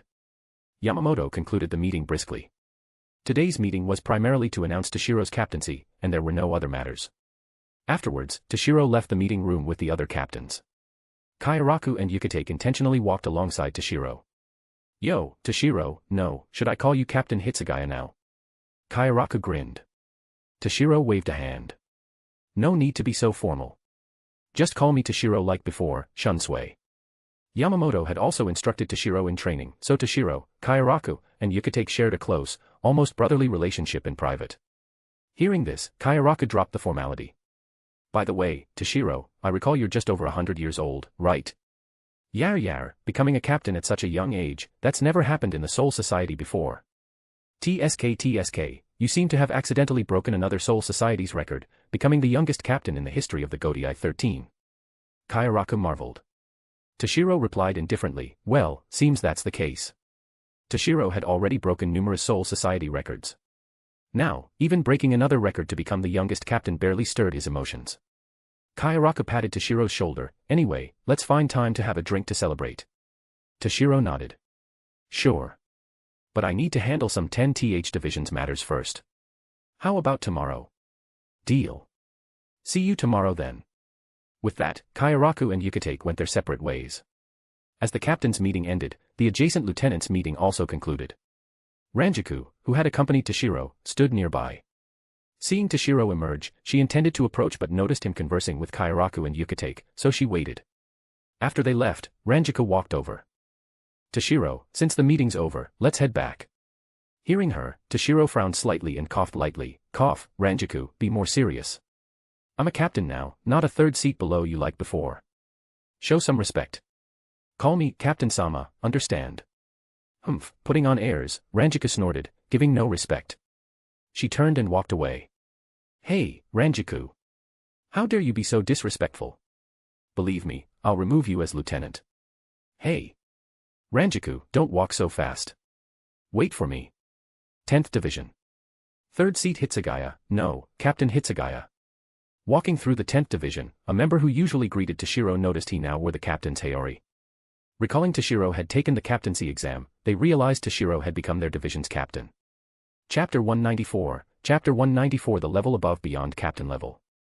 Compared to having a complete stranger from elsewhere parachute in as captain, having Toshiro, a longtime member of the 10th division, become captain was undoubtedly welcomed. The division's members wouldn't oppose it, and they'd strongly support it. Toshiro was originally the 10th division's third seat. Moreover, he had been handling division affairs all along, giving him even higher prestige within the division than Isshin. Therefore, the members absolutely supported Toshiro becoming captain with both hands and feet. Oh, right, notify everyone to assemble. I need to announce this officially, Toshiro instructed the member. Yes, Captain Hitsugaya. The Shinigami replied respectfully. Typically, when a new captain takes office, they gather all members for mutual introductions.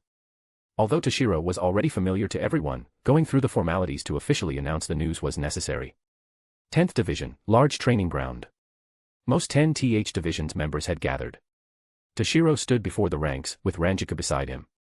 Toshiro surveyed the members, then solemnly declared, "Everyone, the captain commander has announced the appointment.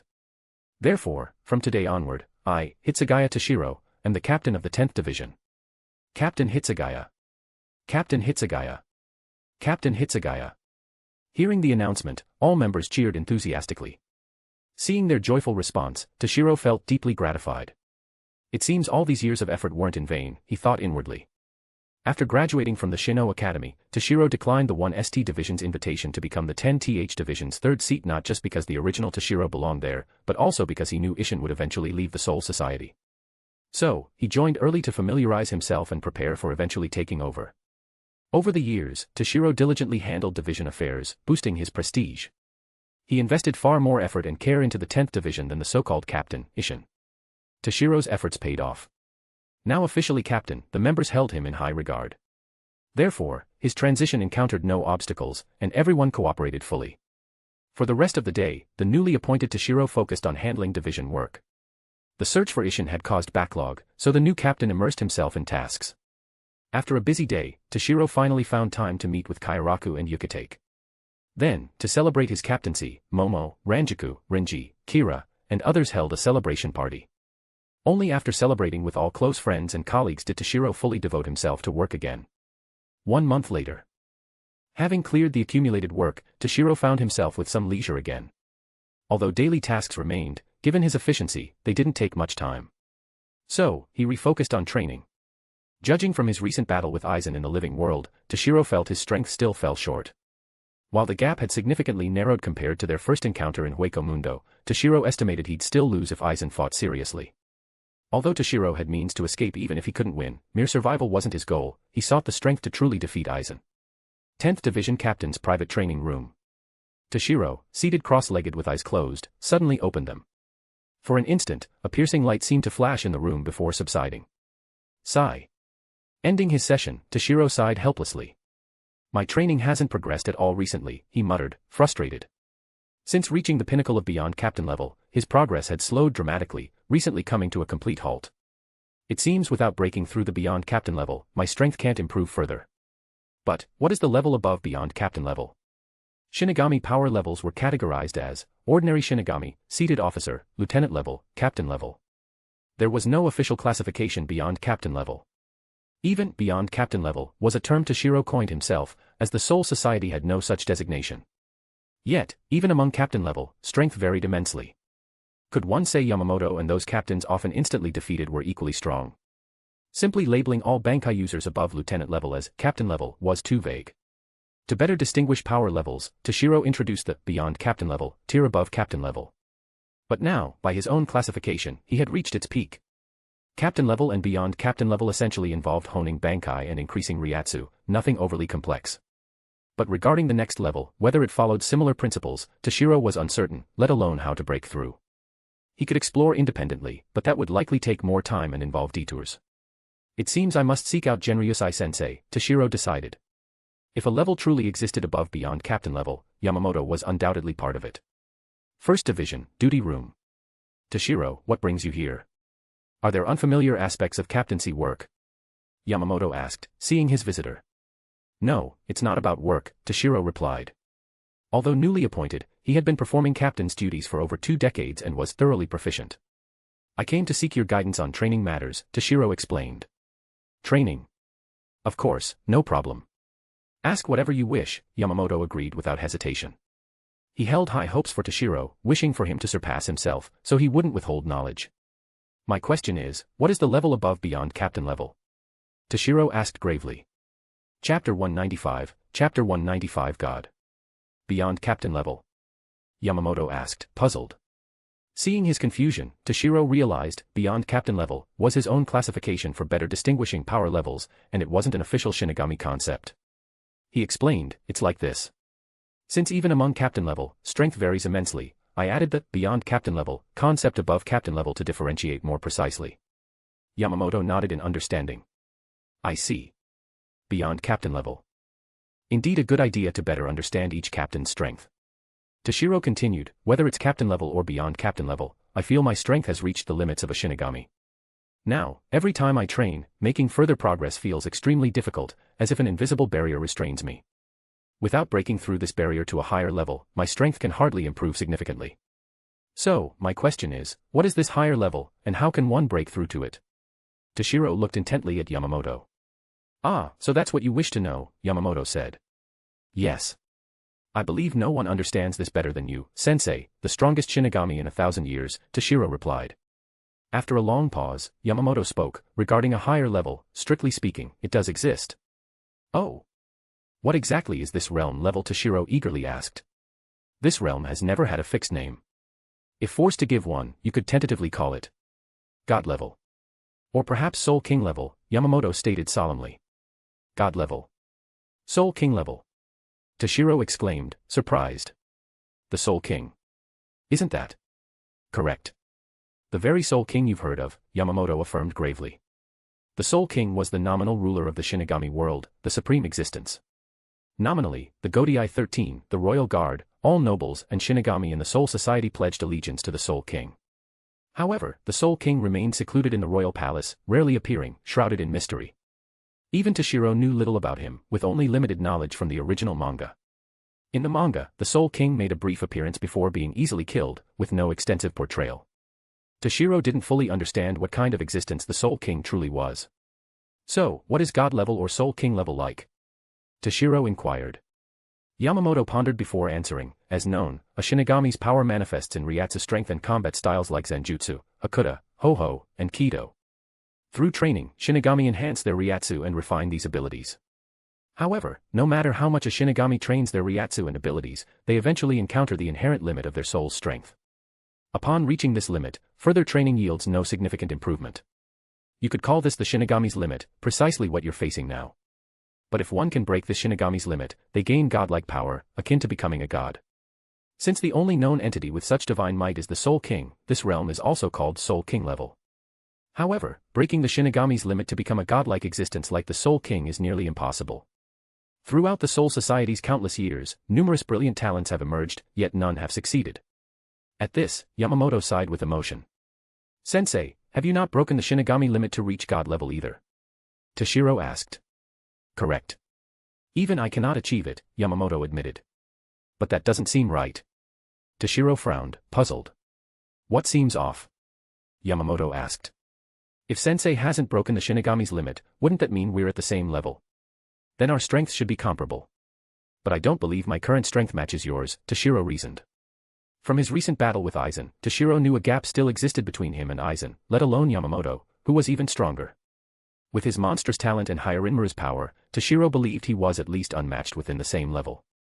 If Yamamoto and Aizen were truly at the same level, Toshiro was confident he'd be their equal, if not stronger. Hence, he suspected they were one level higher. But Yamamoto claimed he hadn't broken the Shinigami's limit either, which confused Toshiro. Hearing Toshiro's reasoning, Yamamoto explained, it's true I haven't broken the Shinigami's limit to reach a higher realm. However, strictly speaking, my level is indeed half a level above yours.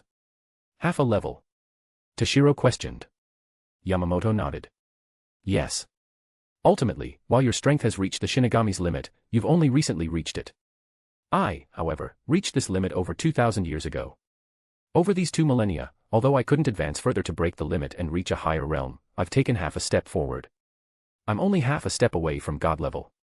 God level grants divine-like power. Since I'm half a step away, you could call my current realm demigod level if categorized separately. Demigod. Toshiro mused. It seemed both Genryusai-sensei and Aizen were at this level. Then how can I become a demigod? Toshiro asked. Yamamoto replied, to become a demigod. Chapter 196, Chapter 196 Refining and Absorbing. After conversing with Yamamoto and obtaining the answers he sought, Toshiro left the first division. Walking back to the 10th division, a question arose in his mind. According to Yamamoto, breaking the Shinigami's limit granted divine-like power, with the Soul King being the only known god-level entity. Yet, based on the manga, the Soul King appeared only briefly before dying easily. His strength hardly seemed divine, and he might not even be much stronger than ordinary Shinigami. His importance stemmed solely from his death causing the destruction of the Soul Society and living world. Toshiro couldn't see where his divine power lay. Well, never mind that for now. Better return to training. Eager to try Yamamoto's guidance, Toshiro headed back. 10th Division, Training Room.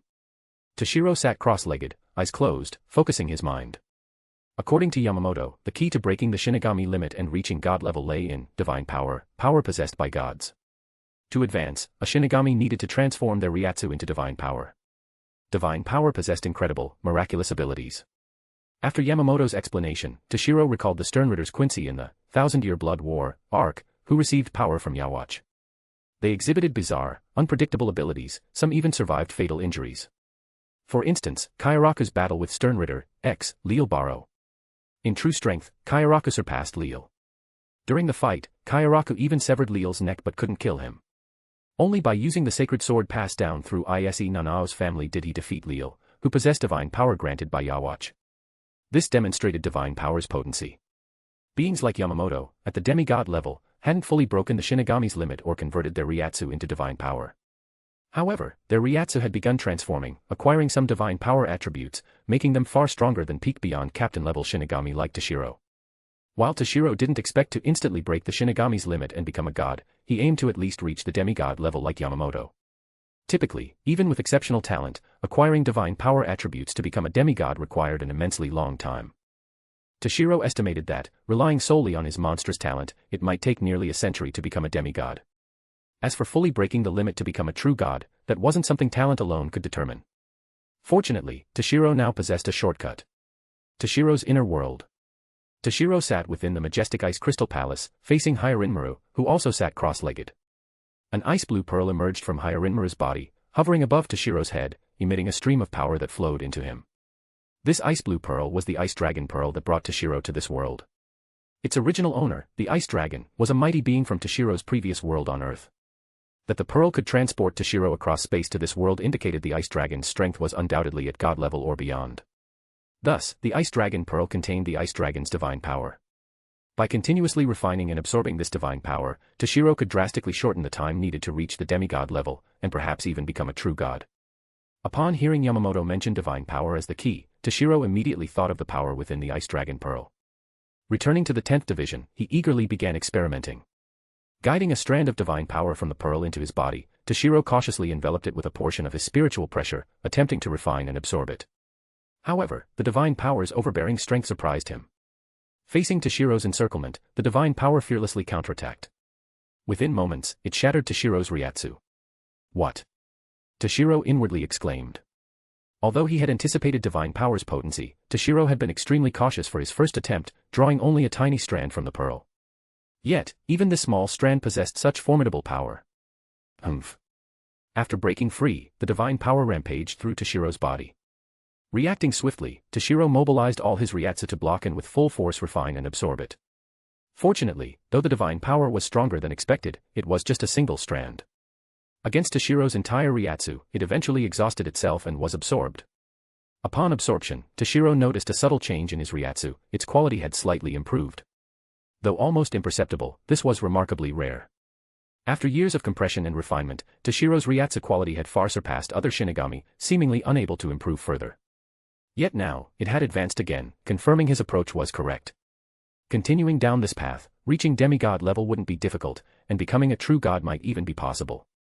Having found a way to enhance his strength, Toshiro persevered. Autumn passed, winter came. Several months had elapsed since Toshiro became captain. During this period, aside from visiting Yamamoto to inquire about levels above beyond captain level, Toshiro remained in the 10th division. Every day, after handling division work, he devoted himself entirely to training. Chapter 197 Birthday. 10th Division. Momo, currently the 10th Division's 7th seat, carried a tray towards the captain's office.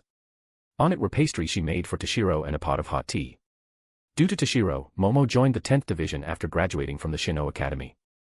To better assist him, she constantly trained her abilities. Recently promoted to 7th seat, she still felt far from being a true help to Toshiro. Thus, during his work, she often prepared food or tea for him. This time, as usual, after making pastries, Momo headed to the captain's office. However, her mind was preoccupied with another matter. Soon, she reached the office door. "Shiro-chan, I brought you something to eat," Momo said, pushing the door open with her free right hand. Inside, only Ranjika lounged idly on a sofa. "Ranjika-san, where's Shiro-chan?" Momo asked, puzzled. "Oh, Captain went out on business." "He's not in the division," Ranjika replied lazily. "I see," Momo said, disappointed. She sat on the sofa opposite Ranjiku, placing the tray on the table between them. With Toshiro absent, bored, Momo chatted with Ranjiku. During their conversation, Momo suddenly said, "Oh, Ranjika-san, do you know about the birthday?" "Birthday? So these pastries are for my birthday?" "Thank you, Momo." Munch, Ranjika grabbed the pastry plate from the table and stuffed one into her mouth. "Ranjika-san," Momo exclaimed, snatching the plate back angrily. "These are for Toshiro. And your birthday is in September, right? We already celebrated earlier." Ranjiku chuckled sheepishly. "Hee, you mentioned a birthday, so I thought it was a gift for me." Momo retorted, exasperated, "I wasn't talking about your birthday. I meant Toshiro's birthday." "Captain's?" Ranjiku looked confused. "Yes. Today is Toshiro's birthday. Don't tell me you forgot." Momo said, incredulous at Ranjiku's blank expression. "Ahaha, well." Ranjiku stammered, too embarrassed to admit it. When Ranjiku had her birthday, Toshiro organized a party for her. Now, forgetting his birthday made her feel ashamed. Fine. Luckily, we know now. Let's discuss how to give Toshiro a surprise. Then I'll accompany you to buy him a gift, Momo said, relenting. MHM, Ranjiku agreed readily. They then planned a surprise for Toshiro. After finalizing, Momo said, "Ranjiku-san, let's go prepare Toshiro's gift." "Wait, Momo. Hold on a sec. I'll leave a note for Captain to meet us at the agreed spot," Ranjika said suddenly. She walked to Toshiro's desk, grinned sneakily, picked up a paper, and wrote with her left hand. After writing, she secretly pressed a lipstick kiss on the note. He. Ranjika smirked, pleased with her scheme. Finally, after a good laugh, she placed the note and left with Momo to shop for Toshiro's gift. Noon. After finishing his business, Toshiro returned to the 10th Division. Entering the captain's office, he found it empty. "Ranjiku, probably slacking off somewhere again," Toshiro muttered casually. He didn't dwell on it, as Ranjika's slacking was normal. If she ever became diligent, he'd worry she had a fever. What's this? Approaching his desk, Toshiro noticed a note. Picking it up, he read, "Tonight at 9 p.m., please come to the roof of the training ground west of the division barracks." It included a heart drawing and even a lipstick kiss at the end. Could this be the legendary love letter? Seems some admiring, beautiful female Shinigami wrote it, Toshiro thought, stroking his chin somewhat narcissistically. Well, I'll go. Even though I have Momo, it's better to refuse in person. Besides, it's not good to leave someone waiting in the cold, Toshiro unconsciously justified to himself. 9 p.m. Finishing his tasks, Toshiro headed to the training ground roof. On the roof, besides Ranjiku and Momo, an unexpected person waited, 5th Division's captain. Aizen Sosuke. Whoosh. Arriving at the training ground, Toshiro lightly tapped the ground and instantly appeared on the roof. He's here. Ranjiku said excitedly upon seeing him. Ah. Upon reaching the roof, Toshiro froze, seeing who awaited him. He had assumed the note was from some admirer, inviting him for a confession. But here stood Momo, Ranjiku, and Aizen. Instantly, Toshiro realized the note was Ranjiku's prank. But why was Aizen here? If it were just Momo and Ranjiku, fine, a prank was a prank. Having two beauties accompany him under the moonlight to relax wasn't bad. But Aizen's presence? What was this about? Does Aizen have another scheme? Toshiro couldn't help but wonder. Chapter 198, Blossoming in the Cold Moon. So, Momo, Ranjaku, and Aizen, why are you all here? Toshiro asked the group. He. Captain, disappointed to see us instead of someone else. Ranjaku teased with a mischievous grin. Humph, Ranjaku, you wrote that note, didn't you? Toshiro stated with certainty. No one else would pull such a prank. Bingo. So, Captain, did you think it was a love letter from some beautiful female Shinigami? Ranjaku said triumphantly. As if, Toshiro quickly denied. Anyway, why did you call me here? He smoothly changed the subject. Ah. Captain, today's your birthday. Don't tell me you forgot. Ranjaku stuck out her tongue playfully. My birthday? Toshiro admitted, somewhat embarrassed, that he had indeed forgotten. Since arriving in this world, Toshiro had focused on increasing his strength, rarely paying attention to his birthday. For long-lived Shinigami, skipping an annual birthday wasn't a big deal, so over time, even Toshiro himself forgot. At this moment, Momo said softly, Toshiro, I remember since we entered the Shino Academy until now, you've rarely celebrated your birthday. That's true, Toshiro admitted. Due to various reasons, from his academy days to becoming captain, Toshiro had seldom celebrated his birthday. Combined with his own indifference, the number of birthdays he'd celebrated over the years could be counted on one hand. Before, due to various circumstances, we couldn't celebrate your birthday. But this time is different.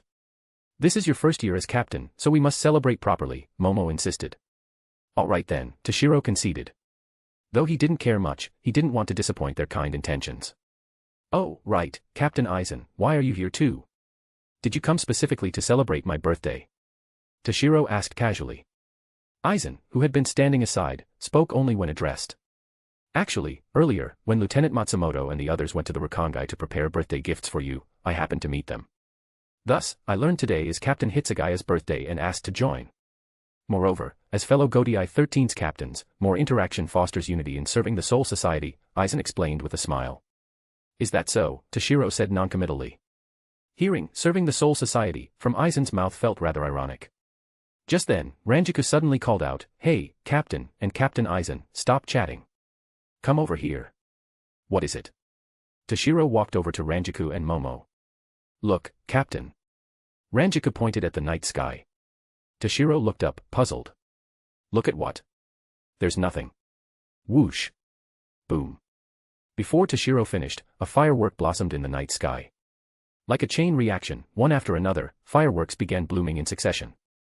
Gazing at the beautiful night sky adorned with fireworks, Toshiro was momentarily captivated. Seeing his expression, Ranjaku said proudly, So, Captain, winter fireworks are beautiful, right? This was Momo's and my idea. Looking at Ranjaku's smug face, Toshiro tightened the scarf around his neck and couldn't help but retort, Idiot, the fireworks are just SOSO. And sitting on a rooftop in winter, I just feel cold. After saying this, Toshiro noticed Ranjaku, Momo, and Aizen were looking at him with strange expressions. What? Why are you all looking at me like that? Buffed. Ha ha ha. Ranjaku burst out laughing. Captain, the wielder of the strongest ice-type Zanpakuto is afraid of cold. That's the worst lie ever. Soon, even Momo and Aizen couldn't help but chuckle. Shut it. Toshiro said, somewhat flustered. After laughing, Ranjaku added, By the way, Captain, it's winter now, but the Soul Society hasn't had snow since winter began. Don't you find that regrettable? If it snowed now, with snowflakes and fireworks, it'd be truly amazing. She looked expectantly at Toshiro, clearly hoping he'd create an artificial snowfall. However, Toshiro remained unmoved. What's so regrettable? It's just snow. When it snows later, you can look all you want, no one will stop you. Ranjaku pouted discontentedly. Humph, such an unromantic guy. Then she turned to Momo. Momo, you want to see snow too, right? Momo nodded, then hugged Toshiro's arm, coaxing. Sure Ro-chan. I really want to see snow now. Make it snow for us. Feeling the soft sensation against his arm, Toshiro sighed helplessly. All right, I'll make it snow. Let go first. Hearing this, Momo obediently released his arm. Snap. With just a snap of Toshiro's fingers, the originally bright night sky of the Soul Society became overcast with dark clouds. Snowflakes began swirling down from above. So beautiful. Momo and Ranjaku marveled, captivated by the scene of snowflakes and fireworks intertwining in the night sky. Well, such scenery is indeed quite nice, Toshiro murmured to himself. Aizen, watching the picturesque beauty, remained silent, lost in thought. Meanwhile, elsewhere in the Soul Society. It's snowing. A goatee-eyed 13th Shinigami looked up at the swirling snowflakes. What a beautiful sight. Reaching out to catch a snowflake, they felt the chill in their palm and remarked, "This must be the first snow since winter began." Chapter 199, Chapter 199 Shining Forever. After a while, Toshiro and the others, enchanted by the beautiful scene, regained their composure. They then took turns offering birthday wishes to Toshiro. The last, Aizen, said with a smile, "Happy birthday, Captain Hitsugaya." Toshiro replied nonchalantly, "It's just a birthday. Not really worth celebrating. For those of us from the Rukongai, whether we celebrate birthdays or not doesn't matter much. Not like nobles born in the Shinigami. Actually, we're all the same. No one can really remember the exact day they were born. It's only because we trust someone who tells us that date." Hearing this, everyone wore thoughtful expressions. In the Soul Society, most Rukongai's residents are souls who died in the living world and were sent there, with only a few are native residents. Many families are formed by groups coming together, without blood relations. Thus, many children don't know their true birth dates, simply accepting the day told to them by adults as their birthday. Ranjiku, in particular, recalled her own birthday's origin. As a child, after meeting Jin. "Hey, Ranjiku, when is your birthday?" the young Jin asked young Ranjiku. Ranjiku thought for a moment, then shook her head. "I don't know. Before meeting you, my life was a mess. I don't remember things like birthdays." "Is that so? Well then, let's make the day we met your birthday," Jin decided. Hearing this, warmth surged within Ranjiku, almost bringing her to tears. Seeing her teary, Jin panicked. Ranjiku, are you okay? Feeling unwell? Hey, Ranjiku, you alright? What's wrong? Seeing Ranjiku spacing out, Toshiro patted her shoulder. Yeah, I'm fine. Just remembered something, Ranjiku said, somewhat melancholic after her reminiscence was interrupted. Jin, what really happened to you? Why did you suddenly leave me back then? Ranjiku wondered inwardly. After meeting Jin in her childhood, they lived together for a time. But later, Jin suddenly left. They met again in the Shinigami, both having become Shinigami. However, Jin's attitude towards Ranjiku had changed, from caring to indifferent, even actively distancing himself. Ranjiku once wanted to ask why he left without a word, but Jin always avoided answering. Actually, Aizen suddenly spoke. I believe knowing one's exact birth date isn't the most important thing. Simply having someone give you a birthday. That in itself is a form of happiness. True enough, Toshiro nodded. This was perhaps the first time Toshiro genuinely agreed with something Aizen said. As Aizen stated, whether the birthday is the actual birth date isn't crucial. What matters is that someone you value gives you a birthday and celebrates it with you, that itself is happiness. Whoosh. Boom. Fireworks continued blooming in the snowy night. Toshiro said with emotion, "We are like these fireworks. Rising into the sky, reaching peak brilliance, then destined to scatter apart. If such a day truly comes, thank you, Momo. Thank you, Ranjiku. Thank you for accompanying me. But let's not vanish like fireworks. Instead, let's keep shining, forever." Ranjiku laughed. "Why the formality, Captain? As your lieutenant, staying by your side is only natural." "Oh my, seems Hitsugaya is so focused on the two beauties that he's forgotten me," Aizen teased. "Aizen." Toshiro said with an unreadable expression, "I hope we remain friends." Aizen smiled gently. "Isn't that only natural?" After the fireworks ended, they chatted a bit more. Finally, after giving Toshiro their gifts, they decided to head back. While admiring the snow from the rooftop was lovely, the weather was indeed cold. Though Toshiro found the chill comfortable, Momo and Ranjiku weren't as impervious to the cold. "Well then, Hitsugaya, I'll take my leave," Aizen said, bidding farewell. "Yes, time to go back," Toshiro agreed. Aizen departed alone. Toshiro, Momo, and Ranjiku weren't in a hurry, strolling leisurely. Since they were already within the 10th Division's grounds, their residences were just steps away. Walking, Toshiro pondered why Aizen appeared today. Momo and Ranjiku actively preparing for his birthday was normal, but Aizen joining in wasn't. As for Aizen's claim of coincidentally meeting Momo and Ranjiku and deciding to offer congratulations, Toshiro naturally didn't believe such nonsense. But after much thought, Toshiro couldn't discern Aizen's intent. Aizen hadn't shown any abnormality today, acting like a concerned, amiable colleague without attempting to subtly probe Toshiro for information. Well, whatever. Whatever schemes Aizen has, I'll deal with them as they come. Unable to figure it out, Toshiro stopped overthinking. Meanwhile, elsewhere, Aizen walked back to the 5th Division. Recalling today's events, a subtle emotion crossed his face. Indeed, today Aizen did coincidentally meet Momo and Ranjaku. Learning of Toshiro's birthday, an idea struck him to join the celebration and probe Toshiro's true nature. During their battle in the living world, after using Kyoka Suigetsu to affect Toshiro's perception, Aizen was still attacked. Though Toshiro used a wide-area attack that could have been coincidental, Aizen remained suspicious that Toshiro might be unaffected by Kyoka Suigetsu. Hence, he seized this chance to test Toshiro. But perhaps influenced by the atmosphere, or for other reasons, Aizen ultimately didn't act on his intentions. Chapter 200 Breakthrough. 18 years later. Siriiti, a remote, uninhabited mountain. Toshiro sat cross-legged, eyes closed, focused on training. Within the inner world's ice crystal palace, Toshiro sat upon the ice crystal throne. Above him, the ice dragon pearl rotated steadily, streams of divine power continuously flowing into him, being refined and absorbed. When Toshiro first attempted to absorb divine power, he was cautious, absorbing only one strand at a time, requiring his full effort even for that single strand. Now, divine power poured in continuously, yet Toshiro refined and absorbed it effortlessly, which is a world of difference. Over these 18 years, Toshiro diligently refined and absorbed divine power from the pearl. Though his Ryatsu's total quantity hadn't increased much, and his realm remained at the pinnacle beyond captain level, its quality began changing, gradually acquiring a deep, almost mystical, divine attribute. His Ryatsu now carried hints of divine power. Moreover, after years of refinement, Toshiro felt his Ryatsu had reached a critical threshold, not just in quantity, but also in quality. He sensed that breaking through this threshold would allow him to transcend the beyond captain level limits and reach the demigod level. Thus, this time, Toshiro prepared to attempt a full breakthrough to the demigod level. As divine power from the pearl continuously poured into him, Toshiro felt the bottleneck restraining him begin to waver, needing only a final push to break.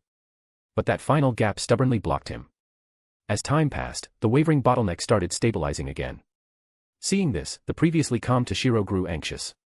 Although failure now meant future attempts, the saying, first time with full vigor, second time weakened, third time exhausted, held true. If he didn't break through decisively now, subsequent attempts would grow increasingly difficult. Moreover, time waited for no one. Toshiro couldn't recall the exact start date of the original plot, but remembered the approximate time. He estimated only 1 or 2 years remained. Without a breakthrough, even if he could counter Kyoka Suigetsu, lacking strength surpassing Aizen's would prevent a true confrontation. Once the plot began, he'd be relegated to a supporting role, clinging to the protagonist Ichigo's coattails. Damn it. I was once sworn brothers with Shiba Ishin and far stronger than him. If I end up following his son around, he'd definitely laugh at me if we ever meet again. Thinking this, Toshiro resolved to break through to demigod level in one go. Instantly, he increased the rate of drawing divine power from the pearl. If initially the flow was like a small stream, now it became a surging river. Divine power poured into Toshiro like raging floodwaters. Humph. Toshiro grunted in pain.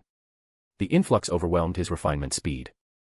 Unrefined divine power rampaged through his body, damaging internal organs. Damn it. Gritting his teeth against the pain, Toshiro frantically mobilized every ounce of power, operating at overload to refine and absorb the divine power. As Toshiro fought desperately, the stabilizing bottleneck began wavering again, as if about to shatter. Ha! Toshiro roared, disregarding potential bodily harm, further increasing his refinement speed. Crack! The wavering bottleneck developed fissures. Bang! The barrier restraining Toshiro shattered completely. Instantly, Toshiro felt as if a heavy shackle had been removed, his body feeling weightless. Boom! His Ryatsu, nearly stagnant at the pinnacle of beyond captain level, surged rapidly. Not only did the quantity increase, but the quality also improved several-fold. Toshiro could feel that upon breaking through to demigod level, his Ryatsu's nature had begun transforming, acquiring some divine power attributes. Moreover, he sensed his abilities starting to change. Immediately, he focused on perceiving the changes post-breakthrough. However, engrossed in exploring his newfound power, Toshiro didn't notice the immense pressure radiating from him, spreading in all directions. Crackle, crackle dash. Wherever Toshiro's pressure passed, all matter froze, transforming into an icy world. This, frozen kingdom, continued expanding, threatening to engulf the entire Siriiti, even the Soul Society. First Division, Duty Room. The moment Toshiro broke through and his power erupted, Yamamoto, handling official business, sensed it immediately. This Ryatsu. Toshiro's. Such immense pressure. Could it be, has he also reached that step? Yamamoto murmured to himself. Setting aside his work, Yamamoto headed towards the source of the Ryatsu. 5th Division. Hitsugaya Toshiro. So you finally reached this step too, Aizen muttered to himself. It seems another troublesome figure like Yamamoto Genryusai has emerged, Aizen frowned. But then he smiled. However, that makes things more interesting, doesn't it? After all, if plans succeed too easily, where's the challenge? Meanwhile, all Shinigami in the Seriidii sense Toshiro's overwhelmingly powerful Ryatsu. What immense Ryatsu! What's happening? Ordinary Shinigami wondered, puzzled. Chapter 201 Jikaku Enjo. When a captain-level existence unleashes their Ryatsu fully, the entire Seriidii can sense it, let alone Toshiro. Under Toshiro's immense Ryatsu, many ordinary Shinigami trembled, their bodies stiffening, some couldn't even move. In the original work, when Yamamoto erupted his pressure, Ise Nanao, the 8th Division's lieutenant facing his terrifying aura, was defeated without a fight, overwhelmed by his presence alone. This illustrates the sheer oppressive force of a demigod's Ryatsu. Fortunately, these ordinary Shinigami were relatively distant. Had they faced Toshiro's pressure head-on, their lives might have been in danger. Only captains could move freely, unaffected. Other Shinigami, even seated officers and lieutenants, felt discomfort. Moreover, even among captains, except for those at the advanced captain level, ordinary captain-level Shinigami would inevitably be affected if they directly faced Toshiro's pressure, such as Suifeng and Kamimura. T/N, changing beyond captain level to advanced captain level. Upon sensing Toshiro's terrifyingly immense Ryatsu, captains instinctively rushed towards his location, including Suifeng and Kamimura. While farther away, Toshiro's pressure, though powerful, didn't greatly affect weaker captains like Kamimura and Suifeng. But as they neared, they felt their bodies growing increasingly heavy. What immense Ryatsu! This level might not be weaker than Captain Commander Yamamoto's. Is this Captain Hitsugaya's true strength? Kamimura couldn't help but be shocked. So quickly catching up to the Captain Commander. Truly worthy of being the Soul Society's greatest genius in history. Captain Hitsugaya's strength is beyond our comprehension. After this sigh of admiration, Kamimura continued towards Toshiro's location. Though Toshiro's pressure affected him, it didn't impede his movement. On the remote mountain where Toshiro was, the entire mountain had become an icy peak. Dozens of miles around had transformed into a frozen world, and the frozen area continued expanding, threatening to reach inhabited zones. Swish. In the nick of time, Yamamoto appeared. What? Yamamoto exclaimed, shocked by the scene Toshiro created. To cause such imposing might immediately after breaking through. It seems Toshiro's strength might not be much weaker than mine now, he thought, astonished. Yamamoto had reached the demigod level over 2,000 years ago. Though he hadn't fully broken the Shinigami limit to become a god, his accumulated foundation was immensely deep, and he was the closest existence to a god. Yet, Toshiro, just having broken through, was already nearly his equal. How could Yamamoto not be amazed? But now wasn't the time for astonishment. Glancing around, Yamamoto understood the critical situation. The remote mountain was uninhabited for dozens of miles, so despite the freezing, no actual harm had occurred yet. However, if left unchecked, the entire Seriidii, even the Soul Society, risked being frozen. This wasn't an exaggeration but a likely outcome. Yamamoto knew full well the environmental damage beings of his level could cause when unleashing their true power. 1,000 years ago, Yamamoto battled Yhwach. The result was undoubtedly Yamamoto's victory. But during that fight, with Yamamoto in Bankai and fighting with full power, merely the aftershocks nearly destroyed the Soul Society. Post-battle, the Soul Society lay in ruins, with countless Shinigami and Rokangai's souls dead or injured. Let alone Toshiro, who after breaking through, was unrestrainedly unleashing his power. It seems I must intervene, Yamamoto said gravely. Thump. Yamamoto lightly tapped the ground with his cane. Wooden splinters fell away, revealing the Zanpakuto within. Clang. Yamamoto's Zanpakuto slowly left its sheath. All things in the universe turned to ashes. Ryujin Jaka. Yamamoto chanted, releasing his Zanpakuto. Jikaku Enjo. Boom. Blazing flames erupted from Yamamoto's Zanpakuto, forming walls that encircled Toshiro from all sides, preventing his Ryatsu from freezing more of the surroundings. Without Toshiro's Ryatsu sustaining it, though the dozens of miles frozen area didn't thaw, at least the freezing didn't expand further. Phew. Yamamoto sighed in relief. Then, he sensed others approaching. Swish. Swish. Swish. Several figures appeared. Captains of the Gotei 13. Old Man Yama, what on earth is happening? Kairaku asked. Yamamoto replied gravely, as you see, Captain Hitsugaya experienced a breakthrough. His released Ryatsu inadvertently affected the surroundings slightly. Slightly affected. The captains glanced at the scene, speechless. If this was slight, then what were we? Most present couldn't create such a fearsome scene even with full force attacks, let alone Toshiro, who caused this merely by unconsciously releasing power during his breakthrough. Yar, Kayaraka sighed helplessly. When Toshiro first reached captain level, I thought with his talent, it'd take about a century for him to surpass me. I've never imagined that just a few decades later, he'd far outstrip me. And that was just regarding level.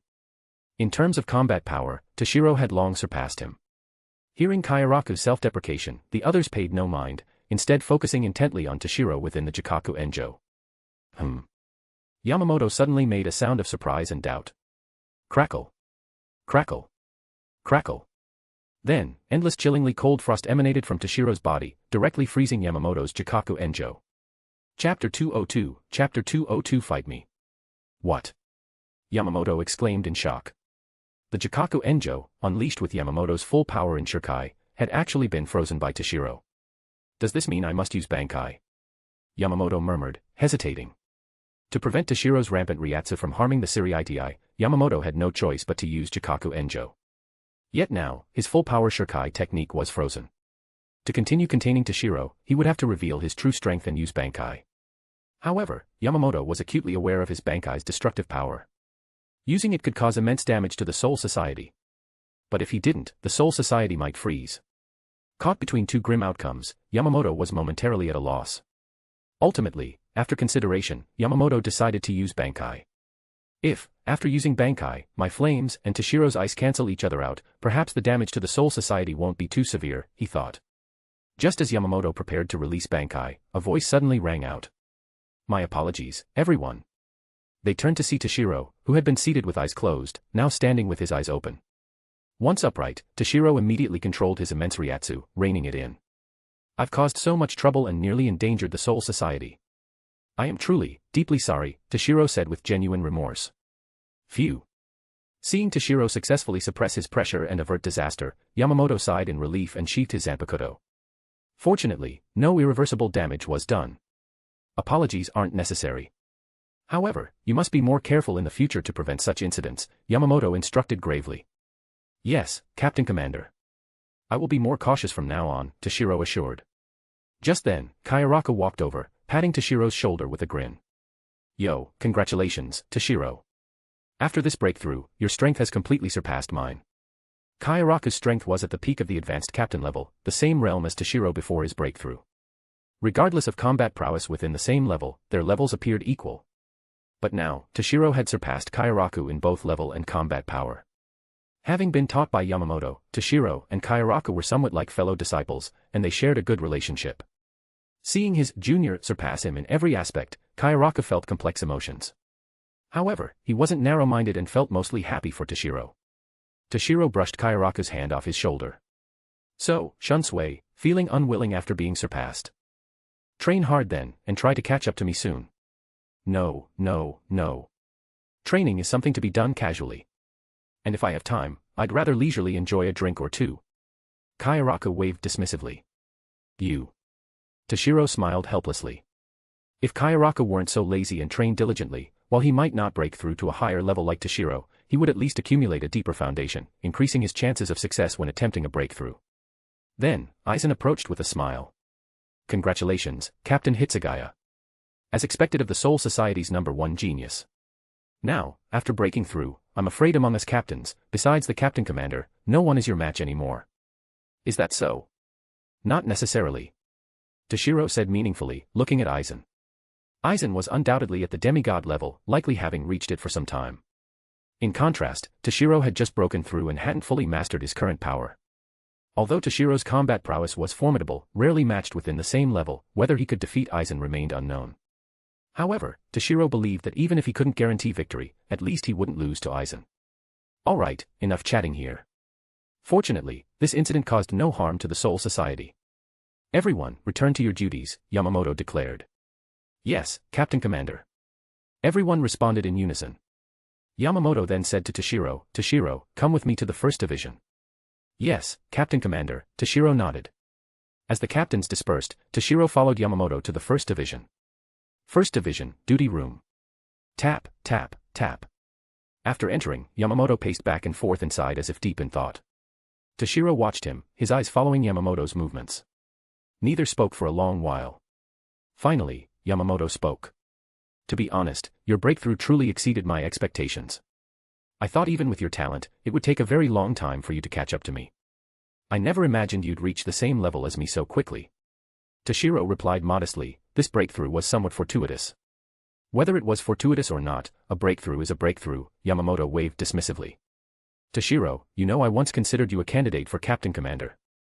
Now, with your strength breaking through again, completely surpassing Shunsui and reaching the same level as me, unless something unexpected happens, you will be the next Captain Commander, Yamamoto stated solemnly. Is that so? Toshiro said, his tone complex. Hearing he would be the next Captain Commander, Toshiro felt not just joy but, more significantly, a heavy weight. The position of Captain Commander bore the safety of the Soul Society in Siriiti. It represented not only power but also immense responsibility. However, Yamamoto suddenly added, before that, fight me, Toshiro. What? Toshiro exclaimed in surprise. You heard correctly, Toshiro. Fight me. Let me see with my own eyes whether you have the capability to shoulder the heavy responsibility of the Soul Society. Yamamoto declared with grave seriousness. Chapter 203, Chapter 203 Ranjaku, I have an important task for you. For Toshiro, Yamamoto held great expectations, even listing him alongside Kairaku as candidates for the next Captain Commander. Between the two, Yamamoto actually favored Toshiro more. After all, compared to Kairaku's laziness, Toshiro was diligent, conscientious, and managed the 10th Division meticulously. Moreover, Toshiro's talent surpassed Kairaku's. Thus, after Toshiro's breakthrough, Yamamoto had decided Toshiro would be the next Captain Commander, succeeding him in protecting the Soul Society. However, before that, Yamamoto wanted to personally test Toshiro's strength. Although Toshiro's imposing might during his breakthrough suggested his strength might not be much weaker, Yamamoto wished to see for himself. Having protected the Soul Society for so long, Yamamoto's emotional attachment ran deep and no one could match it. Therefore, without personally testing Toshiro's strength, Yamamoto couldn't rest easy in trusting the Soul Society to him. As for Toshiro, hearing Yamamoto wanted to fight him was sudden and unexpected. Yamamoto was the Gotei 13 Captain Commander, the strongest Shinigami in 1,000 years. His prestige had suppressed the Soul Society for over a millennium, defeating countless powerful enemies, the pillar of the entire Soul Society. Having lived in the Soul Society for so long, Toshiro understood what the name Yamamoto Genryusai Shigakuni meant. Although in the original work, Yamamoto was defeated by Aizen and Yhwach, ending up with nothing left, giving an impression of not being overwhelmingly strong, underestimating his strength based on that would be a grave mistake. Both Aizen and Yhwach, when fighting Yamamoto, avoided direct confrontation, resorting to schemes. If he were to fight Yamamoto, even after his breakthrough and reaching the same level, Toshiro still lacked confidence in victory. What's wrong, Toshiro? Are you afraid? Seeing Toshiro's hesitation upon hearing about the fight, Yamamoto sharply shouted. Hearing Yamamoto's challenge, Toshiro instantly snapped out of it. When did I become hesitant in the face of a challenge? Toshiro inwardly mocked himself. Alright then, Genryusai-sensei. I accept your challenge. Toshiro declared loudly. Seeing Toshiro agree, Yamamoto said satisfied, good. Worthy of being my chosen successor. Yamamoto knew Toshiro had just broken through and hadn't fully mastered his new power. Fighting an ancient being like himself, Toshiro's chances weren't high. But if Toshiro lacked the courage to fight, Yamamoto would have been disappointed. In that case, return first. You just broke through and likely haven't familiarized yourself with your new power. I'll give you 1 month. Within this month, strive to familiarize yourself with your post-breakthrough strength, then come find me, Yamamoto instructed. Yes, Genryusai-sensei, Toshiro said gravely. With that, Toshiro left. 10th Division, Captain's Office. Yo, Captain, you're back, Ranjaku lounged on the sofa, leisurely drinking tea. Oh, right, Captain, was that earlier Ryatsu yours, she asked. Yeah, it was, Toshiro replied, sitting on the sofa opposite her and pouring himself some tea. Hearing this, Ranjaku grumbled, honestly, Captain, what were you thinking, releasing Ryatsu like that in broad daylight? I was eating earlier when that massive pressure hit. In the panic, I almost choked to death. But, speaking of which, I never realized your Ryatsu was so powerful. Under its pressure, I could hardly breathe. Ranjaku patted her chest, still shaken. Well, it wasn't this strong before. I just happened to break through, Toshiro explained casually. Then, Toshiro sat up straight, expression serious. Ranjaku, I have an important task for you. Seeing Toshiro's sudden solemnity, Ranjaku somehow felt a sense of panic. Moreover, Toshiro affectionately called her Ranjaku, this felt even more ominous. Ranjaku knew well that Toshiro usually called her by her surname, Matsumoto, to appear more mature and dignified. This sudden affection surely meant no good. Sure enough, Toshiro continued, Ranjaku, I have a very important matter recently and need to take a month's leave. So, during this month, division work is entrusted to you. Then, he walked over, patted her shoulder, and said, "Good luck, Ranjaku. I believe as an experienced lieutenant, such a small matter won't trouble you." Hearing this, Ranjaku's eyes darted around. Then, she suddenly clutched her stomach and cried out, "Ouch. It hurts. Captain, I just remembered. Earlier, I was injured by your Ryatsu. Now it's acting up suddenly. My whole body aches terribly. Ouch. I can't take it. I need to go to the 4th Division for treatment." Saying this, she stood up to leave. Huh. After 2 steps, Ranjaku realized her body hadn't moved. Looking back, she saw Toshiro firmly holding her. Toshiro said expressionlessly, "Ranjaku, your acting is too exaggerated. Also, if you were injured by my Ryatsu, why is it acting up only now? Is your body's reaction too slow, or does my Ryatsu have a delayed injury effect?" Ranjaku grinned cheekily. "Ahaha, well. Enough, Ranjaku. Stop fooling around. I really have something important this time," Toshiro said earnestly. "In 1 month, I'll be fighting the Captain Commander. Though chances of winning aren't high, I can't afford to lose too badly. So, I need this month to fully familiarize myself with and master my post-breakthrough power." "Fighting the Captain Commander?" Ranjaku exclaimed in shock. Chapter 204, Chapter 204 Changes of Dragon's Eye. "Captain, what's going on? Why are you fighting the Captain Commander?" Ranjaku asked hastily. "Well, this is probably the Captain Commander's test for me," Toshiro said. "What kind of test would make you fight the Captain Commander? Even as a captain, if you were to face the Captain Commander, you probably wouldn't have much chance of winning, right?" Ranjaku asked. In Ranjaku's view, her own captain was a monstrous genius, incredibly powerful. Within the entire Gotei 13, aside from Yamamoto, probably no one was a match for her captain. But if he were to fight Yamamoto, he likely still wouldn't have much chance of winning. As the founder of the Gotei 13, Yamamoto, his title as the strongest Shinigami was deeply rooted in people's hearts. Even though Toshiro was a monstrous genius, the #1 prodigy in the Soul Society, in the short term he probably still couldn't shake Yamamoto's position as the strongest Shinigami. Toshiro explained, "Captain Commander has already decided to choose me as the next Captain Commander. However, before that, Captain Commander wants to personally test me to see if I have the ability to shoulder the responsibility of the Soul Society." Ranjaku understood, so that's how it is, Captain Commander has already made up his mind. Many years ago, Yamamoto had already listed Toshiro as one of the candidates for Captain Commander. Although this matter wasn't widely publicized, many people around Toshiro knew about it, and Ranjaku was no exception. She just didn't expect that Yamamoto had now firmly decided to choose Toshiro as the next Captain Commander. Previously, Toshiro was only a Captain Commander candidate, possibly becoming the Captain Commander, but it wasn't certain if he would actually become one in the end.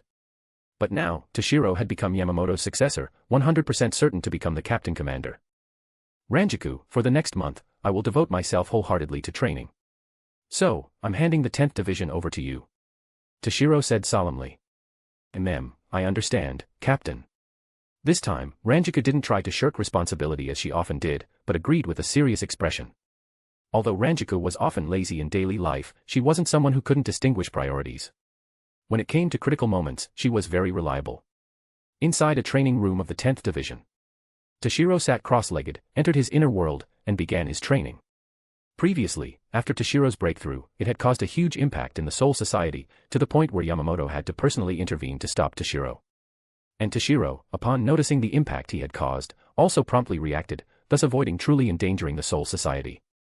However, precisely because of this, Toshiro also didn't have the opportunity to properly familiarize himself with and master the power after his breakthrough. Therefore, during this 1 month, his goal was not to continue training to increase his strength, but to fully master his current power. Inner World. Toshiro stood on the boundless ice plains, beginning to test his own power. Dragon's Eye. A flash of ice blue light passed through Toshiro's eyes. Then Toshiro felt the entire world become clearer than ever before, as if all mysteries were exposed before his eyes. After a moment, Toshiro blinked, deactivating the Dragon's Eye again. "Indeed, as I thought, the Dragon's Eye has indeed changed," Toshiro murmured to himself. During the breakthrough earlier, Toshiro had noticed some changes in the Dragon's Eye, but at the time, he didn't have the chance to investigate properly. It was only now that he figured it out. Previously, the Dragon's Eye could only see through falsehoods. Against Aizen's Kyoka Suigetsu, it was indeed an unparalleled method. However, besides that, it had no other uses. But now, the Dragon's Eye not only retained the ability to see through falsehoods, but also gained some other practical abilities. For example, the ability to predict and decipher enemy moves. With the Dragon's Eye activated, the flaws and weaknesses in an enemy's moves were clearly revealed before Toshiro's eyes. He could even further predict the enemy's attacks. Moreover, when the Dragon's Eye was activated, if Toshiro wished, he could greatly enhance his dynamic vision. With enhanced dynamic vision, everything around him, including enemy attacks, seemed to slow down immensely. Of course, dynamic vision was just dynamic vision, not some heaven-defying ability to accelerate or slow down time. Even if he could clearly see enemy attacks, if his body's speed couldn't keep up, if he couldn't react in time, then it was still useless. Even so, it was still extremely formidable. Also, Toshiro discovered that when using the Dragon's Eye, his Ryatsu consumption was greatly reduced. In fact, the rate of Ryatsu consumption was now slower than his natural Ryatsu recovery speed. What's going on? Why has the Ryatsu consumption decreased? Toshiro wondered, somewhat puzzled. When Toshiro first used the Dragon's Eye back then, just a few tens of seconds almost drained all his power. Later, although as Toshiro's strength increased, using the Dragon's Eye no longer placed a huge burden on him, the power consumption was indeed still significant. But now, logically, with more abilities of the Dragon's Eye, the required Ryatsu consumption should have increased. Yet now, the consumption had drastically decreased. That's because your connection with the Ice Dragon Pearl has deepened. A clear and melodious voice sounded. Hiya Rinmaru, you've come. Toshiro didn't need to look to know who it was. This was Toshiro's inner world, and naturally, besides Hiya Rinmaru, there was no one else. Hiya Rinmaru, in human form, walked gracefully over and stood beside Toshiro. Mem, I was too bored alone, so I came to watch you train. You just said my connection with the Ice Dragon Pearl has deepened. What does that have to do with the reduced consumption of using the Dragon's Eye? Toshiro asked. Of course it's related. The Dragon's Eye is the innate skill of the Ice Dragon. Before the Ice Dragon perished, she imprinted the ability Dragon's Eye into the Ice Dragon Pearl. And ultimately, the Dragon's Eye isn't your own ability. Previously, you were just forcibly using it by borrowing power from the Ice Dragon Pearl. That's why each use consumed so much spiritual power. But before, to break through, you were continuously refining the divine power within the Ice Dragon Pearl. And this was equivalent to simultaneously refining the Ice Dragon Pearl itself. If the Ice Dragon Pearl were completely refined by you, then the Dragon's Eye imprinted within it would also become your innate ability. By then, using it would be like using your own eyes, and it would no longer consume your power at all. And now, although you've only refined half of the Ice Dragon Pearl, even so, the consumption of using the Dragon's Eye has decreased to a negligible level. Chapter 205, Chapter 205 Before the Battle. I see. Toshiro understood. Moreover, it's not just the Dragon's Eye. Once you completely refine the Ice Dragon Pearl, all the power contained within it will belong to you. Hiya Rinmaru continued. Really? Toshiro was pleasantly surprised. However, Hiya Rinmaru then threw cold water on his excitement. But, to completely refine the Ice Dragon Pearl, you need at least God-level strength. Well, forget it then. Though I believe I'll get there eventually, one step at a time, one bite at a time. For now, I'll focus on familiarizing myself with my own power, then think about other things later. Toshiro said indifferently. Then Toshiro continued to familiarize himself with his own power, while Hiya Rinmaru watched from the side. Clang. Toshiro drew the Zanpakuto from his back and softly chanted, Bankai, Daiguren Hiya Rinmaru. Boom. An immensely powerful Ryatsu spread out in all directions. However, it didn't take on the world-freezing stance from before his breakthrough. Firstly, because this time Toshiro was controlling his power. Secondly, because Toshiro's inner world was already an icy plain, full of ice and snow. Freezing it again wouldn't look any different.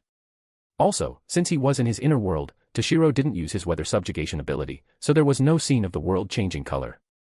Only Toshiro's body rapidly grew, transforming into his young adult form again. Watching Toshiro's young adult form, Hiya Rinmaru couldn't help but tease, you look quite good in this form. You should find a way to maintain it in the future. The captain of the Godi I-13, always looking like an elementary school student, is bound to be looked down upon. Well, though I'm quite satisfied with my handsome young adult form and would like to maintain it, there's no way to do it. Toshiro said helplessly. Toshiro was an adult in his previous life.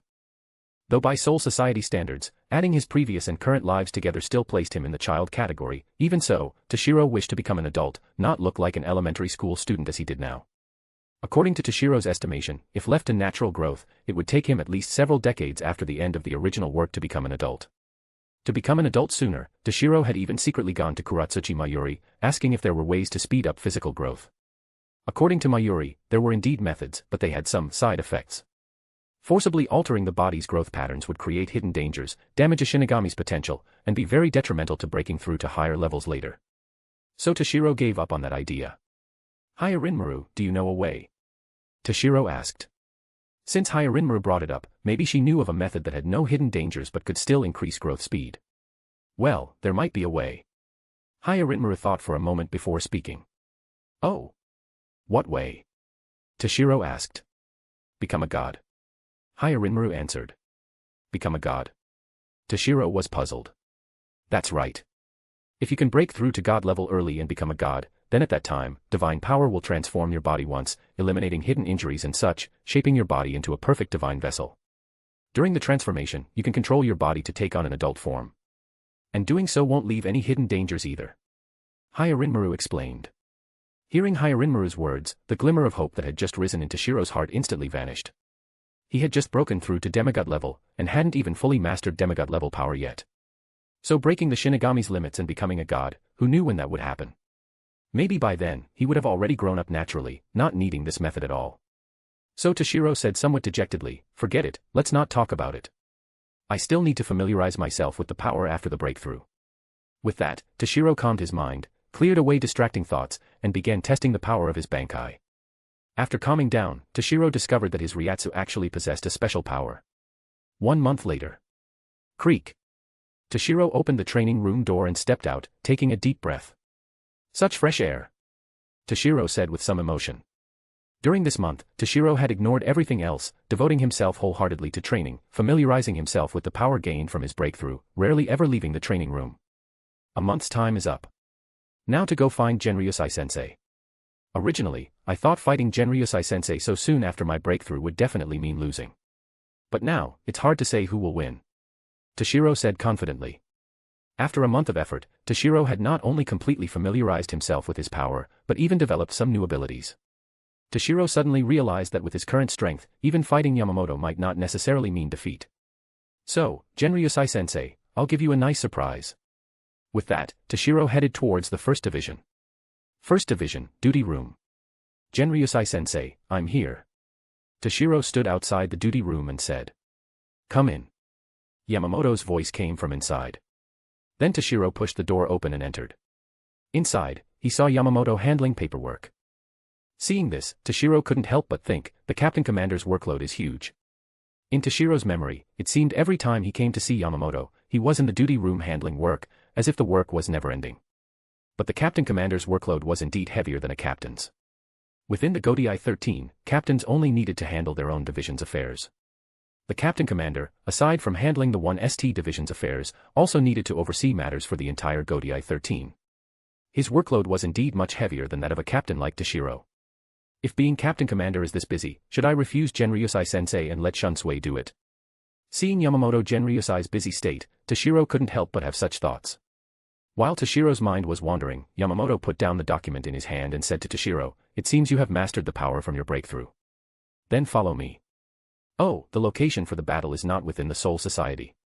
Not within the Soul Society. Toshiro was puzzled. Chapter 206, Chapter 206 Dangai. That's correct. You should know how immense the power of beings like us is. When you broke through before, you caused such a huge commotion. If you hadn't promptly reacted and restrained your Ryatsu, continuing further might have risked freezing the entire Siri-idi, even the Soul Society. Yamamoto said gravely. Not to mention, if we were to fight at full strength, even the aftershocks would cause catastrophic damage to the Soul Society. At this point, Yamamoto couldn't help but think of his battle with Yhwach 1,000 years ago. Although Yamamoto won that battle, the entire Soul Society was left devastated by their fight. Therefore, Yamamoto naturally wouldn't engage in combat with Toshiro within the Soul Society. Then where will we duel? Toshiro asked. Dangai. Yamamoto replied. Dangai. Toshiro was surprised. As a Shinigami, Toshiro knew about the Dangai. The so-called Dangai refers to a space where several layers of severed space overlap, surrounded by torrents of time. The density of time inside is much higher than the outside world, so time flows much faster. Converted to numbers, it's roughly 200 times faster. Meaning, if 1 year passes outside, 200 years would have passed inside the Dangai. Simultaneously, the Dangai is both a passageway to the living world and a place of exile. In the Soul Society, if someone is sentenced to exile, they are banished to the Dangai. Moreover, within the Dangai, there exist the Koryu and the Kotatsu. The Kotatsu and Koryu drag everything they engulf into endless temporal eddies, never to return. And once encountering Kotatsu, temporal confusion can easily occur. Toshiro remembered that after the plot began, when Ichigo and his group broke into the Soul Society to save Rukia, they encountered Kotatsu.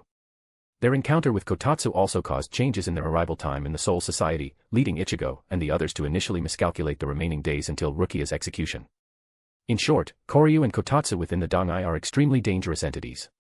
However, if one is powerful enough, encountering the Koryu and Kotatsu isn't a big deal.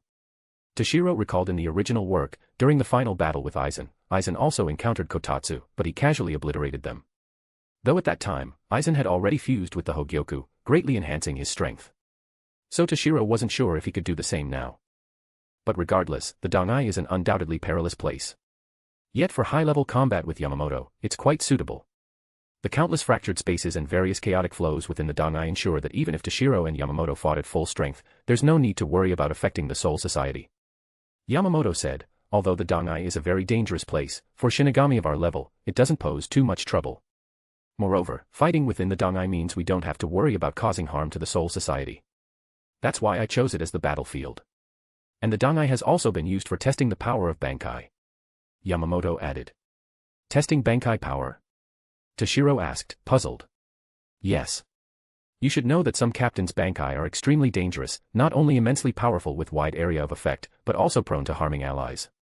Such Bankai are generally not permitted for use within the Siriiti. To test the power and danger of such Bankai, their owners are made to unleash their Bankai at full strength within the Dangai for evaluation and analysis. Yamamoto explained. I see. Toshiro understood. At this point, Toshiro also realized why some captains of the Godai 13 didn't use their Bankai even when facing powerful enemies. Their Bankai were simply too dangerous, easily harming their own comrades.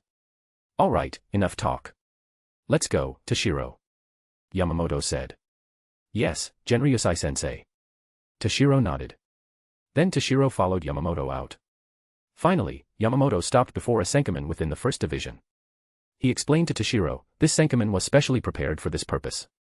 However, it doesn't lead to the living world or Hueco Mundo. It specifically leads into the Dangai.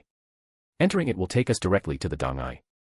Toshiro had only seen Senkaman leading to the living world or Hueco Mundo before. This was his first time seeing one leading into the Dangai. Moreover, most Senkamen are reinforced to prevent accidents and getting lost in the Dangai. Well, let's go in. With that, Yamamoto stepped in first. Toshiro followed closely behind. After entering the Senkaman, Toshiro felt a momentary blur before arriving in the Dangai. Toshiro carefully observed his surroundings. He found himself in a dim, chaotic space with various turbulent flows. The danger level was far beyond what ordinary Shinigami could withstand. Standing opposite Toshiro, Yamamoto spoke, then, let the battle begin. Toshiro. Hearing this, Toshiro's heart tensed. He stopped surveying the surroundings and focused his full attention on Yamamoto. However, Yamamoto didn't immediately attack. Instead, he began by releasing his Ryatsu. Boom. An immense, surging Ryatsu like a vast ocean pressed towards Toshiro. Feeling Yamamoto's Ryatsu, Toshiro couldn't help but had his expression changed slightly. It wasn't that Yamamoto's Ryatsu was so strong Toshiro couldn't resist. After all, Toshiro wasn't a lieutenant-level Shinigami who would be mentally crushed by Ryatsu alone. What truly surprised Toshiro was that Yamamoto hadn't even released his Zanpakuto, yet the Ryatsu he released was already stronger than the full-power Ryatsu bursts of some captain's Bankai. Didn't that mean Yamamoto could defeat captain-level experts even without releasing his Zanpakuto? Should I say, as expected of the strongest Shinigami in 1,000 years? This strength is truly astonishing. Toshiro thought to himself. However, as an existence of the same level, I won't be inferior to you, Genryusai-sensei. Then, Toshiro unleashed his own Ryatsu without backing down, meeting it head-on. Boom. The mere collision of their Ryatsu caused a tremendous roar. Chapter 207, Chapter 207 Battle. The strongest Shinigami. Toshiro and Yamamoto's Ryatsu and presence collided and pressed against each other, reaching a stalemate. However, after a brief standoff, Toshiro couldn't help but frown. He could feel his Ryatsu and presence gradually being suppressed by Yamamoto, putting him at a disadvantage. Ultimately, while Toshiro's current level was not lower than Yamamoto's, Yamamoto had been at the demigod level for over 2,000 years. Although he hadn't broken the Shinigami's limits to become a godlike being, his accumulated depth at the demigod level was far beyond what Toshiro, who had just broken through, could compare to. So, despite being in the same demigod level, Yamamoto's Ryatsu was still somewhat stronger than Toshiro's. At first, Toshiro could match Yamamoto's presence with his own explosive force. But as time passed, Toshiro inevitably fell into a disadvantage. Of course, although Toshiro was at a disadvantage in terms of Ryatsu and presence, it was only that. They were, after all, existences of the same level. Yamamoto couldn't do much to Toshiro just by Ryatsu pressure alone. If I can't gain an advantage in Ryatsu and presence, then I'll have to fight for real, Toshiro thought. Although his Ryatsu was slightly inferior to Yamamoto's, Toshiro's combat prowess had always been exceptional. Not to mention fighting beyond his level, at least within the same level, few could rival him. Even facing an exceptional fighter like Yamamoto, victory wasn't necessarily out of reach. With this in mind, Toshiro's Zanpakuto left its sheath in an instant as he charged at Yamamoto. Here he comes. Seeing Toshiro draw his sword and charge, Yamamoto also drew his own Zanpakuto, Ryujin Jaka, which is hailed as the strongest and oldest fire-type Zanpakuto. Then he raised his sword to meet Toshiro's strike. Clang. As their blades met, white steam actually rose from their Zanpakutos. Although neither had released their Zanpakuto, Toshiro's Hyarinmaru's blades still carried extreme low temperatures. Similarly, Yamamoto's Ryujin Jaka carried extreme high temperatures. So when their blades collided, the moment the extreme cold and extreme heat touched, a plume of white steam appeared. Shunkuho. After one ineffective strike, Toshiro's figure flickered, instantly vanishing, then suddenly reappeared at Yamamoto's side and rear. Immediately, Toshiro thrust his sword straight, his Zanpakuto seemingly slow but actually piercing swiftly towards Yamamoto's shoulder. Yet Yamamoto didn't even turn his head. His Zanpakuto moved to an odd angle and thrust backwards. Clang. Yamamoto's Zanpakuto appeared precisely before Toshiro's attack, using the back of the blade to block Toshiro's tip. Then Yamamoto stomped heavily on the ground, simultaneously using his waist to generate force, twisting his body backward. Toshiro only felt immense power transmitted from Yamamoto's Zanpakuto. Thud, thud, thud. Toshiro's body was forced back involuntarily. Seizing the opportunity, Yamamoto instantly closed in, simultaneously delivering a fierce, power-packed slash at Toshiro. Moreover, Yamamoto's strike carried a special intent, like a raging sea of flames wanting to engulf Toshiro. Seeing this, Toshiro instantly stomped the ground, halting his backward momentum. Then his Zanpakuto traced a strange arc through the air, carrying boundless chilling intent to meet Yamamoto's attack. Clang. The moment their blades collided, both were forced back. However, Toshiro took more steps back than Yamamoto. Then, as Toshiro barely steadied himself, Yamamoto attacked again. Swish swish swish.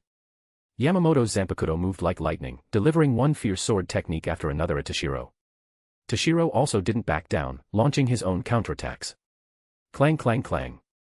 In moments, the two had exchanged countless blows, showcasing an epic duel of swordsmanship. Toshiro fought with exhilarating freedom, wielding his Zanpakuto without restraint, displaying his swordsmanship's pinnacle, the 10th Dan. However, Yamamoto's swordsmanship had also reached the highest 10th Dan. Moreover, in terms of combat experience and other aspects, Yamamoto, having lived for millennia, was clearly beyond Toshiro's reach. Adding to that, Toshiro's swordsmanship was taught by Yamamoto. Yamamoto understood Toshiro's sword techniques very well. Therefore, as time passed, Toshiro inevitably fell into a slight disadvantage. In his sword duel with Yamamoto, out of every 10 exchanges, 6 were defensive, with only 4 being offensive. Although he wouldn't be defeated immediately, the situation was still unfavorable for Toshiro. Victory often accumulates from small advantages. Continuing like this, Yamamoto's advantage would grow larger, and his chance of ultimate victory would increase. Realizing this, Toshiro immediately decided to employ other means to seize the initiative. A flash of ice blue light passed through Toshiro's eyes as he directly used the evolved Dragon's Eye from his breakthrough. With the Dragon's Eye activated, Toshiro immediately used its analysis and prediction abilities to observe Yamamoto's moves. The true attack direction of this move is to the right. Toshiro acted decisively, his body instantly dodging to the left. Just after Toshiro dodged left, Yamamoto's attack belatedly struck where Toshiro had been standing. What? Yamamoto couldn't help but exclaim.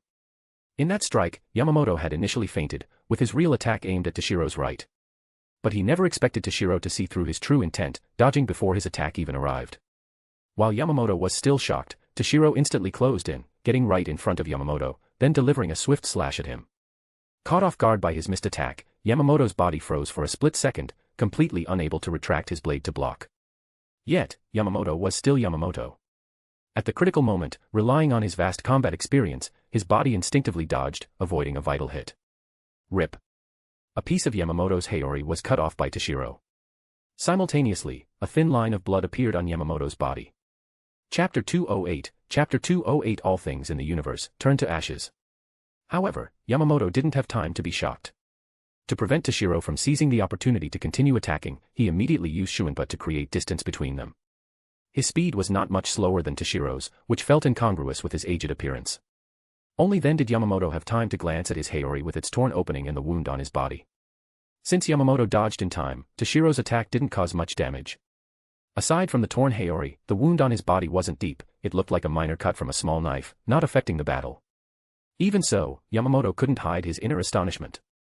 I was actually injured, Yamamoto said, somewhat incredulous. 1,000 years. This is the first time I've been injured in 1,000 years, Yamamoto said gravely. Since his battle with Yhwach a millennium ago, this was the first injury Yamamoto had sustained in all these years, even if it was only a negligible wound. Before this battle, Yamamoto wasn't unprepared for injury. After all, Toshiro was an existence of the same level. Although Yamamoto's accumulated strength far surpassed Toshiro's combat prowess had always been exceptionally formidable. So Yamamoto understood that while his chances of winning were greater than Toshiro's, winning without a single scratch was impossible. But what Yamamoto didn't expect was being injured so quickly. After all, the battle had only just begun. They hadn't even released their Zanpakuto, and the previous combat was merely a warm-up at most. Yet, after his initial shock, Yamamoto actually smiled. Well done. Truly worthy of being my chosen successor as Captain Commander, to have injured me so quickly. Seeing Yamamoto's genuinely pleased expression after being cut by him, Toshiro couldn't help but feel speechless. Then Yamamoto asked, Toshiro, what was that just now? Although your speed is fast, you dodged before my attack even arrived, as if you predicted my strike. That's right. I did predict your attack earlier, which is why I dodged before it hit, Toshiro admitted frankly. Oh. Prediction. A truly remarkable ability. Yamamoto exclaimed in admiration. Well, it's a new ability I awakened after my recent breakthrough. So that was actually the first time I used it. But judging by the result, it's indeed a very powerful ability, Toshiro said without false modesty. However, if you think just this is enough to defeat me, that would be too naive, Yamamoto said gravely. With that, Yamamoto's figure flickered, and he charged at Toshiro again. Clang. Clang. Clang. The two clashed once more. This time, however, Yamamoto was clearly on guard. Even relying on the dragon's eye, Toshiro couldn't injure Yamamoto again. In this engagement, Yamamoto didn't use intricate or complex techniques. Every move was extremely simple, giving a sense of returning to basics, to the essence. Although Toshiro could still see through Yamamoto's moves and launch counterattacks, Yamamoto held back some reserve during combat. The moment Toshiro counterattacked, Yamamoto could promptly retract his previous move and bring his sword up to block. Toshiro's speed was slightly faster than Yamamoto's, but not overwhelmingly so. Thus, he still couldn't gain the upper hand. The battle reached a stalemate again. Alright, let's end the warm-up here. Continuing like this is meaningless, Yamamoto suddenly stopped and said. So, let the real battle begin now. Toshiro. Yamamoto declared solemnly. You're right, Toshiro nodded. Sit upon the frozen heavens, Hyarinmaru. All things in the universe turn to ashes, Ryujin Jaka. Toshiro and Yamamoto simultaneously released their shurikai. Then, Yamamoto sheathed his Zanpakuto again. Soryu. Yamamoto shouted, then, like an Iajutsu draw, unsheathed his sword once more. The moment his Zanpakuto left the scabbard, a massive tornado of flames instantly spun towards Toshiro. Roar. At that moment, an earth-shaking dragon's roar erupted. A frost dragon, dozens of meters long, coalesced from Toshiro's Ryatsu. After unleashing a mighty roar, it surged towards Yamamoto's flaming tornado. Boom. The ice dragon and fire dragon collided instantly, producing a deafening explosion. An incredibly powerful shockwave then radiated in all directions. Toshiro and Yamamoto's expressions changed, and they both retreated simultaneously. The chilling ice dragon and the all-consuming fire dragon clashed, mutually eroding each other, until finally, both vanished into nothingness. Once everything calmed down, Toshiro chose to take the offensive. Shunkuho. Toshiro's figure flickered and vanished. In the next instant, he appeared behind Yamamoto and slashed down at him. Detecting Toshiro behind him, Yamamoto showed no panic, not even turning his head. Anetsu Jigaku. Yamamoto uttered a soft command. A ring of flames suddenly appeared, encircling his body. Then, as Toshiro attacked from behind, the flames around Yamamoto abruptly contracted before instantly exploding. Boom. The explosion's shockwave instantly surged towards Toshiro. Toshiro's pupils contracted, at such close range, evasion was impossible. Vacuum ice wall. A circular ice wall instantly formed in front of Toshiro. He immediately retreated. The moment the ice wall formed, the explosive shockwave washed over it. After holding for a moment, Toshiro's vacuum ice wall melted under the shockwave. However, Toshiro had already seized the chance to retreat to a distance, so he sustained no injury. That was close. Toshiro, now far away, couldn't help but break into a cold sweat. At such close range, if Toshiro had been directly hit by Yamamoto's explosive flames, even with his robust physique, he definitely would have been injured. Chapter 209, Chapter 209 Bankai, Zanka no Tachi. That move just now was really rather insidious. Toshiro silently complained. Detonating the flames surrounding oneself the moment an enemy closes in, if caught off guard, almost no one could dodge that. To have survived unscathed after being caught in my Anetsu Jigaku. Your performance makes me more and more satisfied. Yamamoto praised. Is that so? But I won't be content just because I survived your attack. I'll only feel proud after defeating you. Toshiro said solemnly. Ha ha ha, brat. Wanting to defeat me is impossible. Well, at least for now, it's impossible. Thinking of Toshiro's monstrous talent, Yamamoto couldn't help but add. Is that so? Toshiro said noncommittally. Ha, if you don't believe it, then come and try for yourself. Yamamoto said. With that, Yamamoto launched an attack. Anetsu Jigaku. Boom. Boom. Boom. Pillars of flame surged upward, surrounding Toshiro from all sides. You're very fast, right? Well, now I'll leave you nowhere to dodge. So, what will you do now? Yamamoto said gravely. Well, in this situation, there really is no dodging.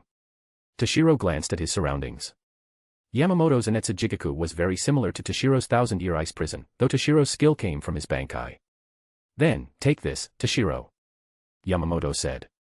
As soon as the words left his mouth, the dozens of heaven-piercing flame pillars encircling Toshiro rapidly converged towards the center where he stood. However, if I can't dodge, then the only option is to fight head-on. Toshiro declared. Ice Dragon Flash. The surging, ocean-like Ryatsu within Toshiro's body rapidly compressed and converged into his Zanpakuto. Ha! Before Yamamoto's dozens of flame pillars could converge, Toshiro shouted. Ice Dragon Flash transformed into an ice blue slash, flying towards Yamamoto.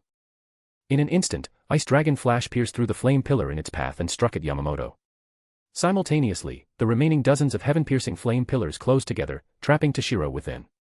Then, with a deafening roar, the dozens of converging flame pillars triggered a violent explosion. Boom. Boom. Boom. Yamamoto's heaven-piercing flame pillars exploded one after another. The explosive force affected an area nearly 100 kilometers in radius. On the other side, Toshiro's Ice Dragon Flash struck Yamamoto. When everything finally settled, the area within a 100-kilometer radius of Toshiro and Yamamoto's battle was left utterly devastated. Cough, cough. Suddenly, coughing came from the center of the fiery explosion. There stood Toshiro, his body showing signs of burns in multiple places, his captain's Hayori tattered and torn. Toshiro surveyed his surroundings. Within a 100-kilometer radius centered on him, everything had been reduced to ashes, except for himself. Toshiro exclaimed in awe, incredible. Cough, cough. With a single move, everything within a 100-kilometer radius had been annihilated. And this was just the power of his Shirkai. How formidable would Yamamoto be if he used Bankai? Earlier, if Toshiro hadn't used his ability to create a half-dome of ice crystals to shield himself during the explosion of those dozens of flame pillars, he wouldn't have escaped with minor injuries, he might have been severely wounded. Ha ha. Toshiro, your strength is nothing to scoff at either. Yamamoto's voice suddenly rang out. Toshiro turned to see Yamamoto, who also sported a not-so-shallow wound. It seemed he wasn't faring much better than Toshiro. Although Toshiro was caught within the explosive force of Yamamoto's flame pillars, Yamamoto also couldn't evade Toshiro's full-power Ice Dragon Flash in Shirkai state, thus sustaining considerable injury. Toshiro, the strength you've shown so far is very satisfying. However, next, let me see your Bankai. Otherwise, you still have no chance of winning. Yamamoto said with a serious expression. Toshiro also replied gravely, perfect. I also wish to witness Genryusai-sensei's Bankai. If you can force me to use Bankai, then naturally I'll let you see it. Yamamoto said. Then, prepare yourself to face my Bankai. Toshiro declared solemnly. Bankai, Daikirin Hyarinmaru. Toshiro chanted softly. Boom. Toshiro's demigod-level Ryatsu, vast as an ocean, erupted without restraint. Moreover, Toshiro's Ryatsu carried boundless chilling intent, as if wanting to freeze the entire Dangai. Toshiro's body also rapidly grew, transforming into his young adult form. Oh. Even his physical appearance changes. Truly an interesting Bankai. Seeing Toshiro transform into a young adult, Yamamoto couldn't help but express surprise. Come to think of it, this was Yamamoto's first time seeing Toshiro's Bankai. Whether it was Toshiro's immature Bankai at captain level or his complete Bankai after breaking through to advanced captain level, Yamamoto had never witnessed it firsthand. During the captain proficiency test earlier, Toshiro passed without even using Bankai. Although typically, becoming a captain required demonstrating one's Bankai, Toshiro was already at the peak of advanced captain level at the time. His Ryatsu after Bankai would have been too powerful, and Yamamoto feared causing too great a disturbance within the Siriidi. So, he didn't make Toshiro demonstrate his Bankai. Thus, this was Yamamoto's first time seeing Toshiro's Bankai with his own eyes. I have released Bankai. Now, let me witness your Bankai, Genryosai-sensei. With that, Toshiro controlled his Ryatsu, pressing it towards Yamamoto. Truly formidable Ryatsu. It seems I cannot win against you without using Bankai. Even Yamamoto couldn't help but change expression upon directly withstanding Toshiro's Ryatsu. Toshiro, this is the first time in 1,000 years I am using Bankai. Watch closely. Then, Yamamoto chanted softly, Bankai, Zanka no Tachi. Boom. A Ryatsu even slightly stronger than Toshiro's erupted with a roar. Simultaneously, unbearably scorching high temperatures began to permeate the space the two occupied. The previously frigid space, chilled by Toshiro's Ryatsu, began to heat up. Chapter 210, Chapter 210 Zanjitsugoki. Then, Yamamoto controlled his own Ryatsu to meet Toshiro's. Boom. Rumble. A series of violent air explosions rang out continuously, far more imposing than their previous clash of presence. And, as Toshiro expected, Yamamoto still held a slight advantage. Truly worthy of being the strongest Shinigami. His Ryatsu is indeed a bit stronger than mine. To win, I can only hope my techniques surpass his. Toshiro thought to himself. Considering this, Toshiro immediately decided to strike first. Frozen Kingdom. Toshiro chanted softly. As his voice fell, an immensely powerful, seemingly all-freezing chilling intent radiated from Toshiro's body. Then, within a radius of hundreds of kilometers, snowflakes actually began to drift down, transforming the area into a frozen kingdom in moments. Simultaneously, Yamamoto, within this area, felt his power being greatly suppressed. This is... Yamamoto exclaimed in surprise. This is my frozen kingdom, similar to a domain. Toshiro explained, within my frozen kingdom, all enemies' power is greatly suppressed. Conversely, my own power is significantly amplified. Naturally, this frozen kingdom was something Toshiro recently developed. After his breakthrough, Toshiro discovered that his Ryatsu, imbued with partial divinity, could actually influence the surrounding environment. Regardless of the original environment, under the influence of his Ryatsu, it would gradually transform into a world of ice and snow. Moreover, in such an environment, Toshiro's own power would be greatly enhanced, while being extremely repulsive to other foreign energies. Thus, Toshiro seized the opportunity to develop the Frozen Kingdom technique. Frozen Kingdom, huh? Truly impressive. However, trying to weaken my power is impossible. Yamamoto declared. Then, Yamamoto lightly swung his Zanpakuto. Boom. A massive amount of highly condensed flames erupted from Yamamoto's Zanpakuto, enveloping his surroundings. Although it couldn't completely negate Toshiro's Frozen Kingdom, the power of Toshiro's Frozen Kingdom also couldn't affect Yamamoto in the slightest. Seeing this, Toshiro frowned. As expected, just relying on Frozen Kingdom can't weaken Genryosai-sensei's power. However, Toshiro soon dismissed it. Well, forget it. Even if I can't weaken Genryosai-sensei, it still amplifies my own power. That still increases my chances of winning against him. As for whether I can win, that depends on the upcoming direct confrontation. Toshiro mused. Whether weakening the opponent or strengthening oneself, ultimately, it comes down to a head-on clash. Thinking this, Toshiro took the initiative. Then, an ice blue light flashed behind Toshiro, and a pair of massive ice wings appeared on his back. With a flap, he instantly soared into the air. 1,000 Years Ice Prison. Toshiro then chanted softly. As his voice faded, the originally chaotic, dim Dangai was suddenly overcast with dark clouds from nowhere, shrouding the sky above. Then, a pillar of ice blue Ryatsu shot skyward, and within the dark clouds, an ice blue void abruptly appeared. Subsequently, the ice blue void continuously expanded, covering the area below where Yamamoto stood and its surroundings. Then, endless snowflakes cascaded down from the ice blue void like an avalanche. Below, Yamamoto, watching the snowflakes falling towards him, couldn't help but frown. Yamamoto could sense that these seemingly beautiful snowflakes harbored a lethal threat. Instinctively, he wanted to evade, but he stopped himself. The moment Yamamoto prepared to move, he also sensed the ice-blue void in the clouds above him shifting accordingly. Thus, unless he could instantly teleport hundreds of kilometers away, beyond the cloud cover, no matter how he moved, he couldn't evade. Can't dodge it. Fine. I don't even remember the last time I encountered something that threatened me. Let me directly crush this technique. Yamamoto declared solemnly. Zanka no Tachi, West, Zanjitsugoki. Yamamoto's immense Ryatsu instantly transformed into terrifying flames matching the 15 million degree temperature of the sun's core. These flames then cloaked Yamamoto's body and blade. At this moment, Yamamoto resembled a god draped in the blazing sun, powerful and seemingly invincible. Now, the snowflakes of Toshiro's 1,000 years ice prison silently vanished into nothingness as they neared Yamamoto's vicinity. As more and more snowflakes fell, they eventually completely enveloped Yamamoto within. However, seeing this, Toshiro felt no joy. Because the ice flowers hadn't bloomed, meaning Yamamoto was unharmed, merely buried under the snowflakes. Boom. Fierce flames suddenly erupted from within the snowflakes, instantly reducing the snow of 1,000 years ice prison to nothingness. Then, the unscathed Yamamoto spoke, "This technique is called 1,000 years ice prison. Truly a remarkable move. But under the might of my 15 million degree flames, it's useless. Genryusai-sensei is indeed formidable.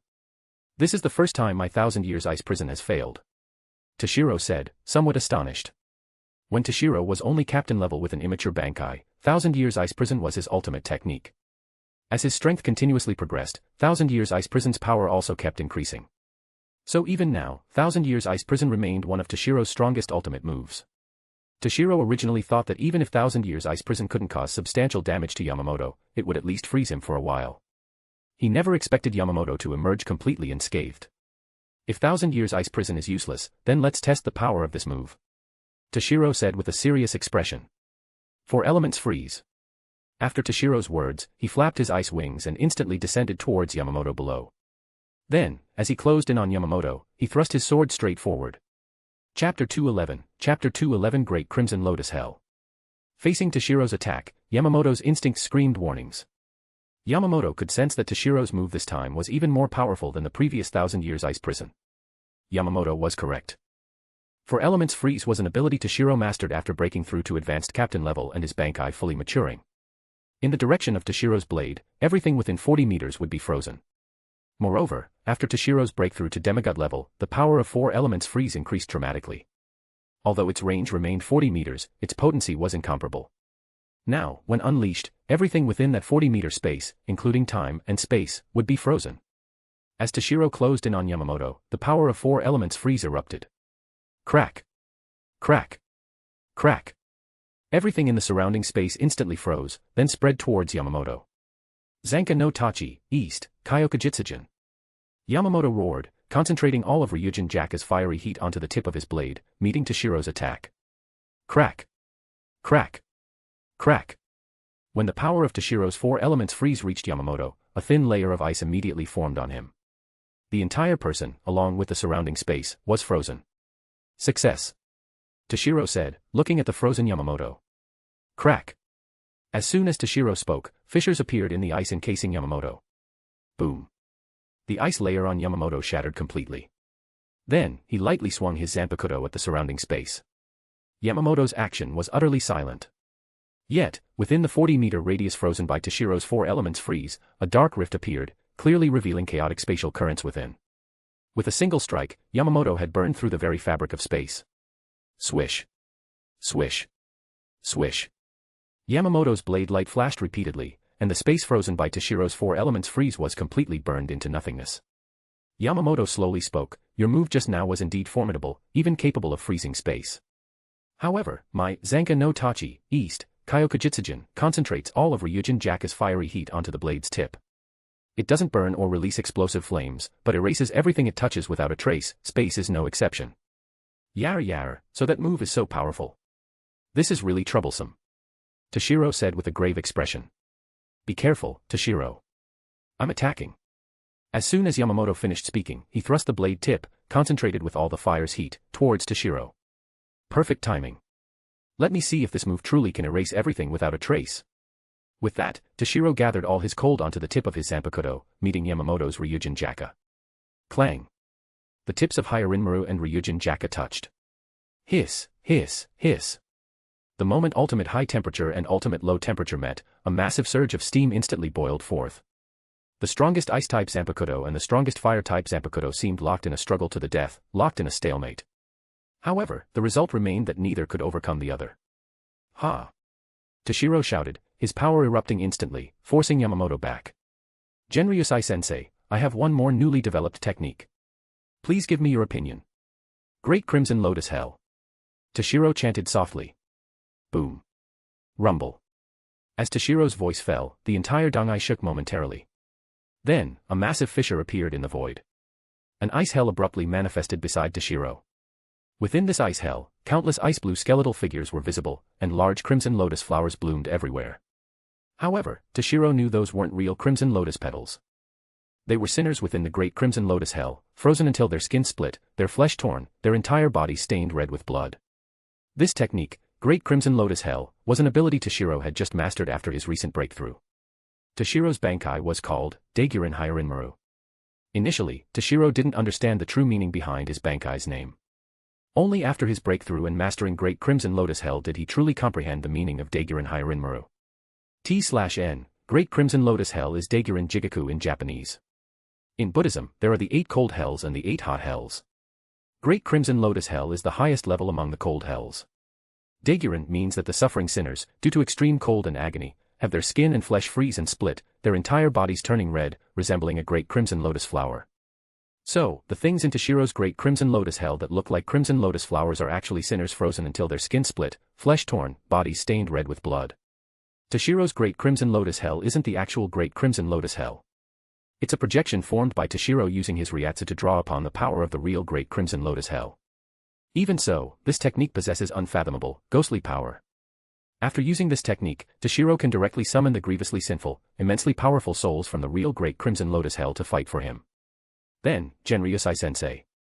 Take this. With that, Toshiro swung his Zanpakuto, pointing at Yamamoto. The army of souls within Great Crimson Lotus Hell, as if receiving a command, immediately sprang into action. Roar. Roar. Roar. These icebound souls roared and howled, brandishing icy swords, rushing towards Yamamoto in a frenzy. Seeing this, Yamamoto immediately swung his Zanpakuto, destroying the ice souls nearing him. Swish. Swish. Swish. Yamamoto unleashed flame slash after flame slash, felling swathes of ice souls. However, these ice souls seemed endless. The rate Yamamoto destroyed them was far outpaced by the rate they appeared. Seeing this situation, Yamamoto ceased his futile efforts. Instead, he reversed his grip and plunged his Zanpakuto into the ground, shouting, Zanka no Tachi, south, Kaka Jima no Kushi Daizojin. Boom. A sea of flames abruptly appeared on the ground. Then, countless charred skeletons emerged from the earth. Roar. Roar. Roar. These charred skeletons let out tremendous roars and howls. Chapter 212, Chapter 212 Battle ends, Yamamoto's decision. Toshiro exclaimed in surprise, this technique is Zanka no Tachi, south, Kaka Jima no Kushi Daizojin. Yamamoto explained, this technique involves plunging Zanka no Tachi's blade into the ground. The sword's high temperature reawakens the ashes of those who have died by my blade, transforming them into a legion of charred skeletons that ceaselessly slay those I deem enemies. Seeing the number of charred skeletons nearly matching his own icebound souls, a shiver ran down Toshiro's spine. So many charred skeletons. How many people had Genryusai-sensei killed? At this point, Toshiro couldn't help but recall the original work's description. In the past, Yamamoto was a man who would stop at nothing to achieve victory. To crush his enemies, he wouldn't hesitate to use any method, even viewing his own subordinates as expendable pawns. He was a man Yhwach described as a sword demon. It was only after his battle with Yhwach 1,000 years ago that Yamamoto's character gradually began to change. Seeing Toshiro's strange expression, Yamamoto immediately knew what he was thinking. Thus, Yamamoto sighed, Toshiro, when you succeed me as Captain Commander in the future, you will understand. To protect the Soul Society, some things must be done. Perhaps. Toshiro said, somewhat confused. However, Toshiro composed himself and said, well, never mind that for now. Let's focus on the battle. With that, Toshiro continued commanding his icebound souls to attack Yamamoto. Yamamoto also ordered his legion of charred skeletons to engage. Boom. Toshiro's army of icebound souls and Yamamoto's legion of charred skeletons immediately clashed. Both sides fought fearlessly, slashing and hacking at each other. Icebound souls and charred skeletons fell one after another. Yet, the numbers on the battlefield never seemed to diminish. Because both Toshiro's icebound souls and Yamamoto's charred skeletons were sustained by their Ryatsu, even when destroyed, both could summon new ones. Time passed continuously. Toshiro's soul army and Yamamoto's skeleton legion remained locked in stalemate, as if the battle would continue eternally. However, Toshiro knew this battle would eventually end. Both his icebound souls and Yamamoto's skeleton legion were sustained by their Ryatsu. And while their Ryatsu was immense, it wasn't infinite. Alright, Toshiro. Let's end this battle here. Yamamoto suddenly declared. Saying so, Yamamoto voluntarily released his Bankai. Seeing Yamamoto stop, Toshiro didn't insist on continuing either.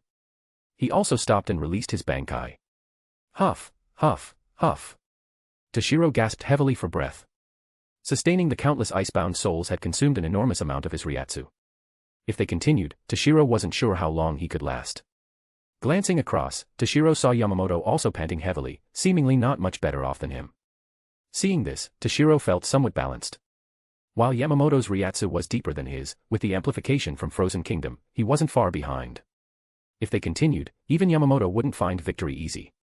After catching his breath, Toshiro asked, Genryusai-sensei, is that it? We're not continuing. Toshiro thought they would definitely determine a winner this time. Although their Ryatsu was somewhat depleted, they could still continue. Yamamoto shook his head. No need. The purpose of this battle was to personally gauge your strength. That objective has been achieved. Moreover, continuing further to determine a victor would require us to go all out, risking our lives. Honestly, Toshiro's strength far exceeded Yamamoto's expectations. Yamamoto originally thought that since Toshiro had just broken through, even if they were on the same level, his own millennia-deep accumulated experience should make victory relatively easy. But judging by Toshiro's performance in the battle, Yamamoto estimated that to win, he would have to go all out without holding back, possibly risking his life.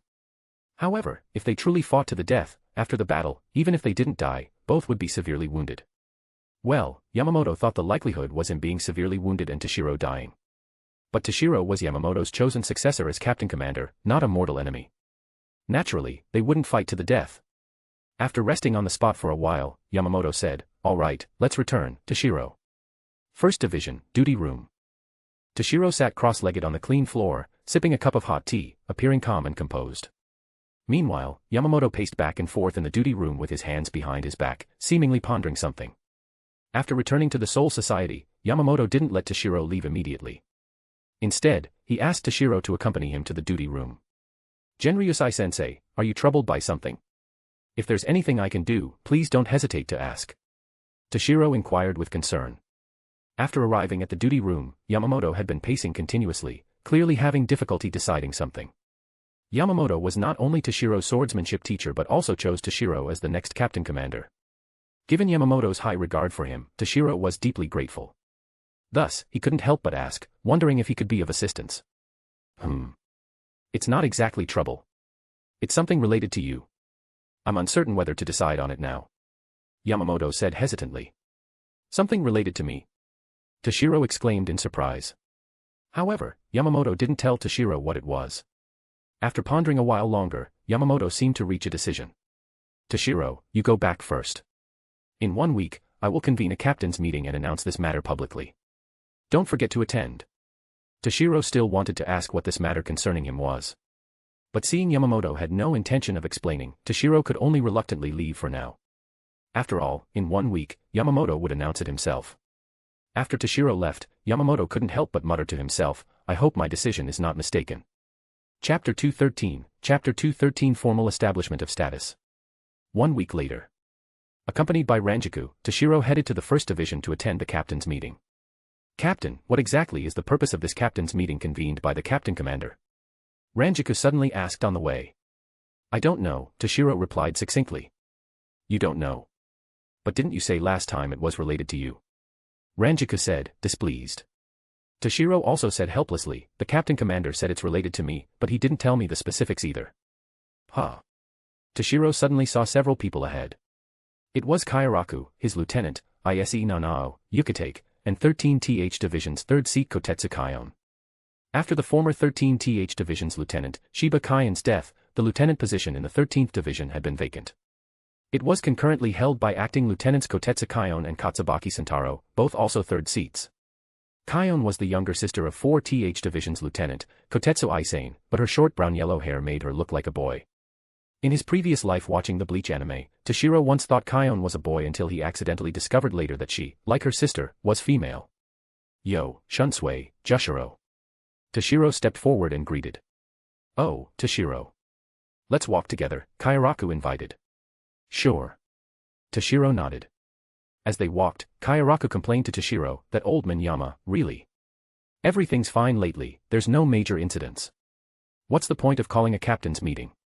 I wanted to take leave and skip it, but got a good scolding instead. Generally, during captain's meetings, if a captain had matters preventing attendance, they could request leave.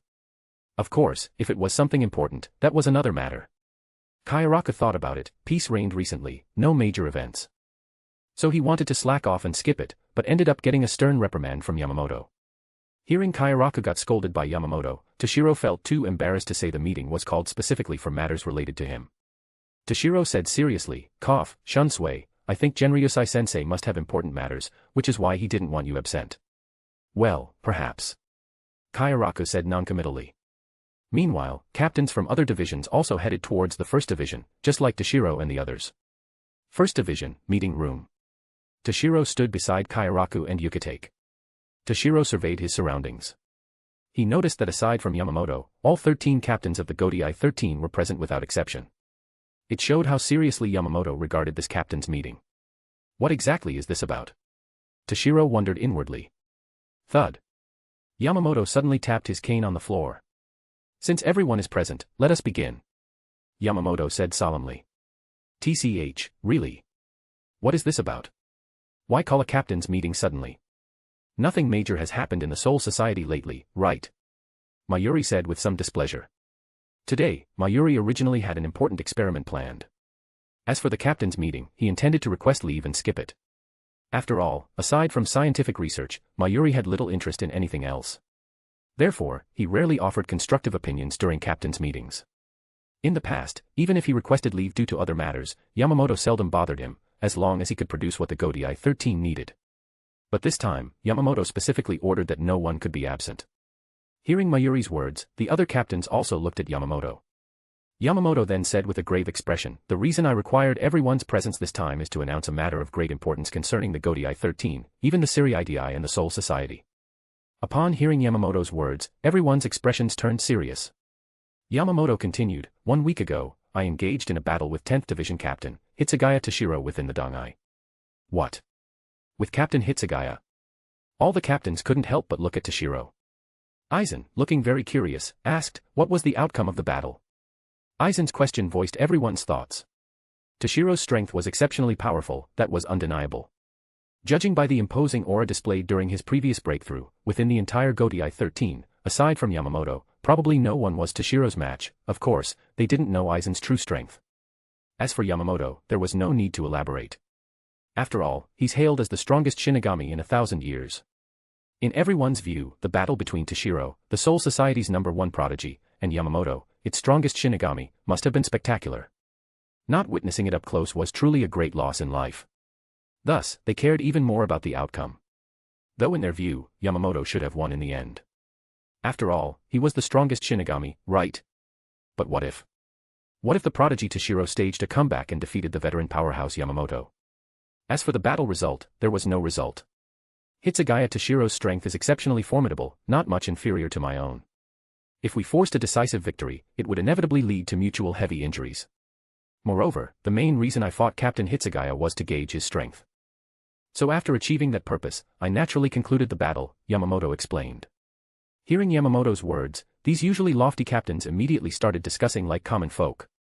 Although they knew Toshiro was very strong, truly hearing that his strength could rival Yamamoto's still left them shocked. Silence. Yamamoto said solemnly. After my previous battle with Captain Hitsugaya, I believe he possesses the full capability to protect the safety of the Siriidi and the Soul Society. Therefore, I hereby declare that 10th Division's Captain Hitsugaya Toshiro shall officially become the designated successor to the position of Captain Commander. Do any of you have objections? Yamamoto looked at everyone and asked. Chapter 214, Chapter 214 Godai 13's Vice Captain Commander. Upon hearing Yamamoto's words, the captains from each division exchanged glances, but no one stepped forward to oppose. In truth, even if they objected, it wouldn't be of much use. Who becomes captain commander isn't decided by a vote among the captains, it is appointed by the Soul King.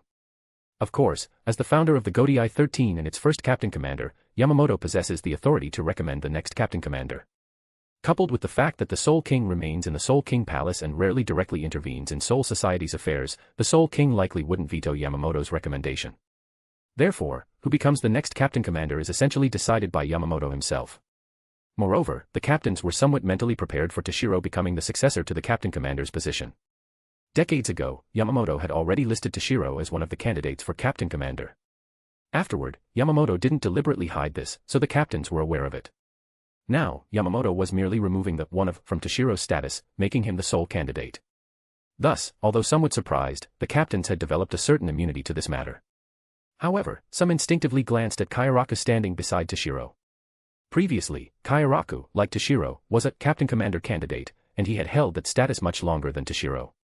If Toshiro hadn't appeared, Kyoraku would have been the sole captain commander candidate, destined 100% to succeed Yamamoto as the second captain commander of the Godai 13. But now, Yamamoto had explicitly designated Toshiro as the sole successor to the captain commander position, leaving Kyoraku with no opportunity. Everyone couldn't help but wonder what Kyoraku was thinking inside. Even Toshiro couldn't help but look at Kyoraku with a sense of apology. Toshiro naturally knew that in the original work, after Yamamoto's death, it was Kyoraku who succeeded as captain commander. But now, Yamamoto had chosen Toshiro. Ha ha ha. Toshiro, don't look at me like that. You should know my personality. I have no interest in a troublesome position like captain commander. So, no need to feel guilty. Seeing Toshiro's apologetic gaze, Kyoraku instead proactively comforted Toshiro. Thanks. Toshiro couldn't help but feel moved by Kyoraku's comfort for a moment.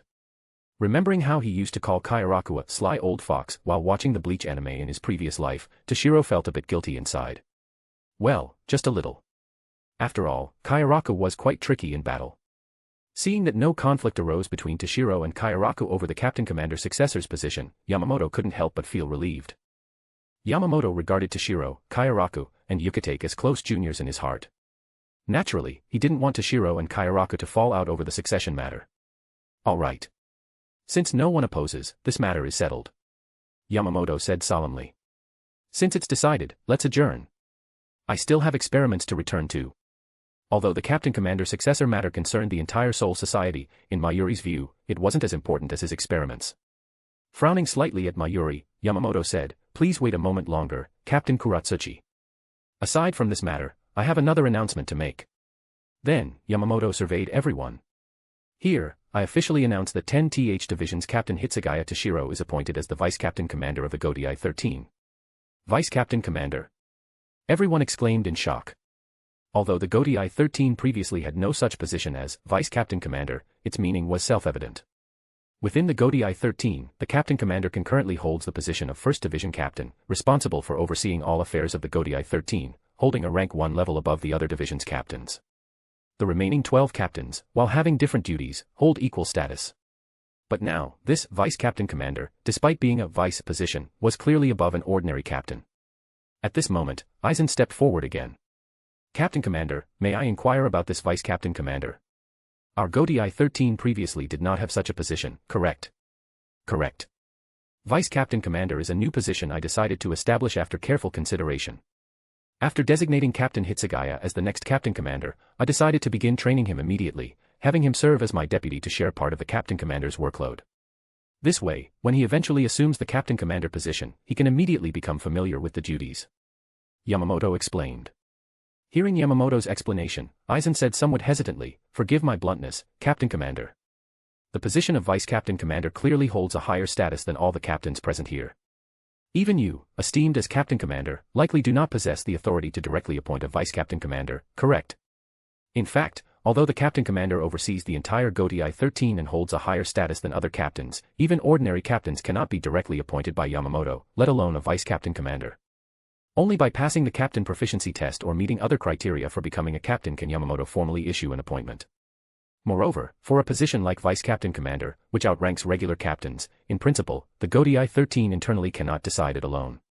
Hearing Aizen's words, Yamamoto wasn't angry. Instead, he said calmly, Captain Aizen, you are indeed correct.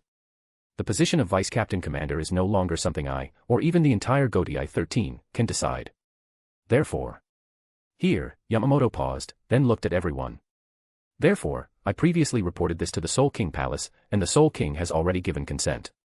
As he spoke, Yamamoto produced an official appointment letter from his person. This is the Soul King's appointment letter. If any of you harbor doubts, please feel free to examine it. The captains had no intention of taking the appointment letter to verify its authenticity. With Yamamoto stating things so explicitly, it was impossible for him to forge a Soul King appointment letter to deceive them.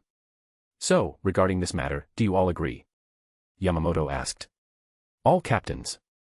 With the Soul King's appointment letter already issued, what could they possibly say? Since none of you have objections, then. Yamamoto declared solemnly, I officially announce that Hitsugaya Toshiro is appointed as the Vice Captain Commander of the Godai 13, concurrently serving as 10th Division's Captain.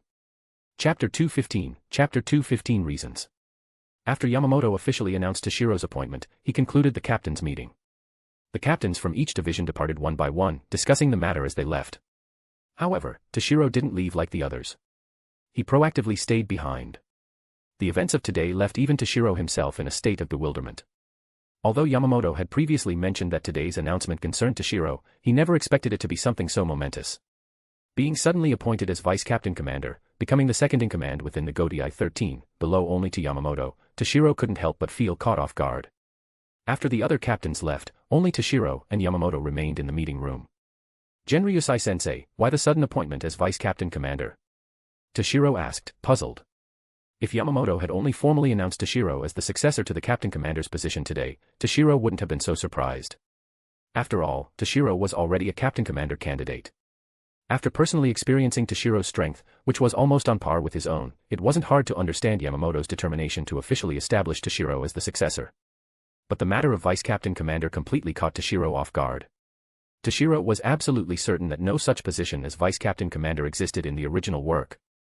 Although the 1st Division's captain concurrently held the position of Godai 13 Captain Commander, the 1st Division's lieutenant, Sasakaibe, while holding a slightly higher status than other divisions' lieutenants, was ultimately still a lieutenant, subordinate to the division's captains, not the Vice Captain Commander of the entire Godai 13.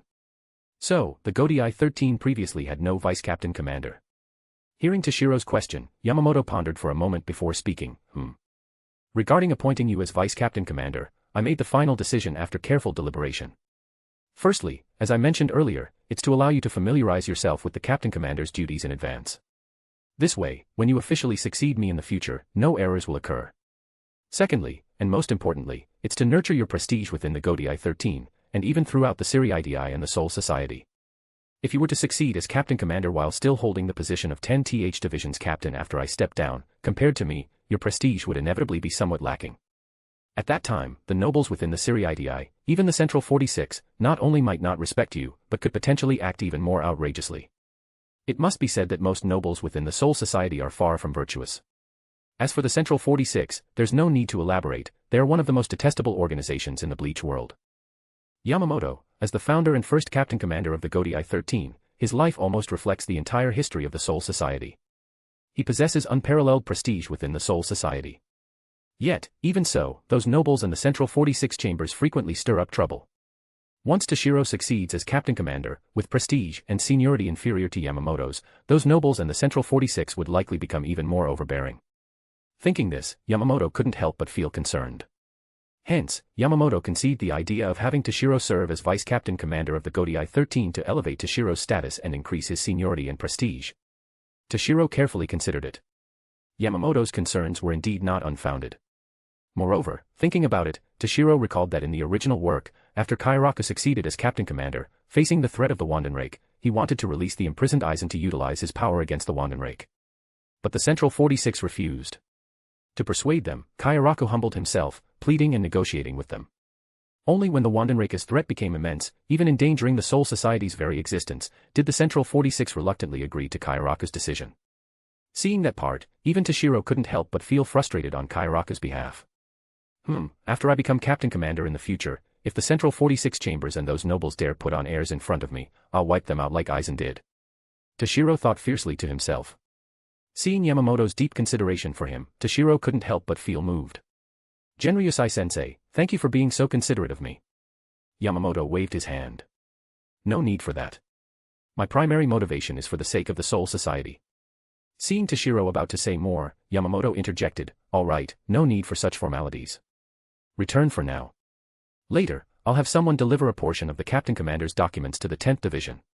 Take this opportunity to thoroughly familiarize yourself with the Captain Commander's duties. Seeing this, Toshiro didn't say more. He simply engraved Yamamoto's kindness in his heart, then turned and left. Outside the captain's meeting room. As soon as Toshiro stepped out, he saw Ranjaku and Sasakaibe standing there chatting. Apparently, the lieutenants' meeting on Ranjaku's side had also concluded. The other division's lieutenants had left with their respective captains. Only Ranjaku and Sasakaibe remained here, waiting for Toshiro and Yamamoto. Really, Captain, what took you so long?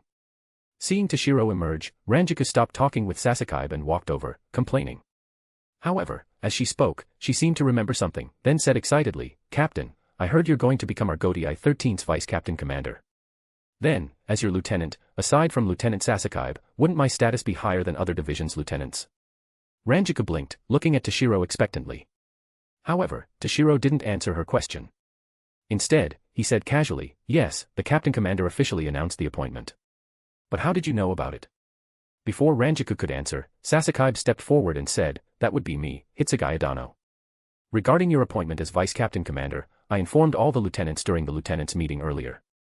Furthermore, this news will be announced to the entire Gotei 13 and the Serie afterward. Chapter 216, Chapter 216 Hitsugaya Toshiro. However, Toshiro didn't pay attention to Sasakaibe's explanation. Instead, he asked, puzzled, Hitsugaya Toshiro. Why address me like that? Hitsugaya Toshiro, you are now the esteemed Vice Captain Commander of the Gotei 13, holding a noble status. Naturally, you should be addressed as Toshiro. Sasakaibe stated matter-of-factly. The term Toshiro is not a casual form of address. In Japan, Toshiro is used to address individuals of extremely high status. Within the entire Gotei 13, the only one addressed as Toshiro was Yamamoto. Many Shinigami referred to Yamamoto as Captain Commander-sama or Genryusai Toshiro. However, usually, captains like Toshiro and lieutenants directly addressed Yamamoto as Captain Commander. So, for a moment, Toshiro had forgotten Yamamoto also had the title Genryusai Toshiro. Now that Toshiro had become Vice Captain Commander, he indeed qualified to be addressed as Toshiro. But hearing the address Hitsugaya Toshiro, Toshiro felt somewhat awkward, or perhaps a bit cringy. Thus, Toshiro said, Lieutenant Sasakaibe, no need for Hitsugaya Toshiro. Captain Hitsugaya is fine. If you dislike the address Hitsugaya Toshiro, then I shall address you as Toshiro Toshiro. Sasakaibe insisted. Toshiro said helplessly, Lieutenant Sasakaibe, you once served as my swordsmanship sparring partner. There's no need for such formality. Moreover, you are a lieutenant yourself. There's really no need to address anyone as Toshiro. Although Toshiro is an honorific, individuals of high status like captains and lieutenants don't need to address anyone as Toshiro. Toshiro remembered that among the Gotei 13's captains and lieutenants, only Kamimura and the current Sasakaibe, both loyal hounds of Yamamoto, addressed Yamamoto as Toshiro out of immense admiration and gratitude. Others who addressed Yamamoto as Toshiro were mostly lower-ranked ordinary Shinigami. However, upon hearing Toshiro's words, Sasakaibe still insisted on addressing Toshiro as Toshiro. Finally, Toshiro said resignedly, well, fine. Do as you please. Address me however you like. Indeed, as Toshiro mentioned, Sasakaibe, as the 1st Division's lieutenant, held considerable status. Even if he addressed Toshiro as Toshiro, it wouldn't be considered impolite. His insistence on addressing Toshiro as Toshiro stemmed mainly from his relationship with Yamamoto. In Sasakaibe's view, Toshiro was Yamamoto's personally chosen successor as Captain Commander. Naturally, he should respect Toshiro as he respected Yamamoto. Then, Lieutenant Sasakaibe, we'll take our leave. Toshiro said. Then, Toshiro and Ranjaku departed together. 10th Division, Captain's Office. Returning to the 10th Division, Toshiro resumed handling work, while Ranjaku continued slacking off, leaning on the sofa and eating snacks. Knock, knock. A knocking sound came. Enter. Toshiro said without looking up. Then a Shinigami entered carrying a stack of documents, though not from the 10th Division. You are? Toshiro asked, somewhat puzzled. Having been 10th Division's captain for so many years, Toshiro basically knew every Shinigami in the 10th Division, even by name. So he immediately recognized the Shinigami wasn't from the 10th Division. The newcomer stood tall, respectfully declaring, greetings. Hitsugaya Toshiro. I am Daichi Aoki from the 1st Division. Captain Commander Sama instructed me to deliver these 1st Division's documents for your review. Captain Commander Sama said to have you handle them. Is that so? I understand. Please place them here. Toshiro said. After placing the documents on Toshiro's desk, Daichi added, Hitsugaya Dono, there's one more matter. What else? Toshiro asked. Captain Commander Sama requests your presence tomorrow to accompany him to the Central 46. Daichi said. The Central 46? Toshiro frowned. All right, I understand. Inform the Captain Commander that I will attend tomorrow. Toshiro said. Yes, sir. I shall take my leave then, Hitsugaya Dono. With that, Daichi departed. Going to the Central 46 chambers. What could it be about? Toshiro pondered. In the original work, whenever the Central 46 appeared, their actions seemed antagonistic. So, Toshiro instinctively felt their summons couldn't be well-intentioned. Well, I'll find out then. Although the Central 46 chambers aren't virtuous, I haven't committed any offense. Without cause, they can't touch me. Moreover, I'm not some rigid fool.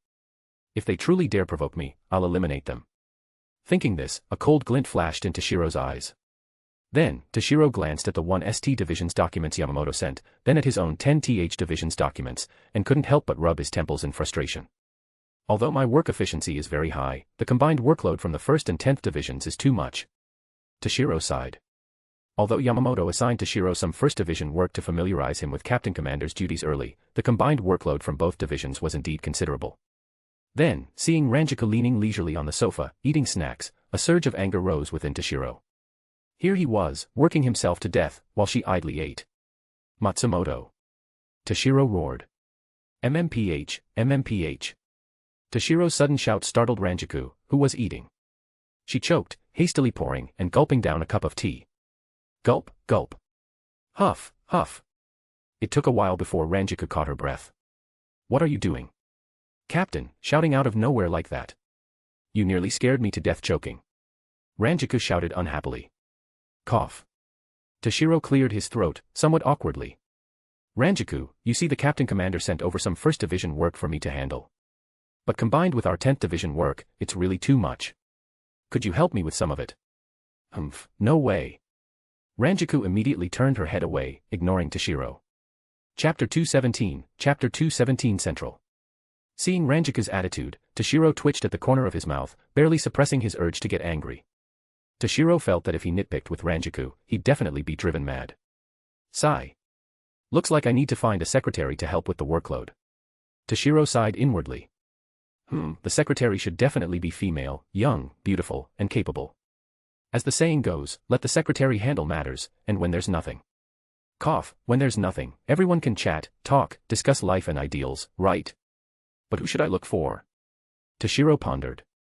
Among Shinigami, males generally outnumber females. Finding a female secretary to his liking wouldn't be easy. Oh right, Momo. Toshiro suddenly realized. In the original story, Momo was the 5th Division's lieutenant, and her abilities were quite outstanding. Although Momo initially joined the 10th Division with Toshiro, she had been diligently training herself to be of help to Toshiro. So, her current abilities were still quite remarkable. Thinking this, Toshiro called out, Matsumoto. Humph, begging won't help. I said I won't do it, and I won't. Ranjiku said proudly. Fine, I won't make you handle the work, okay. Toshiro said helplessly. Hee, Captain, you said it yourself. Hearing she didn't have to handle work, Ranjiku immediately cheered up. All right, no work for you. But I need you to run an errand for me, call Momo over. Toshiro said. Momo? Sure. Ranjiku had just eaten a bit too much and wanted to take a stroll anyway. Shortly after, Ranjiku brought Momo over. Upon hearing Toshiro wanted her help with some work, Momo agreed without hesitation. For Momo, she had been training herself relentlessly precisely to be of help to Toshiro. Now that Toshiro asked her to assist with work, she didn't find it troublesome at all. Instead, she seemed quite happy. The next day. 10th Division, Captain's Office. Momo, I need to accompany the Captain Commander to the Central 46. So, I'm leaving the division's work in your hands for now. Toshiro instructed Momo. Don't worry, Toshiro. I'll definitely handle the division's work properly. I won't let you down. Momo nodded seriously, her small face taut. Seeing this, Toshiro couldn't help but pinch Momo's cheek. Silly, no need to be so serious. Even if you don't handle it perfectly, it's fine. I'll review it when I get back. Annoying. Don't pinch my cheek. Momo said somewhat shyly. Haha, alright. I'll be off then. Toshiro laughed. First Division, duty room. Genryusai-sensei, I'm here. Toshiro entered. Since you're here, let's go. With that, Yamamoto stood up and walked out. On the way, Toshiro couldn't help but ask, Genryusai-sensei, what's the matter with the Central 46 this time? Why do I need to attend as well?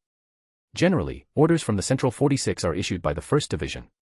So, within the Godai 13, the division with the most contact with the Central 46 is the First Division.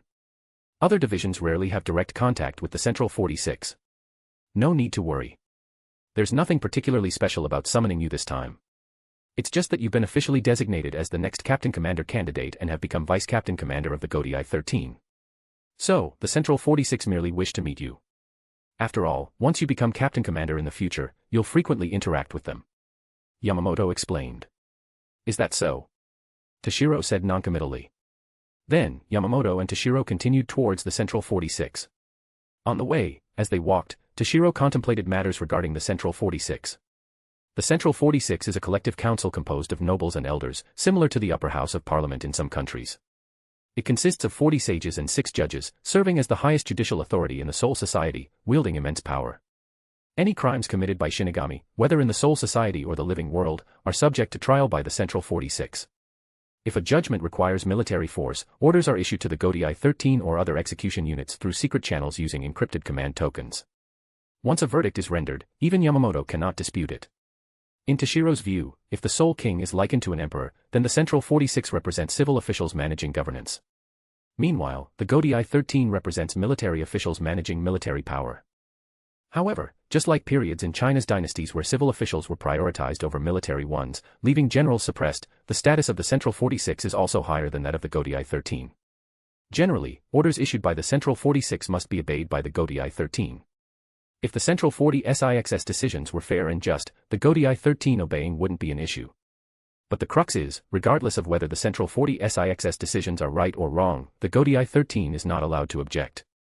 This rule has led to the Central 46's power becoming extremely inflated. As the saying goes, absolute power leads to absolute corruption. The current Central 46 is utterly rotten. In Toshiro's view, the Central 46's supremacy over the Godai 13 is highly abnormal. Because this is a world with supernatural powers, where the strong prey on the weak. The Godai 13, as the strong, must be led by the Central 46, who are weaker, yet also extremely rigid and self-righteous. This seems strange no matter how you look at it. It's like the late period of a dynasty, when the world is in turmoil and heroes rise. In such times, power typically stems from the barrel of a gun, and whoever has the strongest force is the boss. But the stronger Godai 13 must accept the leadership of the Central 46. Perhaps that's precisely why the Soul King allowed the Godai 13 to be led by the Central 46. Toshiro speculated inwardly. However, once I become Captain Commander, I won't let the Central 46 ride roughshod over the Godai 13, bossing us around. Toshiro thought firmly to himself. After walking with Yamamoto for a while, they arrived at the Central 46 compound. Chapter 218, Chapter 218 Interrogation. The Central 46 compound was precisely where the Central 46 resides. Under normal circumstances, unless summoned by the Central 46, entry into the Central 46 compound was prohibited for any reason. Toshiro had never directly dealt with the Central 46 before, so this was his first time here. When Toshiro and Yamamoto reached the main gate of the Central 46 compound, the doors opened on their own. 2 guards emerged, leading them inside. Finally, Toshiro and Yamamoto arrived at the underground assembly hall of the Central 46. As they stepped into the center of the hall, lights abruptly illuminated the previously dark space. However, the lights shone directly on Toshiro and Yamamoto, while the members of the Central 46 remained in dimness. But for powerful Shinigami like Toshiro, such dimness posed no obstacle. Toshiro could still clearly observe the surroundings. The entire underground assembly hall somewhat resembled a Roman Colosseum.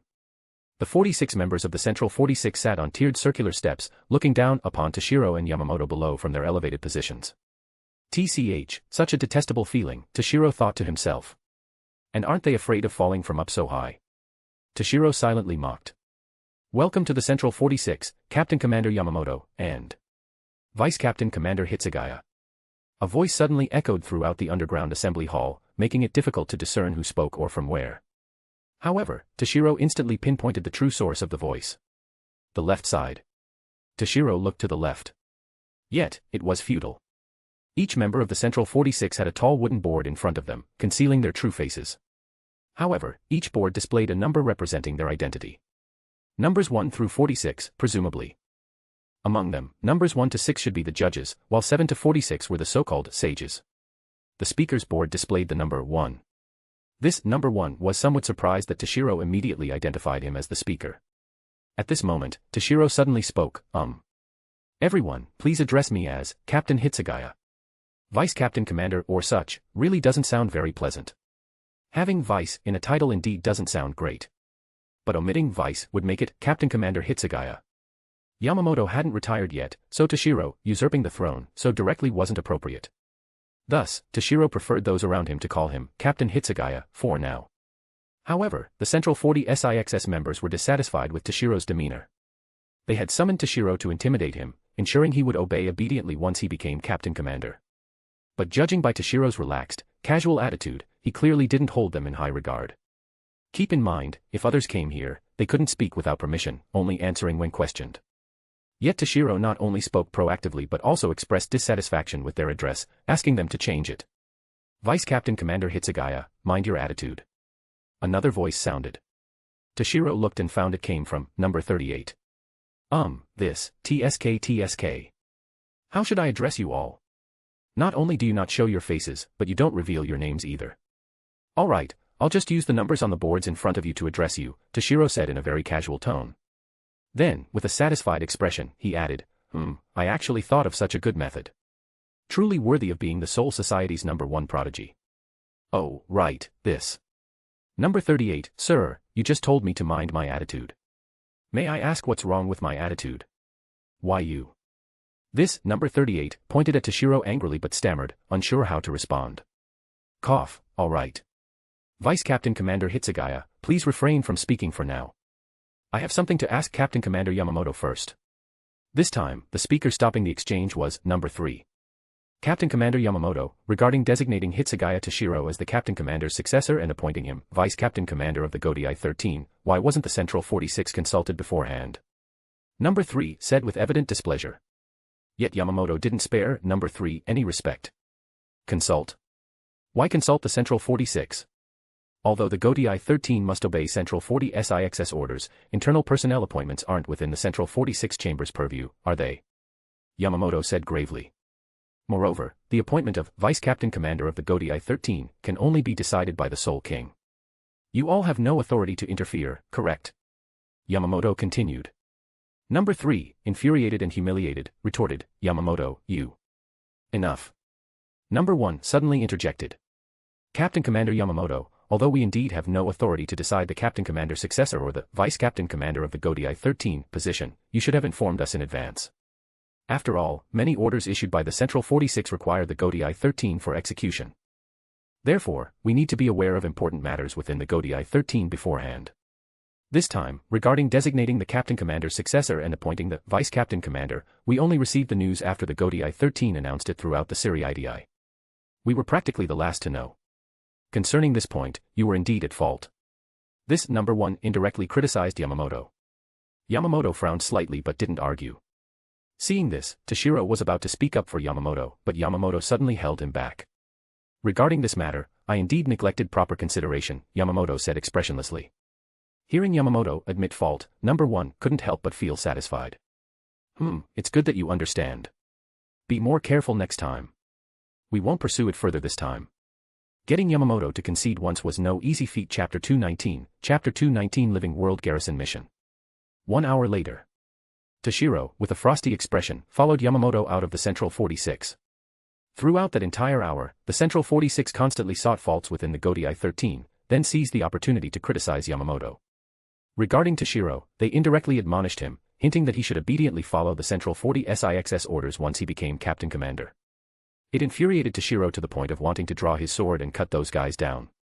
In short, the Central 46 summoning Toshiro and Yamamoto wasn't for any official business.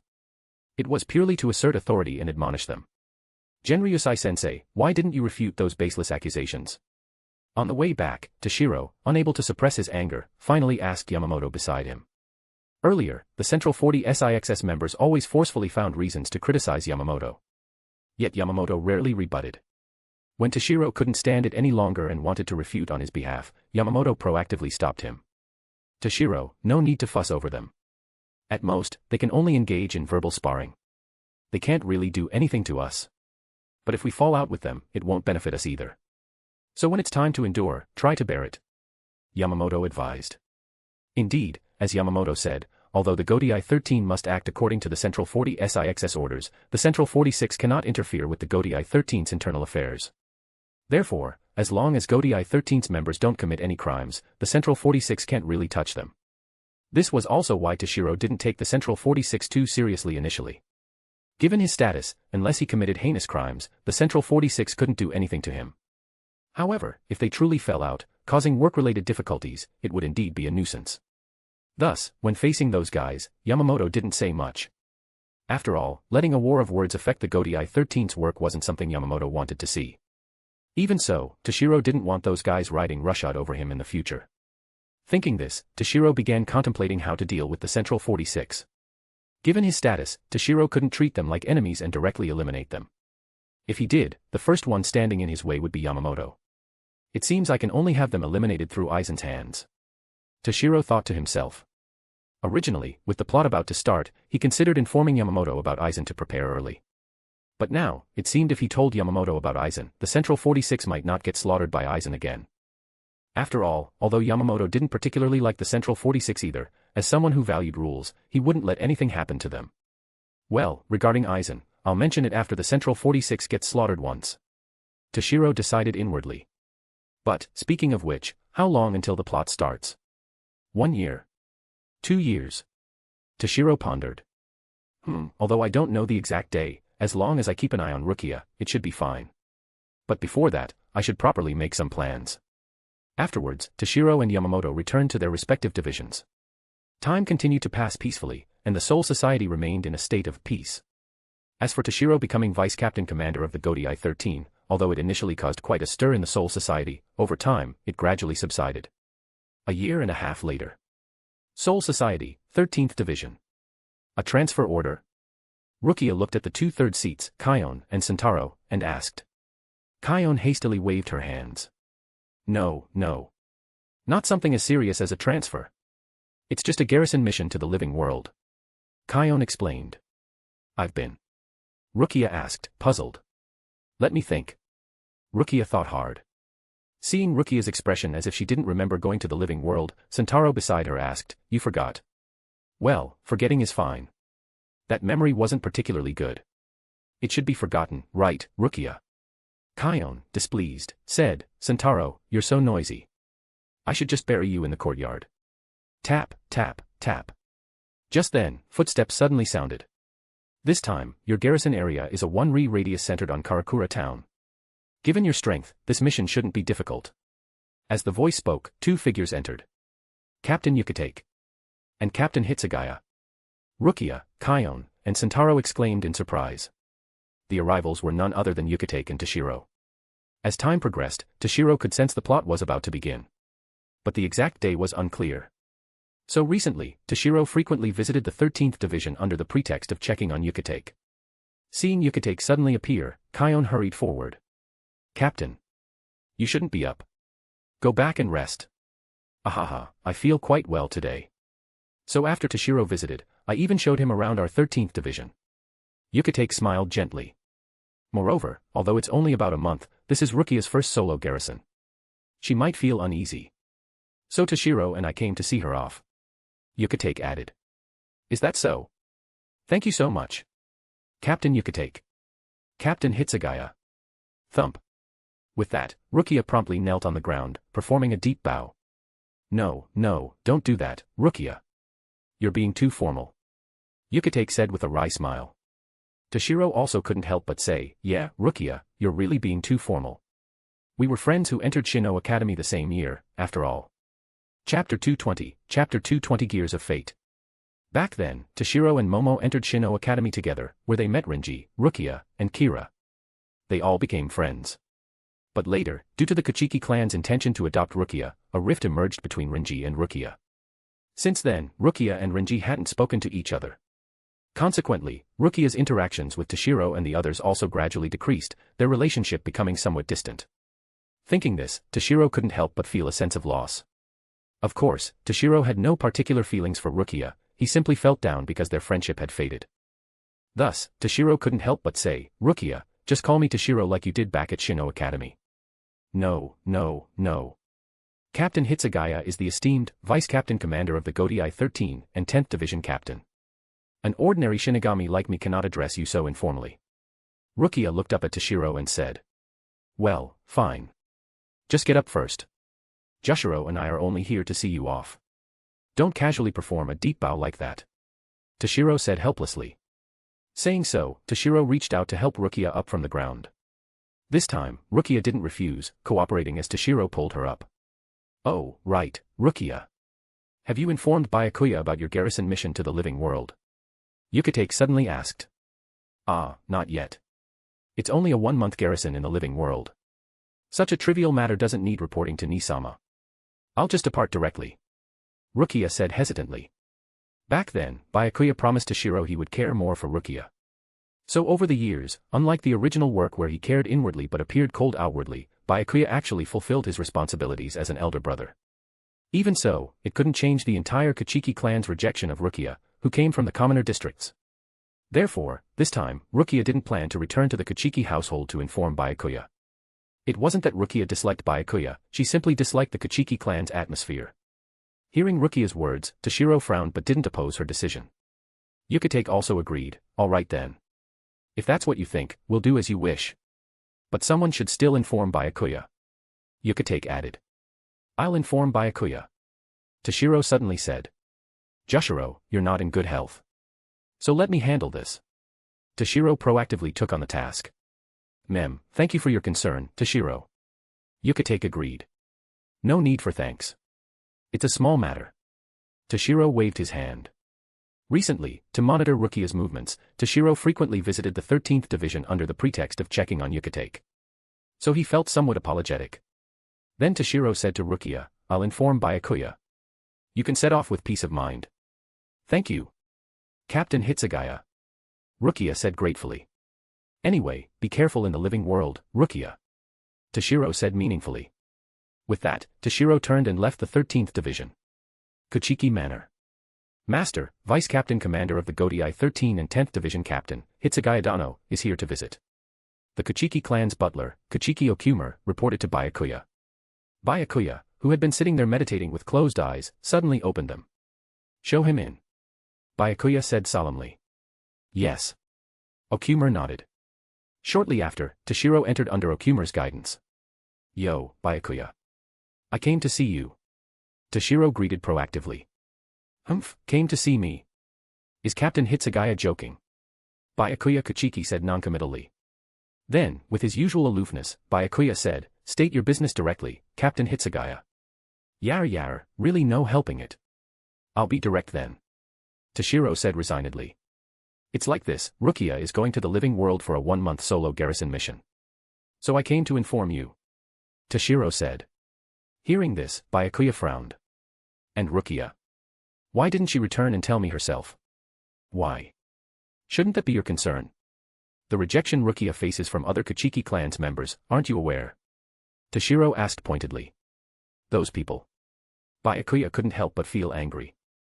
However, although aware of the other Kuchiki clan's members' rejection of Rukia, Byakuya could do little about it. Byakuya forcing the Kuchiki clan to adopt Rukia already violated noble customs, drawing much opposition. Afterwards, although Byakuya ordered the clan members not to trouble Rukia, they, while not daring to bully her due to his orders, collectively ignored her as if she didn't exist. Thus, Byakuya couldn't say much. Then, Byakuya said somewhat worriedly, this is Rukia's first solo garrison. There shouldn't be any danger, right? Oh. You're really concerned about Rukia's safety? Toshiro remarked. Of course. I promised Hizana I would protect Rukia no matter what. Byakuya said resolutely. Is that so? Toshiro said noncommittally. And if protecting Rukia conflicts with obeying the Soul Society's rules, what would you do? Toshiro stared at Byakuya. Hearing this, Byakuya's body trembled slightly. Byakuya was undoubtedly someone who highly valued rules. Previously, Byakuya violated rules twice, marrying Hizana from the Rukongai and adopting Rukia. Thus, he swore before his parents' graves that henceforth, no matter what happened, he would never violate rules again. If protecting Rukia conflicted with obeying rules. Thinking this, Byakuya couldn't help but fall into confusion. After a long time, Byakuya finally said gravely, "It won't. That won't happen." "Is that so?" Toshiro said noncommittally, then turned and left. Although Byakuya believed such a situation wouldn't occur, Toshiro knew the gears of fate had already begun to turn. Soon, everything would unfold.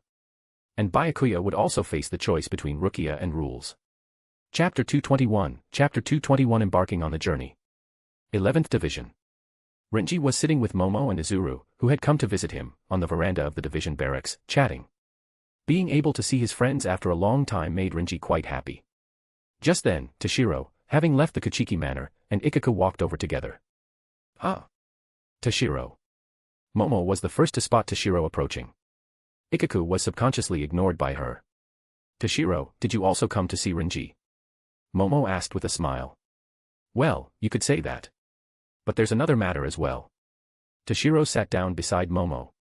At this point, Renji and Kira also greeted Toshiro. "Toshi, oh, no, Captain Hitsugaya." Renji and Kira hesitated for a moment. "Yar yar." Toshiro sighed somewhat helplessly. As Toshiro became a captain, then vice-captain commander, his status rose higher and higher. Former friends like Renji and Kira became increasingly reserved in front of him. Toshiro said with a stern face, "Really, didn't we agree back at Shino Academy? No matter what happens in the future, we'll always be friends. So, address me the same as before." Momo also said, "Exactly. Like me, I always call him Toshiro or Shiro-chan. That's different. You two have that kind of relationship, of course you can call him anything." Renji and Kira couldn't help but think sarcastically. "All right then, Toshiro." Renji then said. "Toshiro." Kira also called. That's more like it." Toshiro nodded. Then, Renji couldn't help but ask, "Toshiro, what brings you here this time?" Toshiro took out something resembling a letter from his person and handed it to Renji. "I came to deliver this." "What is this?" After taking it, Renji noticed two large words on the cover, "Appointment letter." "Appointment letter?" "Yes, this is Captain Kuchiki's appointment letter for you. I happened to visit the Kuchiki Manor earlier, so I brought it over for you." Toshiro explained. Earlier, just after leaving the Kuchiki Manor, Toshiro encountered the Kuchiki clan's butler, Kuchiki Okumur, who was on his way to deliver the appointment letter to Renji. Upon learning this, Toshiro decided to see Renji personally, so he took on the errand. Renji hurriedly opened it. It read, "Effective immediately, 11th Division 6th seat, Abarai Renji is appointed as 6th Division's lieutenant." "This is..." Renji looked at Toshiro excitedly. "Yes, that's right. Congratulations. From today, you are the 6th Division's lieutenant," Toshiro said. "Oh, right. The inauguration ceremony will be held later. So within this month, you can first hand over your duties in the 11th Division, then report to the 6th Division." Toshiro added. "Renji, congratulations. Yeah, you finally became a lieutenant, Renji." Momo and Kira also offered congratulations. Toshiro patted Renji's shoulder. "Work hard from now on, Renji." "Wow. No, no, no. Receiving this appointment fills me with trepidation, Captain Hitsugaya." Thump. Saying so, Renji also knelt on the ground, performing a deep bow. Earlier Rukia did this, now Renji too. Should I say, they really grew up together. Toshiro inwardly mocked. "Renji, no need to be so nervous. Get up quickly," Toshiro said helplessly. Then, Renji suddenly seemed to remember something, hesitantly saying, "If I'm going to be the 6th Division's lieutenant, then the 11th Division. Isn't that good? This way, you'll be closer to Kuchiki Byakuya." Ikaku, who had been sitting quietly aside, suddenly spoke. "Ikaku-san." Renji turned to look at Ikaku. Ikaku said solemnly, "It's time, Renji.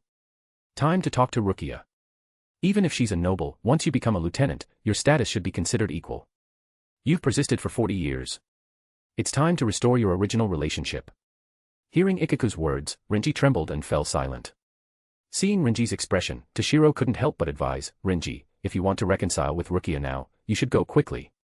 Rukia is leaving for a 1-month garrison mission in the living world this afternoon." "Eh? Is that so? Then hurry up, Renji." Even Momo felt anxious for Renji. "No." Renji suddenly refused. "Anyway, I'll officially become lieutenant after the inauguration ceremony a month from now. When she returns, I'll tell her then. I'm already a lieutenant. Is that your decision, Renji? Toshiro looked at Renji. Inwardly, Toshiro still hoped Renji would go reconcile with Rukia now. Because Toshiro knew what ironic events would follow. In the original work, after becoming lieutenant, Renji's first mission was to capture Rukia. That was how he told her he had become a lieutenant. Thanks, Toshiro. I'll wait until Rukia returns from the living world. Even if I go now, time is tight. I couldn't have a proper talk with her. Renji still refused. Is that so? Toshiro sighed, but didn't press further. After all, the two would eventually get together.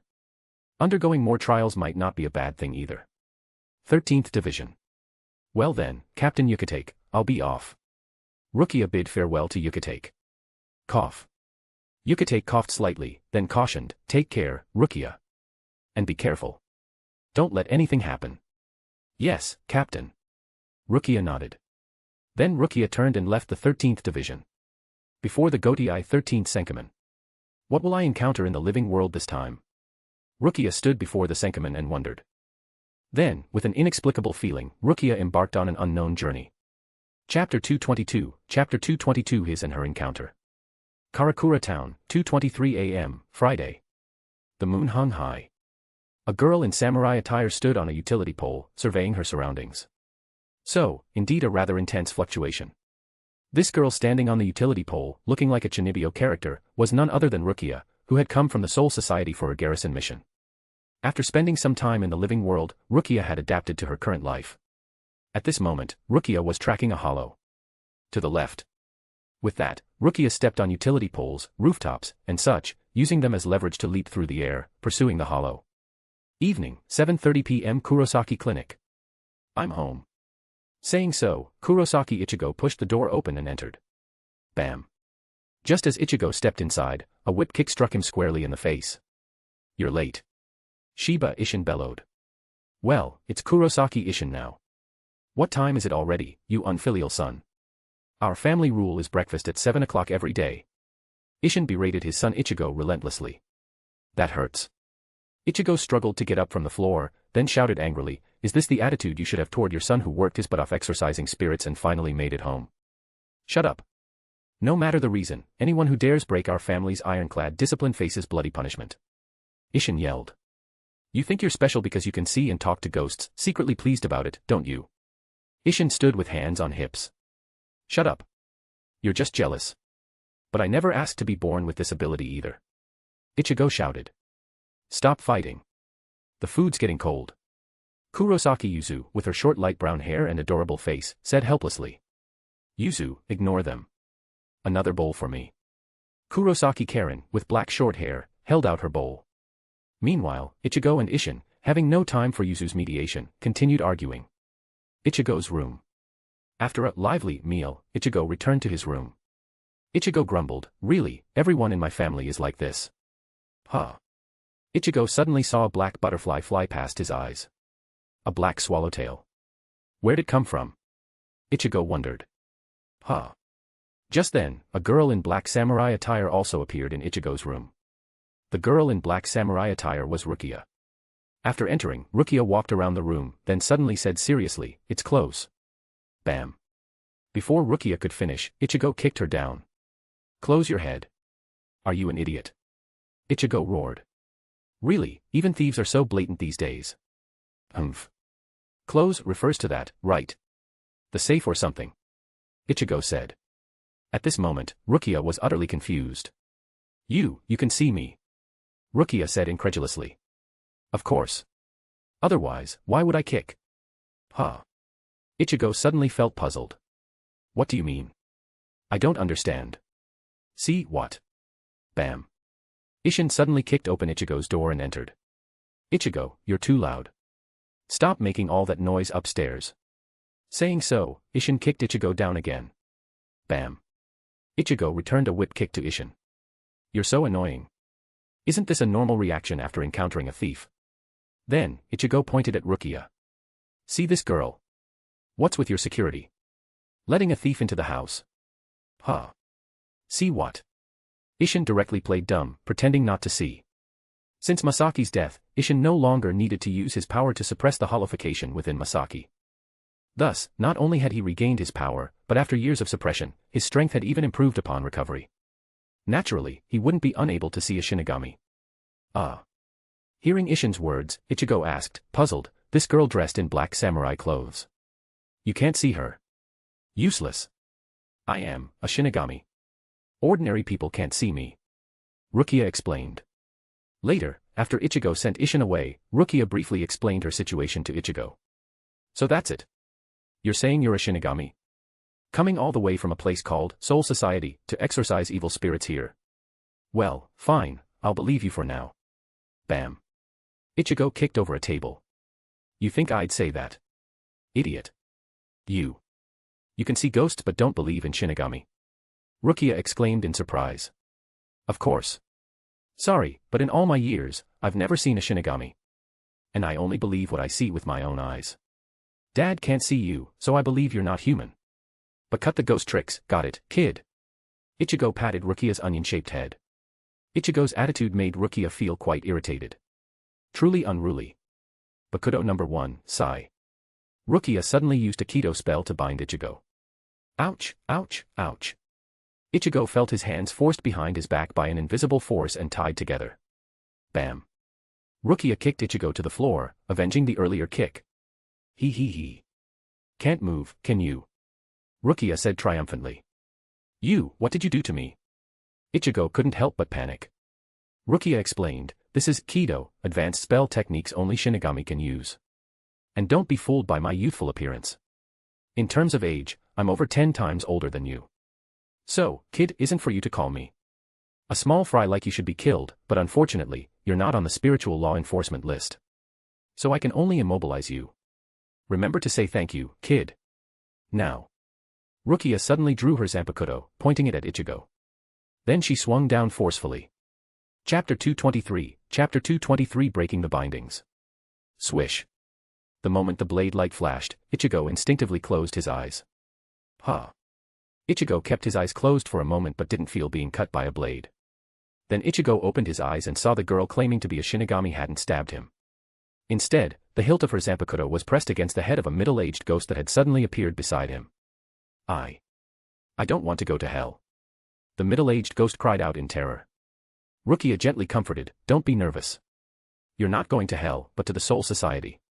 Compared to hell, the Soul Society is a leisurely, peaceful place. As soon as Rukia's words fell, a black void suddenly appeared in space, sucking the middle-aged ghost inside.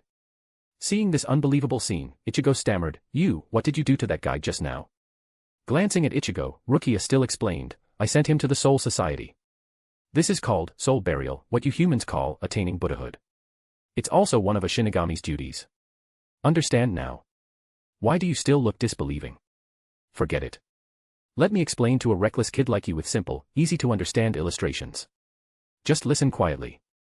Saying so, the soul artist Rukia took out a picture book she had drawn herself. You know, there are 2 types of souls in this world. Rukia held up 2 fingers. One type is called plus spirits, ordinary souls. Usually, the ghosts you can see belong to this category. Rukia pointed to a cute rabbit in the picture book. The other type is called hollow. They attack anyone they see, living or dead, and devour their souls, what's commonly called evil spirits.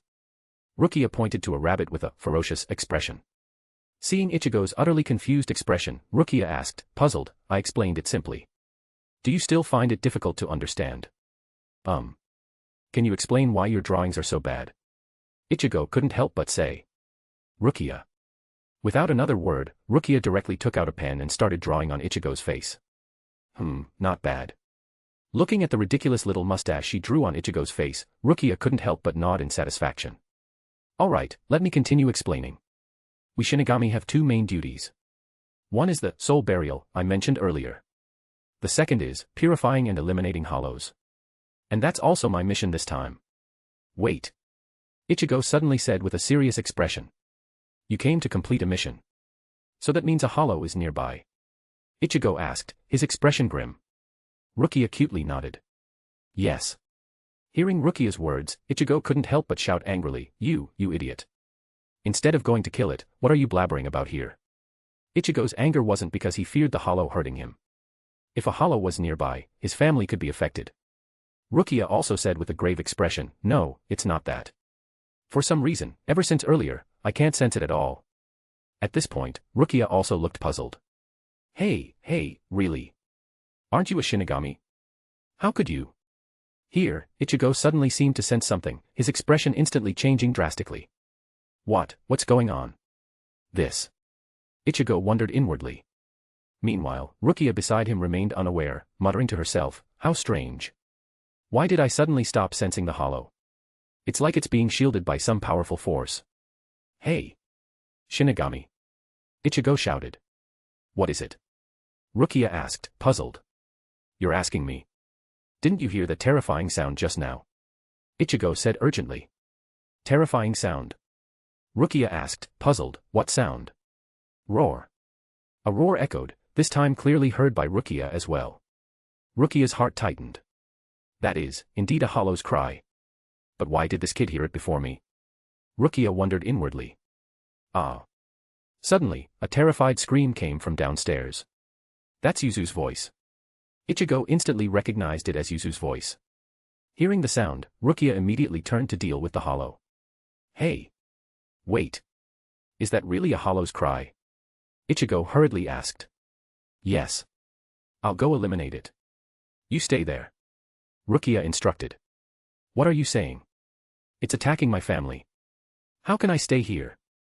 Come here and undo this keto thing." Ichigo roared. "Nonsense. Even if you go, what can you do? You'd just die in vain," Rukia scolded. Crack. The door to Ichigo's room suddenly opened. A figure crawled in from outside. "Karen!" Ichigo exclaimed in surprise.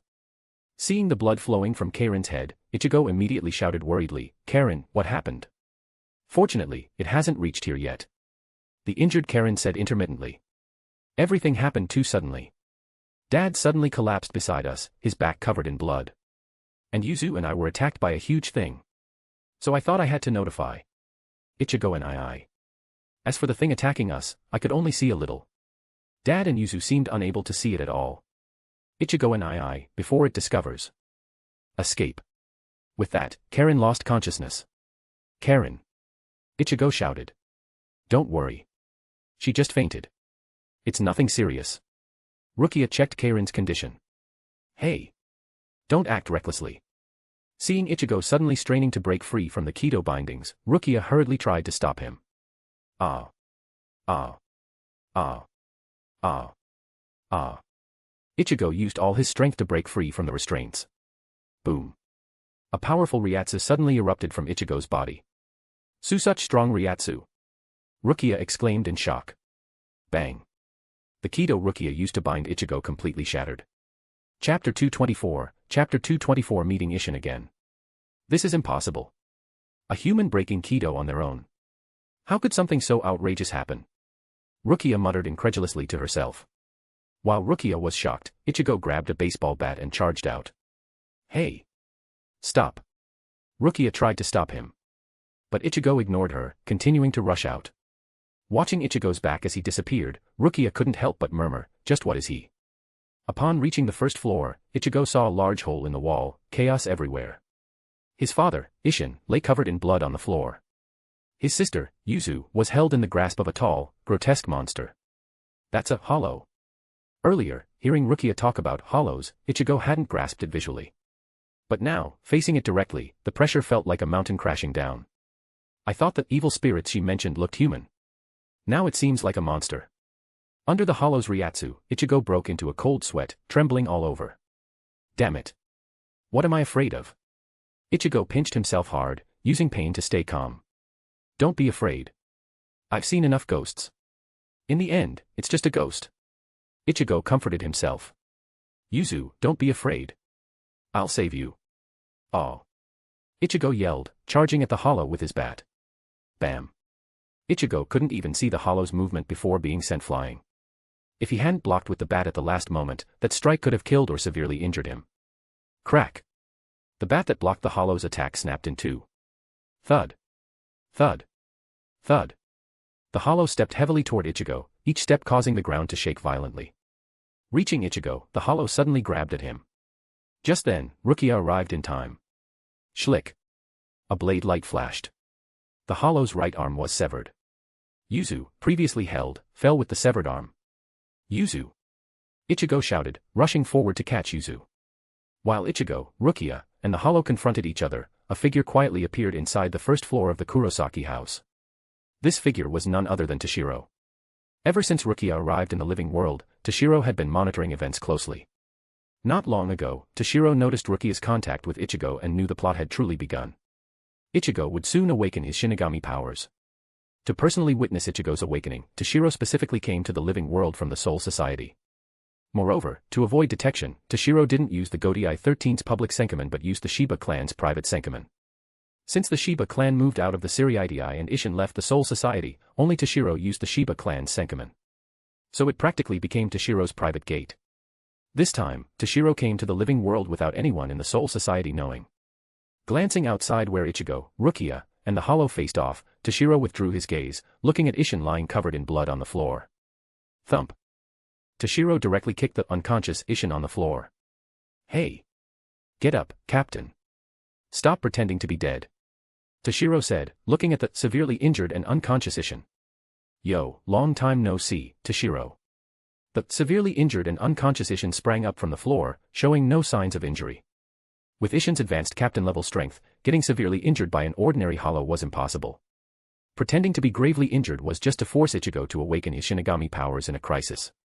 Yeah, it really has been a long time, Captain. Toshiro said with some emotion. Ever since Isshin left the Soul Society years ago, Toshiro hadn't seen him again. During this time, Toshiro considered visiting Isshin, but due to training and work, time was scarce. Moreover, Toshiro worried that visiting might expose Isshin's whereabouts. Thus, for many years, Toshiro and Isshin hadn't met. By the way, Toshiro, why did you suddenly come to the living world? Isshin asked. Toshiro glanced at Ichigo and Rukia outside. Nothing major. Just came to see your precious son awaken his Shinigami powers. Speaking of which, Captain, you're really ruthless. To make your son awaken his powers, you held back from intervening. If anything went slightly wrong, your son and daughters could have died by the hollow's hands, right? Toshiro asked. Ha ha ha. Toshiro, you underestimate me. It's just an ordinary hollow. If anything really went wrong, I could have intervened in time to save Ichigo and the others. Isshin said. Earlier, although Isshin lay on the floor pretending to be gravely injured, his focus remained firmly on the situation. If anything happened, he would have acted immediately. After all, while Isshin wanted Ichigo to awaken his Shinigami powers, he didn't want his children harmed. Then, as they chatted, they watched Ichigo and Rukia's performance outside. Oh, right, Toshiro. Do you remember that time I was attacked by a strange hollow in the living world years ago? Isshin suddenly asked. Of course I remember. That incident led to you leaving the Soul Society, Captain. Toshiro said. Isshin said solemnly, back then, you even fought the mastermind controlling that hollow. Based on our judgment at the time, that mastermind was a Shinigami from the Soul Society. And now I know. That mastermind, the traitor of the Soul Society, is Captain of the 5th Division, Aizen Sosuke. Before Isshin could say it, Toshiro proactively answered. Chapter 225, Chapter 225 Ichigo's Awakening. Huh. Already know about it, Toshiro. Isshin was surprised. Regarding Aizen, Isshin only learned about it through his interactions with Kasuke while living in the living world all these years. He never expected Toshiro to already know. Yeah. About Aizen, ever since that incident years ago, I've been investigating the mastermind's true identity. Not long ago, I finally confirmed that mastermind is Aizen. Toshiro explained to Isshin. Well, of course, this reason was fabricated by Toshiro. Toshiro naturally knew about Aizen from the beginning. But he couldn't very well tell Isshin he was a transmigrator who knew about Aizen from the start, could he? So, what do you plan to do about Aizen? Isshin asked. About Aizen. While Toshiro and Isshin conversed, not far away, Ichigo and Rukia were undergoing their trial.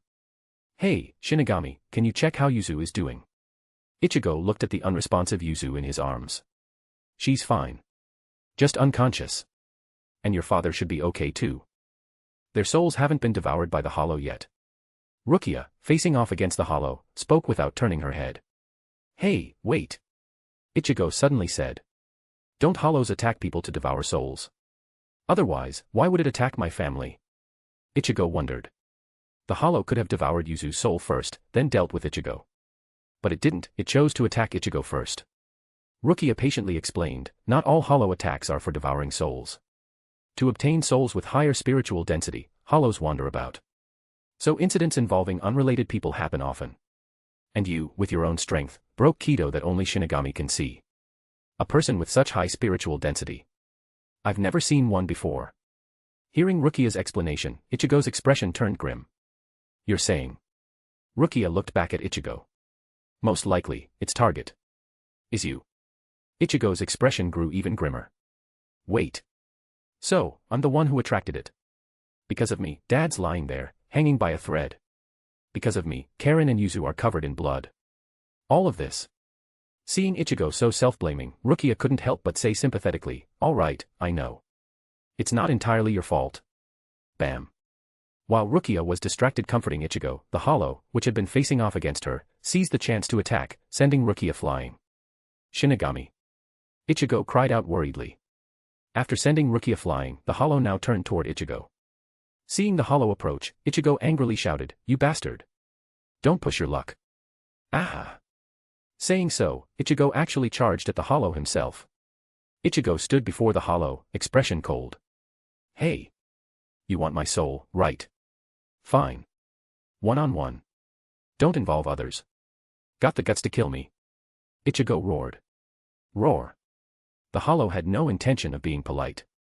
Ichigo told it to kill him, so the hollow opened its large mouth and bit down at Ichigo without hesitation. Not far away, Rukia, who had been sent flying by the hollow and lay on the ground, seeing this scene, angrily thought, this idiot. Swish.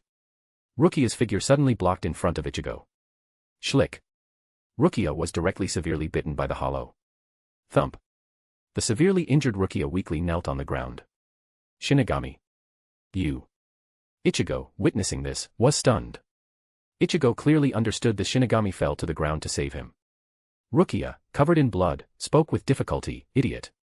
Didn't you already know you're no match for it? You didn't think giving it your soul would solve everything, did you? So you really are a big idiot. Seeing Rukia's state, Ichigo couldn't help but feel guilty. Sorry. I just. Rukia then said seriously, saying that is useless now. If this continues, we, and your family, will all be devoured. So we must think of another way. There's another way. Tell me quickly. Ichigo immediately exclaimed joyfully. There is a way, no, precisely, this should be the only way. Rukia suddenly raised her Zanpakuto, pointing it at Ichigo. That is, you become a Shinigami. What? What are you saying? Is that even possible? Ichigo said incredulously. It is indeed possible. By inserting my Zanpakuto into your chest, then transferring half of my Shinigami power into your body, you can temporarily gain Shinigami power to fight it. Rukia explained. Will that really work? Ichigo wondered. I don't know. Because your spiritual potential is high, I want to take the risk. So it might not succeed. If it fails, you'll definitely die. Hearing this, Ichigo's expression turned serious. Rukia continued, but you have no other choice. Without doing this, not only you, but your family also won't escape. Then there's no choice.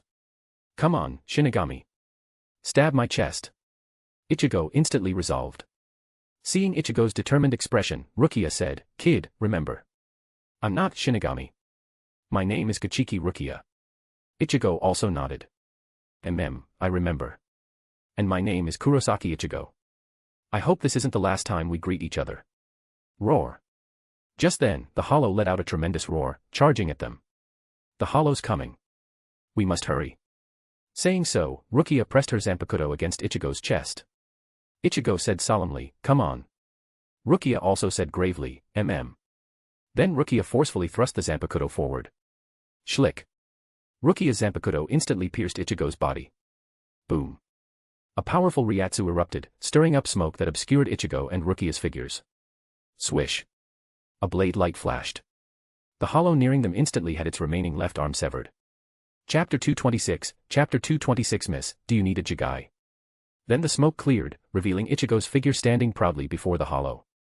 Ichigo's appearance had drastically changed. His school uniform transformed into a Shinigami Shihakusho. He carried a large blade slung over his right shoulder. However, this large blade wasn't the future Zangetsu. Aside from the blade being wider than a typical Zanpakuto, it otherwise resembled an ordinary katana. Meanwhile, Rukia nearby exclaimed in disbelief, How? I only intended to give him half, but he ended up taking all my power. Now completely drained of power, even Rukia's Shihakusho disappeared, replaced by ordinary clothes. And I never imagined his Ryatsu would be this powerful. Feeling Ichigo's Ryatsu, Rukia couldn't help but be shocked. At this moment, Ichigo, carrying the massive Zanpakuto, charged at the hollow. Prepare yourself. For harming my family, your only fate is death. Ichigo shouted. Then, with all his might, Ichigo swung the blade down on the hollow. Schlick. Without resistance, Ichigo cleanly sliced the hollow in two. Not far away, inside the Kurosaki house. Seeing Ichigo successfully awaken his Shinigami powers and slay the hollow, Isshin hurriedly said to Toshiro, Ichigo will be back soon. Let's talk another time. With that, Isshin quickly lay back down, pretending to be gravely injured and unconscious. Seeing Isshin's comical act, Toshiro couldn't help but twitch his mouth, suppressing the urge to laugh. Then, see you next time. Toshiro bid farewell to Isshin. Then Toshiro's figure flickered, instantly vanishing from the spot. Toshiro's strength is becoming more and more unfathomable. After Toshiro left, Isshin, lying on the floor, couldn't help but sigh. Earlier, Isshin hadn't detected Toshiro's arrival or departure. Yar. I thought after breaking through, I could close the gap with Toshiro. Now it seems not only hasn't it closed, but it's widened even further. This former captain's gap with his former subordinate keeps growing. How embarrassing. Isshin muttered to himself. Isshin remembered when Toshiro graduated from Shino Academy and joined the 10th Division, his strength was only mid-captain level, while Isshin was peak captain level. Although Toshiro's combat prowess was formidable, Isshin held the advantage in level and Ryatsu. So in a real fight, Toshiro might not have won. But afterwards, Toshiro's strength skyrocketed, leaving Isshin far behind. Now, years later, upon meeting again, Toshiro's strength felt even more inscrutable. Although Isshin had regained his power and even made a breakthrough, facing Toshiro, he felt Toshiro was even more unfathomable. In fact, facing Toshiro gave Isshin a feeling similar to facing Yamamoto. Isshin pondered, with Toshiro's talent, catching up to him in this lifetime is impossible. But if it's Ichigo, there might be a chance. A deserted alleyway. Rukia walked unsteadily. Earlier, after dealing with the hollow, Rukia parted ways with Ichigo. Now, having all her Shinigami power taken by Ichigo, Rukia's Shihakusho had long vanished, leaving only a thin white yukata. Thump. Weakened and powerless, Rukia suddenly collapsed to the ground. Sigh. What to do? After losing my power, forget continuing the mission, I can't even return to the Soul Society. And even if I do return, I'll face severe punishment, right? Rukia felt somewhat despairing. Oh my. This young lady seems quite troubled, doesn't she? A voice suddenly sounded in the quiet alley. Rukia turned to see a person wearing a white and green striped hat and a yukata, with wooden clogs, suddenly appearing. Young lady, would you like to borrow a jigai from me? The newcomer continued. You are. Rukia looked at the person. Me. I'm Urahara Kasuke, a merchant. I run a shop selling items Shinigami need. Kasuke said. Is that so? Rukia said, surprised. Though surprised Kasuke sold Shinigami goods, Rukia didn't know what the name, Urahara Kasuke, signified. The Soul Society hadn't widely publicized the incidents involving Kasuke, Yoruchi, and the hollowified captains and lieutenants. So Rukia was unaware of past events and didn't give the name, Urahara Kasuke, much thought. Young lady, it seems you're not carrying money right now. How about I lend you a jigai first? Kasuke said. Then thank you very much, shopkeeper Urahara. Rukia said gratefully. For Rukia, finding a jigai to slowly recover her strength would be ideal. So she felt very grateful toward Kasuke, who suddenly appeared and helped her. Hee, young lady, no need for such formality. It's just a jigai. Just visit my shop often in the future. Kasuke laughed. Oh, right, shopkeeper Urahara, I haven't introduced myself. I'm Kochiki Rukia. I came to the living world for a garrison mission, but something unexpected happened. Rukia introduced herself. Oh my. Kochiki. That's a great noble family of the Soul Society, isn't it? How fortunate. Kasuke put on an expression of pleasant surprise. And since you're a young lady from a noble family, you must be quite wealthy. Please do visit my shop often. Kasuke said with a very delighted expression. Although the Kochiki clan is indeed a great noble family of the Soul Society, let's not talk about that now. Kochiki-san, come with me to the shop first and put on the jigai. Kasuke interrupted Rukia. Then Kasuke led Rukia away from the alley. After Kasuke and Rukia left, a figure suddenly emerged from the shadows in the alley, none other than Toshiro, who had left Isshin. Urahara Kasuke, huh? Chapter 227 Capture Order. Meanwhile, Kisuke and Rukia, having left the alley. That feeling just now, as if someone was watching me from behind. Kisuke, walking with Rukia, suddenly glanced back. However, Kisuke didn't spot Toshiro. And that Ryatsu feels familiar. Someone I've met before. Kisuke wondered inwardly. Oh right. That Ryatsu. Seems like Hitsugaya Toshiro's. Kisuke suddenly realized. Years ago, to save Masaki, Ishin chose to stay in the living world, forever accompanying Masaki. Toshiro, then just the 10th Division's third seat, was also present. So Kisuke recognized Toshiro's Ryatsu. So it was him. I heard he later became a captain, and over a year ago, even became vice-captain commander of the Godai 13. Oh my, young people these days are truly remarkable. Kisuke sighed inwardly. Although Kisuke had lived in the living world all these years, he paid close attention to Soul Society's affairs. So he'd heard about Toshiro. But if it's him, there shouldn't be any issues, right? Kisuke pondered. Although Kisuke left the Soul Society had been secretly searching for him. While ordinary Shinigami like Rukia didn't know about the covert investigation, Toshiro, as 10th Division's captain and vice-captain commander, definitely knew. Thus, if Toshiro had acted earlier to capture him and bring him back to the Soul Society, it would have been troublesome. Shopkeeper Urahara, what's wrong? Seeing Kisuke lost in thought, Rukia couldn't help but ask. Oh, nothing. Kisuke snapped back to reality. Alright, let's head to my shop first. After Kisuke and Rukia left, Toshiro also departed the alley, returning to the Soul Society. 10th Division, Captain's Office. After returning, Toshiro didn't immediately start handling division affairs. Instead, he contemplated matters. Judging from Aizen's words in the original work, the Hogyoku created by Kisuke was hidden within Rukia's soul. The reason Kisuke lent Rukia a Jigai earlier was to gradually dissolve her Riryoku using the Jigai, turning her into an ordinary soul, thus completely concealing the Hogyoku's existence. Toshiro thought. However, Kisuke's plan didn't succeed. Rukia was eventually discovered, and the Hogyoku was obtained by Aizen. So, should I prevent Aizen from obtaining the Hogyoku? Undoubtedly, if Aizen didn't get the Hogyoku created by Kisuke, relying only on his own incomplete Hogyoku would reduce his threat level. 2 months later. Central 46, Underground Assembly Hall. A Shinigami from the Onmitsukido was reporting to the Central 46. Esteemed Council, the Onmitsukido has discovered one individual in the living world who has gone missing and committed a major violation. The Onmitsukido Shinigami reported. Oh. Who dares violate Soul Society regulations? A Central 40 SIXS judge said angrily. It is Kichiki Rukia. She was previously on a garrison mission in the living world but suddenly went missing. Our investigation revealed she transferred her Shinigami powers to a human. The Onmitsukido Shinigami answered. Kichiki Rukia. Hearing the Onmitsukido's answer, the Central 40 SIXS members hesitated momentarily. If it were just Rukia, it'd be nothing, just an ordinary Shinigami. But Rukia was from the Kichiki clan. Involving the Kichiki clan made things somewhat troublesome. However, if they let Rukia go, the Central 40 SIXS authority would surely suffer. So the Central 46 quickly reached a decision. Notify the Godai 13. Have them send someone to the living world to capture Kichiki Rukia and bring her back to the Soul Society to stand trial before the Central 46. If Kichiki Rukia resists, kill her on sight. 1st Division, Meeting Room. At this moment, a captain's meeting was underway.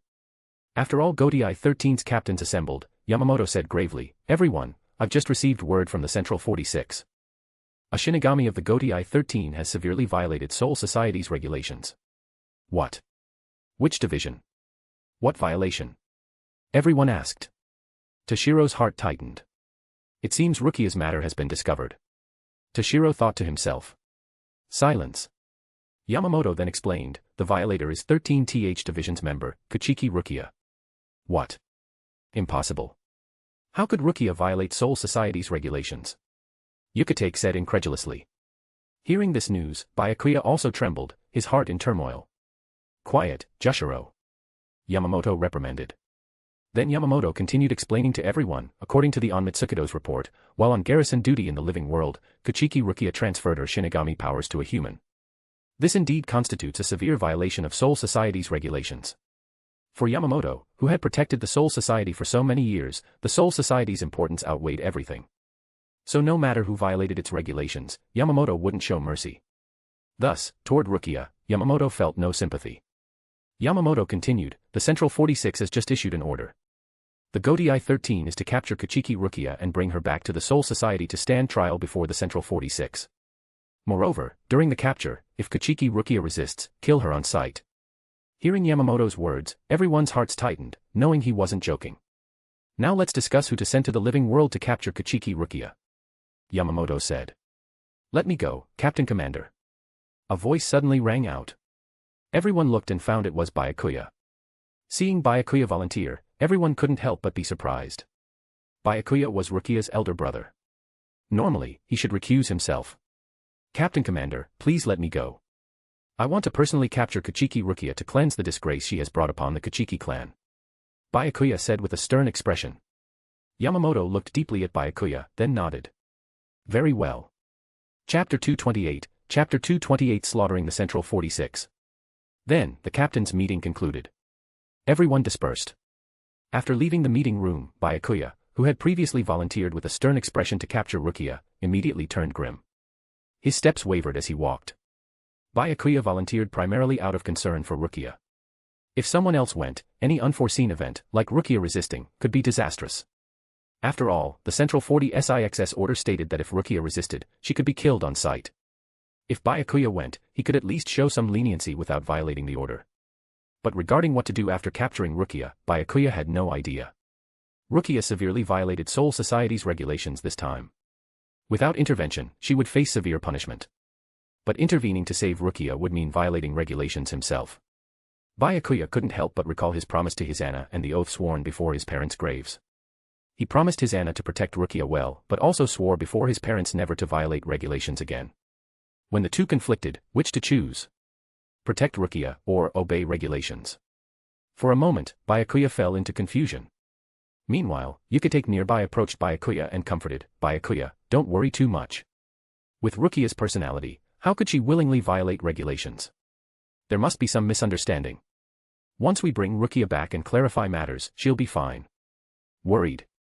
I'm not worried about her. I'm just thinking of capturing Rukia quickly to cleanse the disgrace she brought upon the Kachiki clan. Byakuya pretended to be cold. Although deeply concerned about Rukia, his pride wouldn't allow him to appear weak. With that, Byakuya turned and left. Byakuya. Yukitake called.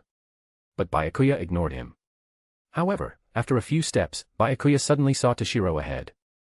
Byakuya's heart stirred, recalling Toshiro once asking him how he'd choose between obeying regulations and protecting Rukia if they conflicted. Could Hitsugaya Toshiro have known something like today would happen? Byakuya couldn't help but think. Captain Hitsugaya. Byakuya called out to Toshiro. What is it? Toshiro turned back. Rukia. Byakuya hesitated. Although not explicitly stated, Toshiro understood.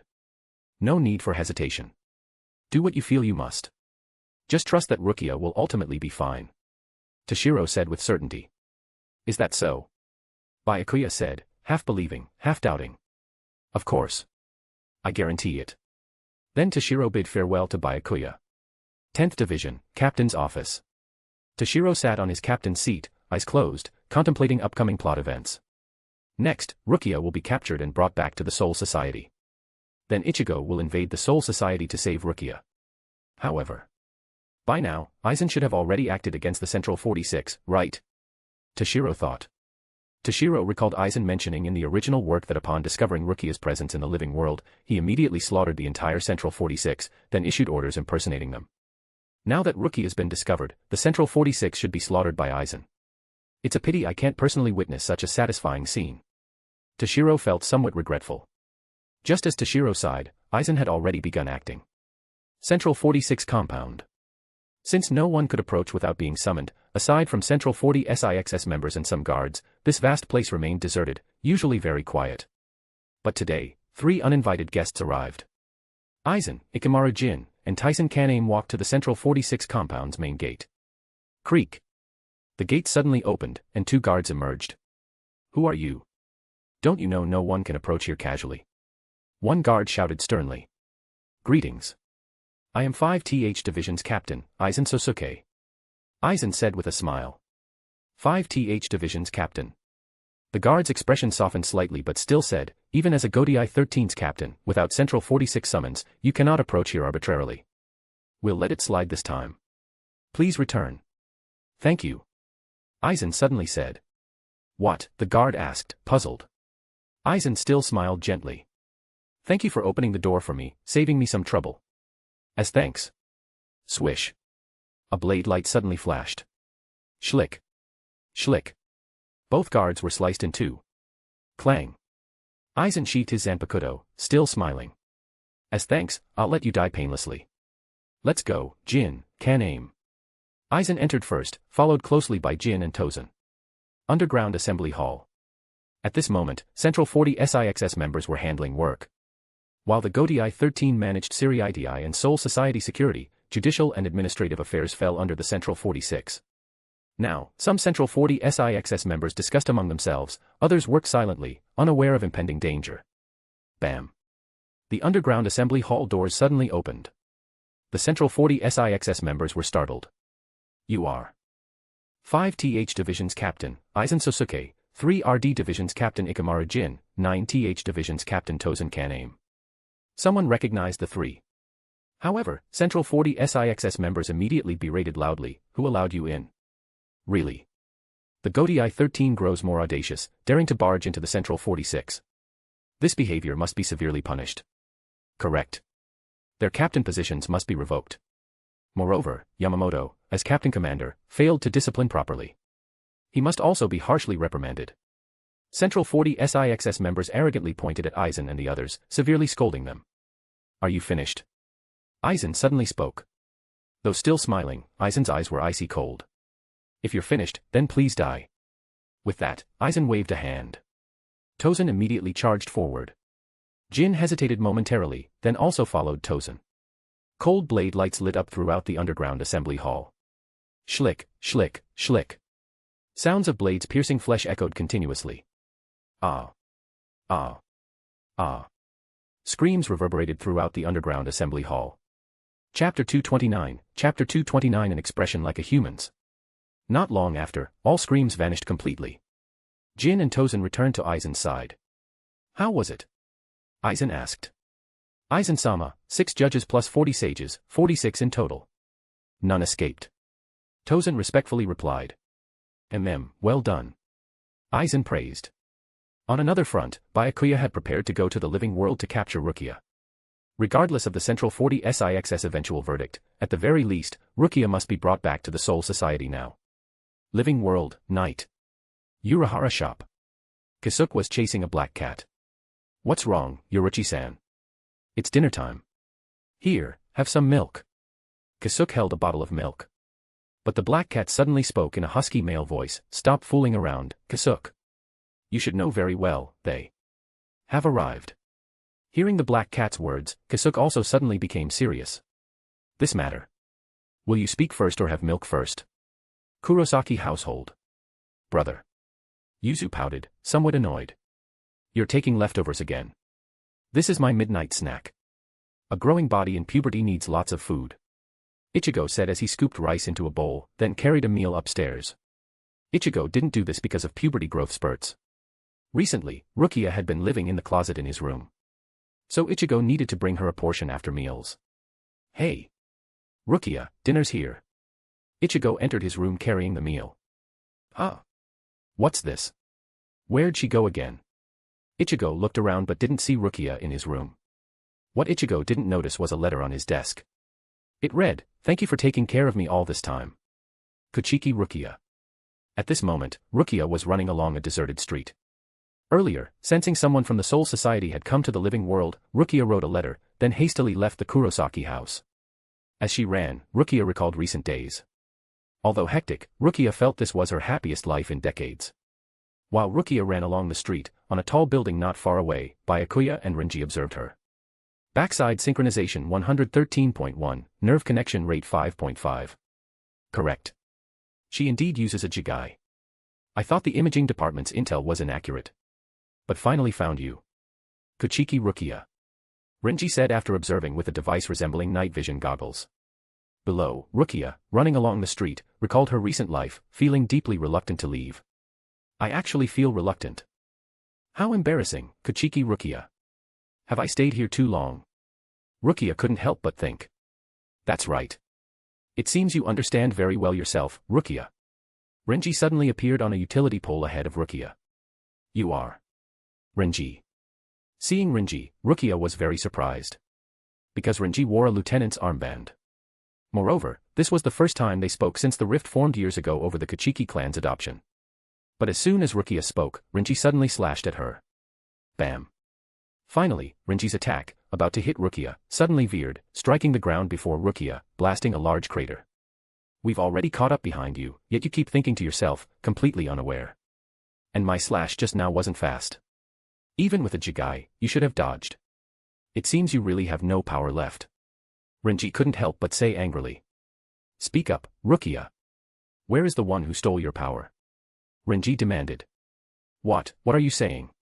Although I use a Jigai, that doesn't mean my power was stolen. Let alone how a human could steal my power. Rukia flatly denied. Don't lie to me, Rukia. The one who stole your power is human. Because your expression now is too human-like. Kuchiki Rukia, born in the Rakangai like me, adopted by the great noble Kuchiki clan, receiving noble education to become a Shinigami, how could you possibly show such a human-like expression? Right, Captain Kuchiki. Renji looked behind Rukia. Hearing Captain Kuchiki, Rukia's heart tightened. She stiffly turned her head to see Byakuya standing behind her. Byakuya and I. Rukia said with difficulty. Rukia. Byakuya said expressionlessly. Rukia inwardly groaned. She didn't expect that to capture her, the Soul Society even sent captain-level Byakuya. At this moment, Renji attacked Rukia again. Powerless, Rukia could only dodge backward awkwardly. Rukia. Transferring Shinigami power to a human is a grave crime. Not deploying the punishment force to execute you directly but entrusting us is already considering the Kuchiki clan's noble status. So cooperate a little, confess honestly. We must kill that human who captured you and even stole your power. Renji pressured. In truth, Renji knew Rukia protecting that human likely meant she willingly transferred her power.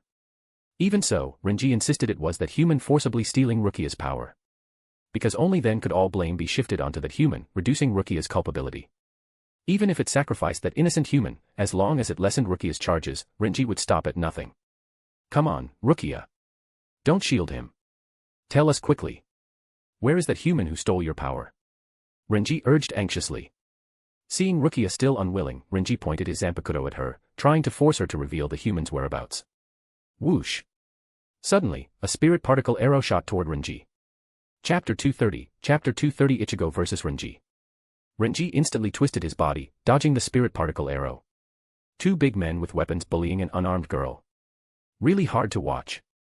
A figure slowly approached, the Quincy, Ishida Yuryu. Who are you? Renji looked angrily at Yuryu. I'm just her classmate.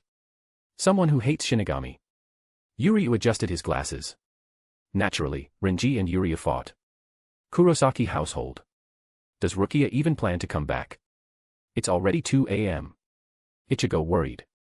Although Rukia went out before, she returned quickly. But this time, she hadn't come back yet. Later, while using the bathroom, Ichigo discovered Kan, whom Rukia had tied under the toilet. From Kan, Ichigo learned Rukia was in trouble. I'll become a Shinigami to find Rukia.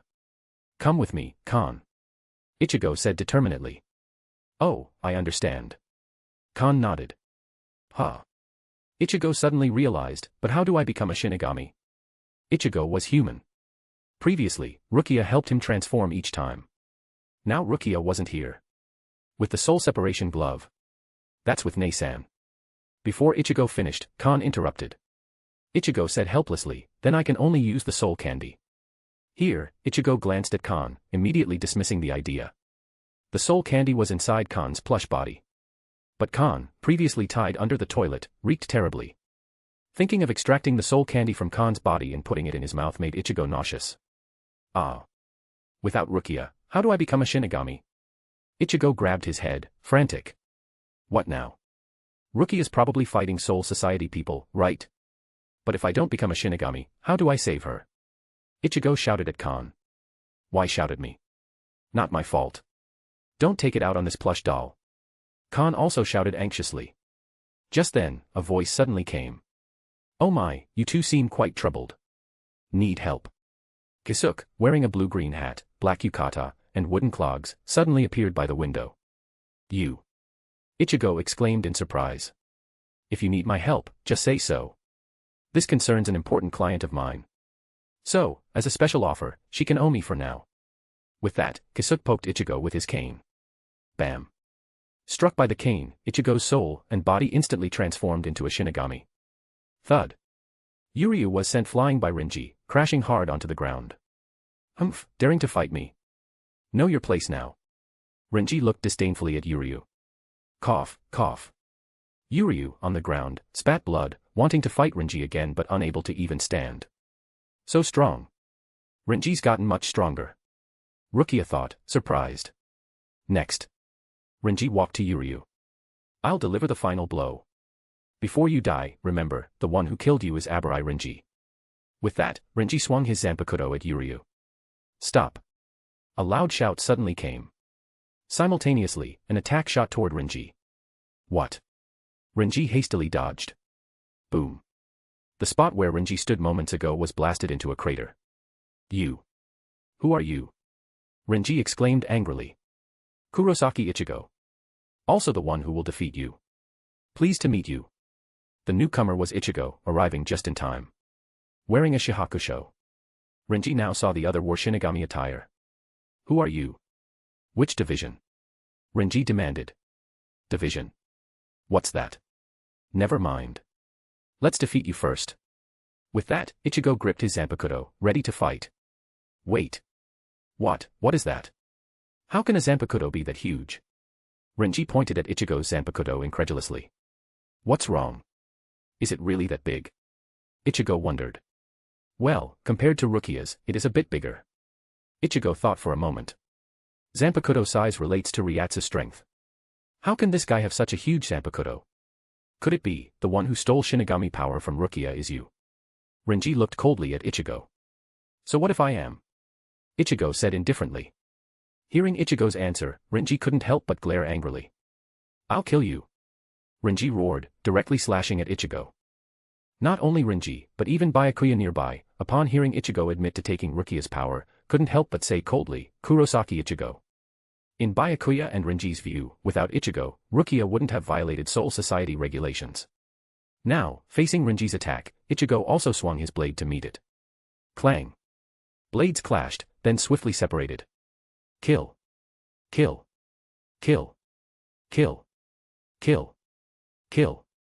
Renji seemed possessed, continuously shouting kill while slashing relentlessly. In Renji's mind, Rukia was implicated by Ichigo. Killing Ichigo, retrieving Rukia's power, then shifting all blame onto Ichigo would absolve Rukia. Thinking this, Renji couldn't suppress his killing intent, attacking Ichigo like a madman. Hey! Are you crazy? What's with the shouting? Ichigo frantically blocked Renji's attacks. Damn it! Who is this guy? His movements are so fast. Ichigo inwardly groaned. Swish. Swish. Swish. Renji unleashed continuous blade slashes at Ichigo. Schlick. Blood bloomed. As the saying goes, constant defense inevitably fails. Ichigo ultimately couldn't completely block Renji's attack, and Renji's blade cut into Ichigo's shoulder. Chapter 231, Chapter 231 Byakuya Strikes. Thump. Ichigo weakly knelt on the ground, touching the wound on his shoulder, looking incredulous. An amateur like you could never match us proper Shinigami. Renji looked disdainfully at Ichigo. It's all over, Kurosaki Ichigo. You will die. Swish. Before Renji finished, a blade light suddenly flashed. Renji instinctively dodged. Even so, a small cut appeared on his face. Sorry to interrupt. I got cut earlier because I wasn't going all out. Ichigo, who had been kneeling, stood up again. Renji wiped the blood from the cut on his face, annoyed. You bastard. You're underestimating him, Renji. Byakuya suddenly spoke. Renji retorted, underestimating. Against this kind of trash. Renji, I just recalled the Aunt Mitsukido's earlier imaging report showed a Minos Grande return to Hueco Mundo with a sword wound. Byakuya interrupted Renji. Minos Grande. What's that? Is he talking about that pointy-nosed monster? Ichigo wondered upon hearing Byakuya. Just then, Renji suddenly burst out laughing. Puffed, ha ha ha. It really got me there. The Aunt Mitsukido's intel gets less accurate by the day. Someone like him wounding a Minos Grande. Too ridiculous. Renji pointed at Ichigo disdainfully. Even the weakest Minos Grande, a Jillian, required elite Shinigami to handle. Renji absolutely didn't believe Ichigo could wound a Minos Grande. See, Captain. Aside from being big, his Zanpakuto is utterly useless. He can't control Ryuryoku at all. Here, Renji asked Ichigo, hey, kid. What's your Zanpakuto's name? Huh? Name? What name? Do you give your Zanpakuto a special name? Ichigo asked, puzzled. Seeing Ichigo's reaction, Renji grew even more disdainful. Just as I thought, asking is pointless. Someone like you wants to fight me equally. Try again in 2,000 years. Then, Renji gently stroked his Zanpakuto's blade, shouting, howl, Zabumaru. Renji leaped up. His Zanpakuto's serrated blade suddenly elongated, shooting toward Ichigo like lightning. Schlick. Ichigo couldn't react in time. Zabumaru's serrated blade cut into Ichigo's shoulder again. Brat, you're done.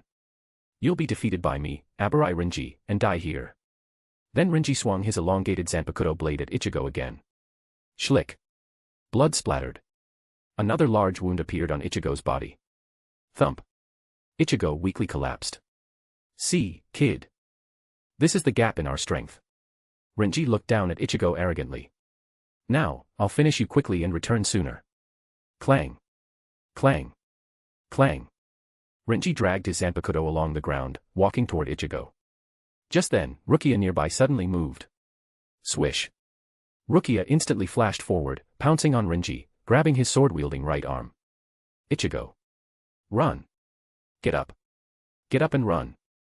Rukia tightly held Renji's sword arm, shouting at the fallen Ichigo. Hey. Let go.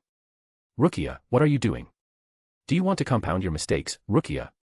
Renji struggled hard, trying to break free. Cough, cough. Just then, Ichigo, like an indestructible cockroach, struggled to his feet again. Yo. Looks like you can still move. But that's good. Just finishing off a dying person isn't fun. Renji, after breaking free, sneered, now let's have a proper fight, then I'll kill you. Ichigo. Rukia anxiously shouted, if you can still stand, run. Ichigo. Your life matters most. However, Ichigo showed no intention of fleeing. Ha! Ichigo shouted, beginning a power-up. Instantly, powerful Ryatsu erupted from his body. Then Ichigo leaped up, delivering a powerful slash at Renji. Schlick. Renji only saw a blade-like flash before a wound appeared on his left shoulder. Impossible. Renji looked at the wound on his left shoulder, incredulous. While Renji was shocked, Ichigo slashed at him again. Renji hastily raised his blade to block. Clang. Blades clashed. Renji's expression instantly changed drastically. Immense power transmitted from Ichigo's blade, and Renji was directly sent flying by this strike. What's going on? Why did his Ryatsu suddenly become so strong? Renji wondered inwardly. Hey. What's wrong? Your reactions got so slow. Seeing Renji injured, Ichigo couldn't help but feel somewhat proud. Damn it. It's your movements that got faster. Renji said angrily. Ha. Really? I don't know why either. But now I feel full of power all over, even the wounds don't hurt. Regarding his condition, Ichigo himself didn't understand. But never mind that. What I need to do now is defeat you. With that, Ichigo swung his Zanpakuto at Renji again. Damn it. My body feels so heavy. Under Ichigo's Ryatsu pressure, Renji's body felt incredibly heavy. He couldn't even lift his blade to block. Just as Renji grew frantic. Swish. A shadow suddenly flashed by, too fast to discern. Huh? How? The blade is gone. Ichigo looked incredulously at the Zanpakuto in his hand. The previously broad blade had vanished, leaving only the hilt. Wait, not him. Ichigo glanced at Renji, who also showed a surprised expression. Then Ichigo looked at Byakuya in the distance. Could it be him? Impossible. He's so far away.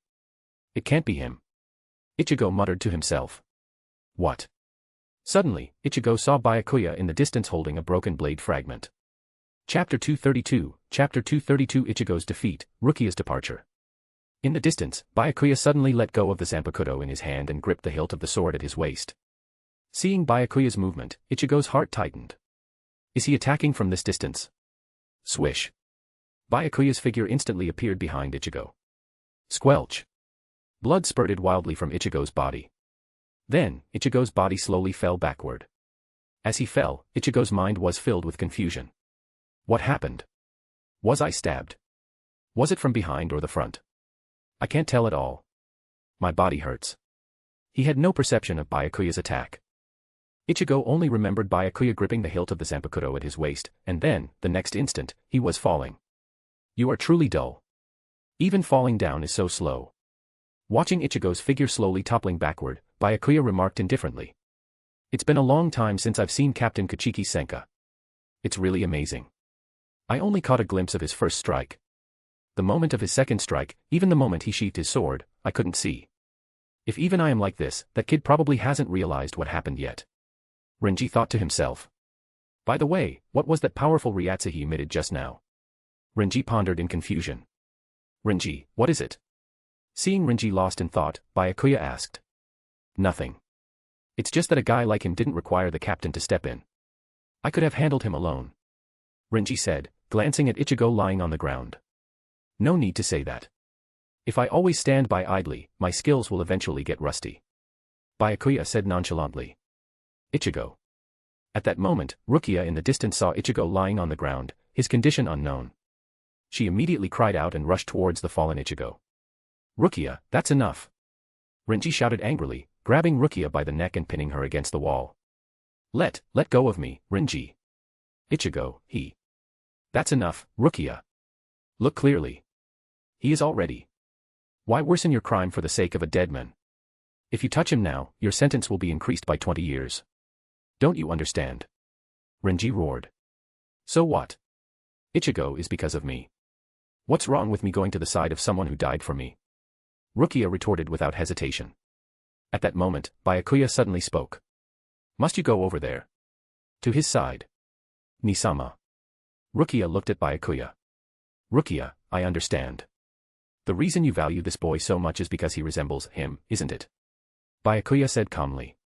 At the mention of him, Rukia's body stiffened. The image of someone who died years ago resurfaced in her mind. Rukia understood that him Byakuya referred to was Shiba Kaien. Apart from their hair color, Ichigo and Kaien looked exactly alike. Immediately, however, Byakuya continued, but he is already dead. What's the point of talking about resemblance now? Byakuya suddenly noticed that Ichigo, lying at his feet, had moved again and was even reaching out to grab his clothes. Don't so easily decide that I'm dead. Ichigo said with great difficulty. Let go, boy. A cold glint flashed in Byakuya's eyes. While he wasn't particularly obsessive about cleanliness, as a noble, Byakuya valued neatness. Seeing Ichigo grab his clothes with a blood-stained hand, a trace of anger rose involuntarily in Byakuya's heart. Cough. Sorry, I didn't hear. Can you look at me and say it? Ichigo still tightly gripped Byakuya's clothes. Is that so? Do you not want your hand anymore? Byakuya looked down at Ichigo beneath his feet. Hearing Byakuya's words, Rukia's heart tightened, and she acted first. Thump. Rukia kicked away Ichigo's right hand, which was grabbing Byakuya's clothes. Ichigo. Byakuya. Renji. What are you doing, Rukia? Ichigo looked at Rukia with disbelief. Rukia, however, said coldly and ruthlessly, who do you think you are? How dare you grab my brother's clothes with your filthy hands? Know your place, boy. Ichigo spread a bewildered expression. Rukia. Ignoring Ichigo, Rukia turned to Byakuya. Nisama, let's go. His actions just now have made me see things clearly. So, take me back to the Soul Society. I want to repent and atone for my sins. Hey, wait. Rukia. What are you saying? Ichigo said with a look of disbelief, as if on the verge of collapse. Then, Ichigo struggled, trying to crawl towards Rukia. Thud. Renji stepped on Ichigo's back. Humph. Still not behaving even at death's door. Renji snorted coldly. There's no need to finish him off. Just leave him be. He's as good as dead anyway. Let's return to the Soul Society, Nisama. Rukia said to Byakuya. With that, Rukia turned, ready to leave with Byakuya. Wait. Rukia. What kind of joke is this? Hey. Look at me, Rukia. Ichigo shouted. Stay there. Don't move. Rukia yelled without turning around. Don't even think about trying it. If you dare to follow, I will never forgive you. Since you're about to die, it's better to lie there and cling to life a little longer, even if it's pitiful. Rukia's voice choked with sobs. Seeing Rukia like this, even Byakuya's heart softened slightly. He then looked at Ichigo and said, "For Rukia's sake, I will not strike again. In any case, those 2 strikes just now have destroyed your Seketsu and Hakusui. You will be dead within half an hour. Even if you miraculously survive, your Ryuryoku will be completely gone, and you will become an ordinary human. Renji, open the Senkamen. Let's go back." Byakuya said to Renji. Yes. Renji nodded and opened the Senkamen. Subsequently, Byakuya, Rukia, and Renji all stepped into the Senkamen. Chapter 233, Chapter 233 Ishin's Request. Watching helplessly as Rukia left with Byakuya, Ichigo couldn't do anything. At that moment, rain began to fall from the sky. Smack. Ichigo slammed his hand against the ground. She saved me, again. Transparent droplets slid down Ichigo's face, indistinguishable as rain or tears. Ichigo understood clearly in his heart. Whether Rukia treated him coldly or willingly returned to the Soul Society with Byakuya, it was all to save him. Argiga. Ichigo shouted with all his might, venting his frustration and helplessness. For the first time, Ichigo truly hated his own powerlessness and weakness from the bottom of his heart. Ichigo didn't know how much time had passed before he finally quieted down. So painful. My body is so heavy, so cold. Blood keeps flowing. Am I going to die? Ichigo's consciousness began to blur. Tap, tap, tap. Footsteps sounded. Kisuke walked up to Ichigo holding an umbrella, shielding him from the rain. Did the rain stop? The fading Ichigo felt the raindrops no longer falling on him. Not far away, hidden in the shadows, 2 figures had observed everything that transpired from beginning to end. Aren't you going over there, Captain? That's your precious son, one of them asked. No, Toshiro. It's not yet time for Ichigo to know about me. Besides, Urahara-san has already gone. With Urahara-san's abilities, Ichigo will definitely be fine, the other person replied. The 2 figures hidden in the shadows, watching everything unfold, were none other than Toshiro and Ishin. Ishin was naturally here because he was worried about his son, Ichigo. When he saw Byakuya attacking Ichigo earlier, Ishin almost couldn't hold back from intervening. However, upon realizing Byakuya's strikes targeted Ichigo's Seketsu and Hakusui, Ishin managed to restrain himself. Because Ishin also knew that the Shinigami power within Ichigo wasn't his own. For Ichigo to awaken his own power, piercing the Seketsu and Hakusui to expel Rukia's power was necessary. As for Toshiro, he was here because he wanted to witness firsthand.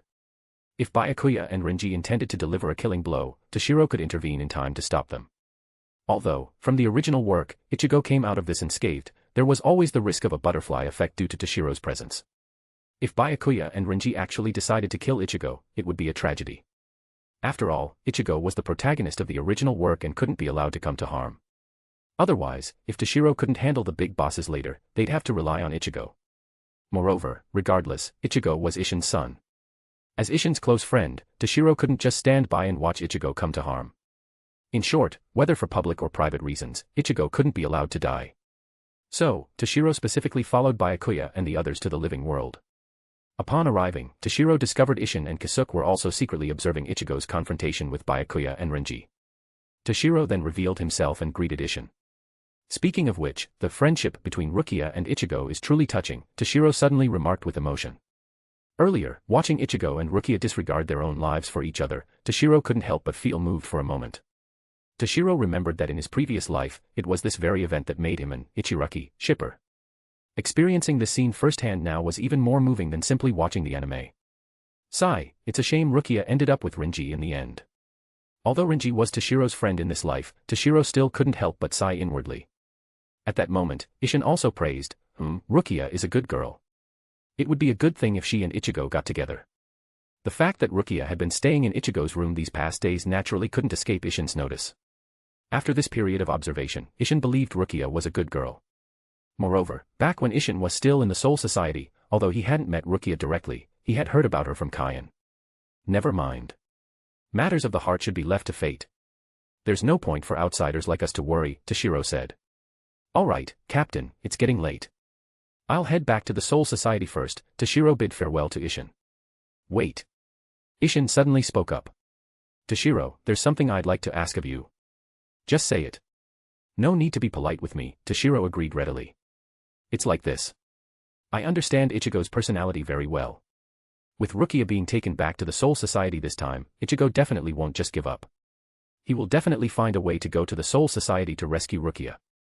In fact, Urahara-san and I anticipated this would happen, so we will also help Ichigo get to the Soul Society when the time comes. However, once we're in the Soul Society, Urahara-san and I won't be able to help much. So, when that time comes, if Ichigo truly faces mortal danger, I ask that you definitely step in to help him. Isshin requested. I know from your position, helping Ichigo, an intruder, would put you in a difficult spot. But, you are the only person I can turn to. Please grant me this excessive request. As he spoke, Isshin actually bowed to Toshiro. Toshiro quickly stopped Isshin. There's no need for that, Captain. Ichigo is your son. Naturally, I won't stand by and watch him come to harm. Then, thank you, Toshiro. Seeing Toshiro agree, Isshin couldn't help but feel relieved. With Toshiro's strength, even if Ichigo truly encountered some mishap, Toshiro could certainly ensure his safety. Oh, right, Toshiro.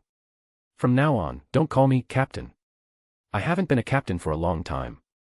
You are the captain of the 10th Division now, so just call me Isshin from now on, Isshin said. Is it really appropriate to call you Isshin directly, Captain? Toshiro asked hesitantly. Ever since Toshiro joined the 10th Division years ago, he had always called Isshin Captain. Over the years, Toshiro had long grown accustomed to it, even though Isshin was no longer a captain. Isshin, however, didn't mind at all. It's perfectly fine. Given our relationship, calling each other by name is normal. And since you've agreed to help Ichigo this time, as a token of gratitude, I'll have Ichigo recognize you as his godfather in the future, Isshin added casually. Godfather. Toshiro was instantly stunned. However, being the protagonist's godfather, thinking about it, that's really awesome. Toshiro thought to himself. Chapter 234, Chapter 234 Rukia's Sentence. A few days later. In the 6th Division's prison. Hey, Rukia, are you going to keep being stubborn like this? If you don't eat, your body will break down. Renji spoke to Rukia through the bars of her cell. According to the guards, since being captured and brought back, Rukia hadn't been eating properly. Worried, Renji came to check on her. I'm not being stubborn. I'm just not hungry, Lieutenant. Rukia denied. Ah. What do you mean? Do you have a problem with me as Lieutenant? Renji frowned, displeased. Humph, how would I dare? In the 2+ months I've been gone, you worked so hard to rise up and become lieutenant. I admire you for it. Rukia teased. You. Rukia, you. Renji gritted his teeth. Hey. Renji. Rukia suddenly called out. What? Renji asked, puzzled. Will I really die? Rukia's tone was strange. Idiot, why even ask that? You're going to be sentenced to death soon. Renji mocked. I see. You're right. Rukia said dejectedly. Seeing Rukia's downcast expression, Renji raised his voice. Idiot. I was lying just now. Who knows what will actually happen? Captain Kuchiki has reported to headquarters. He should be requesting a sentence reduction for you. After all, he's your brother. He won't just watch you be executed. Renji said, though he sounded somewhat uncertain himself. No. He will have me killed. Rukia stated firmly. I know exactly what kind of person he is. I've been adopted by the Kuchiki clan for over 40 years, so I know very well how much that man values rules. As long as someone violates the Soul Society's rules, he will act without hesitation, even if it's his own family. Rukia said calmly. Oh. It seems you understand me quite well. A voice suddenly spoke. Renji turned to see Byakuya approaching slowly. Byakuya walked up to the cell and looked at Rukia. The decision regarding your handling has been issued. First-degree major crime. Kuchiki Rukia, as a condemned prisoner, will be executed by Sokayaku on the 25th day at the Central Great Underground Prison's execution grounds. This is the Soul Society's final decision. Byakuya said expressionlessly. What? Renji said incredulously. Captain Kuchiki, you mean? Just as you heard. I won't repeat it. Byakuya said gravely. Upon hearing the sentence, Rukia fell into silence. Although she had guessed this might happen, having it confirmed made Rukia feel confused, scared, and fearful. This will likely be the last time I speak with you, Rukia. The next time we meet will be on the execution platform. Byakuya said indifferently. With that, Byakuya turned and left, his steps hurried. Between protecting Rukia and upholding the rules, Byakuya ultimately chose the latter. But the guilt towards his wife Hisana and Rukia in his heart made Byakuya feel that if he stayed any longer, his already made decision might waver again. After leaving the prison, Byakuya wandered aimlessly in the corridor of the 6th Division's barracks. However, at that moment, two voices suddenly reached him. The 6th Division captain is really calm, isn't he? Admirable, truly admirable. Byakuya's steps halted, a cold glint flashing in his eyes. Your own sister is about to die, yet you remain so cold. As expected of the 6th Division's captain, truly a model Shinigami. A mocking voice continued. It's hilarious. Shinigami who fear death, that's probably just you and the 9th Division's captain. Another voice retorted to its companion. Oh. Is that so? The first voice said. So it's the 3rd Division's captain and the 11th Division's captain. The two of you came without your lieutenants. Do you need something? Byakuya turned to face the newcomers, his voice cold. The newcomers were none other than Jin, captain of the 3rd Division, and Zaraki, captain of the 11th Division. Upon hearing that the 6th Division's captain's sister is to be executed, we were worried the captain might be sad and despondent. So we came specifically to check on you. Jin said with a smile, his eyes narrowed. What does that have to do with you? Byakuya said unfavorably. Zaraki's mouth twisted into a ferocious smile on his scarred face. Sad and despondent. Probably unavoidable. As a noble family, how could it tolerate having a criminal among its members? Oh. I never thought a mere commoner could understand the feelings of nobility. Byakuya said haughtily. Can't say that. Who told me I'm clever like that? So, how about it? In light of my cleverness.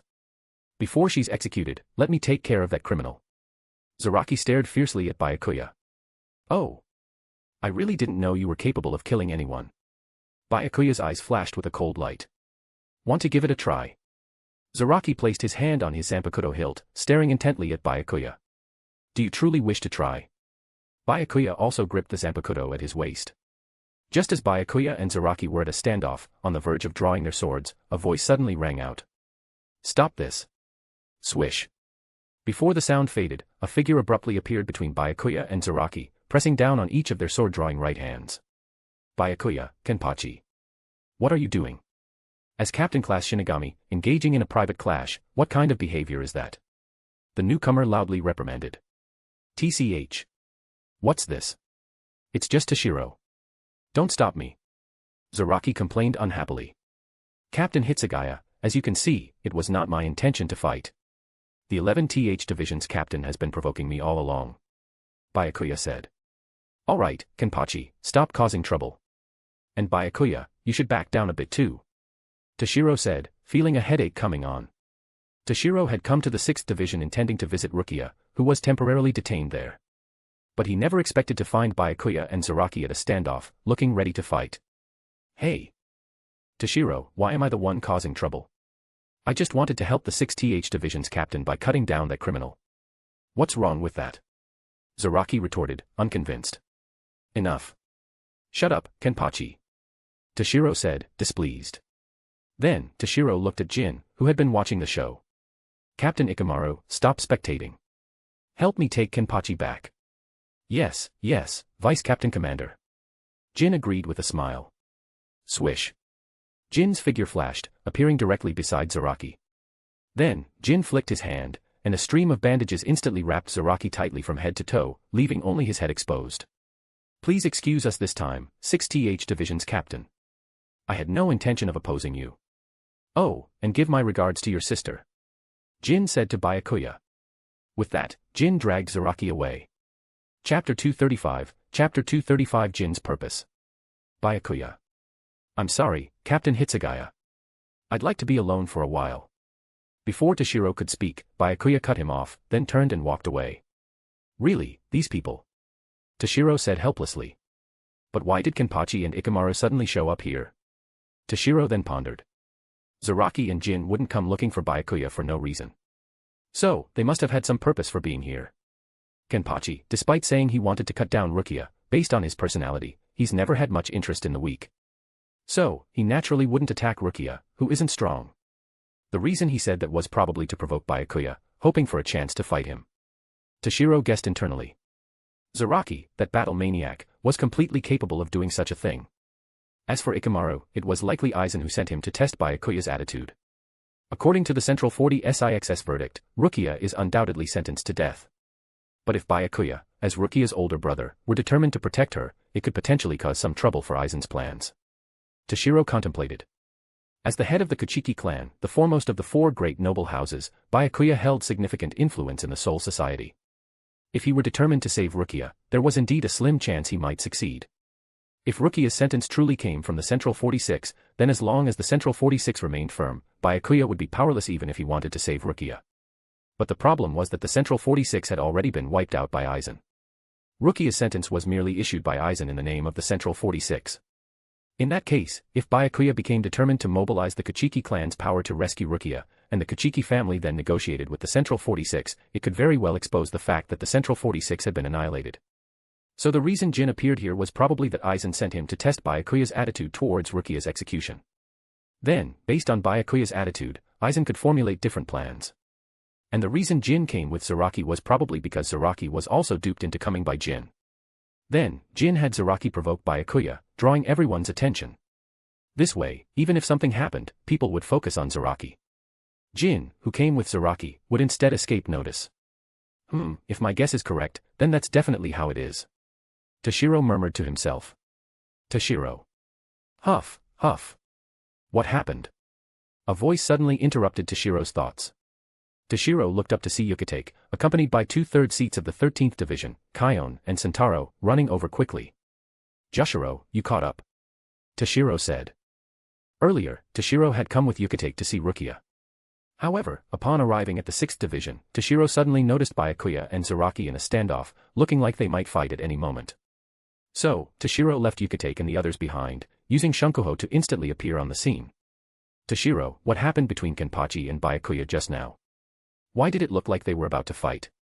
Yhwach asked. It's nothing. Kenpachi was just causing trouble for no reason, wanting to fight Byakuya. Toshiro explained. Is that so? That's just Kenpachi's personality. There's really no helping it. Yhwach also said helplessly. Alright, Jushiro, the matter is resolved. Let's go see Rukia. Toshiro said. You're right. About Rukia this time. Sigh. It's all my fault. If I hadn't sent Rukia to the living world back then, maybe none of this would have happened. Yhwach sighed, sounding somewhat self-reproachful. Alright, Jushiro, don't blame yourself. This matter isn't really your fault. Toshiro comforted him. Let's go visit Rukia. Toshiro then added. Chamber 46 compound, underground council chamber. Jin, who had appeared at the 6th Division earlier, did not return to the 3rd Division but came here instead. How did it go, Jin? Aizen asked. Captain Aizen, everything is as you predicted. Kuchiki Byakuya has no intention of using the Kuchiki clan's power to rescue Kuchiki Rukia. Jin replied. Is that so? Good. In that case, I won't need to specifically modify the plan further. Although Aizen had guessed Byakuya's decision beforehand, out of caution, he still had Jin test Byakuya's attitude. Oh, right. When I went to the 6th Division this time, I also encountered Hitsugaya Toshiro. Jin suddenly mentioned. Oh. Aizen expressed surprise. Originally, based on the situation at the time, Zaraki Kenpachi and Kuchiki Byakuya were about to fight. But then Hitsugaya Toshiro suddenly appeared and stopped them both. Jin said. Is that so? What was he doing at the 6th Division? Aizen asked. Probably to see Kuchiki Rukia. I recall he and Kuchiki Rukia entered the Shino Academy in the same year. They were friends with a decent relationship. Jin guessed. That is indeed the case. However, this time you suddenly and inexplicably went to the 6th Division to find Kuchiki Byakuya. Could it arouse his suspicion? Aizen pondered. Aizen held Toshiro in extremely high regard. So, he was well aware that despite his young age, Toshiro was composed, calm, and possessed sharp observational skills. This time, Jin going to the 6th Division for no apparent reason, others might find it strange but wouldn't think much of it. But if it were Toshiro, that might not be the case. However, a moment later, Aizen smiled with a strange expression. Well, never mind. If Hitsugaya Toshiro becomes suspicious of you, that might not necessarily be a bad thing. More than 10 days later, Living World. 1 a.m., Kurosaki household. Creak. Ichigo carefully opened the front door and stepped outside. Then, Ichigo looked back at his home and said somewhat sadly, I'm leaving.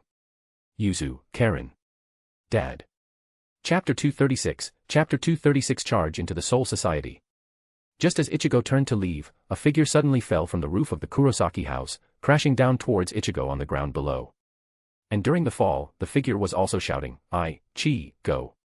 Gu, Di Mu, Runing." Ichigo hurriedly dodged to the side. Thump. The figure landed right beside Ichigo. Ugh.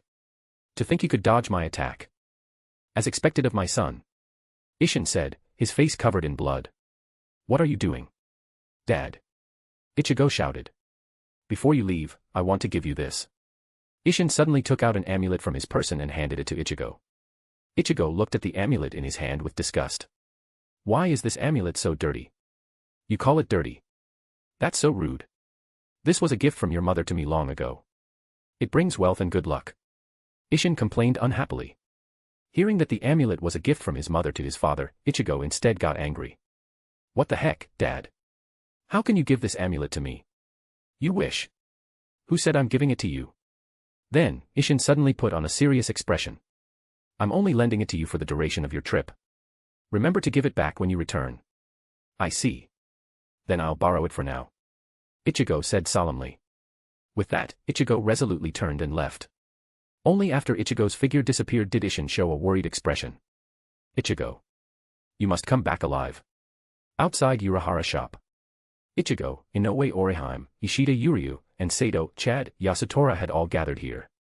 At that moment, Kisuke opened the shop door and stepped out. Oh my, everyone's here already. Come inside, and I'll explain the method to reach the Soul Society. Listen carefully, or you might die before even getting there. He said with a serious expression. Then, Kisuke led the four into the underground space of Urahara's shop. Finally, Kisuke pointed at a door. Here it is. This is the gate to the Soul Society, the Senkamen. This door itself is an ordinary Senkamen. I've just added a erasure conversion device to it. Kisuke explained. Erasure conversion device? Yuryu asked, puzzled. Correct. As you know, the Soul Society is a world of spirits. To enter, you must become a spirit. But apart from Ichigo, who can become a Shinigami, even if the three of you separate your souls from your bodies, you will still be bound by the chain of fate and cannot go to the Soul Society. This erasure conversion device can convert your physical bodies into a erasure state. Kisuke explained to them. All right. I get it. Let's hurry up and go. Ichigo said impatiently. Thwack. Kisuke hit Ichigo with his cane and continued, indeed, passing through this door itself has no difficulty. Once you enter, you just need to keep moving forward to reach the Soul Society. The problem is time. The Senkamen will only remain open for 4 minutes. Once time's up, the door will close, and you will be trapped forever in the gap between the living world and the Soul Society, the Dangai. Kisuke said with a serious expression. Moreover, within the Dangai, to prevent invasions by hollows and other external enemies, it's filled with a gaseous substance called the Koryu, which prevents spirits from moving. If you get caught by it, it will be nearly impossible to escape the Dangai within the limited time. After hearing Kisuke's words, Orihime said worriedly, then what should we do? There's only one way, keep moving forward. A hoarse male voice suddenly said. Yoruchi-san. A black cat was seen walking over with graceful feline steps. The black cat, Yoruchi, continued, didn't I say it before? The heart and soul are connected. What's important is the direction of your heart, that is, the will to keep moving forward relentlessly. This time, I'll guide you. Don't waver, don't fear, don't stop, don't look back, don't think about what you're leaving behind. Just keep moving forward. Those who can do this, follow me. Yoruchi walked up to the Senkamen, then turned back to address the four. Humph, what are you talking about? Everyone who gathered here has already made up their mind. Ichigo was the first to walk up to the Senkamen. Kid, you do understand, right? If you fail, you can never come back. Yoruchi asked. Of course. Succeed or die trying. Ichigo said with firm determination. Good. Yoruchi stared at Ichigo. At that moment, Kisuke spoke up. Are you ready? As soon as I open the Senkamen, you must charge in immediately. Understood. Ichigo and the others nodded. Oh, right. One last thing. Kisuke suddenly said. Even if you safely reach the Soul Society this time, you'll encounter countless dangers afterwards. So, if you truly find yourselves in a desperate situation, go seek help from that person. That person? Ichigo asked, confused. Hitsugaya Toshiro. That's his name. Kisuke said with a serious expression.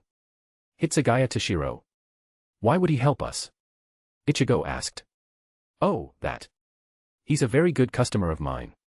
Kisuke said casually. Well, Toshiro is, of course, not actually a customer. The real reason was naturally Isshin's request. Earlier, Isshin had told Kasuke about asking Toshiro to help Ichigo, and instructed Kasuke to tell Ichigo to seek Toshiro's help if in danger. However, Isshin didn't want Ichigo to know about his relationship with Toshiro and the Soul Society just yet, so Kasuke made up a random excuse. A customer. Ichigo exclaimed in surprise. Then, Ichigo looked at Kasuke suspiciously. Is your so-called customer very strong? Of course. Kasuke affirmed. Is he stronger than Kuchiki Byakuya? Ichigo pressed. You're underestimating him. Someone like Byakuya couldn't beat him even if he trained for another 100 years. Kasuke stated. Although Kasuke hadn't seen Toshiro fight personally, based on the information he'd gathered, it was clear that someone like Byakuya, who is a mid to upper tier captain, wasn't on the same level as Toshiro at all. He's really that strong? Ichigo was shocked. Ichigo couldn't even imagine how powerful someone stronger than Byakuya would be. Alright, enough about that. I'm about to open the Senkamen. Get ready. Kasuke said gravely. With that, Kasuke activated the Senkamen. Let's go, everyone. Ichigo shouted. Right. Then, Ichigo and the others charged into the Senkamen.